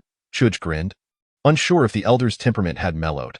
Academician Chen looked up, gestured towards a seat, and glanced at Chu Ge's plate. "Sit, Xiao Chu Ge. Why is your meal so sparse? Is the cafeteria food unpalatable?" "Ah? No, not at all. I just ate too many apples this afternoon," Chu Ge stammered. "Haha, I see. Has the thought of new material classification crossed your mind again? It appears the incident in Academician Chen's office this afternoon still lingers." "No, I will inform you when I think of it. I intend to take a day off tomorrow to visit Modu. Well, I should be back by evening. Tomorrow morning, I will gather Li Gang and the others to divide the work. It shouldn't cause any delays." Chu Ge spoke cautiously, aware of the bustling atmosphere and the inappropriateness of requesting leave at such a time. "Modu? Going to see your girlfriend?" "Yes, she has a music festival to attend, and I want to show my support." "Oh, in that case, let Captain Gong and the others accompany you. I will arrange personnel from the military. As usual, you will have access through the military airport. No objections. Otherwise, your leave won't be granted." Academician Chen decisively cut off Chu Ge's chance to respond, leaving him no option but to comply with the elder's arrangements for his trip to Modu. Chu Ge suddenly felt that he might not have the opportunity to board a commercial flight again. After much discussion, Chu Ge succinctly introduced the laser grenade project to Elder Chen, outlining its potential future role. The elder was astonished by Chu Ge's efficiency, having consolidated an entirely new weapons project in just one afternoon. Such speed was rarely seen even in the most rapid of readings. With the recent influx of projects, the Research Institute's territory was expanding rapidly, potentially fulfilling the ominous prophecy that either the Institute or Chu Ge would dominate the military research sector entirely. As Chu Ge and Academician Chen walked side by side to the cafeteria entrance, the elder remarked, "Xiao Chu Ge, do not neglect your girlfriend. Pursuing scientific research does not necessitate abandoning personal relationships. We are still human, and there are many aspects of life that require attention beyond work. As for the military side, I will coordinate upon my return. Rest assured. Thank you for the trouble, Elder Chen. Then, I shall take my leave, M.M." On his way back to the dormitory, Chu Ge pulled out his phone. "Naza, you needn't pick me up tomorrow, Why not? I just told Sister Li that I would go to Modu Airport to meet you. And your leave has been approved. Well, I will be taking a military aircraft. You won't be able to access it. I will send you my address later, and I'll come find you. A military aircraft? All right, fine." Dilireza, momentarily confused, couldn't fathom how Chu Ge had managed to secure a military flight. In Academician Chen's office, the elder pondered for a moment before picking up the phone on his desk and dialing a familiar number. "Commander Wang, it's me, Old Chen. Yes, here's the situation. Xiao Chu Ge needs to go to Modu tomorrow. I rely on you to coordinate on the military side." "All right, just ensure everything goes smoothly. Also, regarding that audacious individual who attempted to target Xiao Chu Ge, you should collaborate closely with the police. If he has any ulterior motives, now is the time to apprehend him." "Good, that's settled." After hanging up, Academician Chen contemplated briefly before hastily retrieving a contact book, donning his glasses, and dialing another number. Chu Ge, meanwhile, was not idle upon returning. He tidied himself up and, after some grooming, realized he was not unattractive at all. Who was that previous version of himself? He had entirely forgotten that he was a rather standard handsome fellow. Once satisfied with his appearance, Chu Ge switched on the desk lamp and delved into the specific data of the electromagnetic kinetic sniper rifle. Length, 115 cm. Weight, 8.1 kg. Rate of fire, 1 round minute. Ammunition capacity, dependent on high-energy battery charge. Effective range, 10,000 meters. Lethal range on living targets, 12,000 meters. Regarding the latter figure, the system provided a detailed explanation. Beyond 10,000 meters, the electromagnetic energy projectile disperses, yet the shockwave retains considerable lethality, albeit with diminished effectiveness against hard targets. Wow, system brother, this electromagnetic kinetic sniper rifle is technically no longer a rifle. It resembles a direct-fire cannon, Chu Ge exclaimed excitedly to the system. Generally acceptable. Note: this electromagnetic kinetic sniper rifle is rated A in the military system. A rating? How did I miss that? You're blind. Chu Ge accessed the data, browsing from beginning to end. After 10 minutes, what on earth? There's no rating mentioned. Attack-type weapon, page 120, category 1278. Alright, what about the laser grenade rating? A grade. And the laser pistol? B grade. How about the Prism tower? ES grade. The Aerospace carrier? SS grade. The heavy cruiser? SS grade. What's the highest grade? SSS grade. What constitutes that? The system defaults this question for the host to upgrade. You, MMD. Chu Ge had intended to take advantage of the system's good mood today to glean more information without effort, especially after the revelation of what appeared to be new insights. Alas, his plans fell short. Proving that habitual thinking is a uniquely human trait. Chapter 66. The journey to Modu the following day. After transferring the relevant laser grenade materials to Li Gang, Chu Ge boarded a jeep heading to the military airport. Due to the handover with Li Gang, time was delayed, and Chu Ge's convoy found itself caught in the morning rush hour traffic of Yanjing, where vehicles were congested and slow-moving. Chu Ge's convoy was particularly conspicuous amidst the traffic, and curious onlookers cast surprised glances, with some daring individuals hurriedly snapping photos. The windows of the military jeep were bulletproof and specially treated, rendering the outside view obscured. Captain Gong's sharp gaze continuously scanned the surroundings, a professional habit ingrained in them. Fortunately, traffic police were actively directing the flow, and with everyone's cooperation, the convoy gradually maneuvered onto the highway, reaching the military airport without significant delay. Chu Ge boarded the YJ-20, which had already taxied onto the runway. Soon, the aircraft surged forward, ascending sharply and breaking free from the ground. Soaring into the sky in less than 2 hours, the aircraft landed steadily in Modu. As Chu Ge disembarked, he took a deep breath. Since returning to the Research Institute after the new year, Chu Ge had either remained within the confines of the institute or occasionally visited other military industrial units or bases, rarely engaging with the clamor of social life. Now, seated in the vehicle and observing the towering skyscrapers and sprawling CBD along the roadside, he felt somewhat disoriented. He had once been among these individuals, and yet his past seemed a distant memory, as if he no longer belonged. Following the address Dilireza provided, the convoy swiftly arrived at the destination. Once inside Modu, Chu Ge and his team switched to civilian vehicles. Captain Gong and the others also changed out of their military uniforms into their everyday attire. After the convoy halted, Captain Gong approached to open Chu Ge's car door and settled inside. Academician Chu Ge, here is the positioning device. I've tucked it into your clothing. Chu Ge regarded Captain Gong, who was clad in a suit. You all are becoming increasingly professional. You could pass for actors without needing makeup. He chuckled. Transitioning to civilian life is vastly different from military life. Just look at this attire. If we were still in uniform, it would undoubtedly attract undue attention. Oh, by the way, Academician Chu Ge, the venue for the concert has been preemptively secured by the military and local special police. So there's no need to worry about safety. As he installed the positioning device, Captain Gong briefly outlined the arrangements he had made. Well, it's just you all being overly cautious. If I were to walk down the street, I doubt anyone would recognize me. As Chu Ge spoke, he opened the car door. Just as he stepped out, the doors of 5 black sedans were flung open nearly simultaneously. Chu Ge watched as over 20 elite soldiers disembarked. Feeling a sense of awe, perhaps due to his detachment from military surroundings, when he traveled to Q City, There had also been a considerable security detail, but the contrast in environments rendered the current situation distinctly different. Thankfully, the address Dilireza provided appeared to be her private residence, located in an upscale suburban villa area, where foot traffic was scarce during the day, preventing any undue attention. Certainly, aside from Dilraba and her manager. Sisterly, the two of them were momentarily taken aback upon witnessing the scene, likely believing that it was not Chu Ge who had arrived, but rather some notable figure from the entertainment industry. The grandeur of the occasion seemed characteristic of such celebrities.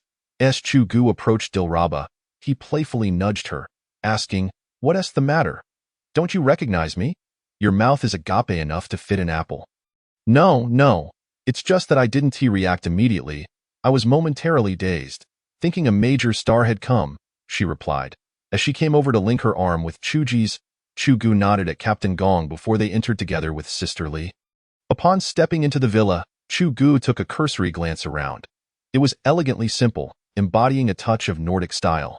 The first-floor hall was predominantly adorned in white, light gray, and natural wood tones, evoking a warm and inviting atmosphere. The furnishings, including the sofas, were not ostentatiously luxurious. Rather, they embraced a minimalist and practical design. Even the corridor's decorative paintings were composed of mere strokes, which Chu Ge found to be simple yet imbued with charm.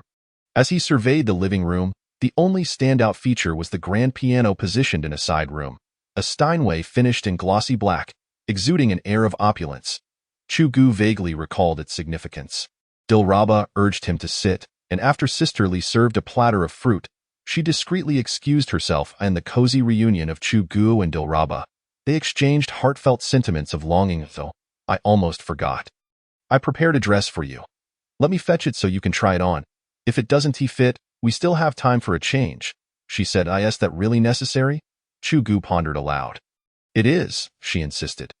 After considering the matter, Chu Ge realized that the event would involve a red carpet, and appearing in casual attire would indeed seem disrespectful, both to the organizers and to Dilraba. So he acquiesced to her wishes. He tried on the dress. It fit well, not too snug, just tailored enough. Turning to Dilraba, he found her engrossed in adjusting Captain Gong's locator device. "What is that? Why do you have such odd gadgets?" he inquired. "Oh, it's nothing, just an electronic device, by the way. What are you wearing tonight?" Chu Ge, unsure how to explain, quickly changed the subject. "You'll find out tonight," she teased playfully. The air was filled with an air of mystery, and Chu Ge refrained from probing further, understanding that girls often enjoyed such intrigue. After a brief conversation, they sought Sister Li to prepare lunch, opting to handle it themselves since the ingredients were readily available. Going out would only complicate matters. During this time, Chu Ge stepped out to find Captain Gong, only to discover that of the 20 or so people, only 4 or 5 remained, the others likely having dispersed. It was only sensible. Congregating in such a manner would be too conspicuous, akin to a clumsy attempt to hide something. "Captain Gong, you should join us for lunch." "I can have them prepare a bit more," Chu Ge suggested. "No need, Academician Chu. We have our own methods of resolving this. It's a matter of discipline. You needn't concern yourself with us," came the reply. Chu Ge understood the futility of pressing the issue. After lunch, the afternoon unfolded with Chu Ge and Dilraba exchanging affectionate moments, while he diligently listened as she practiced a song she would perform that evening. After hearing it a few times, he found it refreshingly melodic, perfectly complemented by Dilraba's crystal-clear voice. Time passes swiftly, 3 years gone in the blink of an eye. Everything in my heart shines bright as a clear night sky. Now only a few days remain, with scraps of paper at my feet, unpicked, as if about to break free from a cocoon of pressure. Post-graduation, we each endure our sleepless nights, morning dark circles, drowsiness in class. Day after day, I simply wish to grasp the fleeting years, to bid farewell properly. Regrets and gratitude cannot return to yesterday. I only wish to cherish this moment, the light years we traversed together. After June, these light years become cherished memories. As the sun began to set, Chu Ge donned the evening gown Dilraba had prepared for him, quietly awaiting her return in the living room. When Dilraba emerged, he felt as though time had momentarily paused. She wore a white evening gown reminiscent of a wedding dress, its pristine fabric accentuating her ethereal beauty, complemented by a crystal crown atop her head, making her resemble a princess. Shyly, she linked her arm with Chu Ge's, and together they exited the villa, boarding Dilraba's caravan, while Captain Gong and the others followed at a distance, heading towards the concert. The concert in the bustling city was held in an outdoor music plaza located within a well-known park, recognized in the music scene for its significance. Upon arrival, the venue was teeming with people, a veritable sea of luxury vehicles and attractive individuals creating a lively atmosphere. The music festival was indeed a realm for the young, drawing crowds from all corners of the nation. Wealthy scions were splurging extravagantly to secure a few prime spots, eager to catch a glimpse of their favorite domestic and international stars.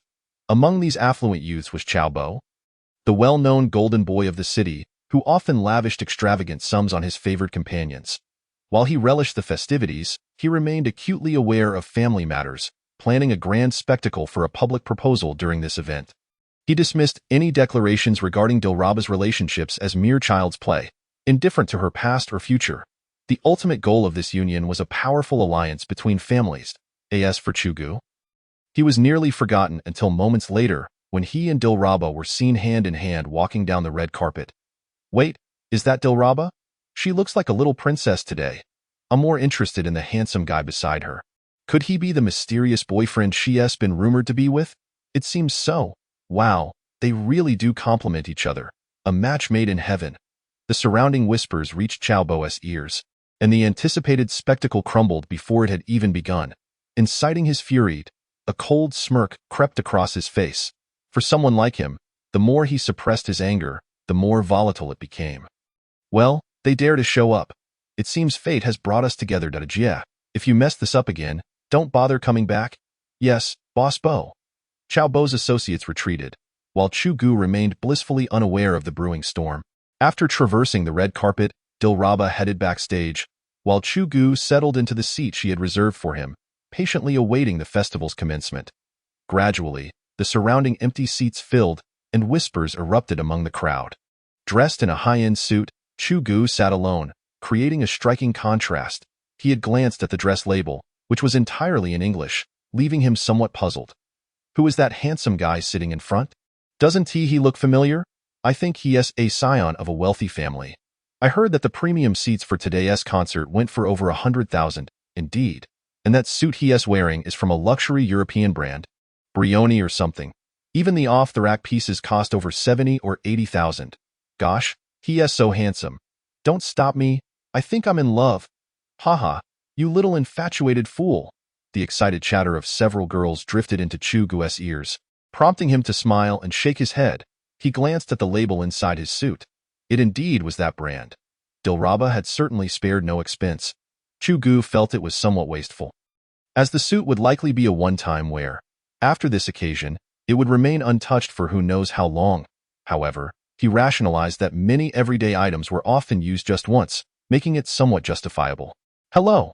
Just as Chu Ge was lost in thought, a hesitant voice interrupted him. Hello? May I sit here?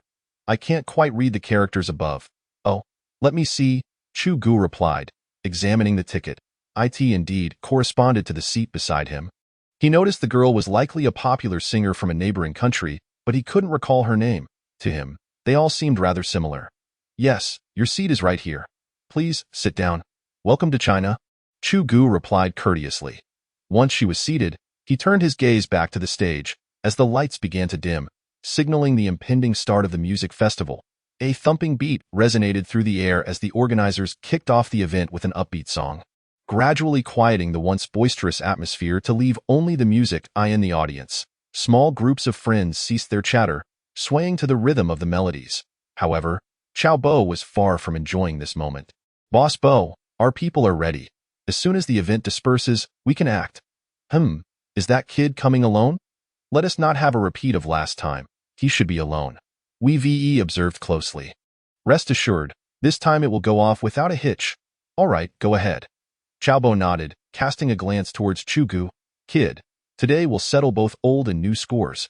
Chu Ge remained engrossed in the live music festival, relishing each note that resonated through the AI or in his earlier days. He had always harbored a fondness for melodies, and although he lacked perfect pitch, it did little to diminish his passion for music. Today provided a rare opportunity for him to unwind, and he listened intently to each song.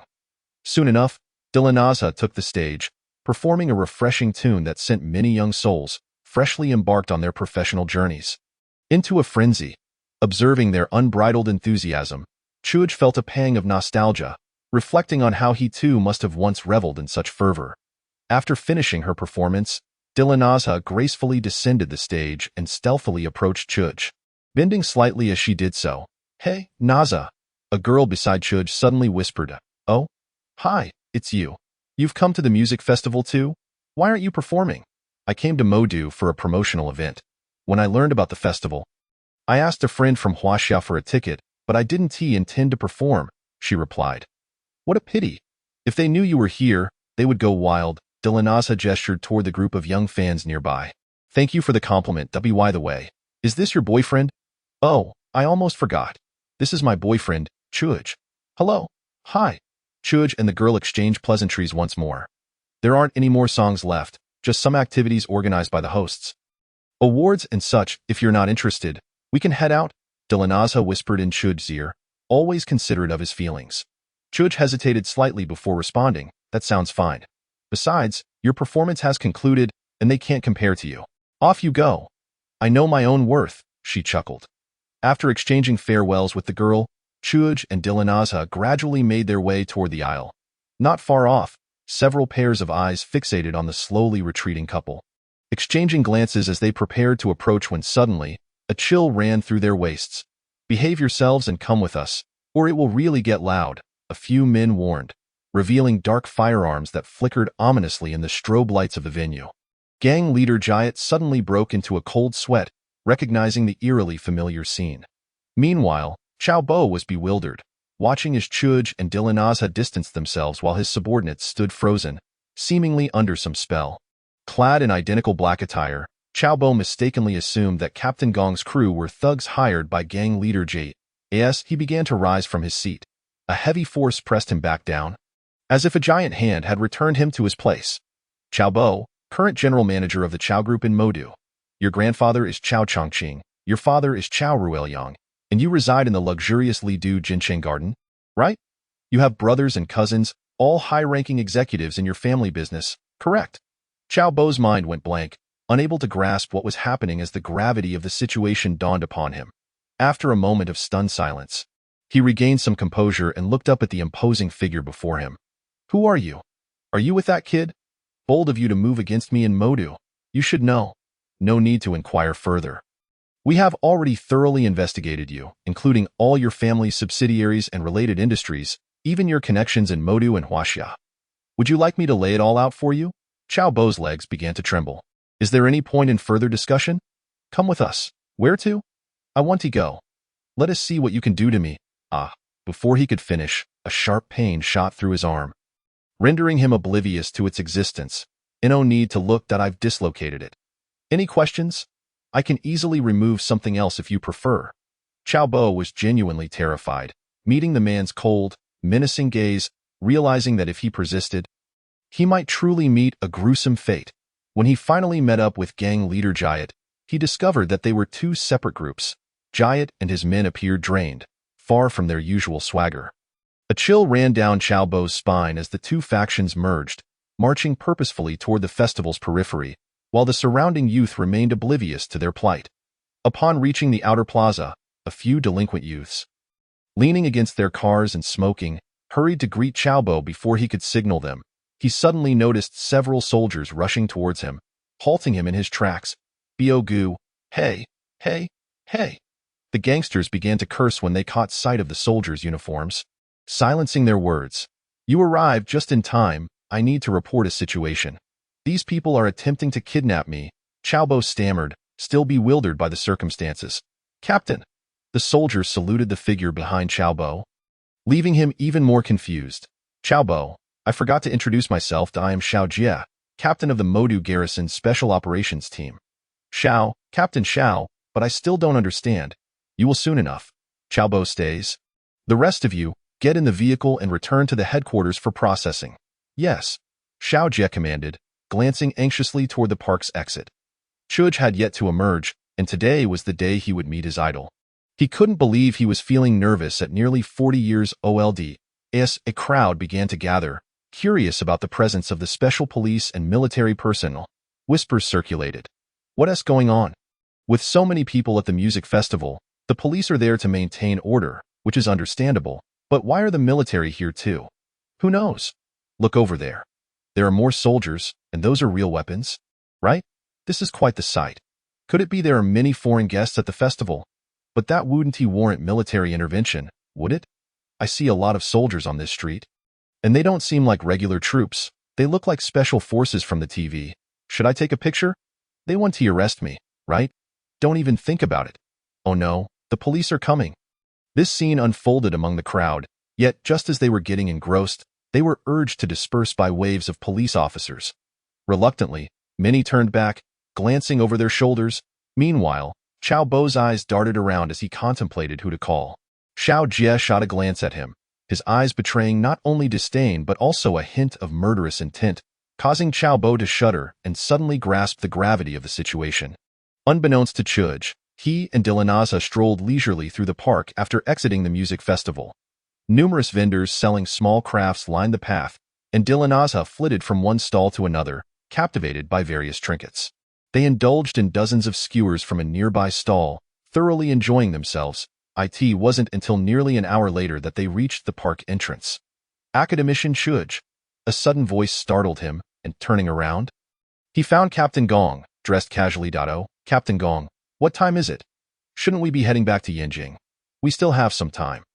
There are comrades from Modu who wish to meet you, and there is someone you may know as well. Would you like to go say hello? Sure, there's someone I know? Chu Ge queried, puzzled, glancing at Dilanaza, who shook her head in confusion. At that moment, a soldier rushed toward them. Hello, Colonel Chu. I am Chu Ge, captain of the Modu Garrison's Special Operations Team. Hello. Chu Ge returned the greeting, stepping forward to shake Chu Ge's hand. I apologize for the trouble I've caused. It's quite embarrassing, really. Not at all. Such troubles are likely to be sought after by others, he chuckled. By the way, that Xiao Bo is up ahead. Do you want to meet him? Who is Xiao Bo? Chu Ge inquired as they walked. He did not recognize the name, while Dilanaza pondered why he was there. After a moment of thought, she shook her head and hurried to catch up. Sometimes, it's best not to take oneself too seriously. Perhaps in others' eyes, you're simply inconsequential. Chow to Xiao, this is Xiao Bo. Captain Xiao pointed out. Unfamiliar, Chu Ge replied, scrutinizing Xiao Bo for half a minute before confirming he did not know him. He then turned to leave. All right, I understand now, Xiao Ge replied somewhat absently. Huh? Understand what? Hey, what about me? You don't know me, but Dilanaza does. I came to see the concert today. Let me go. Chu Ge ignored him, continuing to walk away with Dilanaza. Naza, I need to return to Yinjing. I have to catch a military flight tonight. The academy is quite busy lately. Oh, okay. Then I'll see you off. No need. You can't enter the military airport. Captain Gong and his team will handle it. Oh, right? I almost forgot. Dilanaza gazed at Chu Ge, her eyes glistening with unshed tears.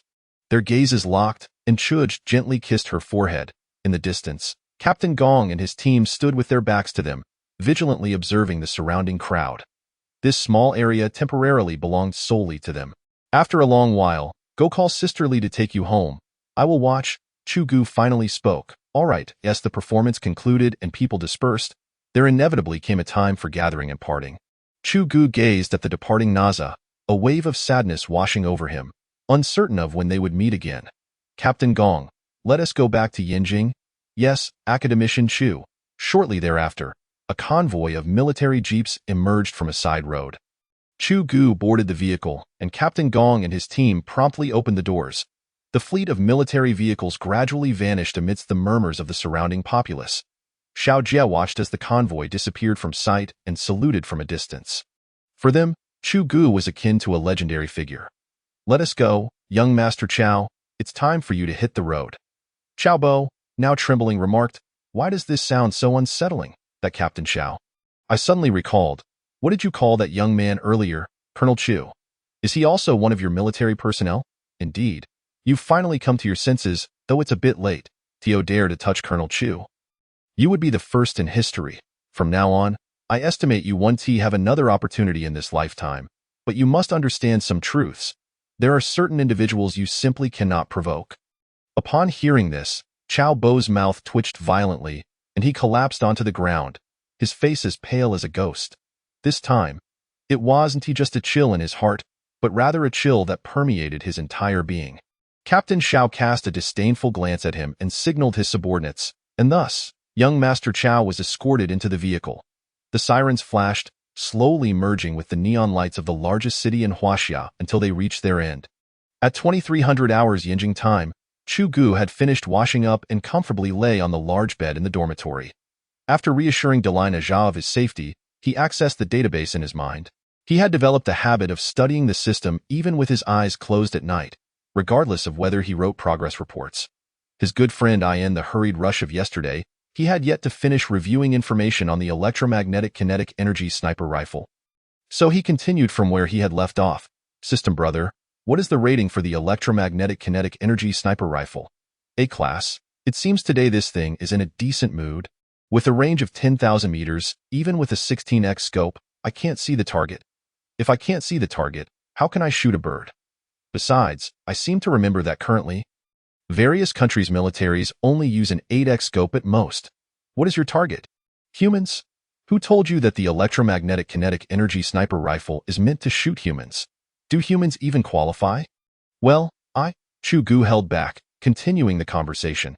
He could not afford to stoop to the level of this non-human entity. Then what should I shoot?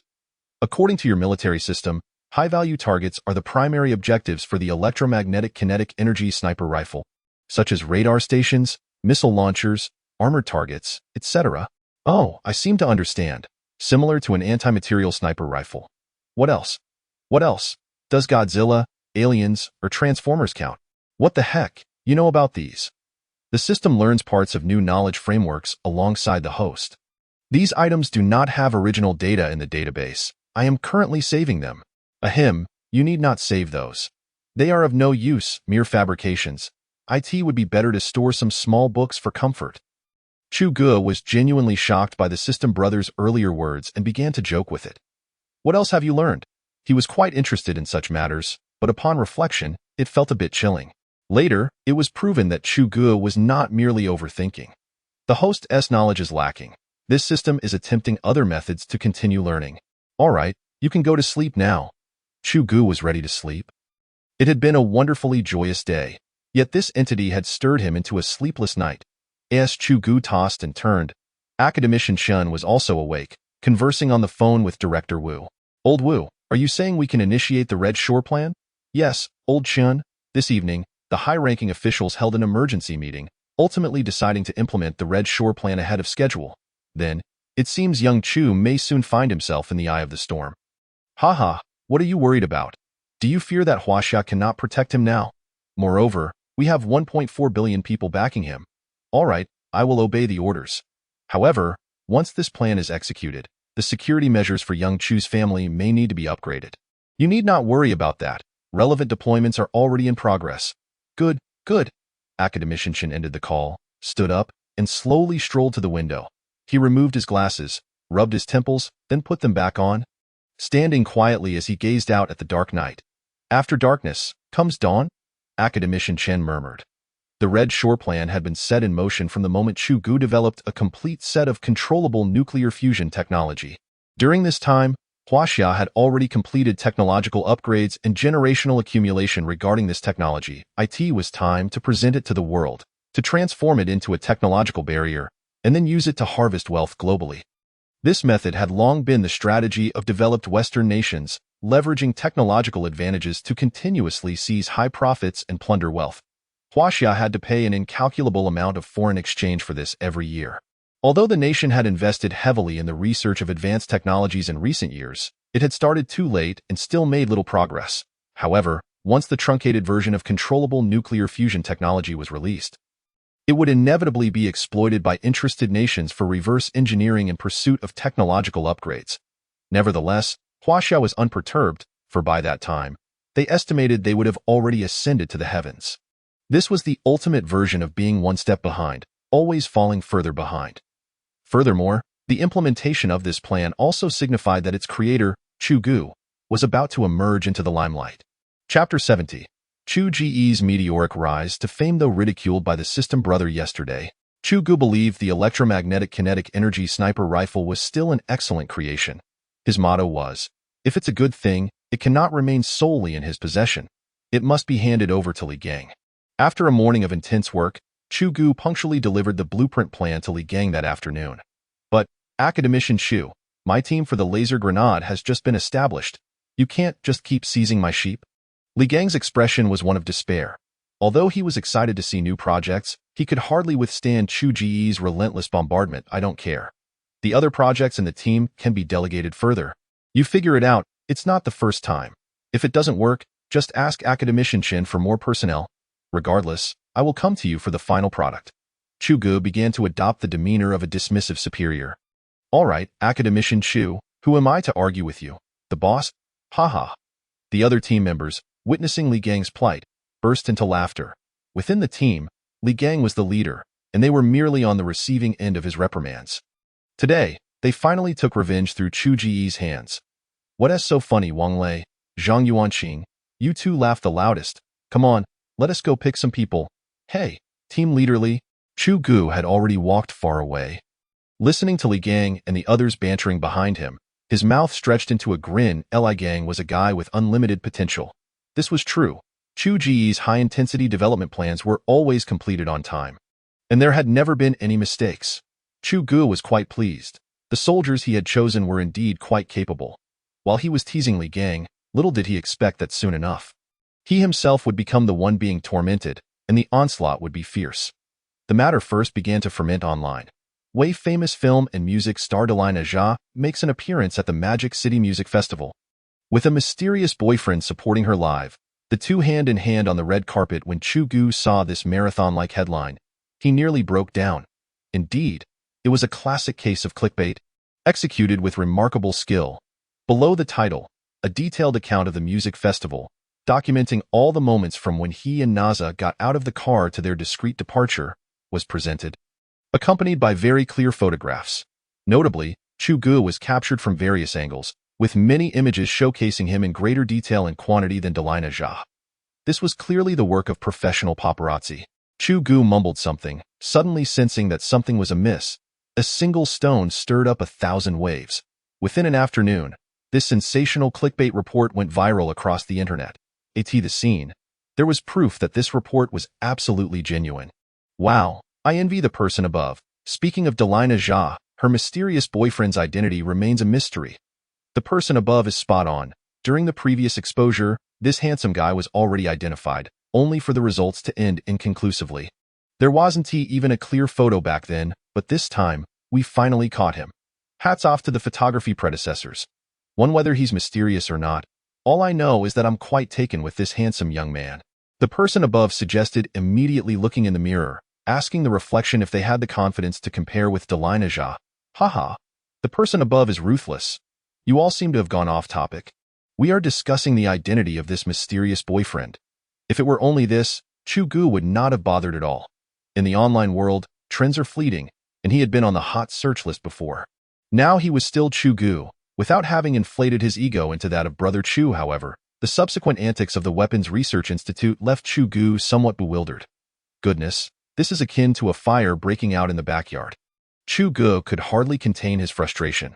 The youngest academician of the Institute, Chu Ge. It seems our protagonist is but one individual, doesn't it?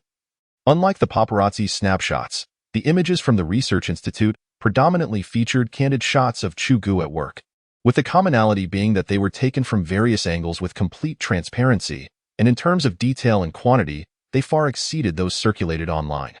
What on earth is this? Are they so eager for the netizens to realize this is one person? And so meticulously arranged like a couplet? Without further ado, Chu Ge dashed towards Academician Chen's office. Chen, oh no, I must tell you, there are paparazzi at our research institute, and they've thoroughly sold me out.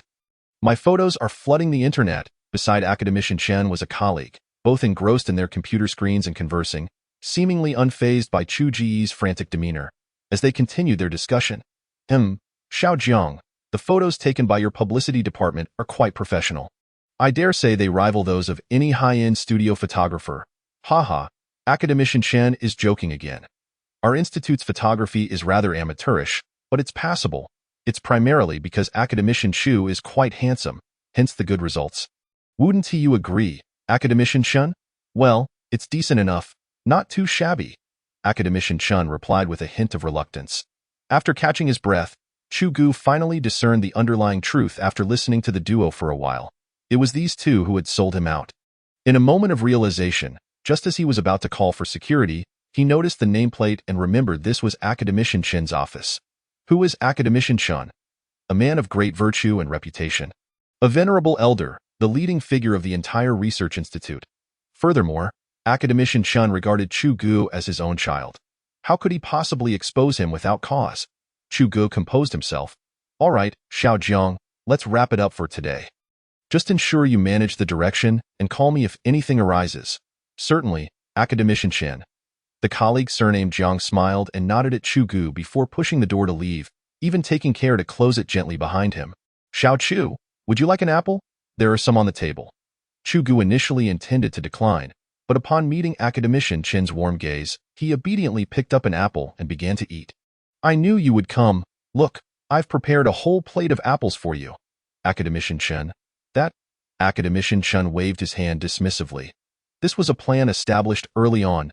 In the past, the nation kept certain talents under wraps, hidden away, sometimes even for decades without a word. Now, times have changed, perspectives have shifted, communication methods have evolved, and the modes of interaction have transformed. Thus, the nation's comprehensive considerations should also adapt in how it treats talent. Just think, it's one thing when we nurture our own talent, but what if foreign experts wish to contribute their skills and knowledge to Huaxia? Should they be expected to abandon their families too? If we refuse them, our paths will narrow. Product sharing, logistics sharing, technology sharing, talent is no longer the private property of any single nation. Do you understand? Academician Shin spoke at length, observing Chu Ge deep in thought. Before pausing to sip his tea and inquiring, Chapter 71. The butterfly effect. Chu Ge was somewhat enlightened. He engaged in a lengthy conversation with Academician Shin, which eventually turned to the Red Shore project. Academician Shin had no intention of keeping secrets from Chu Ge. The applicability of controllable nuclear fusion technology was vast, whether for military or civilian use. Therefore, if Huaxia decided to share this technology, the financial resources and influence it would generate would be unprecedented. Regarding Chu Ge's grand vision of the stars and the sea, he honestly had not calculated the amount of financial support required. He only knew that the blueprint for an aerospace carrier alone would cost 10,000 honor points, equivalent to 1 trillion Huaxia dollars. As for the construction expenses, he dared not even contemplate. That was just for one vessel. There were also heavy cruisers, for which he currently lacked the honor points to unlock, and the system's quote remained steadfast at 10,000 honor points, with no room for negotiation. 1 trillion Huaxia dollars. And that was merely the technology, a concept on paper. As the system would say, though the aerospace carrier is vast, at its core, it is merely a platform, while the heavy cruiser represents the pinnacle of armament. Although in terms of tonnage and size it may not surpass the aerospace carrier, its complexity is of a higher order. Chu Ge had once rolled his eyes at this, thinking, after all, you are the seller. The terms are entirely at your discretion. As for auxiliary vessels, core engines, computers, construction materials, armaments, and even individual weapons, such as laser turrets and mecha warriors, he had not even begun to calculate their cumulative costs. But it was likely an astronomical figure as well. The introduction of the Red Shore project could be said to perfectly resolve many issues. Most importantly, it would continuously nourish Huaxia, which could then be channeled into Chu Ge's grand vision of the stars and the sea, allowing him to indulge in boundless purchasing and construction without worry. Thus, Chu Ge finally grasped the situation. He couldn't help but admire the foresight and boldness of the higher-ups, truly deserving of being Huaxia's stewards. Feeling a bit humbled, he said, Academician Shin, I understand now. What do you need me to cooperate with? I will brave any challenges without hesitation. Haha, it's not that exaggerated. You mustn't put yourself in harm's way. You are the key protected figure in this plan. Just continue your stars and sea project quietly, and the rest will be taken care of by Huaxia and its people, who will safeguard you. Well, with this, Chu Ge would undoubtedly gain fame, and not just in Huaxia, but likely throughout the world. An official endorsement from the Research Institute exploded across the internet like a heavy bomb, and everyone was astonished to find that the top 3 trending topics were all about someone named Chu Ge. Chu Ge, the academician, quickly eclipsed his other title as Dilariba's boyfriend. He is actually an academician? Wow, that is simply blinding to my titanium alloy eyes. The upstairs crowd was so incensed they were nearly biting themselves. What does it mean to be a 22-year-old academician? I haven't read much. Could some deity explain it to me? What does it mean? To put it simply, before academician Chu was recognized as an academician. The average age of Huaxia's academicians was close to 60 years. Note that this average age refers to recent years. The rest is for you to ponder. The implication upstairs is that academician Chu single-handedly lowered this so-called average age? Absolutely right. Goodness, before I was unaware. I thought Reba had found a wealthy heir and felt a bit disappointed. This revelation is simply explosive. I now understand what the best embodiment of a talented man and a beautiful woman is. My utmost admiration for Reba. This individual is clearly a fan of Dilly Reba. The upstairs crowd urged, go over to that other place called Dilly Reba and leave us be.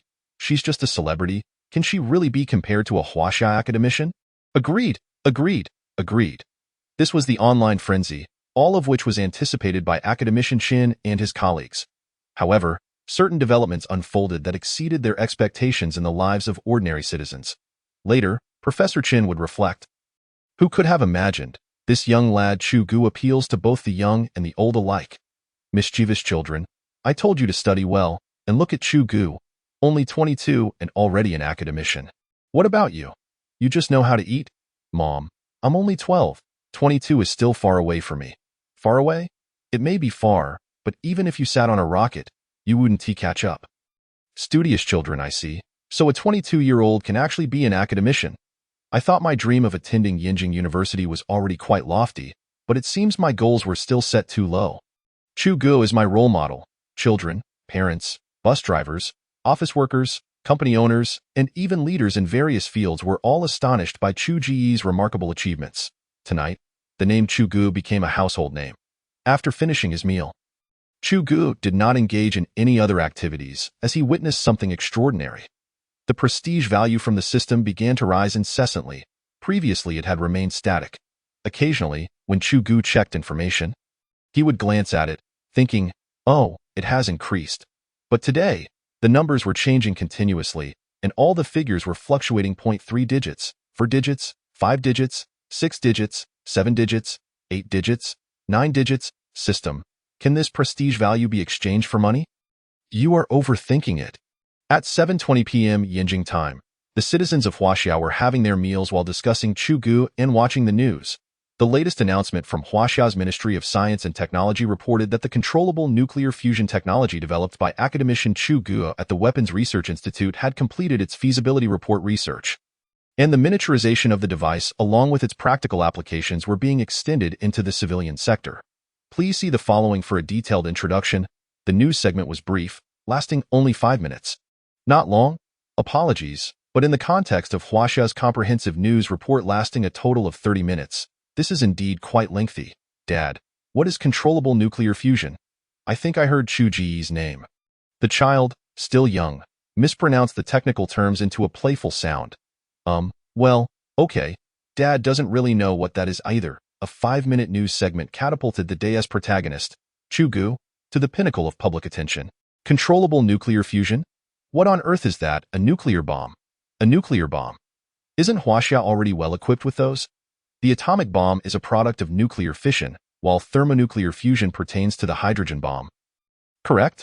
How do the high school students upstairs study physics?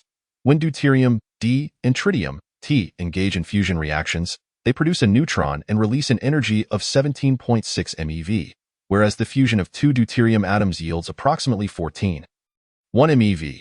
Nuclear fusion necessitates extraordinarily stringent conditions, high temperatures and pressures, resulting in the release of neutrons and a substantial amount of energy. Due to technological constraints, previous attempts at nuclear fusion required heavy nuclear fission to initiate the process, specifically using an atomic bomb to detonate a hydrogen bomb, all of which pertain to uncontrolled nuclear fusion. As for the academic prodigy upstairs, the assessment is complete. Whether or not they are truly remarkable remains uncertain, but I can assert that academician Chu Ge is indeed exceptional. Need I even mention it? The entirety of Huaxia is already aware. Chapter 72. In dire straits this night is destined to be an insomniac one for many. Whether acquainted with Chu Ge or not, those unfamiliar cannot help but exclaim, "Brother, Incredible. Before heading off to praise the elder brother, as for those who know him, astonishment prevails. Is this still the Chu Ge I know? Yulu and Chu Min are among those in utter shock. Academician Chu? Lele, is this person? Is he your Chu Ge? Yes, indeed. The photos have surfaced. You've seen him before, haven't you? Yet, it feels somewhat surreal, reflecting on it now. It is indeed peculiar. Do you remember that helicopter at Panjiayuan Square, and that elderly gentleman? I recall. Perhaps, at that moment, he was already garnering significant fame. Yuli's expression appears somewhat dazed. Chu Min continues to converse with her extensively. Yet Yulu remains silent, lost in thought, the nature of which even she herself may not comprehend.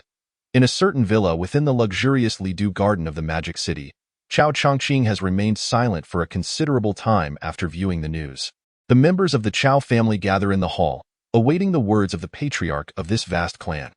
Among the younger generation, although Chao Bo exhibits a rather audacious demeanor in Chao Chongqing's eyes, he is the most suitable and capable to inherit the Chao group. Yet, now, Chao Chongqing regrets allowing Chao Bo to join the corporation. Dad, is the academician Chu mentioned in the news the person Chao Bo provoked? However, according to returning relatives, the young man is a colonel, someone from the military system. How did he get involved with the research institute? In retrospect, it seems we have entangled ourselves with someone we ought not to have provoked. Regardless of which side it may be, what shall we do now? Several older members of the Chao family engage in anxious exchanges, their words betraying their concern. Enough. Chao Chongqing sighs heavily. Given the circumstances, there is no point in lamenting. Chao Bo is one of us, and thus the mistakes he has made and the consequences that ensue should rightfully be borne by the Chao family. However, I fear these repercussions may be beyond our capacity to endure. After speaking, Chao Chongqing slowly rises and, ignoring the others, makes his way to his bedroom, his hunched figure disappearing with the creak of the closing door. Observing that the elder has spoken, the Chao family members do not linger further, rising to depart. Yet these typically imposing individuals now seem to be consumed by a sense of vulnerability, each contemplating their own retreat. Chu Ge, usually too occupied to watch the news, remains unaware of the evening's events. Following the broadcast, his phone begins to ring incessantly, first his parents, then relatives, friends, both familiar and unfamiliar, all reaching out. His mobile device soon begins to overheat. Eventually, Chu Ge opts to turn it off entirely. Is this the treatment that comes with fame? It feels rather burdensome and exhausting. Perhaps it would be prudent to change my phone number tomorrow. Shaking his head, he sets the device aside, pulls the blanket over himself, and soon drifts off to sleep. Little does he realize, this is merely the nature of humanity. In the United States, it is currently 9:00 a.m. John Wilson finds himself in a state of distress, as the incident involving the stealth reconnaissance aircraft has garnered the attention of the entire defense system. He was summoned by the Intelligence Department's chief and scolded for an entire day. Even being brought before the top commander to present a report on the matter, in summary, he has suffered a significant embarrassment. Were it not for his prior achievements, he feels his position would be in jeopardy. The embarrassment is not solely his. The U.S. government has also faced humiliation on a global scale. The official stance from Huaxia is unwavering. Option 1, the stealth drone may be returned, but a formal statement and an apology must be issued. Option 2, you may act as if nothing transpired, but the drone will not be returned. The choice is binary, with no room for negotiation. Of course, this represents a behind-the-scenes negotiation among the high-ranking officials of both sides. Far from the public eye, the military and political elite of the United States convene in closed-door meetings for several days, ultimately resigning themselves to the first option. After all, while the drone may have crashed, it represents a significant financial loss, and there lies an implicit belief that the Americans do not trust Huaxia's ability to replicate their technology in such a short time frame. Thus, to avoid further complications, they swiftly finalize the first plan and continue discussions regarding the transport arrangements with the Huaxia military. The Americans remain as confident as ever. In truth, the Huaxia military has not acted in haste. Chu Ge and relevant experts convened a special meeting to determine that the aircraft would play a minimal role in Chu Ge's future plans, leading to the aforementioned options. The innovation of equipment often necessitates a corresponding shift in military tactics and strategies. History is replete with instances where the emergence of new weaponry has upended traditional combat models. Although Huaxia and the United States appear to have reached a consensus and shaken hands, John Wilson understands that his superiors will not let this incident slip away so easily. The cause of the accident, which led to the drone's crash, remains undetermined. He knows this is also his only opportunity to redeem himself. If the cause remains undiscovered, his reputation will be tarnished. Miller, what have you found out? Oh, John, we have some leads. Through meticulous investigation by the technicians, they have first ruled out missile attacks. And look, this photograph is the last one captured by the drone. Although it is blurry, it still differs from the previous one. Just tell me the conclusion. I don't have the patience for a detailed explanation. We've ruled out missile attacks, sound waves, and electronic interference. Based on the imaging data, we suspect that a laser-type weapon system caused the reconnaissance aircraft's ultimate demise. William Miller takes a deep breath after delivering this information. Of course, we still need to confirm the final conclusion through the aircraft wreckage. He adds, all right, I trust your assessment. The Huaxia military has agreed to return the wreckage. Once it arrives, I will apply for authorization for your team to conduct the investigation first. Yes, but, boss, will Huaxia really return it to us just like that? Despite the United States suffering a setback in prestige this time, I believe they lack confidence in quickly deciphering the secrets of that aircraft, so it is merely a goodwill gesture. After all, tearing each other apart benefits no one. Oh, you make a valid point, boss. But, John, have you seen today's news? Overwhelmed, John has not had time to pay attention to those puppet shows. They have developed controllable nuclear fusion technology and have already put it into practical use. What? Please repeat that. Chapter 73. Exoskeleton. William Miller stammers as he reiterates his previous statement, gazing at the dazed boss. After a prolonged silence, boss, is there an issue? William, I have a feeling that Huaxia is on an unstoppable trajectory. Perhaps they will soon emerge as a formidable giant, one that even we must look up to. That sounds rather exaggerated, boss. Many have claimed that for years, yet we still firmly hold the position of world leader. Moreover, I do not believe they have genuinely developed that so-called controllable nuclear fusion technology. You know how adept they are at propaganda. No, William, you still do not comprehend them. If such news is officially reported by them, it signifies that not only is this technology highly likely to exist, but it has also been in existence for quite some time. The 5-minute concise news report from Huaxia detonated like cruise missiles across the globe, illuminating the skies with vibrant bursts of light. At this moment, heads of state, top physicists, energy magnates, and relevant scientists worldwide are busily making phone calls, seeking to verify the reliability of this information or contacting Huaxia's relevant departments to expedite access to controllable nuclear fusion technology and explore avenues for collaboration. In the ensuing months, the Red Shore project gradually commenced its operations, with foreign investments steadily pouring in, providing continuous financial support for Huaxia and the ambitious Starry Sea plan of Chu Ge in the forthcoming years. The renowned Chu Ge did not pause in his endeavors. He had been diligently coordinating with the material experts who had arrived in succession, whether it pertained to the exoskeleton materials for the individual combat system, structural materials for the aerospace carrier, or engine materials for the nuclear fusion engine. All necessitated new material technologies for support. Xiao Chu, come here. Let me introduce you to a luminary in the materials industry. Academician Chen arrived early at Chu Ge's office today, accompanied by a middle-aged man in his 40s. The man wore thick glasses, had meticulously groomed hair, and his attire was impeccably neat, devoid of even a single wrinkle. Chu Weichao, a senior engineer specializing in metallic materials. Xiao Chu, please meet him. I have invested considerable effort in this introduction. Oh, Engineer Chu, this is our institute's youngest academician, Chu Ge. Chu Ge, Academician Chu, I have heard your name so often these past few days that my ears have nearly developed calluses. Engineer Chu exclaimed as he rushed over to grasp Chu Ge's hands, then turned to Academician Chen and added, Haha, Engineer Chu, do not heed Chen Lao's excessive praise. Henceforth, you may simply call me Xiao Chu. Haha, did you see, Engineer Chu? Chu Ge is still just a 20-something young man, and he is blushing. All right, I have brought the individual to you. The rest is for the two of you to discuss. The office, factory, laboratory, and courtyard are all prepared.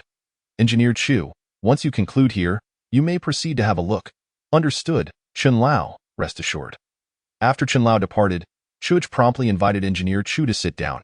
Engineer Chu, to be honest, with an expert of your caliber here, I can finally breathe a sigh of relief. Otherwise, I would have been unable to progress with the subsequent work. Haha, Academician Chu, there is no need for modesty. Before my arrival, Chun Lao had already briefed me on certain matters. Pertaining to Huaxia's future, we shall dedicate ourselves wholeheartedly. Specifically, I await your instructions. Issue your commands.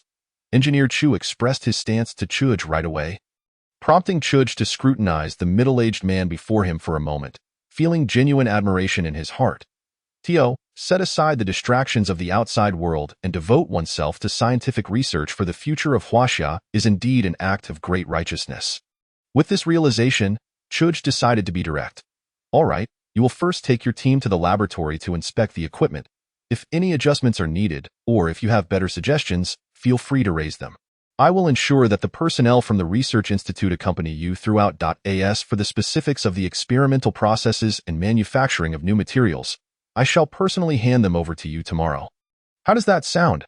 Very well, Academician Chu. Just make the arrangements. If there is nothing else, I shall return to organize my tasks. Good, Engineer Chu said as he exited the office briskly, a testament to his vigorous nature. Chu Ge, recognizing the importance of time, wasted no further moments.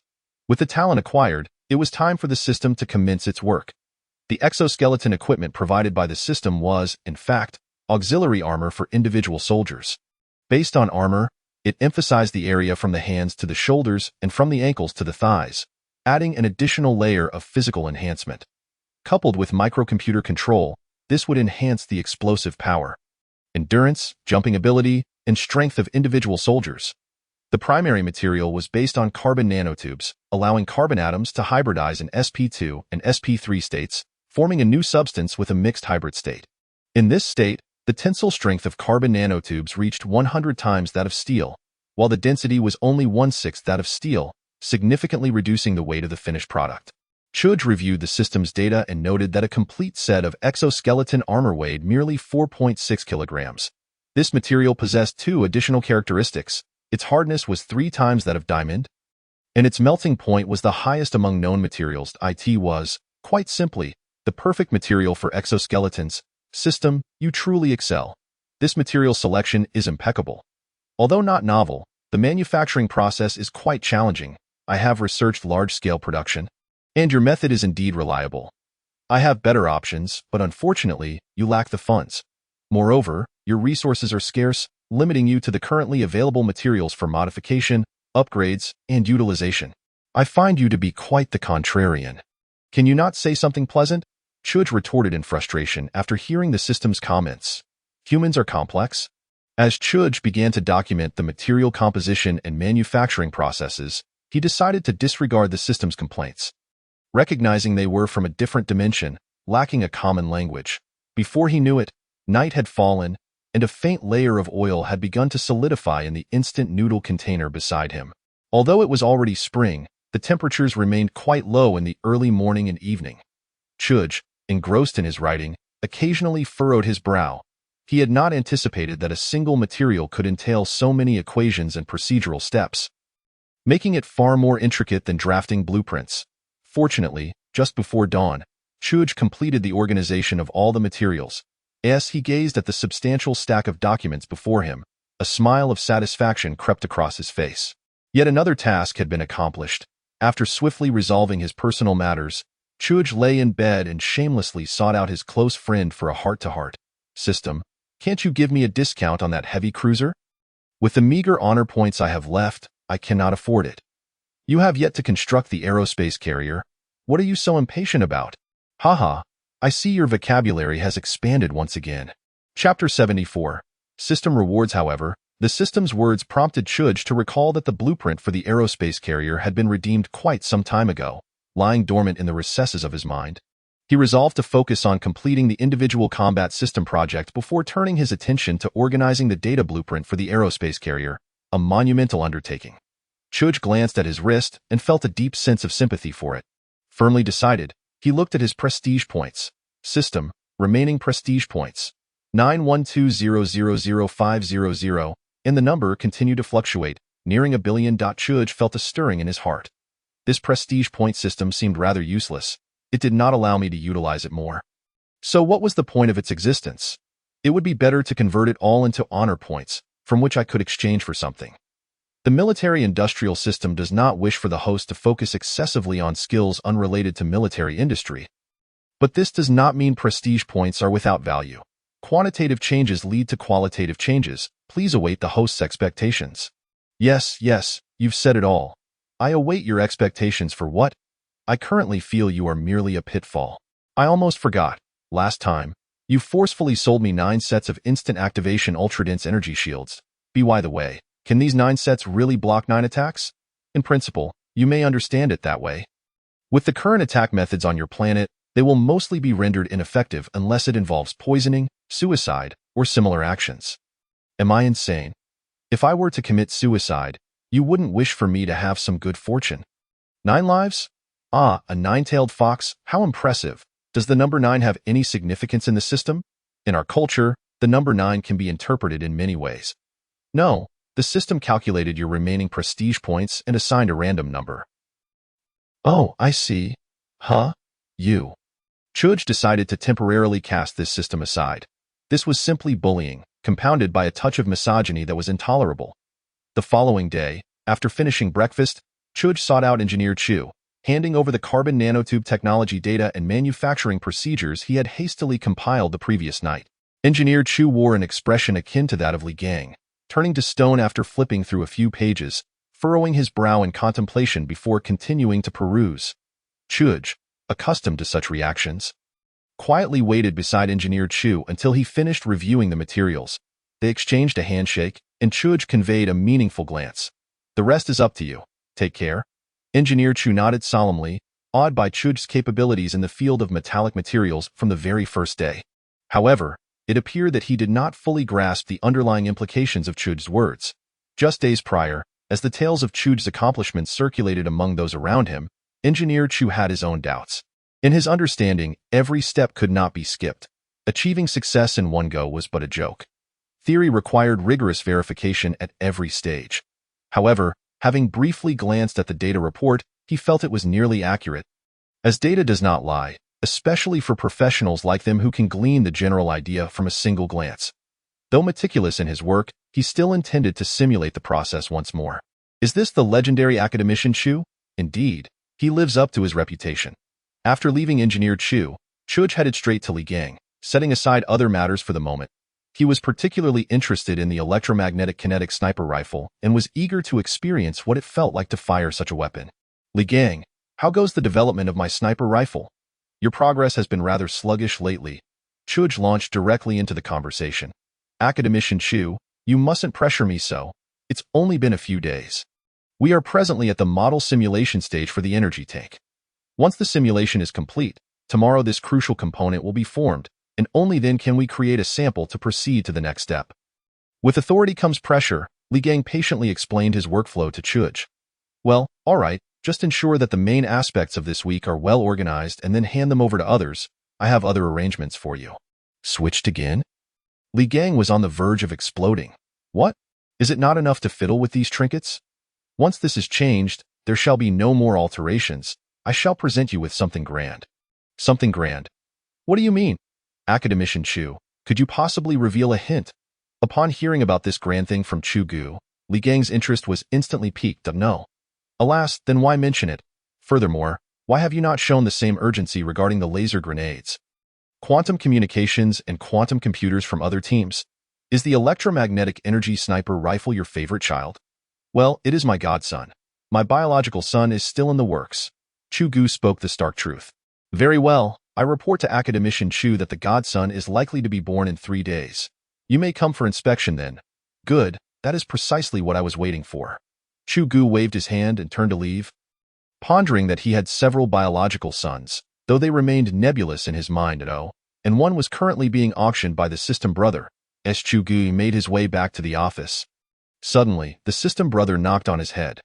Ding, congratulations, host. Your prestige has reached 1 billion. Understood, but it holds no practical value. Chu Ge replied despondently, his thoughts still lingering on the blueprint for his aerospace carrier. The 1 billion prestige has triggered the system's reward mechanism. Please hold on for a moment as the system prepares your first prize. A prize? This can be operated in such a manner? Chu Ge instantly became alert and hurriedly ran, as this surprise must be received with a sense of ceremony. He returned to his office and sat upright at his desk. After a while, He said, "Brother, are you waiting for the dish? With so many fine items in your database, do you truly need to search for so long? Are you not concocting some nefarious scheme again? No need to furtively check the prestige. It's 1 billion. Just take a look." Chu Ge recalled some unsettling matters. Extracting file, extraction complete. File number, HQL J001, 1 unit of primary monomer gene enhancement agent. Synthesis equation has been dispatched. Please receive, note. 1 gene agent is exclusive to the host genes. Other monomers will be ineffective. Point 2. The effects of the gene agent do not stack.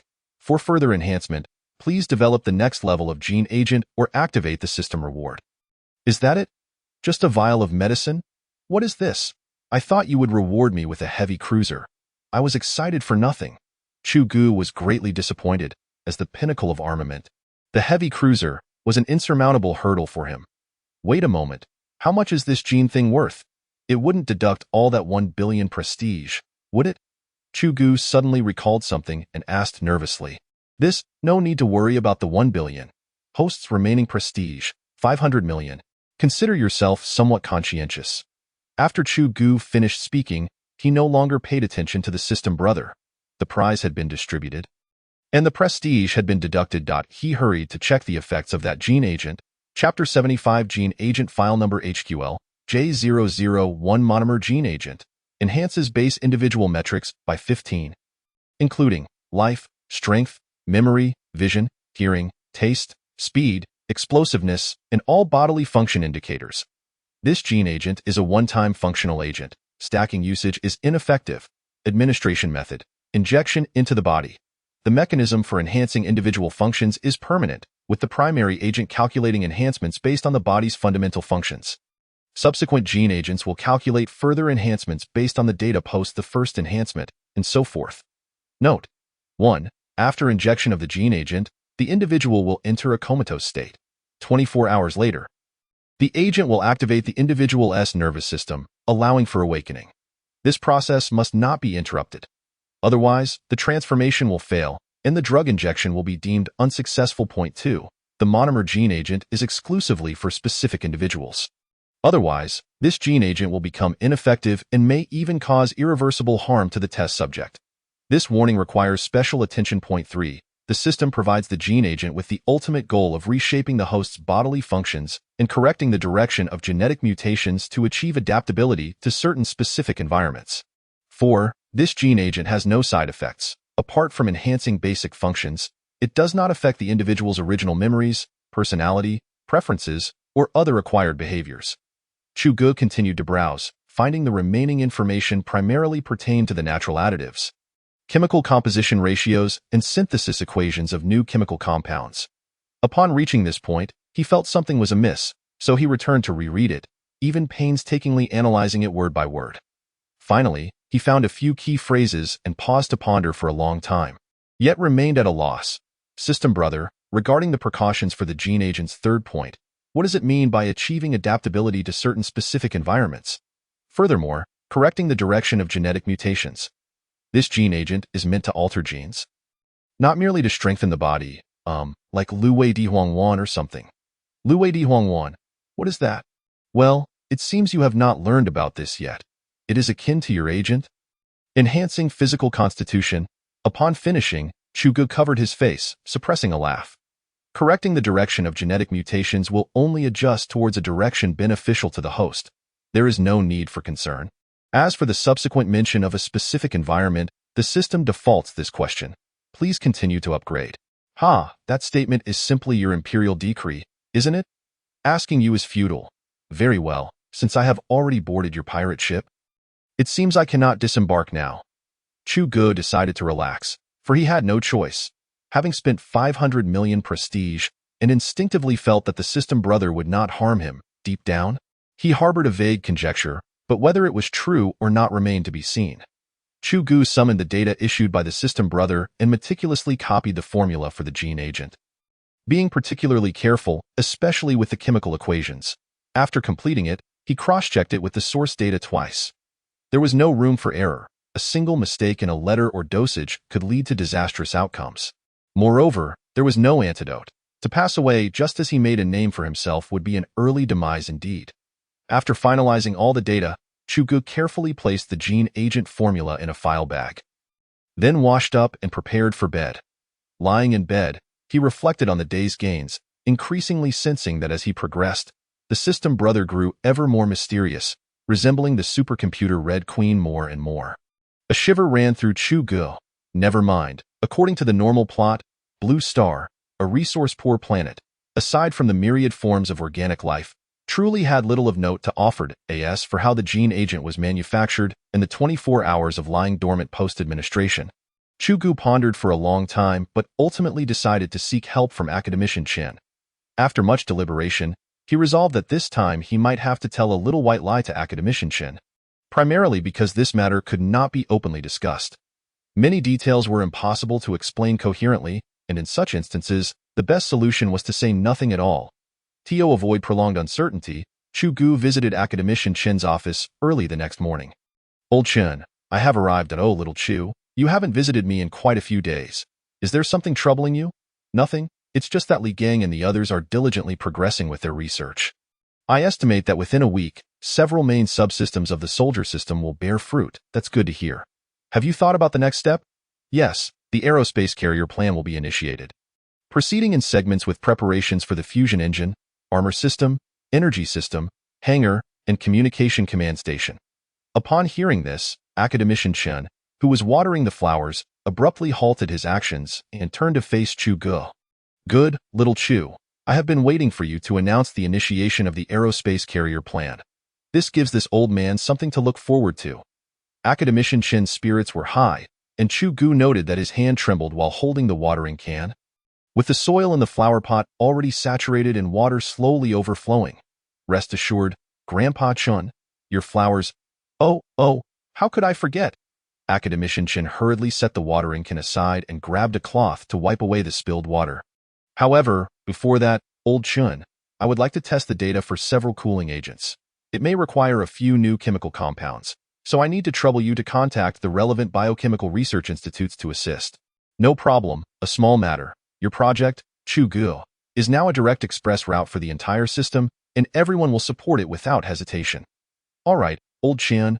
Oh, for confidentiality, the new chemical compounds might need to be synthesized separately.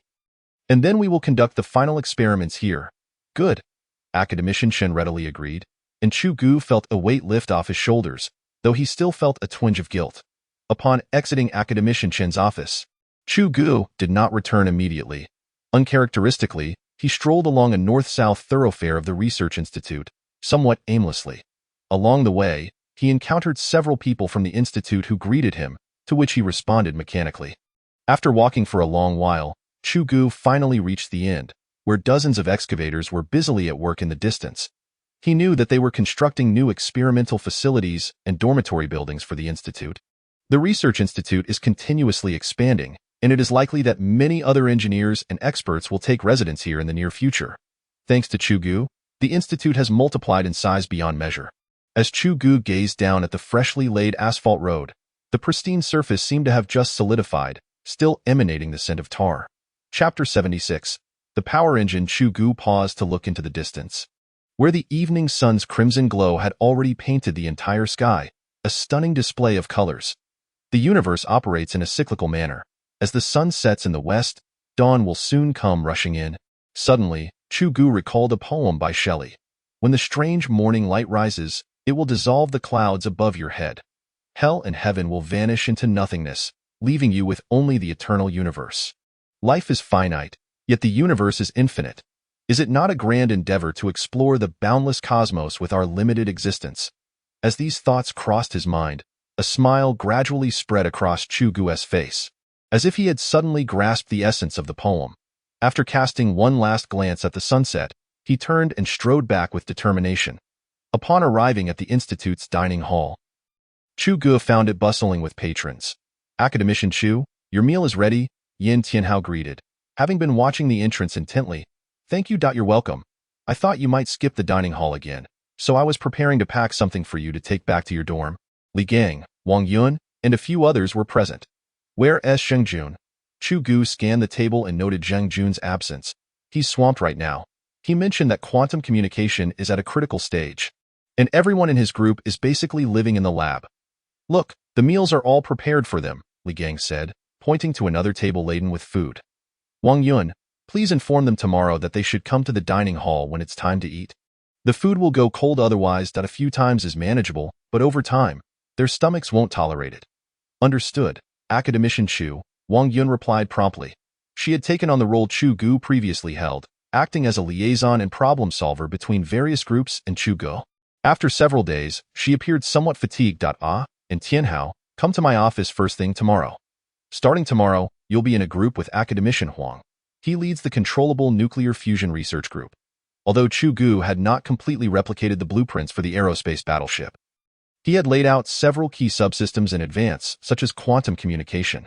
The command system of the aerospace battleship was based on quantum communication. Its successful development would mean that everything else would merely be supporting infrastructure. Once integrated with the shipyard, they could proceed according to the blueprints. Additionally, quantum computers and large-scale naval data storage devices constituted the brain of the aerospace battleship and had already entered the research and development phase. When the time came, constructing the hull would allow for the direct matching of these modular subsystems. This was akin to the current construction model for naval vessels, employing segmented construction that culminates in assembly and outfitting, which is highly efficient.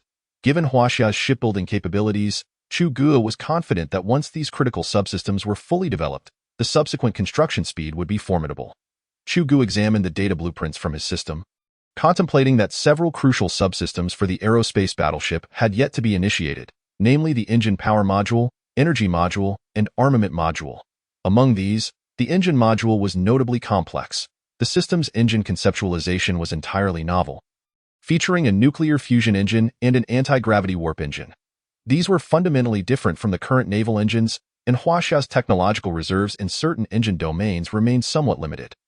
Although there had been significant advancements in naval AIP propulsion and gas turbine hybrid systems in recent years, placing Huaxia among the leading tiers, Chu Ge noted that the aerospace battleship's engines were more akin to aviation engine technology, which was an area where Huaxia still lagged behind. After careful consideration, Chu Ge resolved to delve into the actual development of the engines in the coming days. Without them, all subsequent plans would be futile. Tianhao, after so much technical accumulation, Academician Huang's controllable nuclear fusion technology is quite mature. Both in terms of energy and physical energy conversion, he has a wealth of theoretical and empirical data. Working under him, you will learn a great deal, and you might find the tasks ahead quite engaging.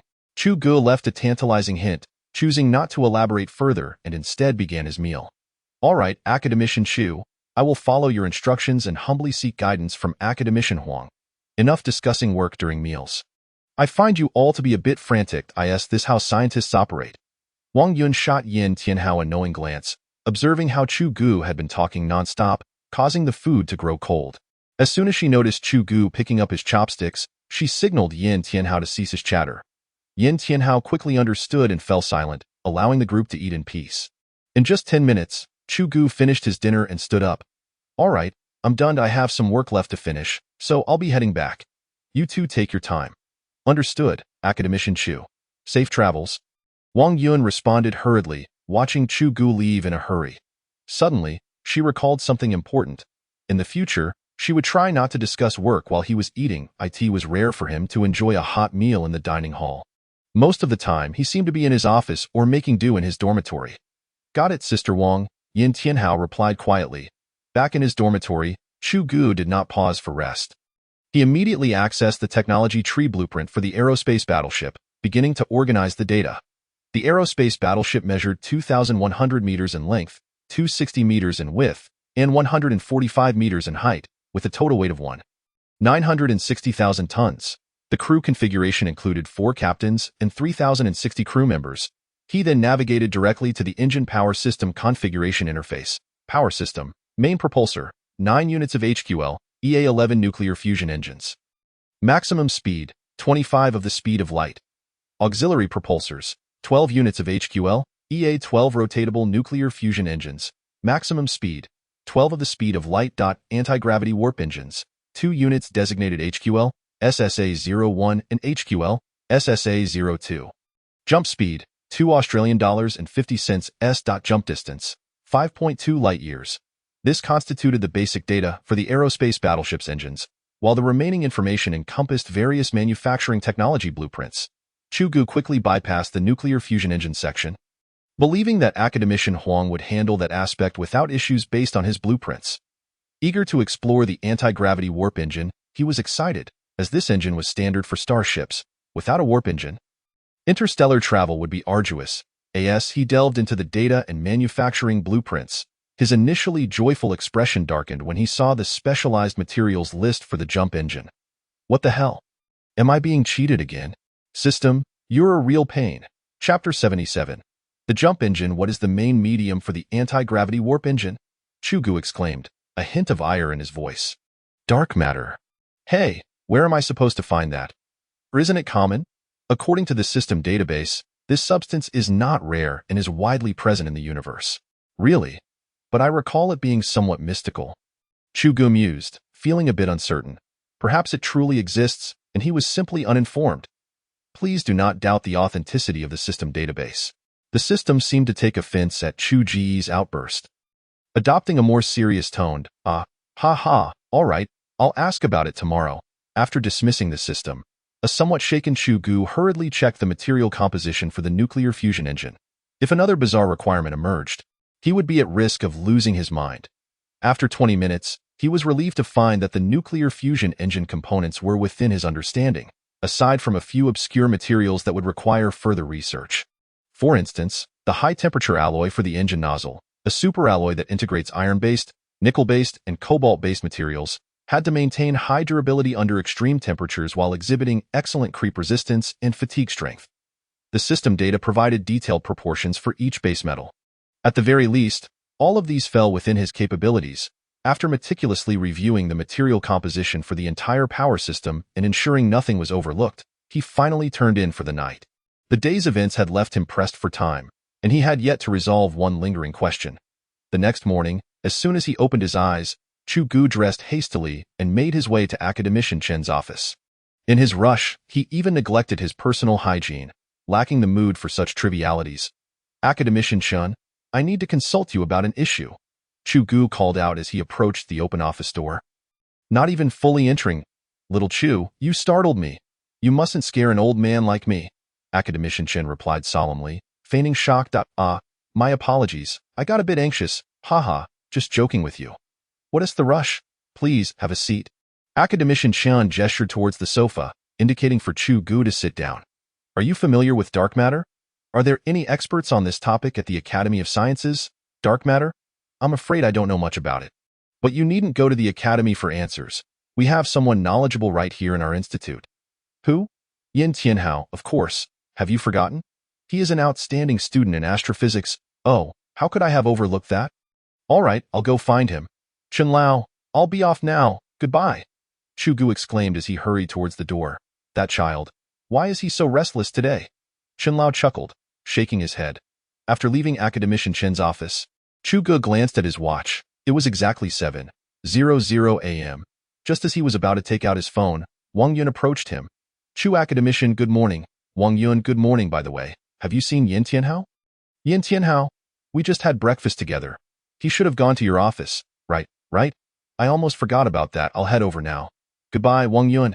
Chu Ge greeted her and briskly made his way to his office.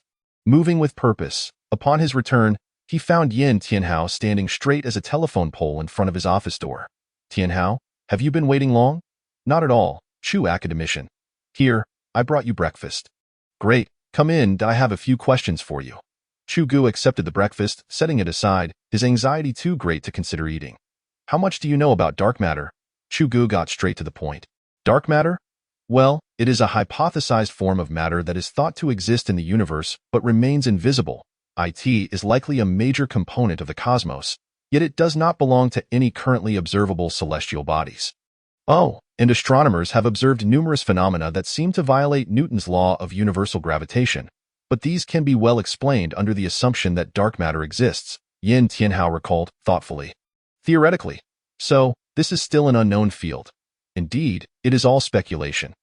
However, many countries have recently embarked on research regarding dark matter. I recall that our nation even launched a satellite specifically to verify whether some cosmic rays originate from dark matter. And it seems there have been some promising results, Yin Tianhao added. Verification? What I need is not just verification. Chu Ge's eyes widened. This was a bit far-fetched. After a moment of daze, he noticed Yin Tianhao waving at him. Tianhao, you should go report to Academician Huang's team today. I'll inform you of the specific tasks once I finish my work here. Off you go. Understood, Chu Academician.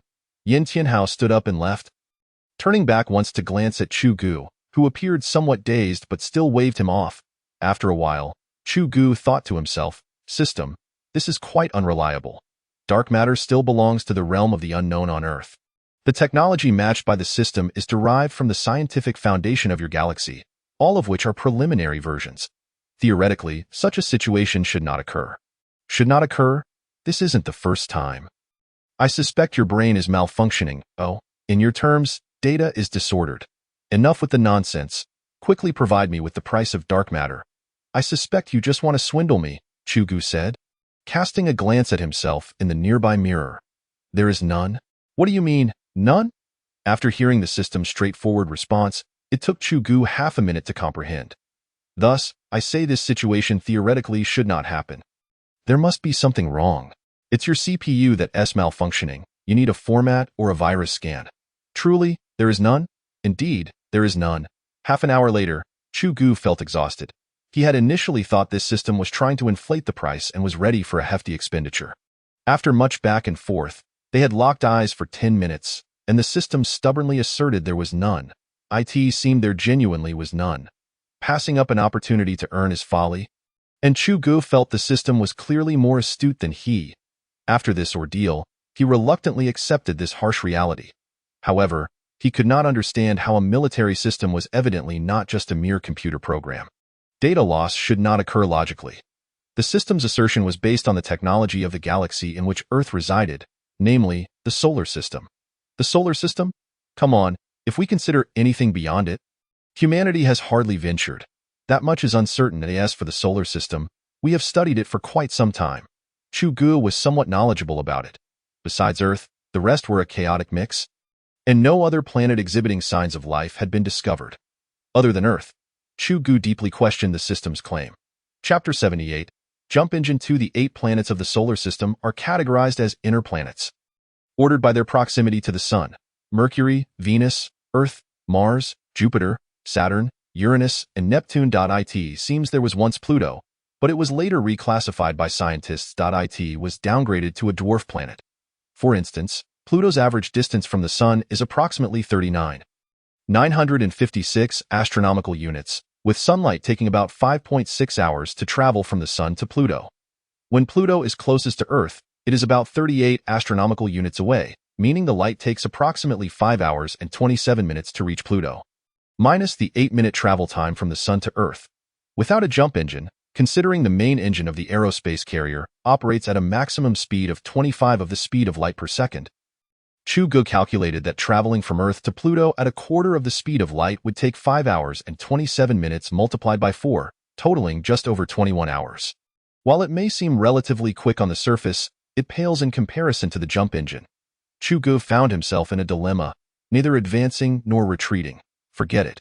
Rather than suffer in silence, I might as well hand this over to the leadership. Chu Ge resolved, quickly rising and heading back to Academician Chen's office. Chen Lao, I'm back. Chu Ge plopped down on the sofa and grabbed an apple from the fruit bowl on the table. Munching away, Xiao Chu, take your time. I assure you, my apples have done you no wrong, Academician Chen remarked with a smile, glancing at the ravenous Chu Ge. Chen Lao, the aerospace carrier is facing some difficulties. Achieving the desired state for the engine is quite challenging. Chu Ge paused, contemplating how to express his current predicament. Please elaborate. Upon hearing about the aerospace carrier, Chen Lao's expression grew serious. It primarily concerns the jump engine.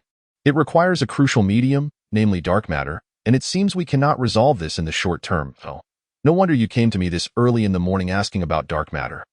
And then, without the jump engine, our aerospace carrier's maximum speed would only be around a quarter of the speed of light per second, which is far from my initial expectations. A quarter of the speed of light per second? That fast?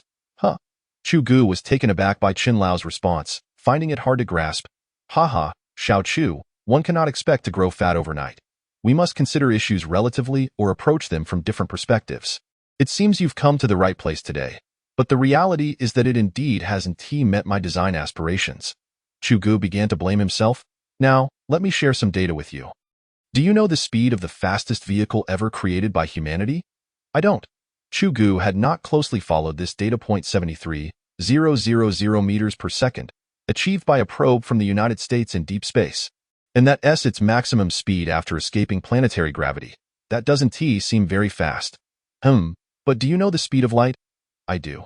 The speed of light in a vacuum is 792,458 meters per second. If the aerospace carrier reaches its theoretical speed, you can calculate it yourself, Academician Chan said, taking a sip of tea and smiling at Chu Ge.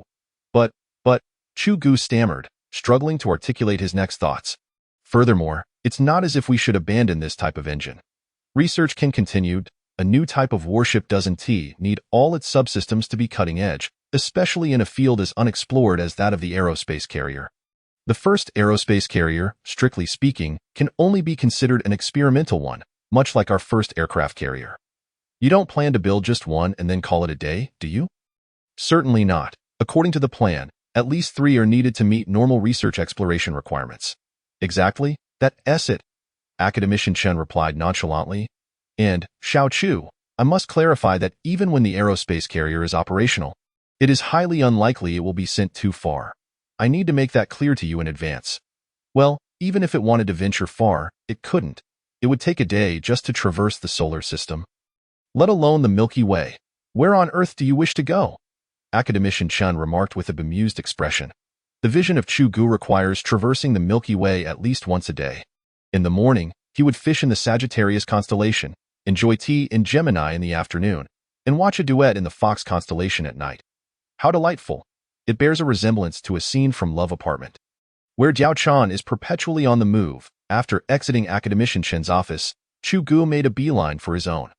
Since Academician Chen had expressed his approval, he no longer found himself entangled in those dilemmas.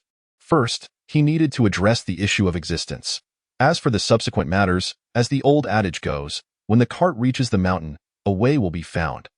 Perhaps one day, the system brother would have an epiphany and reward him with a set of jump engines. With this thought, a sudden spark of inspiration flashed in Chu Ge's mind. Deep down, he harbored a vague suspicion that the system brother was guiding him toward a certain destination, a feeling that grew stronger by the day. Though he had yet to discern where that might be, unencumbered, Chu Ge immersed himself wholeheartedly in the blueprint design of the nuclear fusion engine. Through the data, he could already envision the massive scale of this engine. He could hardly imagine how it would appear once installed on the aerospace carrier. The mere thought of it filled him with vigor. 2 days later, Chu Ge accompanied Yin Tianhao to Academician Huang's office, which resembled a battlefield, with various data and blueprints swirling about. The diminutive Academician Huang was ensconced amidst the chaos, diligently recording something. As Chu Ge and Yin Tianhao navigated through the clutter, it seemed they were on the verge of unearthing him from the mountain of papers. Academician Huang, are you busy? After lingering for a while, Chu Ge realized that Academician Huang had not noticed their presence, prompting him to speak up. Oh, little Chu, what brings you here? This is quite unexpected. Haha, please, take a seat. Oh. It seems there's no place to sit. Let us converse while standing. Academician Huang, I know you're busy, but I have a report on the nuclear fusion engine blueprints that I need to personally hand over to you.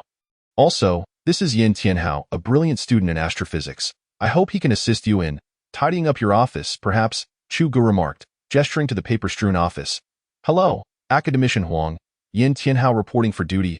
Ah, yes, a fine young man indeed. One can't help but like him, Academician Huang said after donning his glasses and scrutinizing Yin Tianhao. He then turned back to receive the engine report handed to him by Chu Ge. Nuclear fusion engine? Little Chu, did you develop this? Well, sort of, Chu Ge replied modestly. Is it genuine? That's wonderful. Your controllable nuclear fusion technology has already been transformed into numerous practical results. However, we have been striving in the realm of aviation engines. Yet we still find ourselves at a loss. Our foundation is somewhat lacking. As Chapter 79 unfolds, regarding the positioning of the electromagnetic kinetic energy sniper rifle, Academician Huang spoke while examining the data. As he delved deeper, his breathing became noticeably heavier. Little Chu, if these data prove accurate, we might truly be able to manufacture a nuclear fusion engine. Yes, something along those lines, Chu Ge began to downplay his contributions. Assuming the verification is successful, I would like to request that you commence physical manufacturing based on the subsequent blueprints, although the dimensions may be somewhat larger than anticipated. After Chu Ge finished speaking, Academician Huang hurriedly flipped to the final pages of the blueprints, staring in disbelief as his mouth opened and closed in astonishment. Little Chu, if you don't mind me asking, is this size intended for the generator module of a nuclear power plant? It doesn't seem to resemble 1.0. No, it's for use on the aerospace carrier, Chu Ge casually replied, having searched for a while without finding an apple in Academician Huang's office. What? The aerospace carrier project has already commenced? As a seasoned veteran of the Weapons Research Institute, he had heard whispers of this grand interstellar initiative. Sort of. We are first developing several key subsystems. The overall planning is still in the data validation phase. But by the end of the year, we should commence full-scale operations. Regarding the construction of relevant factories, I heard from Academician Chun that they have already begun, ensuring a seamless transition. Rest assured, little Chu. Since this is the engine for the aerospace carrier, we will not be negligent. It will be given the highest priority. I will ensure that Xiao Yin keeps you updated on the progress. All right, Chu Ge replied, exchanging a few more words with Academician Huang before leaving Yin Tianhao behind and making his way back alone. As spring turned to early summer, the flora and fauna lining the Research Institute's pathways had begun to flourish, creating a vibrant atmosphere. Walking along this path, Chu Ge felt an extraordinary lightness in his heart. Academician Chu, over here. From a distance, Wang Yun waved to Chu Ge, dressed in a checkered shirt with a light blue jacket, which suited the season quite well. Chu Ge hurried over. Academician Chu, Li Gang has been searching high and low for you, claiming that your son has been born and urging you to hurry over. What does that mean? I couldn't make heads or tails of it. Don't pay attention to his nonsense. It's merely a project that seems to have reached completion. He has a tendency to chatter without restraint. By the way, Wang Yun, please contact Brigade Commander Gu of the 223rd Brigade and inform him that we have a new weapon that requires validation. Ask him to prepare accordingly. Certainly, Academician Chu. I will arrange that immediately. After bidding farewell to Wang Yun, Chu Ge hastened toward Li Gang's laboratory, certain that Li Gang was calling him regarding the near completion of the electromagnetic kinetic energy sniper rifle. Upon arriving at Li Gang's location, he found him admiring the sniper rifle. The 115 centimeters electromagnetic kinetic energy sniper rifle appeared particularly long when held horizontally, its matte gray color resembling that of the electromagnetic pulse rifle. The front half consisted of two rectangular rail strips, forming an octagonal prism when combined. The vertical edges of the prism featured inwardly molded grooves extending back to the position for the scope's installation, which served as the energy emission track. The recessed areas of the outer mold were hollowed out to facilitate heat dissipation and drainage. The front half of the trigger had a slight indentation, resembling a straight magazine for a machine gun, although the electromagnetic kinetic energy sniper rifle did not utilize bullets. This compartment housed its energy storage components. As Chu Ge touched the sniper rifle, he found its texture pleasing, exuding a distinct metallic quality. Why is there an additional hollow section behind the trigger? Chu Ge inquired, noticing the hollow area behind the trigger leading to a retractable stock. During our initial experiments, we discovered that separating the energy storage and firing actions of the electromagnetic kinetic energy sniper rifle necessitated an extra movement.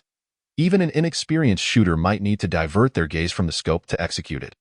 We integrated these two actions into the trigger mechanism, designing it for a rear push grip, allowing one hand to perform both actions while maintaining a shooting stance and mitigating the impact on the second shot due to recoil. Li Gang explained, gesturing as he elaborated. When Chu Ge handed over the design blueprint to Li Gang, he granted him maximum authority for modifications, particularly concerning human-machine interaction. System brother, isn't this modification quite inspired? Chu Ge thought to himself, jokingly claiming credit. What a superfluous gesture. Ahem, Li Gang. Wang Yun should have made the arrangements. Take the electromagnetic kinetic energy sniper rifle and accompany me to the shooting range. I want to assess its power. Understood. 10 minutes later, Li Gang, Chu Ge, and the experimental team boarded a military jeep bound for the 223rd Brigade's shooting range. A front escort jeep burned rubber to start, and the others swiftly followed suit, racing towards their destination. The 223rd Brigade shooting range. Lu Nan and Brigade Commander Gu Jianhua had already arrived early to await their arrival. I say, Brigade Commander Lu. Academician Chu ordered me to facilitate the gun validation process. Why are you here adding to the commotion? If you ask me, you're utterly ungrateful. I came to find you today. Otherwise, why would I sneak over here? Gu Jianhua, I shouldn't have involved Academician Chu in this at all. Brigade Commander Liu was irked, realizing that had he not happened to visit the 223rd Brigade, he would have missed the electromagnetic kinetic energy sniper rifle experiment after overhearing Brigade Commander Gu's phone call. Haha, old Liu, what's with the anger? By the way, how many electromagnetic pulse rifles did your brigade equip? Not many, just one regiment. What? You've equipped an entire regiment? Commander Wang is clearly showing favoritism. I'll have to pay him a visit to find out if he believes my soldiers are easy targets. There's no helping it.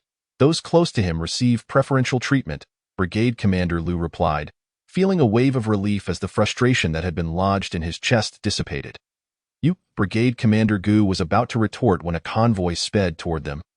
Signaling Chu Ge's arrival, I'll settle the score with you later, Brigade Commander Gu declared, hastily walking over, viewing Academician Chu as quite the prize in their eyes.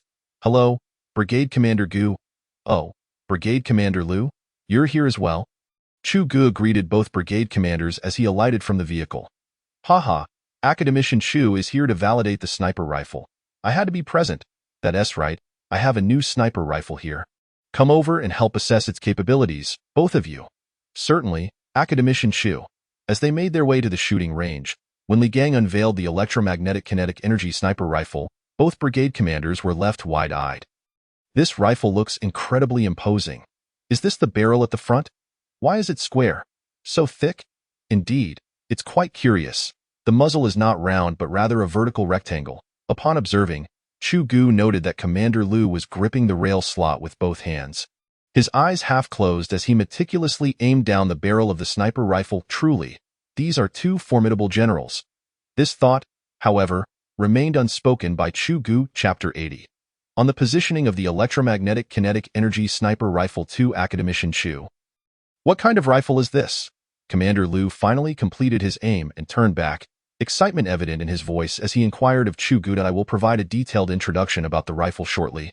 But first, I must trouble Commander Ge to place an abandoned armored target at the foot of that hill at the end of the shooting range. Anything will suffice. Chu Ge glanced at the shooting range and pointed towards a small hill at the far end. Not a problem, Commander Ge responded, moving aside to beckon one of the guards and whispering instructions. Li Gang. What is the magnification of this scope? Chu Ge suddenly asked, eyeing the lengthy sight. Oh, this is a 16x magnification. The Research Institute is currently developing a 45x scope specifically designed for it, Li Gang replied, giving the electromagnetic kinetic energy sniper rifle a pat. 45x. What a joke.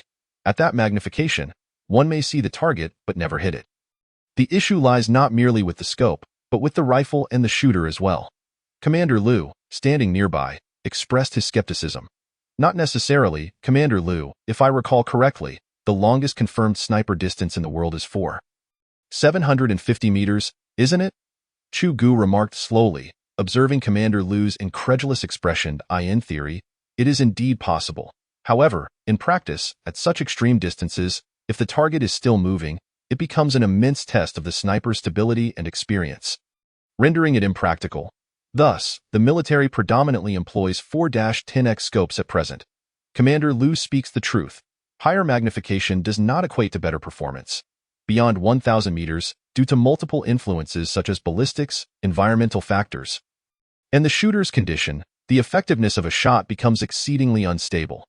Hence, the typical engagement distance for military snipers worldwide hovers around 800 meters, allowing snipers to support infantry operations effectively, Commander Ge added. Continuing the conversation. Indeed, I believe both of you.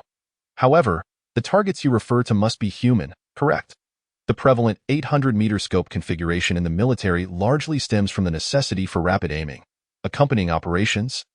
Rapid aiming ensures continuous engagement of viable targets. A higher magnification ultimately results in a reduced field of view, which hinders target acquisition. Our electromagnetic kinetic energy sniper rifle, however, is not intended for such targets. It should be aimed at either this or that, Chu Ge explained, gesturing towards a nearby armored vehicle and a distant radar installation. The two commanders turned their heads in the direction of Chu Ge's finger, their expressions shifting to surprise upon recognizing the two objects. Minutes later, goodness, Academician Chu, is this an anti-material sniper rifle? If that is the case, it certainly resembles one, at least in terms of size. Haha, it's close enough.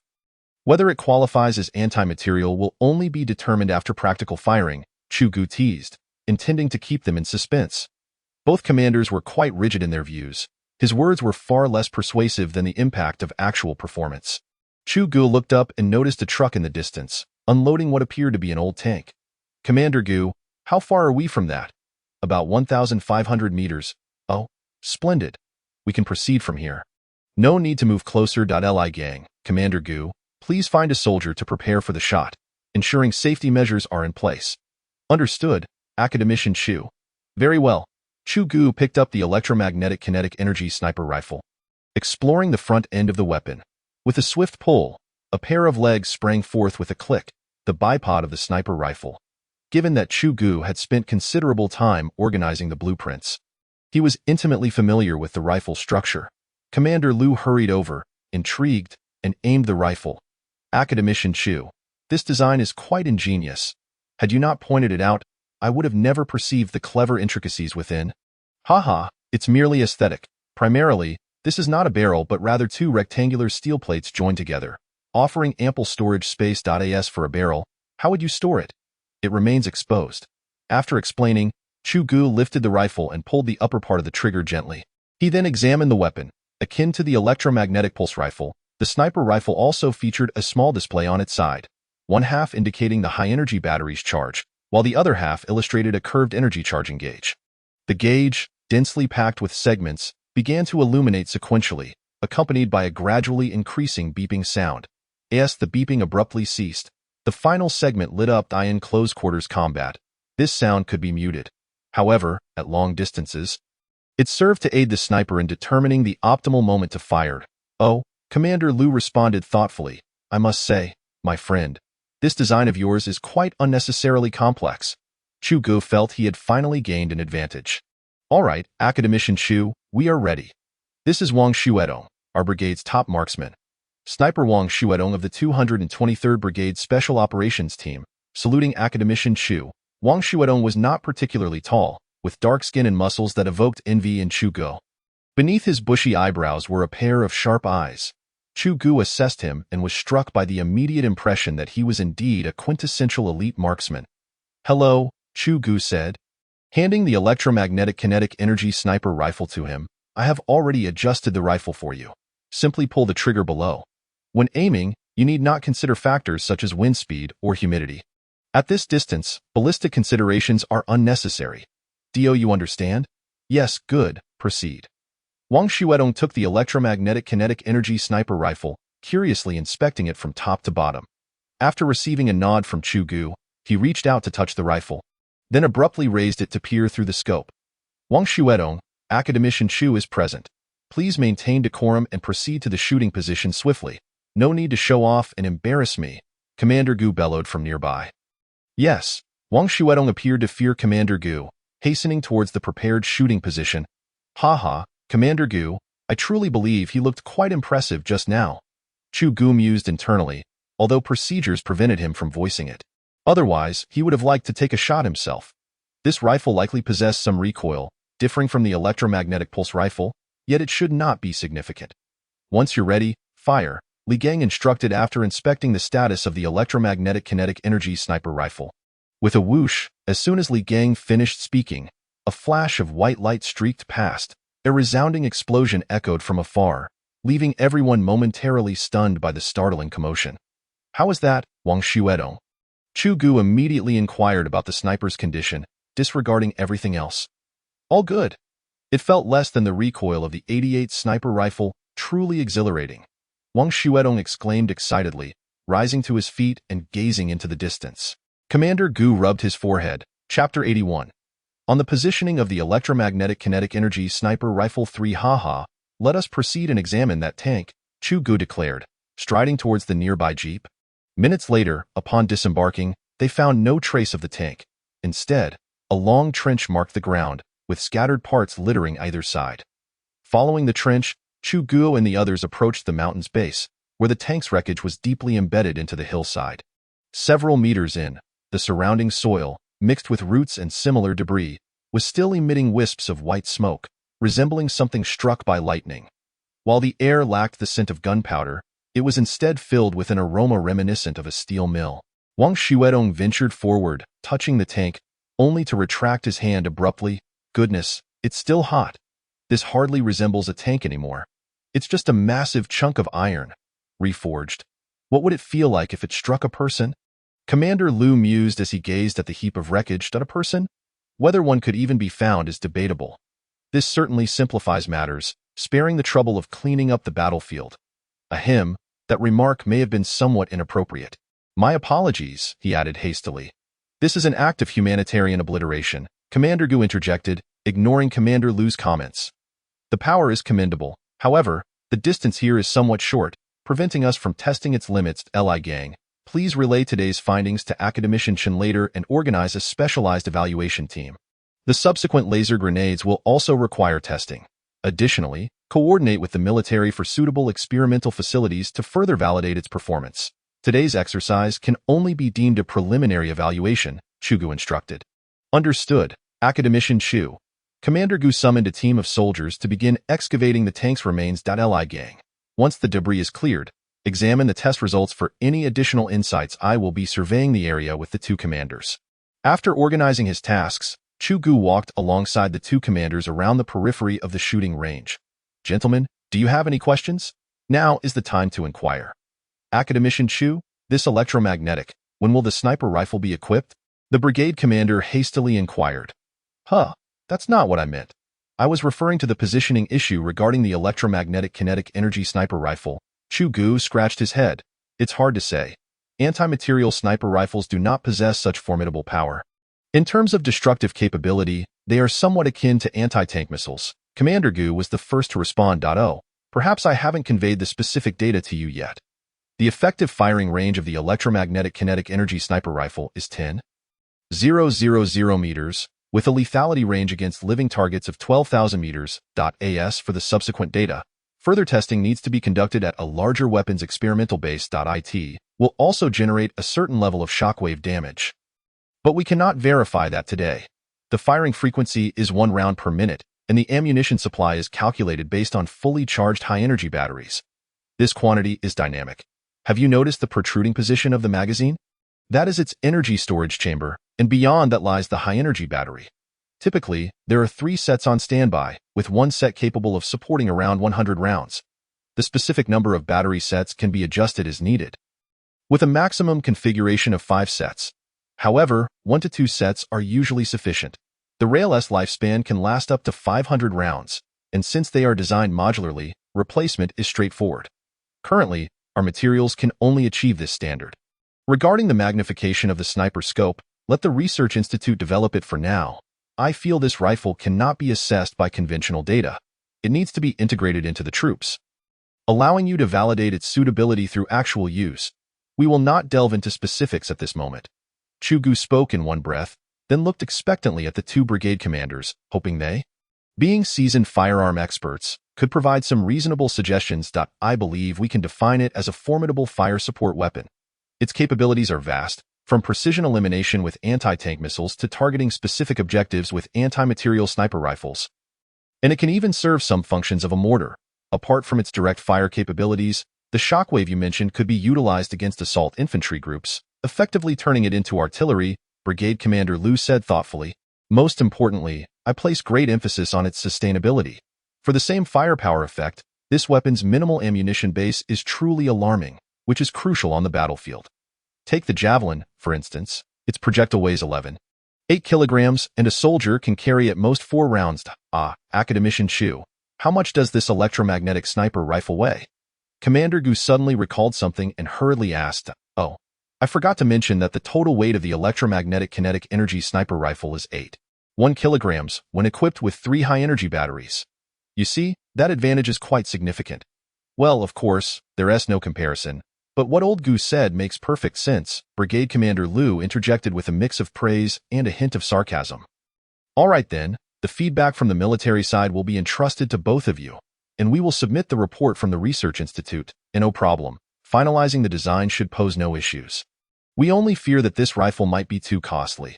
You have no idea, Academician Chu. The last time your electromagnetic rifle was exceptionally effective, but the quantity was too limited. The General Staff's response was that the rifle was too expensive. If we were to outfit everyone with it, there would be no need for anything else. It has led to several of my brigade commanders incessantly arguing with me over this rifle, which has become quite tiresome. Yunnan was quite straightforward, leaving the General Staff in a rather compromising position. All right, you, Commander Liu, having benefited while acting coy, you are the only brigade in the army equipped with that rifle on a regiment scale. Hey, that is, both brigade commanders, this electromagnetic kinetic energy sniper rifle should be priced similarly to that rifle. Although it has a few more modules, it also saves on ammunition costs. Overall, it should not be excessively expensive.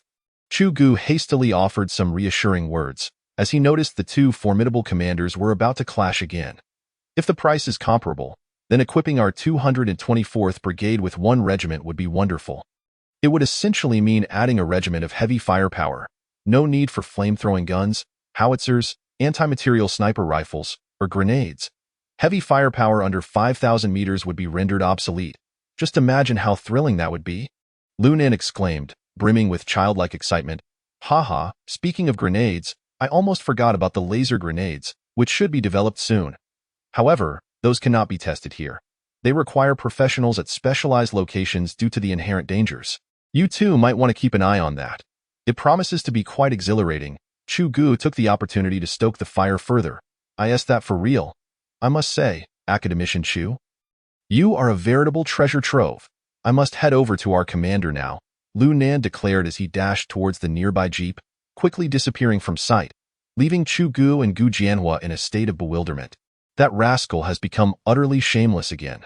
They say the squeaky wheel gets the grease, and that couldn't be truer. Gu Jianhua shook his head, unable to emulate Lu Nan's audacity, though he occasionally envied it.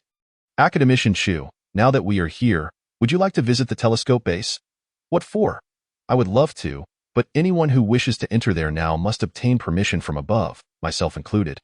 Chu Ge glanced regretfully towards the telescope base. Oh? Well, it seems we are in the same boat. I was hoping to benefit from your influence, Gu Jianhua replied, also looking towards the telescope base, having visited it once, but never since. Especially after hearing about the foreign stealth drones at the Guanglingta base in Q City, which piqued his interest even further. It seemed that a return visit would be a long time coming. Chapter 82.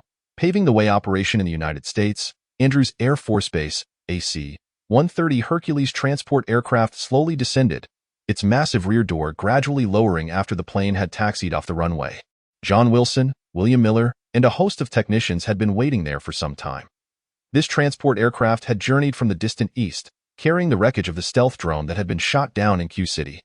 After numerous twists and turns, it had finally been brought back to this base.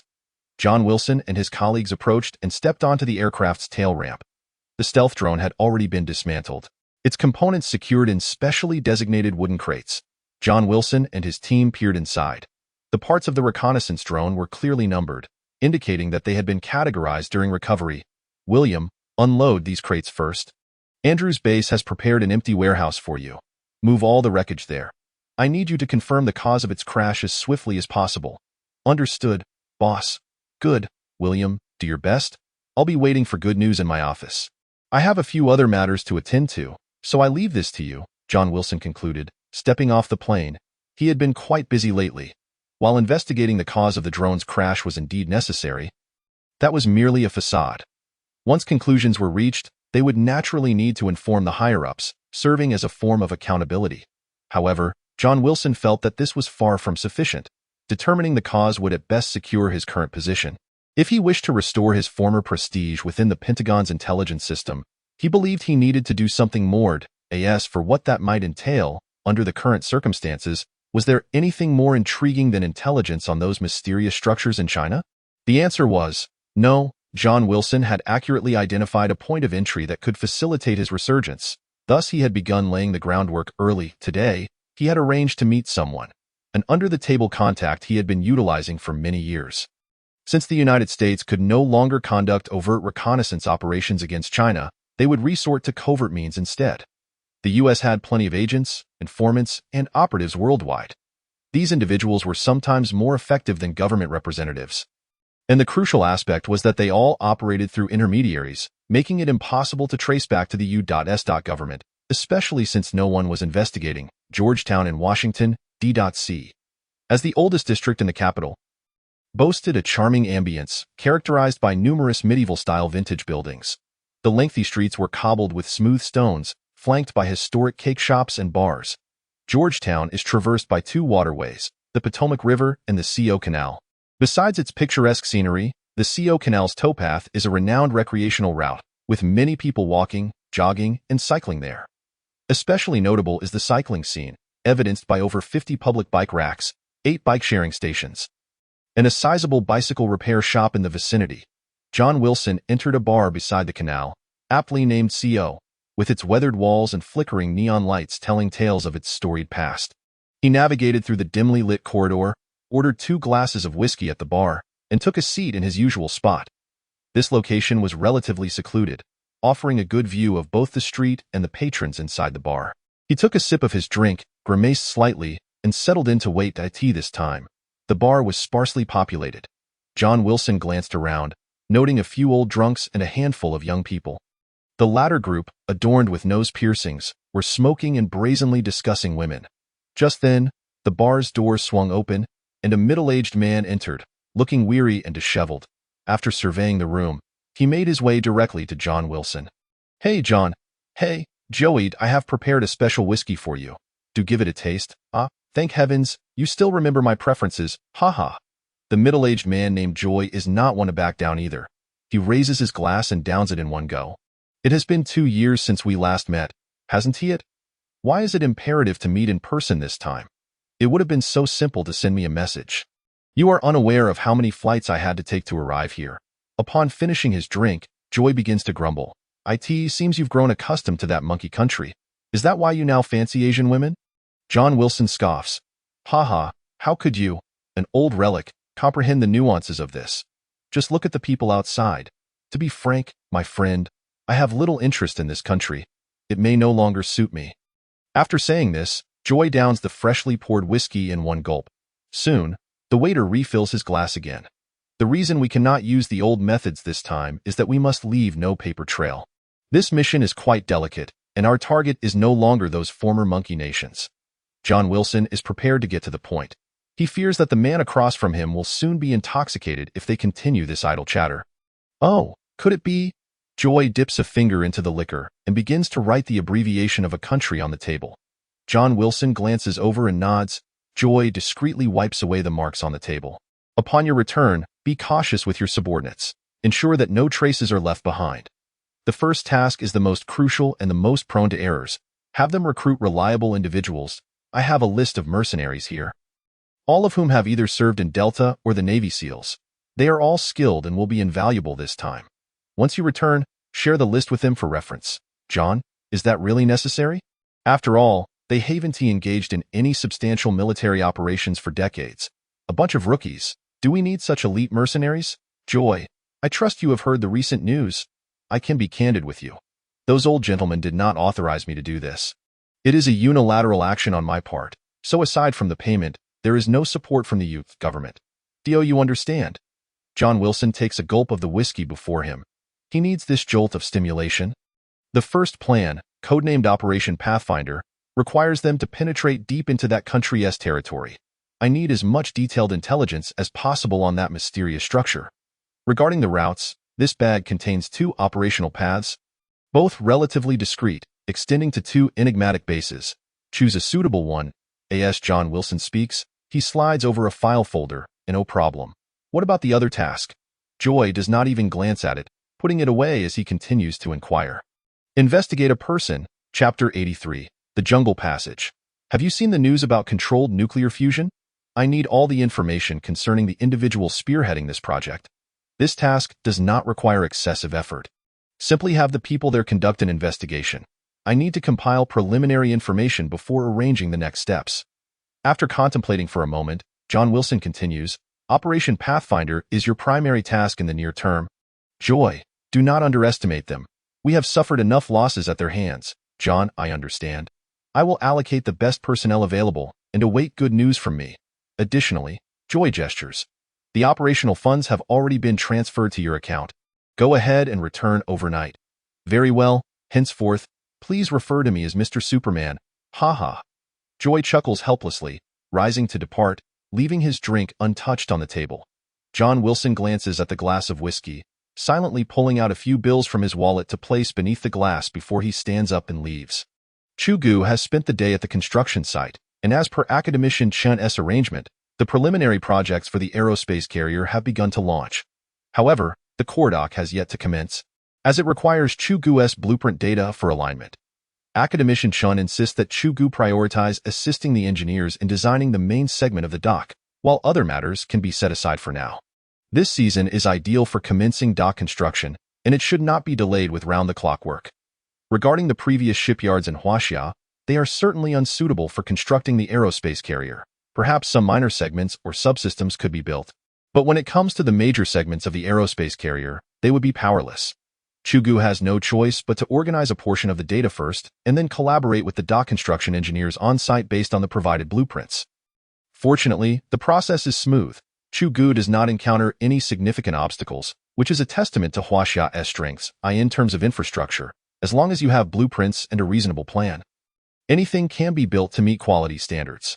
For the past few days, Chu Ge has been immersed in this routine, analyzing data and drafting blueprints at night, while during the day, he rushes to the construction site to verify data with the engineers, confirming the layout of the dock, the tonnage of the cranes, the area of the main factory, and so forth. Once the planning is complete, many construction machines arrive overnight. Often, when Chu Ge visits the site one day, he finds it empty, but upon returning the next day, it is already bustling with activity. They initiate construction in phases based on the planning. Each time Chu Ge witnesses this scene, he feels an urge to cheer, but then recalls the last time he did so, he had to rinse his mouth with 2 bottles of water. While Huaxia is fervently engaged in construction, Joy is also busy. Today, his entire team has assembled. In a jungle hidden within a certain lawless area of Southeast Asia, several bamboo huts are concealed. Inside one of the huts, a few mercenaries clad in special forces attire are gathered around a map. My suggestion is to take this tropical rainforest passage. Although it is rife with minefields, with the assistance of local drug lords, it should not pose a significant problem. The speaker is a Caucasian nicknamed Fox Shadow, a former Navy SEAL who, after retirement, was introduced to a Delta mercenary company. During his service, he excelled in offensive strategies, retreat planning, intelligence analysis, and on-the-spot adaptability, orchestrating numerous infiltration and assassination operations in various countries without a single failure.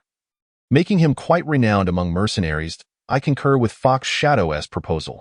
The walk-in corridor does indeed lead to the destination more directly, but it is entirely desert and barren, making it exceedingly easy to be detected. We can forego that route.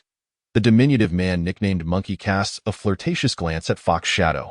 He is responsible for electronic information processing, including drone reconnaissance, photography, network infiltration, and overseeing communications for this special operations team. Very well, since both of you agree, we shall prepare to navigate the rainforest passage. I happen to know a few drug lords here. Obtaining a map from them should not be an issue. Joy affirms, turning to beckon a few burly men smoking outside. Once you depart, all actions will follow Fox Shadow's directives. He is quite familiar with this area, and you are not strangers to one another. I simply wish to inform you all that your adversaries this time are not the petty fish of the past. Take heed. Upon entering Huaxia's borders, do not act independently. There will be someone to assist you on the other side. And as for the remuneration, I have already transferred it to your accounts in advance. I will await your triumphant return here. Please check your gear first. I will return shortly. After Joy finishes speaking, he picks up a black box from the table and steps outside. Fox Shadow, what does he mean by not acting independently? Are we supposed to enter quietly and exit quietly? How dull. The robust man hefts the 48 Malawian Quach's Mod 0 machine gun in his hands, locks a magazine into the feed of the weapon with a click, then removes it again. The 1,000mm long machine gun seems effortless in his grip. The burly man, known as Black Bear, weighs 260 pounds and stands 185 cm tall, making him appear like a wall in front of Monkey. He serves as the Team-S machine gunner and demolitions expert, having previously served in the Delta Force, where heavy fire support, demolition, and laying mines were his specialties. Huaxia is unlike the nations we have operated in before. They possess a formidable national apparatus. If you wish to avoid being pursued by thousands of special forces, it is best to keep a low profile. Fox Shadow leans towards Joy's stance regarding this operation. Although he has never directly engaged with the Huaxia military, he has heard accounts of some of his colleagues' experiences. That country is not particularly friendly towards mercenaries like them. Monkey, go outside and bring down those two fellows from the tree. They should be the ones called monkeys. We are not within Huaxia's borders, so there is no need for vigilance. All right, boss. Monkey runs outside, and after a commotion, leads two individuals inside. Both are clad in camouflage attire. The smaller man wields an 20 Malawian Kwacha's SSR sniper support rifle, while the larger one carries an M24 sniper rifle. Upon entering, they toss aside their camouflage gear and jump around a bit. The combination of these two firearms is standard for U.S. special operations, typically involving two personnel, one primary sniper and one support observer. Hey, Fox Shadow, sorry, it's a professional habit. I don't much like staying in such, spacious places. I am aware of your quirks. I called you down to inform you that we have decided to take the Rainforest Passage. We will set off shortly. Be sure to fill your bellies, as once we enter, there will be no conditions for hot meals. Understood. You know those matters that we have never cared about. The two of us only concern ourselves with our finances and our targets. Ha ha. These retired Special Forces veterans have come together to work more than once or twice. Soon, they were, as usual, mocking one another, dining, and discussing the women of this country. Chapter 84. Proceeding as planned. Hooing. They were still joking in the bamboo house when the sound of a vehicle approached from outside. The group moved towards the entrance, where two individuals disembarked from the car. One was their old acquaintance, Joy, and the other a stranger. You all are here. Splendid. Allow me to introduce a new member, Lone Wolf, an Asian adept in various modes of transportation, including military equipment like tanks and armored vehicles. Moreover, he is proficient in the Huaxia language, and will serve as your guide this time. Hi, it's an honor to join your team. This time, I am not alone. The Asian known as Lone Wolf was quite courteous. So, you can speak Huaxia. You must not be from Huaxia, right? Huing scrutinized the stranger with a somewhat unfriendly demeanor. He was not fond of having an unfamiliar face in his team. Not quite dumb why ancestors hail from H country. You must be Huing, right? I have heard much about your exploits. Oh, another mercenary? Hu Ying's interest was piqued. Indeed, although I have primarily operated in the Golden Triangle and Southeast Asia, unlike you, whose presence is felt globally, Huing glanced at several teammates and, seeing no objections, decided not to press further. Where are your weapons? In the vehicle. Here, there's no need to bring armaments. Upon hearing this, Joy realized that Huing and the others had accepted the stranger, which brought him some relief. All right, everyone on the way here, I briefed Lone Wolf on the mission plan. He will be responsible for your extraction and, if necessary, provide cover and translation. If there are no issues, we can set off. Huing, here is the map of the minefield. Be cautious, and should circumstances change, you know what to do. Rest assured, boss. Now, brothers, check your gear. We depart in 10 minutes. Upon concluding his statement, Huing picked up several magazines from the table and inserted them into his weapon belt, gauging their weight thoughtfully before grabbing nearby ammunition to load into empty magazines. The rhythmic sound of clinking echoed in the air. Boss, you seem particularly cautious for this operation, Black Bear remarked, casting a glance at Hu Ying's actions. Somewhat puzzled, there's an old saying in Huaxia. Caution brings longevity to one's ship. Better safe than sorry. The Asian, Lone Wolf, added, rifling through the night vision goggles on the table and then inspecting the olive green M24 sniper rifle.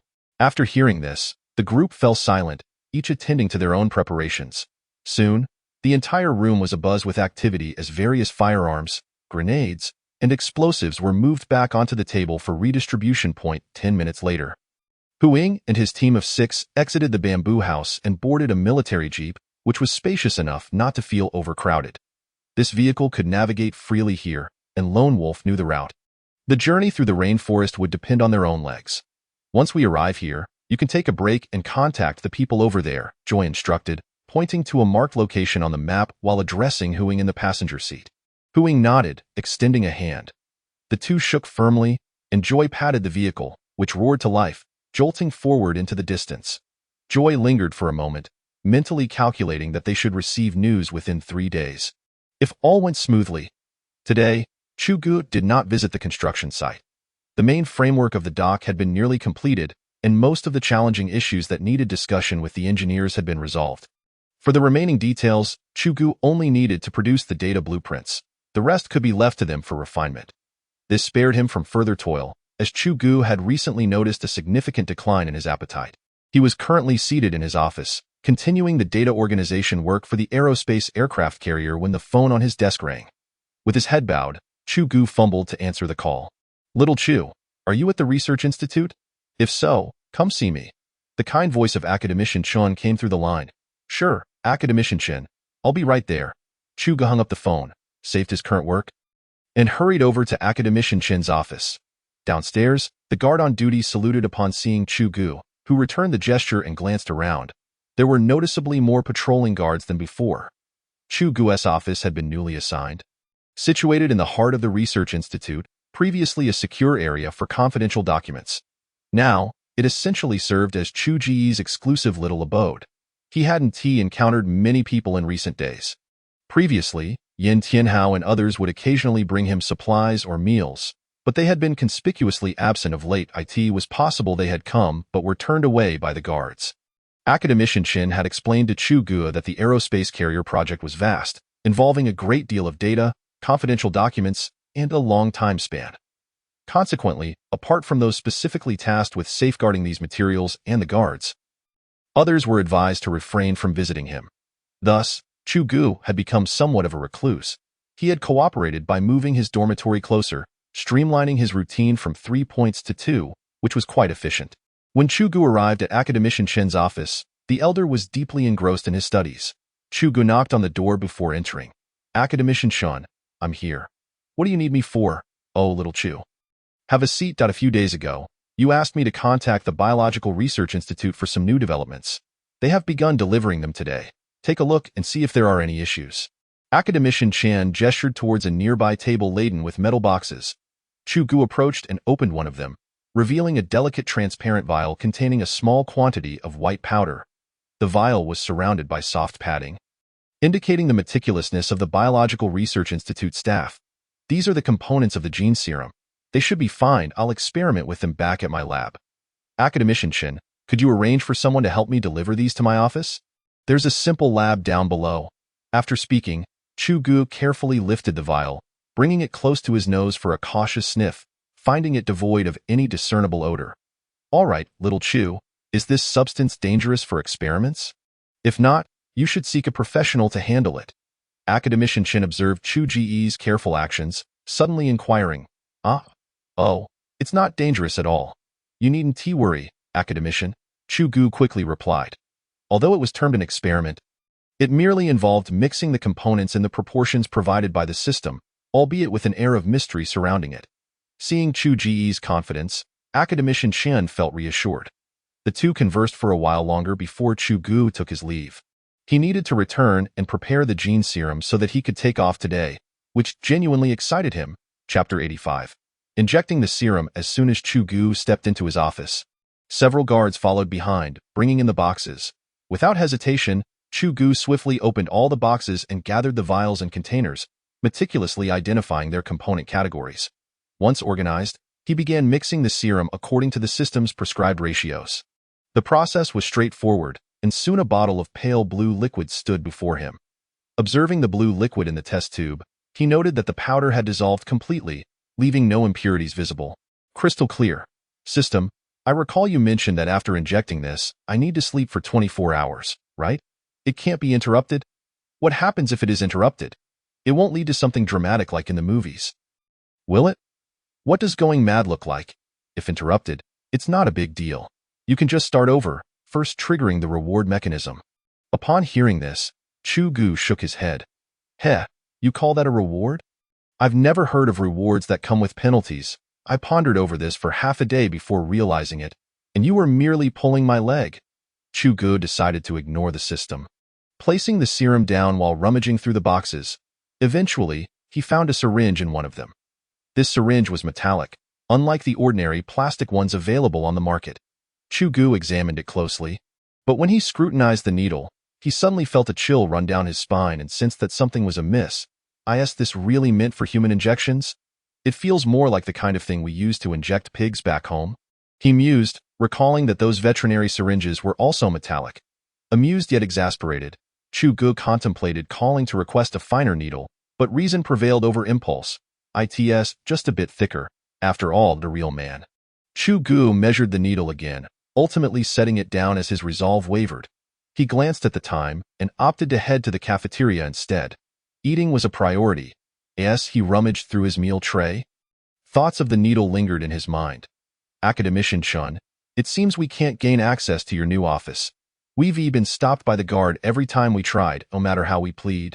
We simply aren't allowed in, Yin Tianhao remarked while eating, and Zheng Jun nodded in agreement beside him.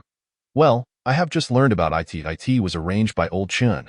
From now on, there is no need for you to bring me meals. I will do my best to dine in the cafeteria and catch up with the few of you. If there are urgent matters, please call my office. By the way, Zheng Jun, how is the progress of the quantum project? Chu Ge was just pondering about the needle when he noticed that Zheng Jun was also present today. It feels like it has been ages since we last saw this exceptional talent. The quantum communication aspect has encountered almost no issues. The solution you provided is akin to a master key that effortlessly resolves all problems. The initial version can be directly utilized by the military, and we are currently working on matching the derivative fields with your aerospace aircraft subproject. However, according to the technical requirements you provided, there remains a significant gap with the quantum computer. Nevertheless, we have established a collaborative team from both sides, preparing to replicate some experiences from quantum communication to quantum computing, which should yield positive results. Zheng Jun succinctly summarized the progress of the two projects and the current challenges, and Chu Ge nodded in satisfaction after listening. Excellent. I see you have adapted well. Zheng Jun has indeed made considerable progress. You all should learn from him. I have quite a few matters to attend to, making it inevitable that I will be stretched thin. Therefore, the issues within your respective teams must largely be resolved by yourselves, unless there are insurmountable technical obstacles. Yes, Academician Chu. After Chu Ge finished speaking, he prepared to quickly settle his affairs before retreating to close his eyes and administer himself a shot. By the way, Academician Chu, I have nearly completed the preparations for the individual weapon system. What about the large items you mentioned? Li Gang had waited for a long time without seeing Chu Ge approach him. So he simply inquired himself, "Oh, huh? Large items? What large items?" Chu Ge momentarily failed to grasp the situation. The large items for the aerospace aircraft, the ones you mentioned last time. Oh, weren't you concerned about the frequent changes? That large project has been on hold. Whenever we all have time, we can bring it back to the agenda. Chu Ge recalled that the armament system for the aerospace aircraft was the next project he had prepared for Li Gang. But he had recently been too busy with the construction of the dock to organize it. Hey, Academician Chu, don't hold a grudge. You know I was just joking. Li Gang was a bit anxious. Haha, understood. You know how busy I have been with planning the dock. Where would I find the time? Do you really think I have 3 heads and 6 arms? If I truly had that many limbs, could you all still be sitting here? As Chu Ge said this, he couldn't help but laugh. Li Gang, I might still be pressed for time these next few days. Focus on completing the projects at hand. And I won't leave you idle. Li Gang readily agreed. And after Chu Ge finished his meal, he bid farewell to the others and departed. Feeling thoroughly satiated, Chu Ge felt an invigorating surge of energy, or rather, courage. He strolled leisurely back to his office, where the guard saluted him. Just as he was about to ascend the stairs, he suddenly turned back. Captain Gong, what brings you here? Captain Gong was indeed among the guards. But Chu Ge had initially overlooked him. Academician Chu, with more guards, we can replace the covert operatives, as hiding in the corners is rather stifling. Isn't it? Haha. Haha, Captain Gong, it's rare to see you smile like this. After all this time together, you've always had a stern expression, making me almost think you were a robot. Academician Chu, you're joking again. You should go upstairs and get back to work. Our people are around, so you can rest assured about security. Speaking of which, I just remembered something. Captain Gong, from now on, no one is allowed to disturb me for the next 24 hours, not even old Chun. If he comes, let him wait for me a moment. I have some very important matters to attend to. Can you accomplish this task? Chu Ge rarely spoke to those around him in such a manner. But today, he had no choice. Otherwise, that 500 million reputation points would truly go to waste. Yes, I guarantee the task will be completed. Captain Gong immediately stood at attention and saluted without hesitation. and the guards beside him followed suit. Chu Ge returned a military salute solemnly and then strode up the stairs. Tonight, Chu Ge had deliberately eaten a hearty meal, stuffing himself to ensure he wouldn't go hungry for the next 24 hours. He wondered how effective this would be, whether it would immediately enter standby mode or act like a sleeping pill. Holding the large syringe, Chu Ge murmured to himself while meandering about, ultimately complying and sitting on the bed. He certainly didn't wish to awaken paralyzed. Mimicking a nurse, he drew the blue liquid into the syringe and expelled the air. Below, Chu Ge did not glance at the needle again. With resolve, he swiftly injected the medication. The pain struck him before he could utter a curse, and suddenly a wave of dizziness washed over him. Chu Ge collapsed straight into the makeshift nest he had prepared for himself. Chapter 86. The Rainforest Minefield. The weather in Yinjing today was exceptionally clear, with temperatures steadily rising. Occasionally, a few swallows could be seen resting on the power lines outside, chirping merrily. A ray of sunlight streamed through the window and onto Chu Ge's face, gradually intensifying in warmth. However, Chu Ge at present felt nothing. Lying perfectly still, even his breathing was faint. Externally, Chu Ge appeared unchanged, save for his clothes, which were completely soaked. At this moment, he seemed to be in the height of summer. The sweat on Chu Ge was increasing, particularly on his forehead, where, aside from sweat, wisps of vapor were rising. It remained uncertain whether this was due to the scorching midday sun or the steam emanating from within him. The group led by Hu Ying, traversing the tropical rainforest, was not as fortunate. The climate in the rainforest is notoriously unpredictable. One moment it could be bright and sunny, and the next, a torrential downpour could ensue. Last night, they had been thoroughly drenched, and the urgency of time left them no opportunity to dry their clothes now. Under the sun's scorching heat, the combination of sweat and rainwater clung their clothing tightly to their bodies, creating a most uncomfortable sensation. Moreover, in this environment, they had to tightly fasten their sleeves, for even the slightest exposure could invite the leeches to burrow into their bodies. A small, slender leech could quickly swell to a hefty size if it succeeded in its endeavor. Fortunately, this trail through the rainforest had likely been traversed numerous times, making it relatively easy to navigate.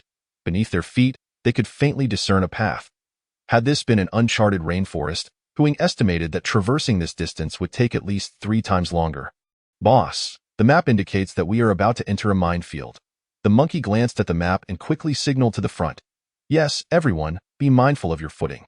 Although we possess a map of the minefield, it is not uncommon for mines to be displaced by the rain, and I certainly do not wish to be caught in this hellhole. Hu Ying and his companions had encountered various minefields in different places, Africa, Eastern Europe, South America, but many of those were remnants from World War II. While they were numerous, they weren't particularly complex.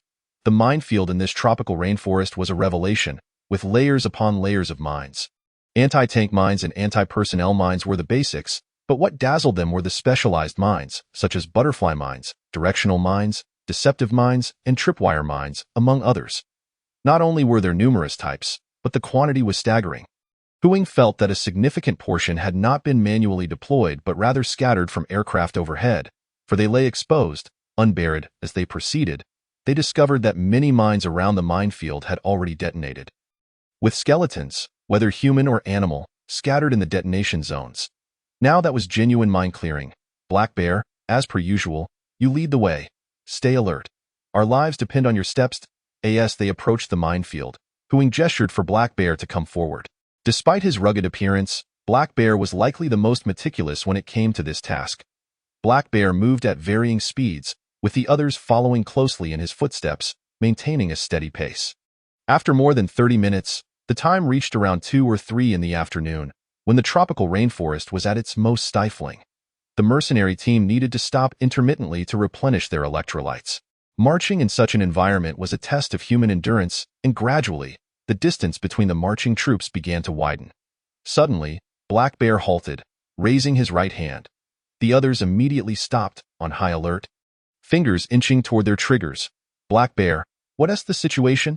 Hu Ying, not far behind Black Bear, quietly inquired after scanning the surroundings. Captain, I fear your earlier words may come true. What do you mean? Hu Ying, as he approached, asked. The heavy rain yesterday washed away a portion of the path, altering the distribution of the mines in this area. Look, Black Bear pointed ahead, where several exposed anti-personnel mines were precariously balanced on a few stones, with clear signs that the area had been scoured by floodwaters. What should we do? Is there time to clear the mines? Huing inquired after taking a glance. With such density, I cannot clear them all alone in a short time. However, we are still some distance from the border. We could consider demolition. Black Bear, after examining the map and confirming with a nod toward Huing, decisively stated, I see you are ready.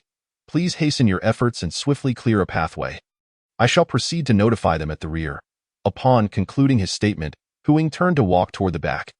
He Xiong removed the backpack from his shoulders, extracting a bundle of fuses from within.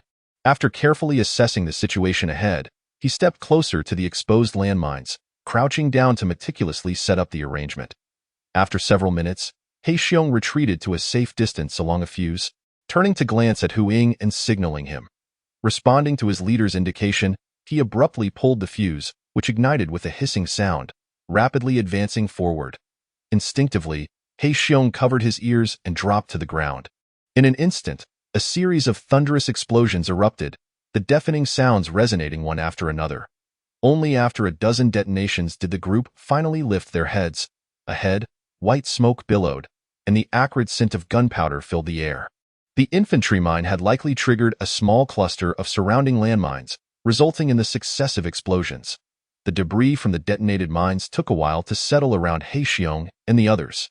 After the shower of stones had ceased, Huing and his companions cautiously approached the explosion site, which had been transformed into a deep crater. The power of a single anti-personnel mine is quite limited, particularly when compared to that of an anti-tank mine. If several were to detonate simultaneously, the outcome would indeed be different. After scrutinizing the area and confirming there were no further issues, He Xiong nodded to his leader. All right, let us continue onward. Once we cross this minefield, we shall rest for a while. Everyone, hold on. The group nodded in agreement, and they resumed their advance. They carefully navigated past the recently detonated area, where a few unexploded mines lay scattered haphazardly, likely due to the passage of time. Chapter 87. Chu Ge awakens as the clock slowly approached 6:00 p.m. Chu Ge's fingers twitched slightly, and he gradually opened his eyes. Where am I? Am I still dreaming? Chu Ge found himself amidst a desolate ruin, surrounded by a barren landscape where nearby dilapidated structures were overtaken by vegetation. He attempted to discern the inscriptions on the buildings, but struggled to see clearly. Just as he was about to rub his eyes for better clarity, the sky above suddenly burst open, revealing a massive void that expanded rapidly. A swirling vortex began to form, spinning at an ever-increasing speed. The air around Chu Ge felt as if it were being drawn away, and gradually, everything began to gravitate toward the gaping hole. Instinctively, he tried to flee, but despite exerting every ounce of strength, his legs remained immobile. Chu Ge sensed himself being lifted off the ground, drawn toward the swirling void. Is this a black hole? How could a black hole appear here? He had no time to ponder further. Chu Ge realized he was accelerating, the rushing air forcing him to squint. Through the narrow slits of his eyes, he glimpsed the center of the void, pitch black, surrounded by flickering arcs of electricity.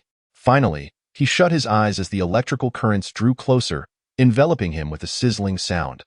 After what felt like an eternity, Chu Ge sensed himself gently descending back to the ground. He cautiously tested the surface with his feet, confirming it was solid. Attempting to open his eyes, he found himself enveloped in darkness, still unaccustomed to the lack of light. As his eyes adjusted, he discovered he was in a vast underground hall, the boundaries of which remained indistinct. The air was thick and murky. He inhaled cautiously, relieved to find no unpleasant odor. Suddenly, a crackling sound of electricity came from behind him. Chu Ge spun around to see sparks cascading from above. As he beheld the sight before him, he instinctively began to retreat. Past this, an interstellar spaceship? A colossal wreckage loomed before him, with a brilliant blue light pulsating at its center. Curiosity piqued, Chu Ge continued to back away, eager to discern the source of the blue radiance. After what felt like an eternity, he finally beheld it. A massive, suspended sphere of energy. What a ridiculous sight. A floating blue energy sphere. It must be a dream, he murmured to himself. The blue energy sphere cast an ethereal glow over the surroundings, rendering the environment dreamlike. Chu Ge watched, entranced. as the sphere seemed to respond to his presence, radiating light in rhythmic pulses that grew brighter and more expansive.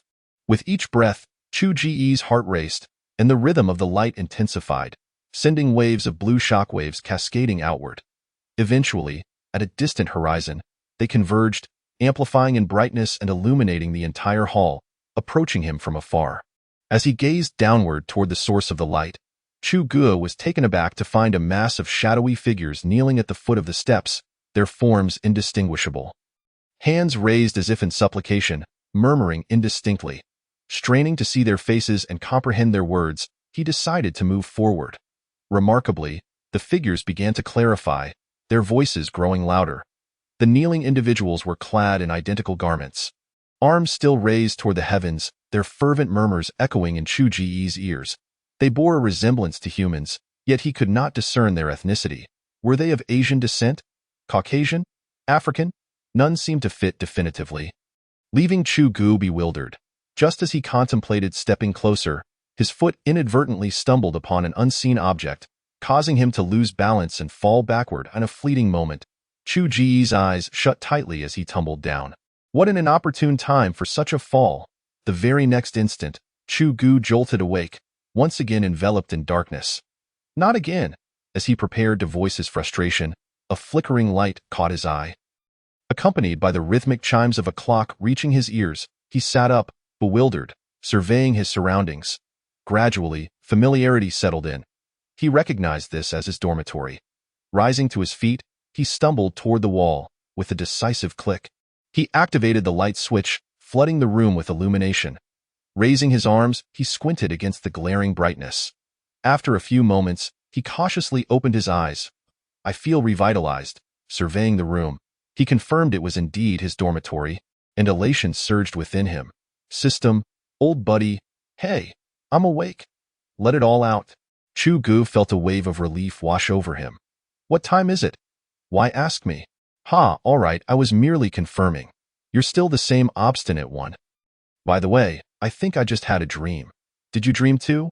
Why would I partake in such trivial matters? I didn't mean to imply that. I was simply curious. Chu Ge wished to continue bantering with his system companion, having missed the camaraderie during their time apart. However, a sudden sour scent invaded his nostrils, prompting him to glance down. I don't know. This is spoiled. What on earth? Without a moment's hesitation, he dashed into the bathroom, disregarding the chill of the water as he turned on the shower and began scrubbing vigorously. La. I love taking showers on his leg. A scab that had formed was washed away, swirling down the drain. After 5 minutes, Chu Ge emerged, not due to speed, but because his stomach began to rumble ominously. He suddenly remembered he hadn't eaten in 24 hours, so he hastily rinsed off. Dressed and ready, he descended the stairs, where the guards stood at attention. Upon seeing him, they saluted. Hello, Captain Gong. You're still here. Indeed, Academician Chu. Have you eaten today? If you hadn't come down soon, we would have considered coming in to fetch you. I went upstairs at noon and thought I heard you sleeping, so I decided to return. Yes, I was likely napping. Chu Ge felt a wave of embarrassment. Not just a nap, but a slumber lasting an entire day and night. By the way, Captain Gong, has anyone been looking for me during this time? No one. All right then, I shall head to the dining hall. Yes, Academician Chu. With that, Chu Ge scurried away, realizing that the unfolding events had deviated from his anticipated narrative. On his way, he tested his body, taking a deep breath, feeling a slight increase in lung capacity, though otherwise, he felt no notable changes. Was this genetic modification merely a solitary endeavor? Chu Ge shook his head. Chapter 88. The people in the dream. As Chu Ge entered the cafeteria of the Research Institute, the staff was busy tidying up. Lu, is there anything left to eat? I seem to have arrived late. Feeling somewhat sheepish, he scratched his head. Lu placed the cloth aside, initially preparing to chastise him, but upon recognizing Chu Ge, he paused, then resumed his stern demeanor. Academician Chu, you've not joined us for meals today. Have you? Today, I shall take the liberty of reprimanding you. This is not how one eats. Neglecting your health will hinder your ability to contribute to the nation. Is it not so? Let this be the last time. Please take a seat. I shall return shortly. With that, Lu delivered a thorough admonishment, but not without a warm smile before heading to the kitchen. Chu Ge understood Master Lu's good intentions, nodding repeatedly. He then found a spot to sit down, waiting for Master Lu while reflecting on the peculiar dream he had just experienced. Much of it was hazy, yet certain details remained vividly clear. He had not watched any similar science fiction blockbuster recently, so how could he have dreamed such a strange dream? He chose to disregard the earlier scenes and began to recall some later elements. How odd. He could distinctly remember the approximate proportions of the wreckage of that spaceship. Judging by the massive remnants of its engines on the ground, the vessel in his dream was certainly much larger than the space carrier he intended to build.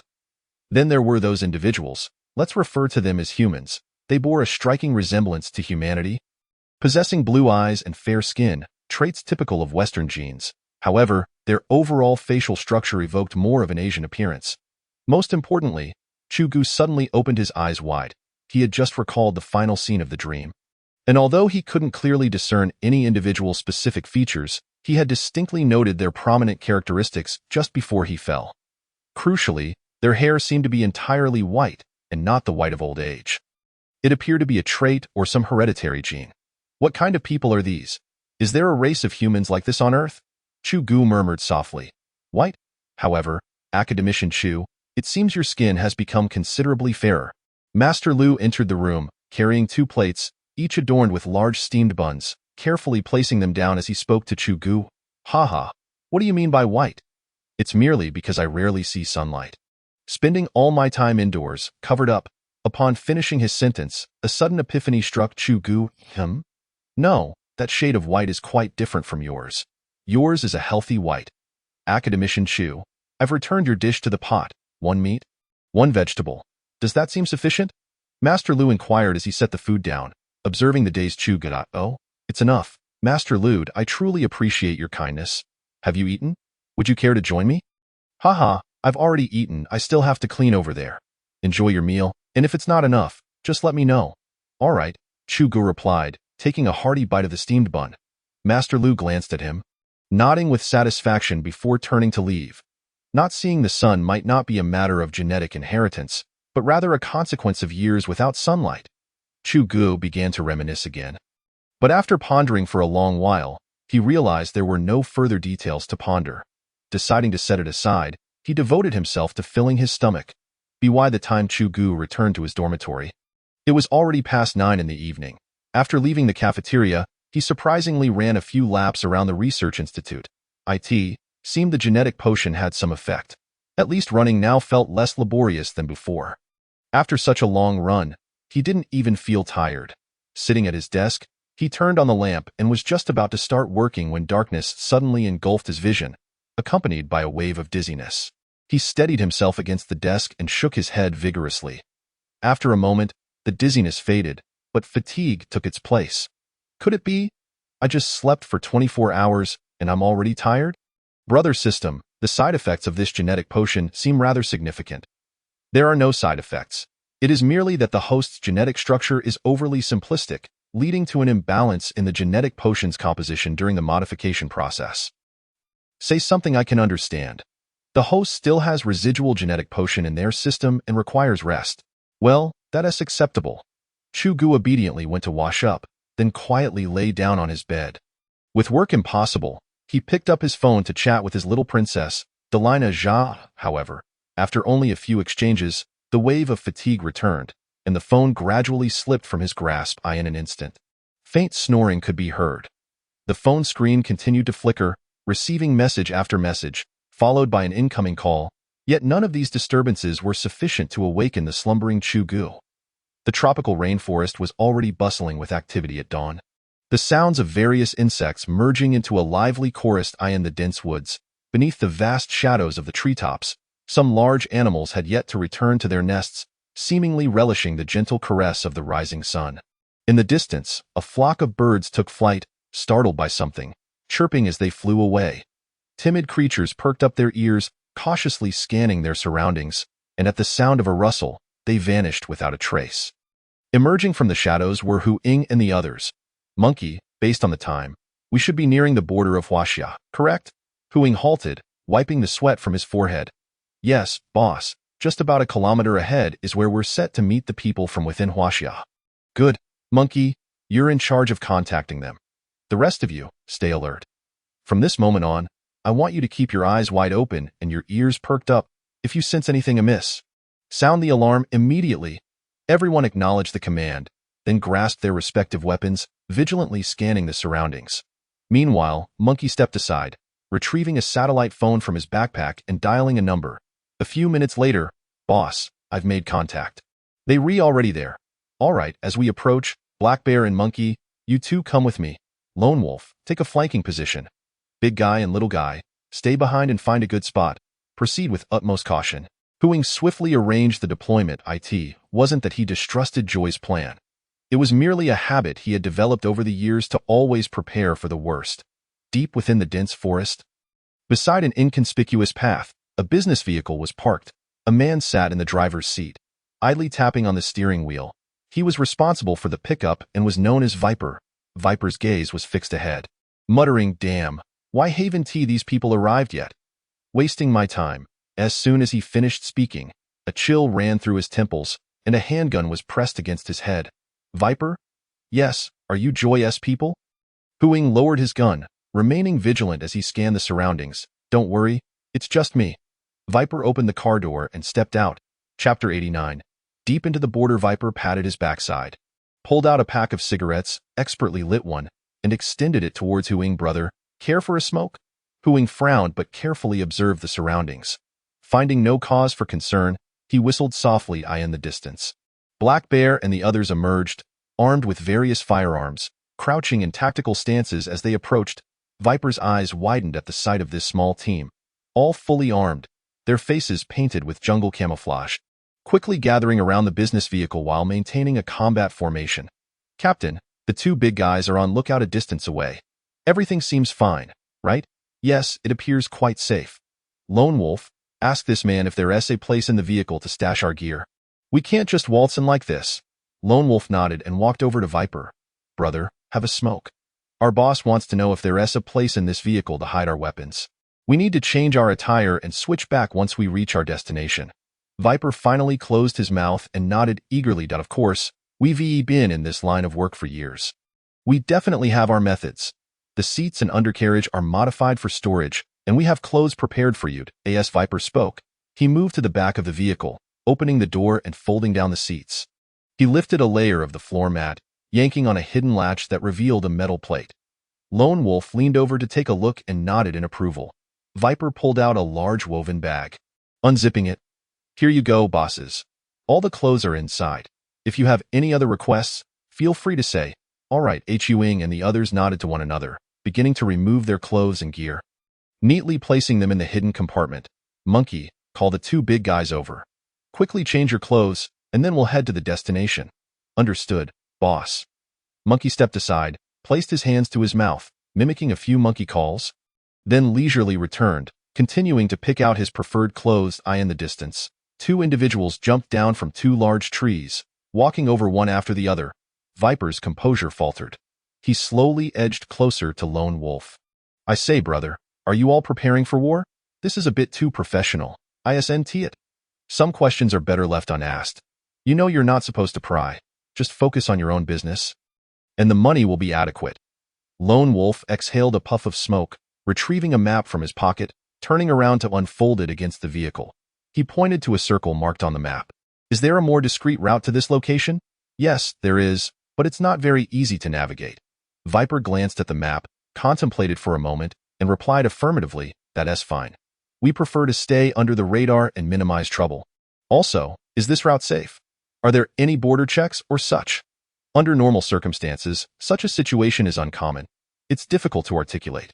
Currently, within the borders of Huaxia, there exist no absolutely secure routes, unless one renounces the use of transportation and navigates through dense forests, which proves to be exceedingly challenging in certain areas. Avoiding main roads renders passage impossible, as the terrain is rife with mountains, where human footprints are scarce. At present, our operations involve dispersing goods at a designated point, utilizing various routes for transport, and subsequently consolidating them at another location. This approach, while inevitably resulting in losses, is preferable to a wholesale seizure. The Viper is no trifling character. Nonetheless, he endeavors to impart information regarding the Huaxia border to the Lone Wolf. He has encountered numerous private militias involved in smuggling and drug trafficking, yet this particular group has truly broadened his horizons. He discerns that they have undoubtedly taken many lives. This perceptiveness is evident to one who has long navigated the underworld. Thus, instinctively, he begins to exercise caution in every interaction. In these desolate mountains, mingling with a band of mercenaries who kill without a second thought could lead to an untimely demise, leaving one oblivious to the manner of their end. Thank you, my brother, I shall speak with our leader. Rest assured, you are now one of us. The lone wolf patted the viper on the shoulder, extinguished his cigarette, and approached the fox shadow, relaying the essence of their earlier conversation. Very well, lone wolf. Please stow your rifle, I have already instructed them. Each person may carry a sidearm in the event of an unexpected situation. Barring large-scale inspections, we should be fine out of course. Adhere to my directives.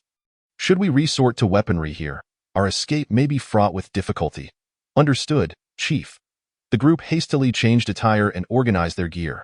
The lone wolf gestured to the viper, and the team swiftly boarded their vehicles.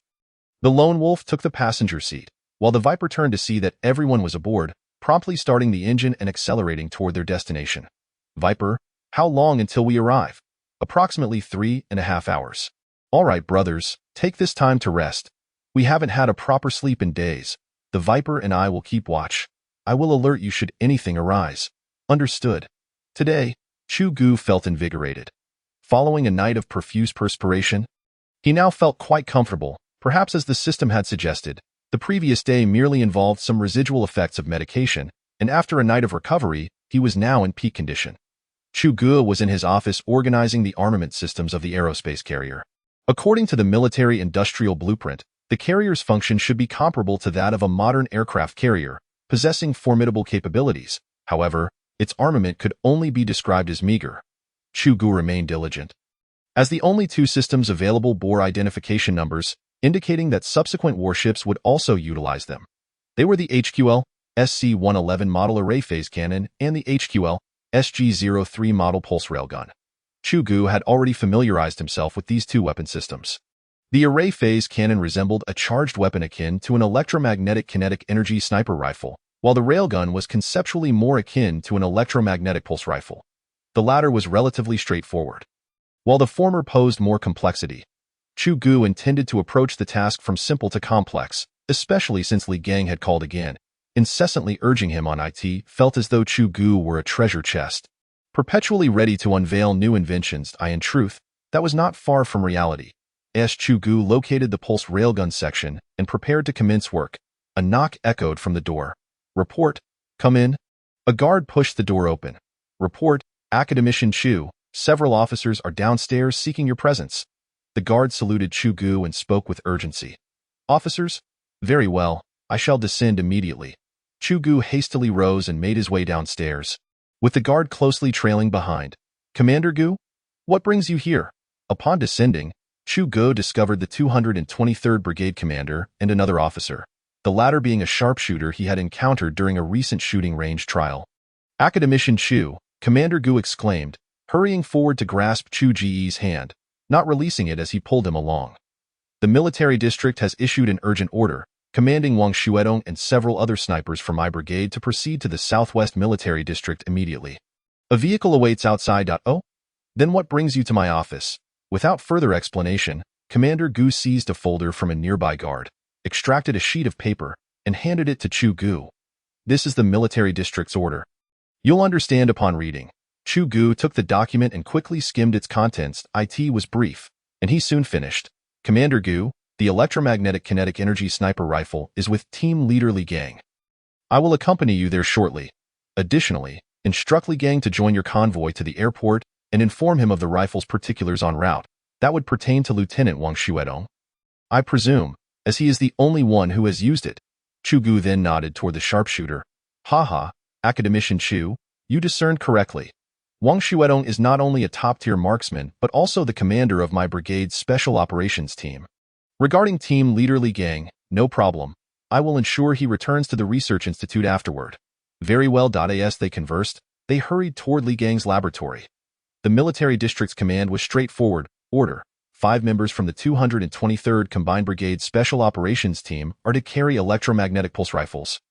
And one individual is to bear academician Chu Ge's latest development, the electromagnetic kinetic energy sniper rifle, and proceed to the Southwest Military District. Note: firearms must remain in operational condition. The aforementioned 6 individuals must arrive at the military airport of the Southwest Military District within 2.5 hours.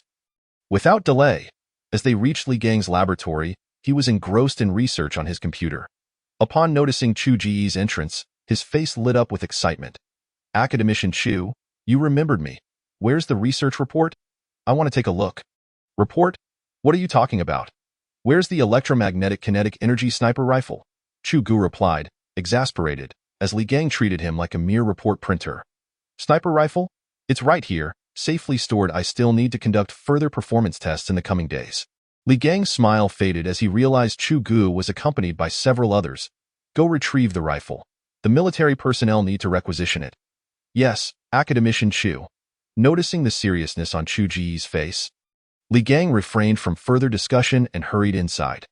Moments later, he emerged carrying a metallic case, the white box being perfectly sized to accommodate the electromagnetic kinetic energy sniper rifle.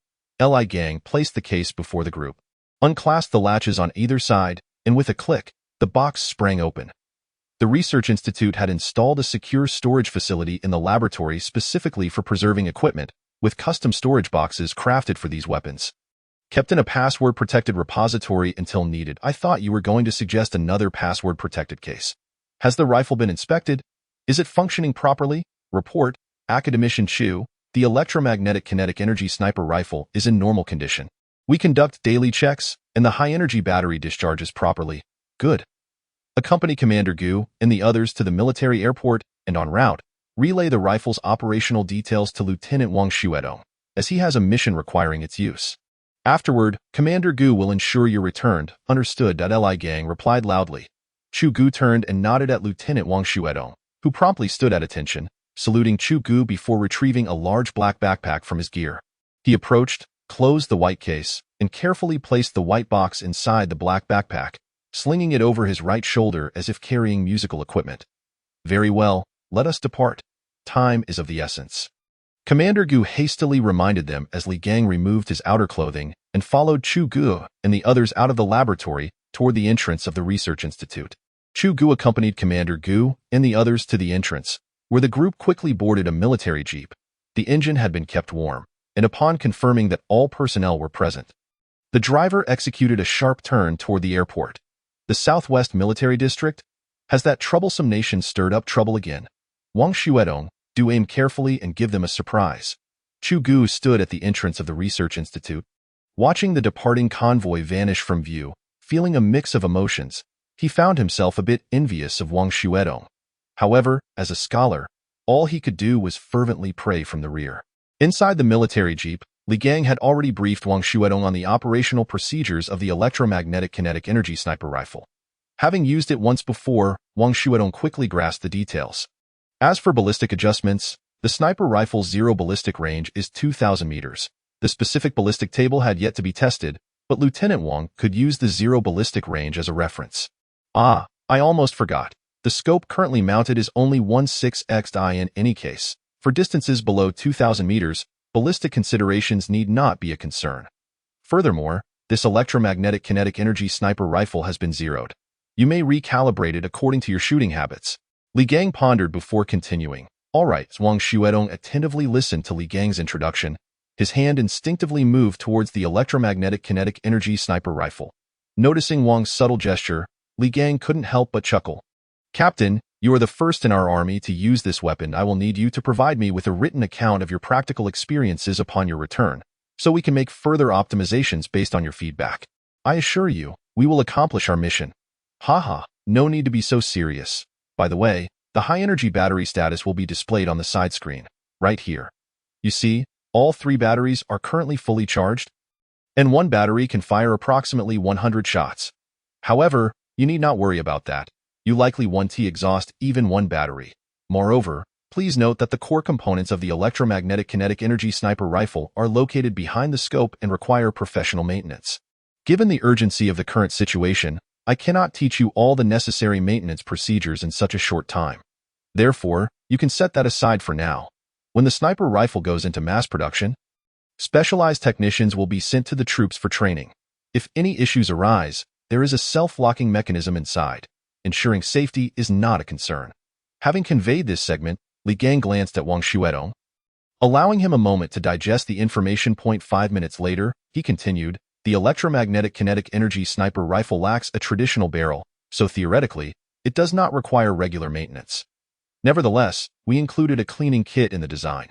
Located right here, as Li Gang spoke, he pressed and pulled back on the upper end of the rifle, revealing a concealed compartment before them. Both the upper and lower parts of the muzzle contained hidden mechanisms. Pulling back revealed the cleaning kit above and the bipod of the sniper rifle below. The entire rail compartment featured a hollow design, which might inadvertently collect some debris. However, this debris should not interfere with shooting. Though it has yet to be tested in practice, feedback from troops during actual use will be essential. If maintenance is required, you can perform routine upkeep just like with other rifles, merely cleaning out any impurities. Alright, that's essentially all there is to it. Though be honest, Captain Wang, I haven't fully grasped this rifle myself, mainly due to the short time we had. Perhaps this time, you'll be the one to teach me? Haha. Li Gang said half jokingly, half seriously. Now, I officially hand this sniper rifle over to you. You must take good care of it.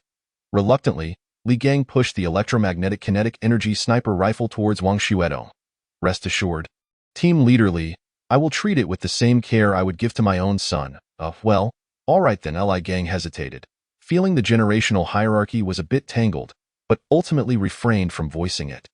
By this time, the convoy had already arrived at the military airport. The fat girl was ready and waiting. The convoy came to a sudden stop beside the aircraft, and the 6 Special Forces members hurriedly disembarked, saluting Brigade Commander Gu and Li Gang before boarding the plane. The fat girl smoothly taxied to the runway without pausing, executing an accelerated takeoff. Soon, the aircraft pierced through the clouds, and the roaring of the massive engines gradually faded away. Brigade Commander Gu took one last glance at the now invisible fat girl before turning to Li Gang. Let us go. Our task is complete. We shall leave the rest to them. Li Gang nodded. Not inquiring further in military matters, even as a seasoned expert in military-industrial research, it was inappropriate for him to interfere. He understood this well enough. Turning back to gaze at the sky, he rejoined Brigade Commander Gu in the vehicle. The fat girl quickly reached cruising altitude, allowing Wang Xuedong and the others to unbuckle their backpacks, placing their equipment in front of them as they began to survey their surroundings. Aside from the 6 of them, 5 other Special Forces members dressed in black bulletproof vests had arrived even earlier. Brothers, are you SWAT or armed police? Wang Xuedong boldly inquired of a nearby member clad in a black uniform. Armed Police Special Forces. Hey, the armed police are involved too. What kind of operation is this? Do you have any insider information? The Special Forces member glanced at him but chose not to respond. Continuing to clean his weapon, Wang Xuedong's eyes darted to the other equipment, instantly piqued. Whoa, CSLR-4? Type 26, that sniper rifle is impressive. How does it perform, brother? Is it easy to use? Let me fire a few rounds when we get the chance. The member in black remained silent, focusing intently on his sniper rifle. After a lengthy pause, he finally spoke. Are you military personnel? Yes, from the 223rd Brigade. ISNT. Curious what kind of operation necessitates a joint effort from the military and police? Wang Xuedong, having grown bored for a while, perked up at the inquiry. I don't know. We received an urgent order and came straight here. Oh, same here. Nice to meet you. I'm Wang Xuedong from the 223rd Brigade. Wang Xuedong extended his right hand. Hello, I'm Chu Ge. The two shook hands amicably, establishing a camaraderie between them. Brother Xue, I've heard the Type 26 has some impressive accessories. What do you have with you? An 8x, 32x daylight scope, laser rangefinder ballistic calculator, night vision enhancement device, and spare magazines. Everything I could carry. Upon hearing this, Wang Xuedong felt a rush of envy. Damn, those accessories are even more formidable than those of my electromagnetic kinetic energy sniper rifle. No, my sniper rifle only has a basic 16x scope. This has me itching with desire. He had little interest in the rest, but the 8x, 32x daylight scope and the night vision enhancement device were particularly enticing. He pondered how he might acquire them. Chu Ge, however, was far from idle. He stowed his sniper rifle back into his backpack and scrutinized Wang Xuedong's black bag. Hey brother, that's quite a large backpack you have. You must have packed quite a few items, right? I don't recall the 88 Sniper S-bag being this big. What S wrong? Are you looking down on the 88 Sniper? Do you know why the Type 26 is being deployed among police, SWAT, and armed police special forces first? It's because its slow rear-pull bolt action takes forever. On a real battlefield, the enemy would have already fled. So what if it's a rear-pull bolt action? The M24 has the same mechanism. Besides, why are you getting all worked up? I didn't say anything bad about the 88 Sniper. I used it for many years myself. Chu Ge, equally stubborn, shot Wang Shuedong a glare. See, that's the look I'm talking about. Enough. Let us not waste words. You go on with your Type 26. Wang Shuedong initially intended to boast about his formidable weapon, but due to Chu Ge's mere glance, he reconsidered. After all, he had used the 88 Sniper for many years. Even with its flaws, he felt the need to defend his old companion. Subsequently, the group settled into silence, closing their eyes to rest. The minor altercation faded into the background as their thoughts lingered on the impending operation. What kind of urgent action awaited them? This question loomed large in their minds. On a winding road, a gray business vehicle was cruising at a leisurely pace. Viper peeked at the sky. The weather, which had been clear earlier, was now overcast and threatening rain.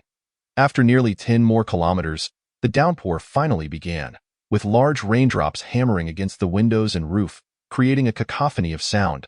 Awakened by the noise, Fox swiftly reached for his sidearm and glanced outside, pausing his movements. Lone Wolf, how long until we arrive? Less than an hour.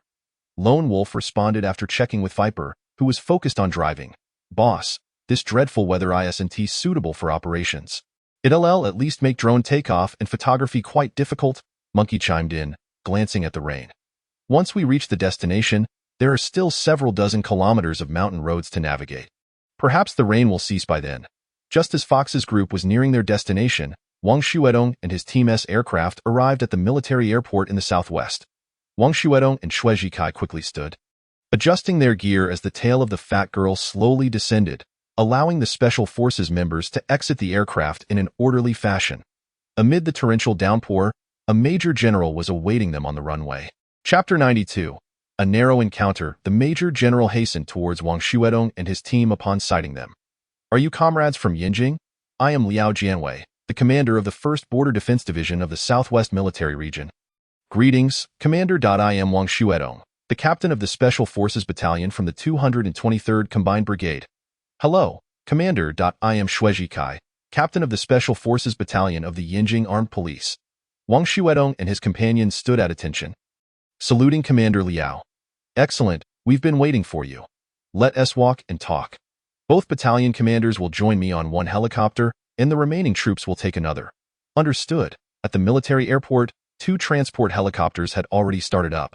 The group quickly jogged towards them and boarded in sequence. The 2 military green helicopters whirled their massive rotors, creating a cloud of mist beneath them as the powerful airflow dispersed the rainwater below, resembling a gigantic fan blowing downward, enveloping the entire aircraft in a shroud of misty rain. After a brief pause, the transport helicopters lifted off the ground, flying swiftly at low altitude. Wang Shuedong and his companions sat upright in the cabin, eagerly awaiting Commander Liao to assign their mission. The situation is as follows. At 8 o'clock this morning, the Border Control Department discovered an illegal immigrant during a routine inspection conducted by the Skynet surveillance system. After extensive collaboration, it was determined that this illegal entrant is a well-known mercenary from Southeast Asia, nicknamed Lone Wolf. He has previously orchestrated several notorious assassination operations and is currently wanted by multiple countries as well as Interpol. Classified as a Red A-level wanted criminal, the individual known as Lone Wolf possesses a ruthless nature, exhibiting a penchant for bloodshed. Unlike most assassins who typically target a single principal victim, he indiscriminately slaughters, sparing neither the elderly nor women and children. This year alone, he has accumulated dozens of lives on his conscience. After sharing this information, Commander Liao paused, retrieved several wanted posters from his bag, and handed them to Wang Shuedong. This is his wanted notice. The current complication is that our technical department has calculated that the business vehicle carrying Lone Wolf is severely overloaded. After reviewing the footage repeatedly, we suspect he may have accomplices and do not rule out the possibility of heavy weaponry being present in the vehicle. Additionally, it is peculiar that Lone Wolf, often referred to as such for his preference for solitary operations, rarely associates with others, So why does he have so many accomplices this time? Commander Liao remarked, furrowing his brow as he glanced at Wang Xuedong and Chu Ge. Is highly likely that his current target is particularly troublesome, and given his capabilities, he may struggle to handle it alone. Chu Ge pondered for a moment before exclaiming, indeed, our analysis aligns with this, so we must promptly arrange for our foreign colleagues to investigate his movements and contacts over the past few days. However, as of now, we have not received any valuable information. So where's Lone Wolf at this moment? Wang Xuedong inquired anxiously. We traced his whereabouts through a surveillance camera on this route, but the next camera did not capture the vehicle again. They likely turned onto another road, so we currently do not know his exact location, Commander Liao explained, unfolding a map and pointing to a red circle on it.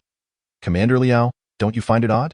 This area is dense with mountains and forests, rarely visited by people, let alone anything of significant value. Why would they mobilize such resources? Are they here for a group tour? Wang Xuedong casually remarked while examining the map. Haha, Captain Wang, you've hit the nail on the head, Commander Liao chuckled, nodding at the two captains. No wonder the leaders from the military district in Yinjing specifically requested you two to lead the operation. It seems not only do you possess exceptional abilities, but you also have your own insights. Commander Liao refrained from further discussing the operation but began to praise them, leaving Wang Xuedong and Chu Ge slightly taken aback. They exchanged glances, feeling somewhat uncomfortable. Haha, all right, once we arrive at our destination, everything will become clear. For now, I estimate the helicopter still has some time to fly. Captain Wang, since we have a moment, why don't you show me the new weapon from Academician Chu Ge? Commander Liao said, his eyes glancing towards the black backpack beside Wang Xuedong, which he was holding tightly as if it might run away if he let go. Huh? Haha, Commander Liao, why do you sound just like our brigade commander? Getting all excited at the sight of a treasure? Wang Xuedong responded, rendered speechless by Commander Liao's eager gaze. Don't mention your brigade commander. Just thinking about him gets me riled up. It's unbelievable that all the good stuff goes straight to his unit. Our border defense troops are the frontline military force of Huaxia, yet we don't even have a single new firearm. For this reason, our commander even made a special trip to the general staff. And guess what they said? What did they say? Wang Xuedong asked, intrigued, while Chu Ge remained somewhat confused about the conversation between the two. Suddenly hearing about new weapons piqued his interest. Has the military developed new weaponry? He perked up, thinking that once the mission was completed, he could report back to his superiors. The new rifles are expensive and cannot be replaced all at once. There is a process involved. As for who gets equipped first, they have their considerations. The border defense troops will not be changing their gear for the time being, and your 1st Division cannot be treated as special. Can it? Otherwise, won't the other brother units be thrown into chaos? Oh, and as for the new sniper rifle in your possession, that's even more exaggerated. They claim there's only one? I don't believe it. Are they trying to fool children? Commander Liao exclaimed, clearly agitated. Chu Ge now understood that not only were there new rifles, but also new sniper rifles. As a sniper enthusiast, he turned to Wang Xuedong, forming a united front with Commander Liao. I must say, Wang Xuedong, you really know how to play it cool when it comes to your new gun. Are you afraid I might take your new rifle or something? Hurry up and show it to us. Maybe I won't even be interested. After all, can it compare to my Type 26? Wang Xuedong was now displeased. The electromagnetic kinetic energy sniper rifle was his prized possession, and he couldn't tolerate such comments. Swiftly, he retrieved the sniper rifle case and carefully placed it on the cabin floor. Commander Liao discreetly gave Chu Ge a thumbs up, and Chu Ge smiled knowingly, recognizing the old tactic of prodding to provoke a reaction. Through this brief interaction, he had managed to gauge Wang Xuedong's temperament quite well. Praising his abilities was acceptable, but when it came to his weapons, that was a different matter. Whether it was the 88 sniper rifle or the new model, a little provocation had indeed proven effective. Wang Xuedong was oblivious to this dynamic, as he was focused on opening his case. With a snap, the white case opened, revealing the electromagnetic kinetic energy sniper rifle before them.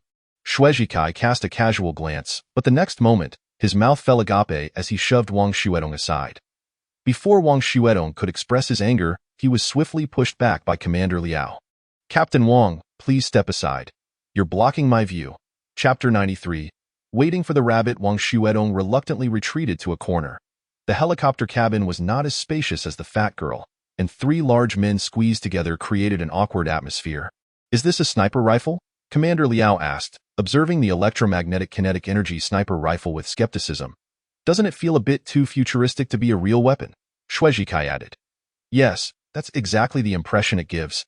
Wang Shuedong replied indignantly from the back. At that moment, the helicopter jolted as it began its descent, indicating they were approaching their destination.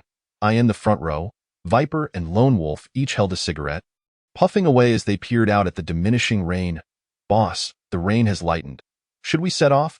All right, Lone Wolf, tell this brother to conceal the vehicle and wait for us here. If all goes well, we should return before nightfall. Understood, boss. Lone Wolf had seemingly considered himself a member of the team now, turning to translate Viper's words and then patting him on the shoulder. Viper nodded in agreement, feeling fortunate for having taken on this assignment. It promised substantial rewards with minimal risk, merely acting as a driver without any life-threatening implications. As the rain gradually ceased, Black Bear and the others donned their gear, checking their firearms before forming a line, awaiting further orders from their leader. All right, brothers, the true test of our operation begins now. I expect each of you to be in peak fighting condition. We are seasoned veterans. While they have grown accustomed to peace, beyond manpower, your equipment must also surpass theirs. Therefore, we must wrap this up before dark. Yes, boss. Viper stifled a laugh, realizing that even foreigners enjoyed this kind of dramatic flair. Monkey, how is the adjustment on your drone? Your equipment is crucial to our mission. No problem, boss. Let me test the earpiece. If that works, we'll be ready to go. Understood, Black Bear replied. Understood, Little Guy echoed. Soon, a fully armed six-man team swiftly vanished from Viper's view. He pulled out a cigarette, lit it, then retrieved a handgun from the armrest compartment, racking the slide and scanning the surroundings with keen eyes before casually tucking the handgun into his waistband and strolling away from the vehicle. Meanwhile, as Wang Shuedong disembarked from the helicopter, he was struck by the sight of the towering light Prism Tower in the distance. This was the base of the 1st Guard Division of the Southwest Military District. Although Wang Shuedong had never seen the light Prism Tower in person, he was familiar with the garrison's observation bunker, which served as the brain of the tower, so he had some knowledge of its capabilities. Seeing the actual tower filled him with immense excitement. This was a true weapon of devastation. Compared to the electromagnetic kinetic energy sniper rifle, the light Prism Tower was in a league of its own. He suddenly understood the significance of Commander Liao's earlier words. These reckless mercenaries were evidently targeting the military base, but they had truly miscalculated their target. Wang Shuedong was correct. The intelligence system of the United States had failed to ascertain the deployment dynamics of Huaxia's military. And all the units guarding the light Prism Tower were the most elite combat troops of the local military district. A mere handful of mercenaries attempting infiltration? They might as well be asking for trouble. What do you mean? Are you suggesting their target is this military base? What a jest. Just based on those few individuals. To be precise, it is not this military base, but rather that tower. Upon finishing his words, Wang Shuedong pointed towards the Prism Tower. It was only then that Chu Ge noticed the tall structure, yet he was not privy to certain military insights. After observing for a while, he still failed to grasp the meaning behind Wang Shuedong's statement, so he decided to ignore it and return to his study of the electromagnetic kinetic sniper rifle. To the ordinary eye, it seemed impossible to approach closely, and from a distance, the Prism Tower appeared to be merely a mobile signal tower or something of that sort, hardly warranting any attention. Haha, Captain Wang's guess was not erroneous. We thought the same. However, infiltration can also encompass reconnaissance, such as getting close for photographs. Do you think they are fools, traveling thousands of miles to attack your military base? Lieutenant Colonel Yao casually remarked, his hand reaching again for the electromagnetic kinetic sniper rifle. Oh, by the way, Commander Jiang is at the shooting range. Let us proceed there directly. Shooting range? What does that mean? Is a military conference being held at the shooting range? This is quite a novel occurrence. Lieutenant Colonel Yao retracted his hands and did not respond, leading the way ahead as a group of over 10 people marched towards the base shooting range. Upon their arrival, a middle-aged man in military attire was already shooting, the crisp sounds of gunfire echoing throughout the range. With a click, the pistol fell silent, likely having run out of ammunition, as the middle-aged man turned around. You have arrived. Reporting to Commander Jiang, Wang Shuedong leads a special operations team of 6 to report to you. Reporting to Commander Jiang, Chu Ge leads a special police operations team of 5 to report to you. Commander Jiang returned the military salute, his gaze intensely fixed on the two men. After a prolonged silence, he inquired, Do you know why you were summoned here? Joint operations to eliminate unlawful aggressors? Chu Ge replied loudly. Haha, they are not aggressors. They are not yet worthy of that title. If we were to discuss elimination, my border 1st Division Special Operations team is no pushover either, so why bother mobilizing you? Wang Xuedong and Chu Ge exchanged glances, somewhat perplexed. Wang Xuedong scratched his head, and upon noticing the electromagnetic kinetic sniper rifle in his hand, a sudden epiphany struck him. I see. It is primarily to test these 2 new rifles in actual combat, isn't it? Indeed, that is one reason.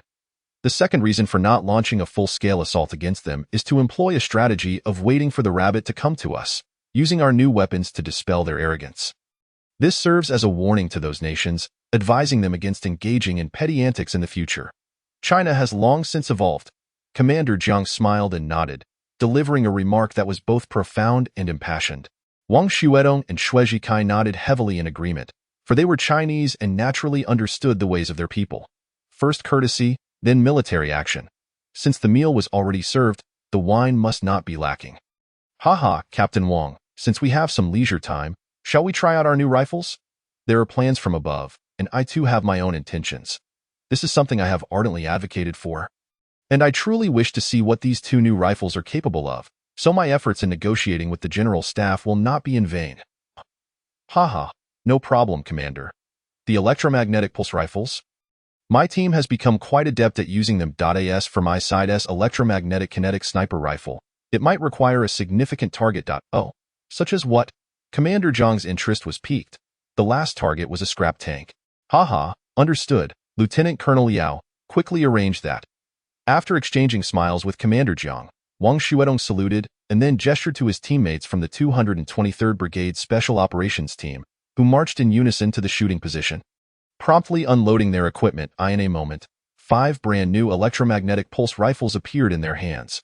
The soldiers around the base began to whisper among themselves, as it was their first encounter with such a new-style rifle. And excitement was palpable. Commander Jiang, the electromagnetic pulse rifles are loaded with 100 rounds, utilizing shell-less 10mm caliber bullets, with a range of 2,000 meters and an effective range of 1,500 meters. Within 1,500 meters, no ballistic correction is necessary, achieving true precision. Wang Xuedong succinctly introduced the basic specifications of the electromagnetic pulse rifle to Commander Jiang, leaving those surrounding him utterly astonished, especially Chu Ge, for each specification was nothing short of overwhelming. You call this a rifle? While a sniper rifle does fall under that category, what Captain Wang describes resembles an AK-47, an effective shooting range of 1,500 meters. The M24 only has a shooting range of 1,000 meters, making it seem more akin to precision shooting rifles like the 20 Malawian Quach's SSR. With such data, I comprehend why they are so eager to seize it. Captain Wang, can this rifle fire in single-shot mode? Indeed. All right, 223 RD Brigade Special Operations members, heed my command. Single-shot mode, 10 rounds each, aim at your target ahead, prepare, fire. With Commander Zhang's command, the Special Operations team decisively pulled their triggers, the sound of gunfire ringing out in succession. Oh, I almost forgot. The built-in silencer is also one of its features. Commander Jiang nodded upon hearing Wang Xuedong's addition. 10 rounds were quickly expended, and the Special Operations team stood up, securing their rifles and standing at attention, seemingly awaiting the next command. Soon, the sound of target reporting came through the intercom. 50 rounds nearly all hit the bullseye. This outcome was expected by Wang Xuedong but left Chu Ge in awe. For such data seemed almost fantastical to him. The rifle's range was one thing, but hitting the target consistently was another matter entirely. This further solidified his resolve to report back with a glowing account. In truth, Commander Jiang was of a similar mindset. At that moment, Lieutenant Colonel Liao hurriedly approached, clearly ready for the next phase. How did it go? Upon his return, he discovered the task had been accomplished, and thus he hurriedly inquired of his soldiers. Not too shabby. Next time, you can accompany me to the General Staff. Commander Jiang nonchalantly interjected, causing Wang Xuedong to nearly choke with suppressed laughter. Captain Wang, it is your turn now. Please inform me of the distance so I can have them set it up. 3,200 meters, but today I only brought a 16x scope. I will need to borrow a 32x from Captain Xue. Haha. 3,200 meters? This shooting range does not even accommodate such a distance. You must make do. I will have them place the tank at the foot of the mountain, and as for the sniper scope, Captain Xue will lend you his. Understood. Captain Xue had no courage to decline, obediently disassembling his equipment. Shortly after, Wang Xuedong gleefully accepted the 8-32X white light scope, then pointed to Captain Xue's night vision enhancer. This requires a 2-section Picatinny rail. Do you have one? Captain Xue began to speak but fell silent midway, realizing that the electromagnetic kinetic sniper rifle indeed possessed such a feature. He carefully disassembled the accessory, and Wang Xuedong promptly snatched it away, starting to install it onto his electromagnetic kinetic sniper rifle. Wang Xuedong felt a surge of satisfaction as he completed the setup, which was far easier than scavenging for equipment in a video game. After swiftly finishing the installation and testing it, he nodded at Commander Jiang, who saw that the shooting range was nearly ready. Wang Xuedong lay prone on the ground, gazing through the scope, holding his breath as the attention of those around him turned to the electromagnetic kinetic sniper rifle. The rifle emitted a buzzing sound, which abruptly ceased. Wang Xuedong decisively pulled the trigger, and the electromagnetic kinetic sniper rifle unleashed a beam of white light, followed by a thunderous explosion from afar. The onlookers were momentarily stunned, failing to comprehend the spectacle before them. Is this a rifle? It feels more akin to an anti-material grenade launcher. Lieutenant Colonel Yao broke the silence. Commander Jiang picked up a nearby high-powered telescope, aiming it towards the tank's direction. After a lengthy pause, he exclaimed, "Haha, splendid. Old Liao, your analogy was indeed fitting. This sniper rifle by Academician Chu will likely rewrite our training guidelines. Haha. Excellent." Commander Jiang's excitement prompted several consecutive cheers, and the surrounding soldiers joined in the jubilation. Chu Ge, still reeling from the shock, found his perception of sniping warfare transformed by the devastating efficacy of the electromagnetic kinetic sniper rifle. He vaguely recalled Academician Chu, the very one who developed controllable nuclear fusion. A sense of admiration welled up within him as he glanced towards the Prism Tower in the distance. Just as everyone was celebrating, a soldier hurriedly approached, reporting, "Attention! A minor skirmish has erupted 49 kilometers southwest of the base. The fish have taken the bait." "Excellent! At long last, it has arrived. Wang Xuedong, Chu Ge, I command you to swiftly lead your teams to the ambush point, utilizing your weapons to obliterate their arrogance." Understood. Time rewound to 15 minutes prior, approximately 50 kilometers southwest of the Prism Tower base, where the Fox Shadow team of 6 trudged through the muddy mountain path. Black Bear led the group at the front, brandishing a large knife, as the forest appeared to have long been untouched by human presence, with vines and branches entangled everywhere. "Boss, at this pace, when shall we arrive?" "We still have nearly 50 kilometers to go." The formidable Black Bear cannot withstand such prolonged exertion, so during a moment of respite, he glanced at the map. "It1T belong now. We are not aiming to reach their very doorstep. I suspect there are guards patrolling the perimeter of this base, making it improbable for us to approach closely. We merely need to cover another 10 kilometers. And the remainder can be handled by the monkey's drones. Is that so? I feel this task is rather simplistic for elite mercenaries like us. Boss, your superiors must be quite affluent." The Black Bear continued to brandish his hefty machete. Chapter 95. Thunderstrike. Ha, Black Bear, you ought to be aware that we are in Huaxia, a territory renowned as a no-go zone for mercenaries. Do you believe that ordinary peers would take on such a job? However, to speak candidly, if it weren't for the generous remuneration from the boss, I would not have accepted this assignment, Huing remarked quietly while cautiously surveying the surroundings. "Oh? Why is that?" "The environment here is decidedly unsuitable for mercenary operations. It is well known that Huaxia has the strictest gun control laws in the world, making it exceedingly challenging to procure weapons through legitimate channels. Let alone the cumbersome artillery we possess, the remaining options are merely a handful of smuggling routes. When a vast nation is constrained to such limited avenues, monitoring becomes significantly easier. Furthermore, mercenaries typically operate in tumultuous regions, which provide fertile ground for our survival. This place is far too peaceful for our purposes." Before Huing could continue imparting wisdom to his subordinates, a sudden urgent call from the giant interrupted him. "Boss, something feels amiss." Huing immediately raised his right hand, bent down, and cautiously scanned the surroundings with vigilant eyes. "Giant, what is going on?" "Nothing, but don't you find this grove different from before?" Upon hearing this, Huing's heart sank.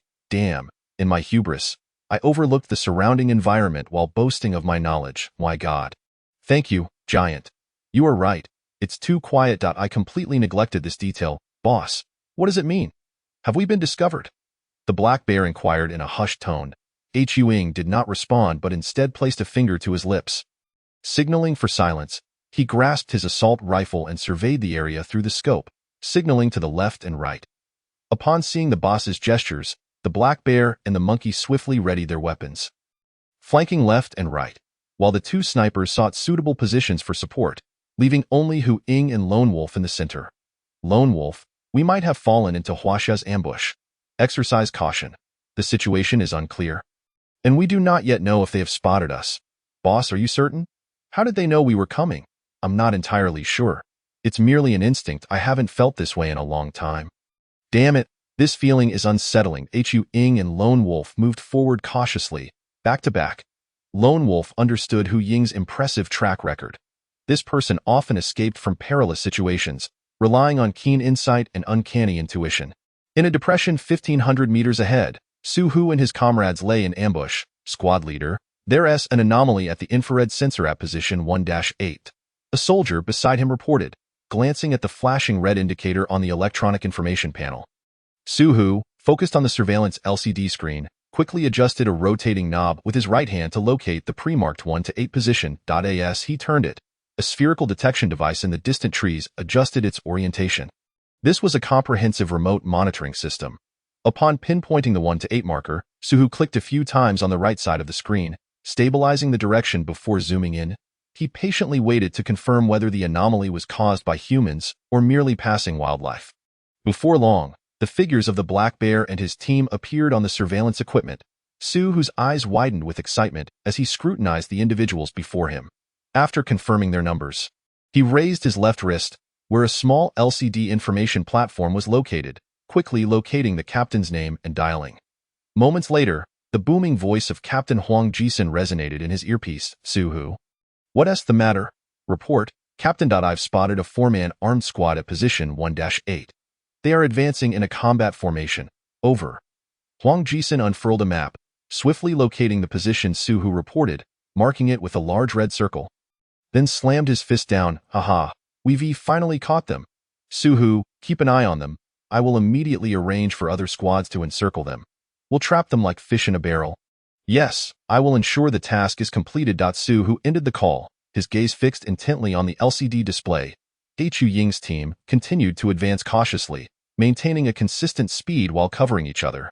1,500 meters, 1,200 meters, 1,000 meters, 900 meters. Su Hu signaled to his teammates, slowly raising his sniper rifle. However, just then, the target suddenly halted and took cover behind large trees. Su Hu spat in frustration. Damn it, these people are quite alert. Given their tactical maneuvers, they must be veterans. You all need to be cautious. If we advance another 50 meters, your luck may not hold. Chapter 96. Pursuit in the woods. Having missed his shot, Su Hu quickly emerged, pursuing while reconnecting with the captain. Captain, those individuals are attempting to flee. We are in hot pursuit. You all need to act quickly. Understood. Stay safe. With a wave of his hand, the squad of 10 seamlessly integrated into the battlefield, alternating their advance. They did not recklessly charge in but rather kept a tight grip on Hu Ying's tail, awaiting the deployment of other Special Forces members. As Hu Ying ran a distance ahead, he noticed the pursuers were not gaining speed and realized their intention. Boss, should we disperse to break out? The monkey gasped. No, splitting up now would put us at a disadvantage. The outcome would only lead to us being picked off one by one. I suspect they've deployed at least one Special Forces unit against us. Our only hope is to react swiftly before they cut off our escape route and break through the front. Monkey, contact Viper and have him provide cover for us. Received, boss. As the two teams chased each other, Wang Xuedong and his group had already exited the base. Wang Xuedong, let me advise you in advance. Unless absolutely necessary, do not engage yet. .1 shot from your sniper rifle could wipe them out. The commander instructed that we should capture them alive if possible. Accompanying Wang Xuedong was the reconnaissance battalion commander of the 1st Division, who possessed extensive experience in tracking and counter-tracking. Precisely, just sit back and watch us make our move. Ha. Xue Zhikai was busy installing the 16x scope that Wang Xuedong had removed, not missing the chance to add his quip. Wang Xuedong nodded helplessly. Rank has its privileges. Based on the location of the gunfire relayed from ahead, I can roughly ascertain which path they have taken. If we cut through directly, We may even catch a big fish." Captain Wang subsequently informed the driver of their location. The soldier nodded and pressed the accelerator, sending 2 military jeeps roaring down the uneven forest path, occasionally soaring over bumps. Inside the vehicles, team members clutched the handrails as the wheels kicked up clumps of mud. Su Hu and his comrades closely followed Fox Shadow, gradually closing the distance until they were within the range of each other's weapons. The rhythmic crack of rifles echoed through the woods. They had entered into a firefight. Fox Shadow glanced back, fired a quick shot, and took cover behind a large tree, peering through his sniper scope to assess the pursuing enemies. Black Bear, seizing the confusion of the skirmish, set up booby traps to at least slow their pursuers. "If this continues, we will be overwhelmed." "Understood, boss," Black Bear replied, stowing his rifle and retrieving grenades from his backpack, busily preparing them between several trees. Minutes later, having completed his setup, Black Bear grabbed the MK-48 Mod 0 machine gun from the ground and unleashed a barrage toward the rear before swiftly retreating behind Fox Shadow. As his robust figure came into view, Su Hu held his breath, focusing on Black Bear through the scope. Estimating the distance, he decisively squeezed the trigger. The bullet whistled through the air, and moments later, with a dull thud, Black Bear collapsed. Su Hu barely had time to assess the situation before the scope flickered. An instant flash of fire caught his eye. Reacting instinctively, he leaped aside, and as he hit the ground, a bullet thudded into the earth where he had just been. Stunned for a moment, Su Hu warned, "Be careful, they have a sniper covering them." His reaction was swift as he alerted his teammates through his earpiece, but it was too late. Just as he finished speaking, 2 teammates nearby were simultaneously struck, both taking cover behind a tree. "Don't expose yourselves. There may be more than one sniper," Su Hu cautioned, rolling over to drag an injured comrade behind a large tree. Assessing the wound, he noted with relief that it had only grazed the shoulder, avoiding any critical damage. Nevertheless, the injury was severe, the shoulder a bloody mess, suggesting it was not inflicted by an ordinary rifle. "You lucky bastard, he must have rushed his aim when he missed me." Su Hu comforted while applying a makeshift bandage. "Boss, don't worry about me. I'm not going to die." They stopped firing. They probably retreated. "You all need to continue the pursuit." The injured soldier gritted his teeth. "Enduring the pain, no need to fret. They won't escape, I will make them pay," Su Hu assured, squeezing the wounded soldier's hand before signaling to another teammate. Once the teammate arrived, he crouched and crawled over to another injured comrade. Undeterred by the lack of incoming fire. "How is he?" Su Hu inquired, observing as others tended to the wounded. "Report, boss, he was hit in the abdomen, but the bullet was stopped by his vest. The injury is not severe, but the bullet is lodged inside. He needs immediate evacuation to the base for surgery. Otherwise, it could be life-threatening," the soldier replied, pressing down on the wound. "Shirley, contact the base immediately and report our situation. Request a medical team to be dispatched quickly," Su Hu urged, anxiety creeping in as he noticed the abdominal soldier slipping into unconsciousness, the bandage quickly becoming soaked with blood. This situation necessitated swift action to halt the bleeding. Otherwise, he would soon succumb to shock from blood loss. "Keep him awake. Don't let him fall asleep. Xiaoma, you and Shirley stay here to tend to our comrades while the rest of us continue the pursuit." "Understood," came the spirited reply from his teammates over the earpiece. Without hesitation, Su Hu readied his sniper rifle, patting Shirley on the shoulder before charging forward, his teammates close behind.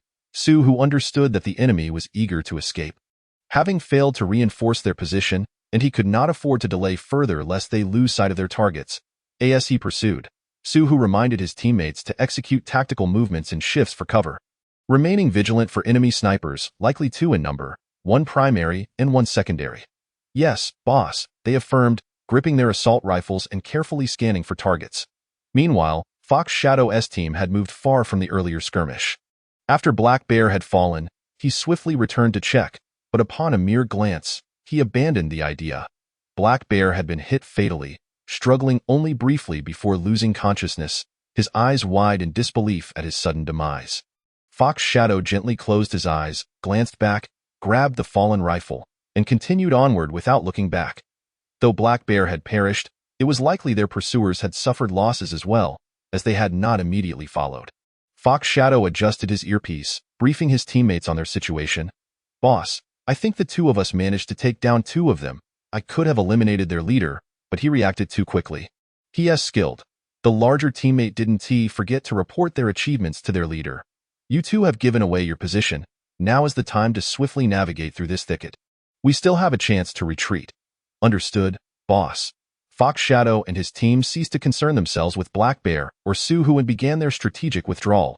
Su-Hu and his comrades relentlessly pursued, soon reaching the spot where Black Bear had fallen. Raising his right hand, the team halted, guns at the ready, scanning their surroundings. Su-Hu cautiously approached Black Bear's body, probing his neck to confirm his death before crouching to survey the area. At this moment, teammates began to gather around him. Wait! Step back, everyone! Su-Hu commanded as he stood, then quickly crouched again, shouting loudly.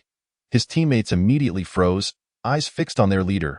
Su-Hu edged closer, examining the scene carefully until he felt a thin wire. There were booby traps. Huazi, report the enemy's likely withdrawal direction to the commander and assist them in tightening the encirclement. Inform him that we've encountered booby traps, and we may need a few minutes. As Su-Hu meticulously disarmed Black Bear's traps, he instructed his teammate to relay their situation to their commander. Yes, boss. The soldier wiped the sweat from his brow, stepping back to contact their commander. While waiting, he glanced at Su-Hu, realizing that had it not been for Su-Hu's sharp warning, he might have already succumbed. Captain Huang Jisun set down his earpiece, contemplating before reaching out to Captain Li. I need to confirm his current position. Yes. The guard dialed the number, soon handing the phone to Huang Li phone. Where are you now? Captain Li inquired while sketching on a map. Hurry. They're on foot as well.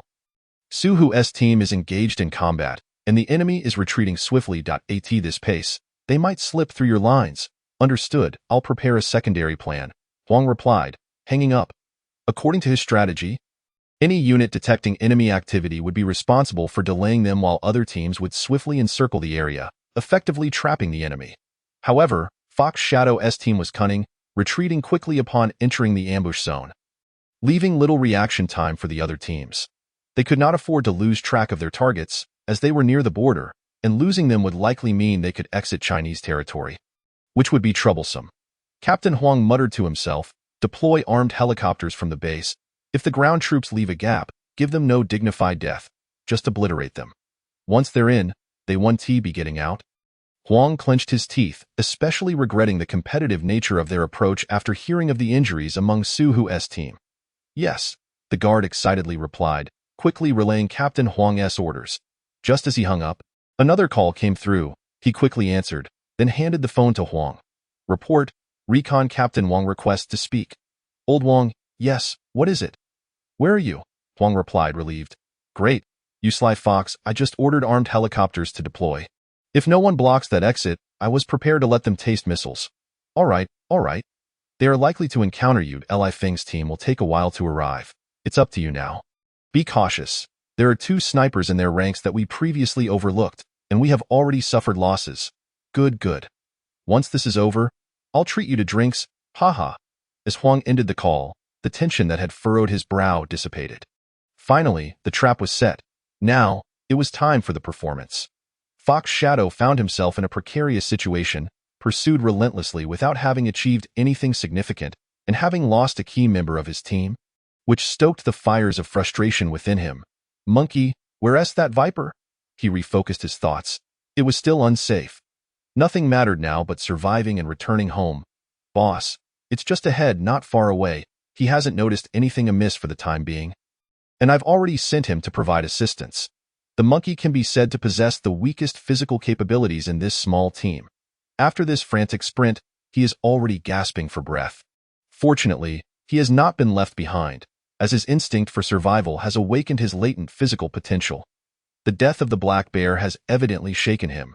A profound fear of death has begun to grip his heart, and it is this very fear that drives his spirit, compelling him to push on despite his exhaustion. Now, as he suddenly relaxes, that energy dissipates, and the monkey can no longer run, his speed plummeting. With his steps becoming somewhat unsteady, Fox Shadow sprints forward another 100 meters before finally spotting Viper stealthily approaching with a pistol in hand. Boss, have you encountered a ghost? Was that gunfire from you just now? Goodness, I thought you were battling wolves inside. Viper, seeing Fox Shadow panting heavily from his run, is somewhat perplexed by the situation. Lone Wolf, tell him to fetch the monkey. He has been left behind. Hurry, and refrain from mentioning anything else for now. Fox Shadow pays no heed to Viper's words but cannot disclose the truth either. After all, they are not mercenaries like him. If they hear that a team of special forces is chasing them with guns drawn, they might very well flee in their vehicle. Lone Wolf nods and relays Fox Shadow's message to Viper. All right. You all take a sip of water. There's some in the vehicle. Don't we need to change clothes? I'll head over first and ensure I bring you back. After finishing his words, Viper hastily runs back. Big guy, you take the little guy and scout the surroundings up ahead. You're more alert. Check if the Huaxia soldiers have blocked the road. Understood, boss. The big guy and the little guy, both armed with sniper rifles, dash forward, and after running a considerable distance, they veer into the woods along a narrow path. Fox Shadow watches their disappearing figures and relaxes slightly. Lone Wolf, it seems we still have a glimmer of hope. Boss, water. The monkey is coming. I'll go assist him. Fox Shadow takes a sip of water and turns to look at the monkey, who appears somewhat exhausted, being supported by Viper and the others as they help him out. The group exerts considerable effort to finally get the monkey into the vehicle. Everyone catches their breath before climbing into the car. Viper starts the engine, and with a press of the accelerator, the car surges forward. Lone Wolf heads to pick up the big guy and the others, also asking Viper if there are any other side roads nearby. The original route is certainly impassable. They need to choose an unfamiliar path that is closest to the border. Once they reach the border, they will be beyond the enemy's reach. Lone Wolf nods and turns to Viper. Yes, there's a fork ahead where we can change direction. After driving a short distance, the big guy and the little guy spring out from the woods. Viper slams on the brakes, and the two swiftly board the business vehicle. Before the car has even come to a stop, it accelerates again, the rear wheels spinning momentarily and kicking up a cloud of dust. Chapter 98. Double Guns in Action. Wang Xuedong, Chu Ge, and Captain Wang are all crouched behind a dirt slope, quietly awaiting at the junction. Captain Wang, are you sure they can take this road? It's been half a day, and not a single shadow has appeared. Wang Xuedong, cradling his electromagnetic kinetic sniper rifle, grumbles, feeling detached from the situation. They will come. This narrow path only diverges here, unless they abandon their vehicle. Captain Wang, scanning the area with binoculars, replies. Time ticks away. Viper drives rapidly, glancing at the rearview mirror. After a moment, he can no longer contain himself. I say, brothers, are we missing someone? That big guy. I counted for ages. Focus on driving. Mind your own business, Lone Wolf retorts impatiently, his attention fixated on the road ahead. Gripping his weapon tightly. At the junction, Captain Wang's hand holding the binoculars trembles suddenly. He leans forward slightly. Here they come, a gray business vehicle. It's the same one we spotted earlier with the sky eye. Wang Xuedong leans in beside Chu Ge, extending his rifle and flipping open the sniper scope. Haha, you actually guessed right. What is the plan now? As they approach, take out the driver first, Captain Wang whispers. No need to get closer. At this distance, let Chu Ge handle it. The electromagnetic pulse rifle will take him down easily. Right? I almost forgot we have the electromagnetic pulse rifle. I was thinking of waiting until they were 500 meters away. Can we take him out with one shot? Captain Wang turns to Wang Xuedong, looking serious, and no problem. That's how we train. Wang Xuedong replies, then dons his earpiece. Chu Ge, do you see that gray business vehicle straight ahead? Aim for the driver and take him out. Yes, Captain. Wang Xuedong chuckles. Hey, Lao Shui, Captain Wang. In the end, it's still our 223 brigade that comes through. Get ready for the show. Inside the business vehicle, Viper finds himself somewhat speechless. Have these people become so wild after a round of wild game? Ignoring him, he is, after all, a formidable figure in this area, and today feels like a considerable loss of face. Given the monetary stakes, he can't be bothered to dwell on it. Viper decides to slow down, reaching into his pocket to pull out a cigarette, placing it between his lips. One hand grips the upper part of the steering wheel while the other retrieves a lighter. Lowering his head to light the cigarette, in the next moment, the lighter explodes in his right hand with a loud bang. Viper, who had been focused on the road, was about to curse but suddenly notices a perfectly round hole appearing in the windshield. Then a sharp pain radiates from his hand. Glancing down, he sees that half of his palm has vanished, blood gushing from the wound. Viper tries to scream, but the sound escapes as a final, haunting note. He doesn't even see the bullet hole in his chest before his head slumps to the side. Gripping the steering wheel with his left hand, he yanks it sharply, causing the vehicle to veer out of control, heading straight towards a nearby tree. Not good. It's an ambush. Lone Wolf in the passenger seat reacts first, seeing the car losing control. He quickly reaches out to steer in the opposite direction, but it's too late. The vehicle still careens toward a tree. With no other option, Lone Wolf yanks the handbrake with his left hand while shielding his face with his right. With a resounding crash, the business vehicle halts. Fortunately, the speed at which it struck was not excessive. Otherwise, Wang Shuedong and the others wouldn't need to intervene. Fox Shadow and his team would have met their end right there due to a car accident. Cause of death: car crash. Fox Shadow shakes his head, the impact leaving him slightly dazed. He squints his eyes, finally regaining his senses, grabs the rifle beside him, and opens the car door, bending down to assess. Are you all right? We're fine, boss. Where did the cold shot come from? Did Lone Wolf notice anything? Seeing that his teammates are mostly unscathed, Fox Shadow nervously surveys the surroundings. The bullet came from the front of the vehicle, but there was no sound. Could it be a silencer? Fox Shadow does not respond but merely nods. He then turns to signal the big guy, who acknowledges and taps his nearby teammate. The two quickly dart into the nearby woods. Seeking a suitable sniping position, Monkey, deploy your drone and scout the area, plan us a route for retreat. Fox Shadow, having seen such scenes numerous times, remains calm. The Monkey nods, removes his large backpack, leans against the vehicle, and begins to manipulate his drone. Soon, a small reconnaissance drone ascends, flying a circle 10 meters above Fox Shadow and his crew before heading straight down the narrow path. Captain Wang lowers his head, observing the now stopped business vehicle through his binoculars. The silhouette of the drone appears clearly in his field of vision, and he steps back slightly. These mercenaries are well equipped. They VE deployed a drone? Likely unaware of our ambush, hoping to scout the area. A drone? I haven't shot one of those before. We can let Chu Ge give it a go. The electromagnetic pulse rifle makes minimal noise and no flames, so they won't be able to determine our position based on muzzle flash. Wang Shuedong, eyes fixed on the sniper scope, replies flatly, You've turned this place into your shooting range, huh? Fine, let us give it a try. In the distance, Wang Shuedong's subordinate receives the firing order and quickly trains his sights on the drone, firing 2 quick shots. However, neither hits the drone. Chu Ge, you need to practice more. That drone isn't a stationary target. Did you think your weapon was so impressive that you've forgotten the fundamentals of sniping? Wang Shuedong bellows into his earpiece, the earlier bravado vanishing.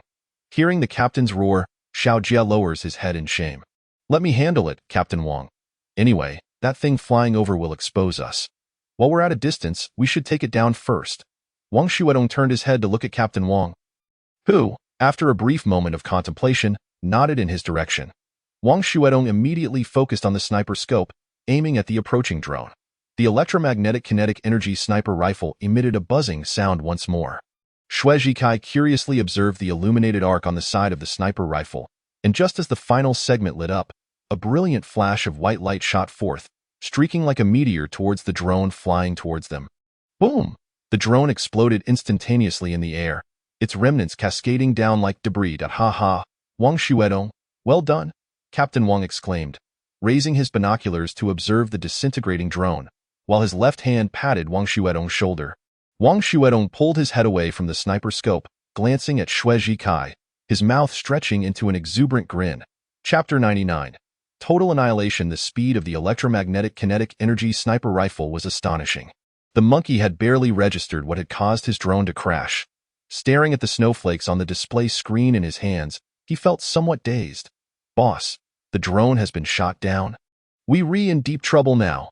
The monkey cast aside the display screen, his voice trembling slightly. Just as Hu Ying was about to reprimand him, the sound of an armed helicopter's engine echoed from a distance. Grab your gear.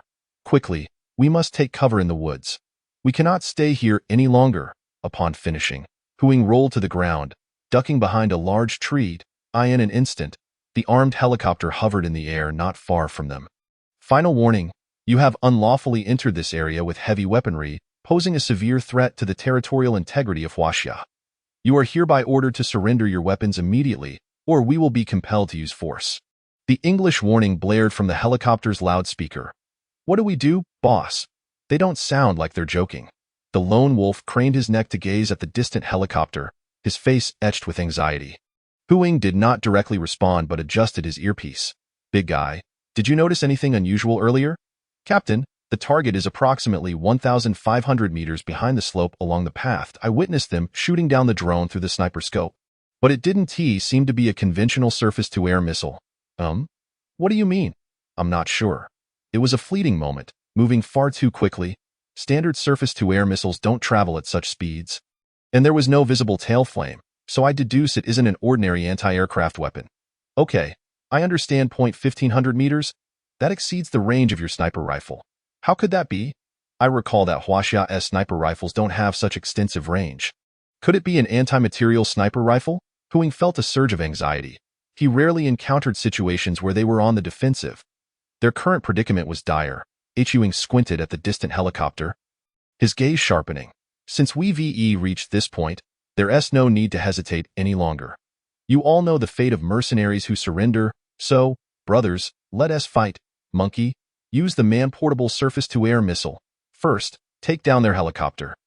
If we're going to die, let us at least show them what we're made of, Huang resolved. If they could eliminate that formidable foe, chaos might ensue, granting them a chance. After all, there's nothing to lose now.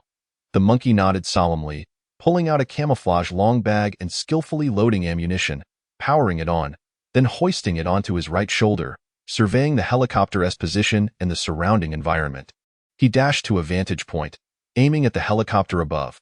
Inside the WZ-10 cockpit, the locking alarm suddenly blared. Damn it, they're not here for a toast but rather to punish us. Lock onto his signal and let him have it. I am preparing to deploy countermeasures. Received, don't worry. It's all set. The monkey listened to the surface-to-air missile lock-on sound. He forcefully pulled the trigger, the missile soaring forth. Simultaneously, the armed helicopter unleashed 2 missiles in quick succession, both sides springing into action almost simultaneously. Wang Xuedong observed through the sniper scope, noting the armed helicopter release its missiles before abruptly veering to the side while dispensing a multitude of flares. The flares appeared to contain magnesium or other combustible materials, igniting fiercely in the air, creating a spectacular display.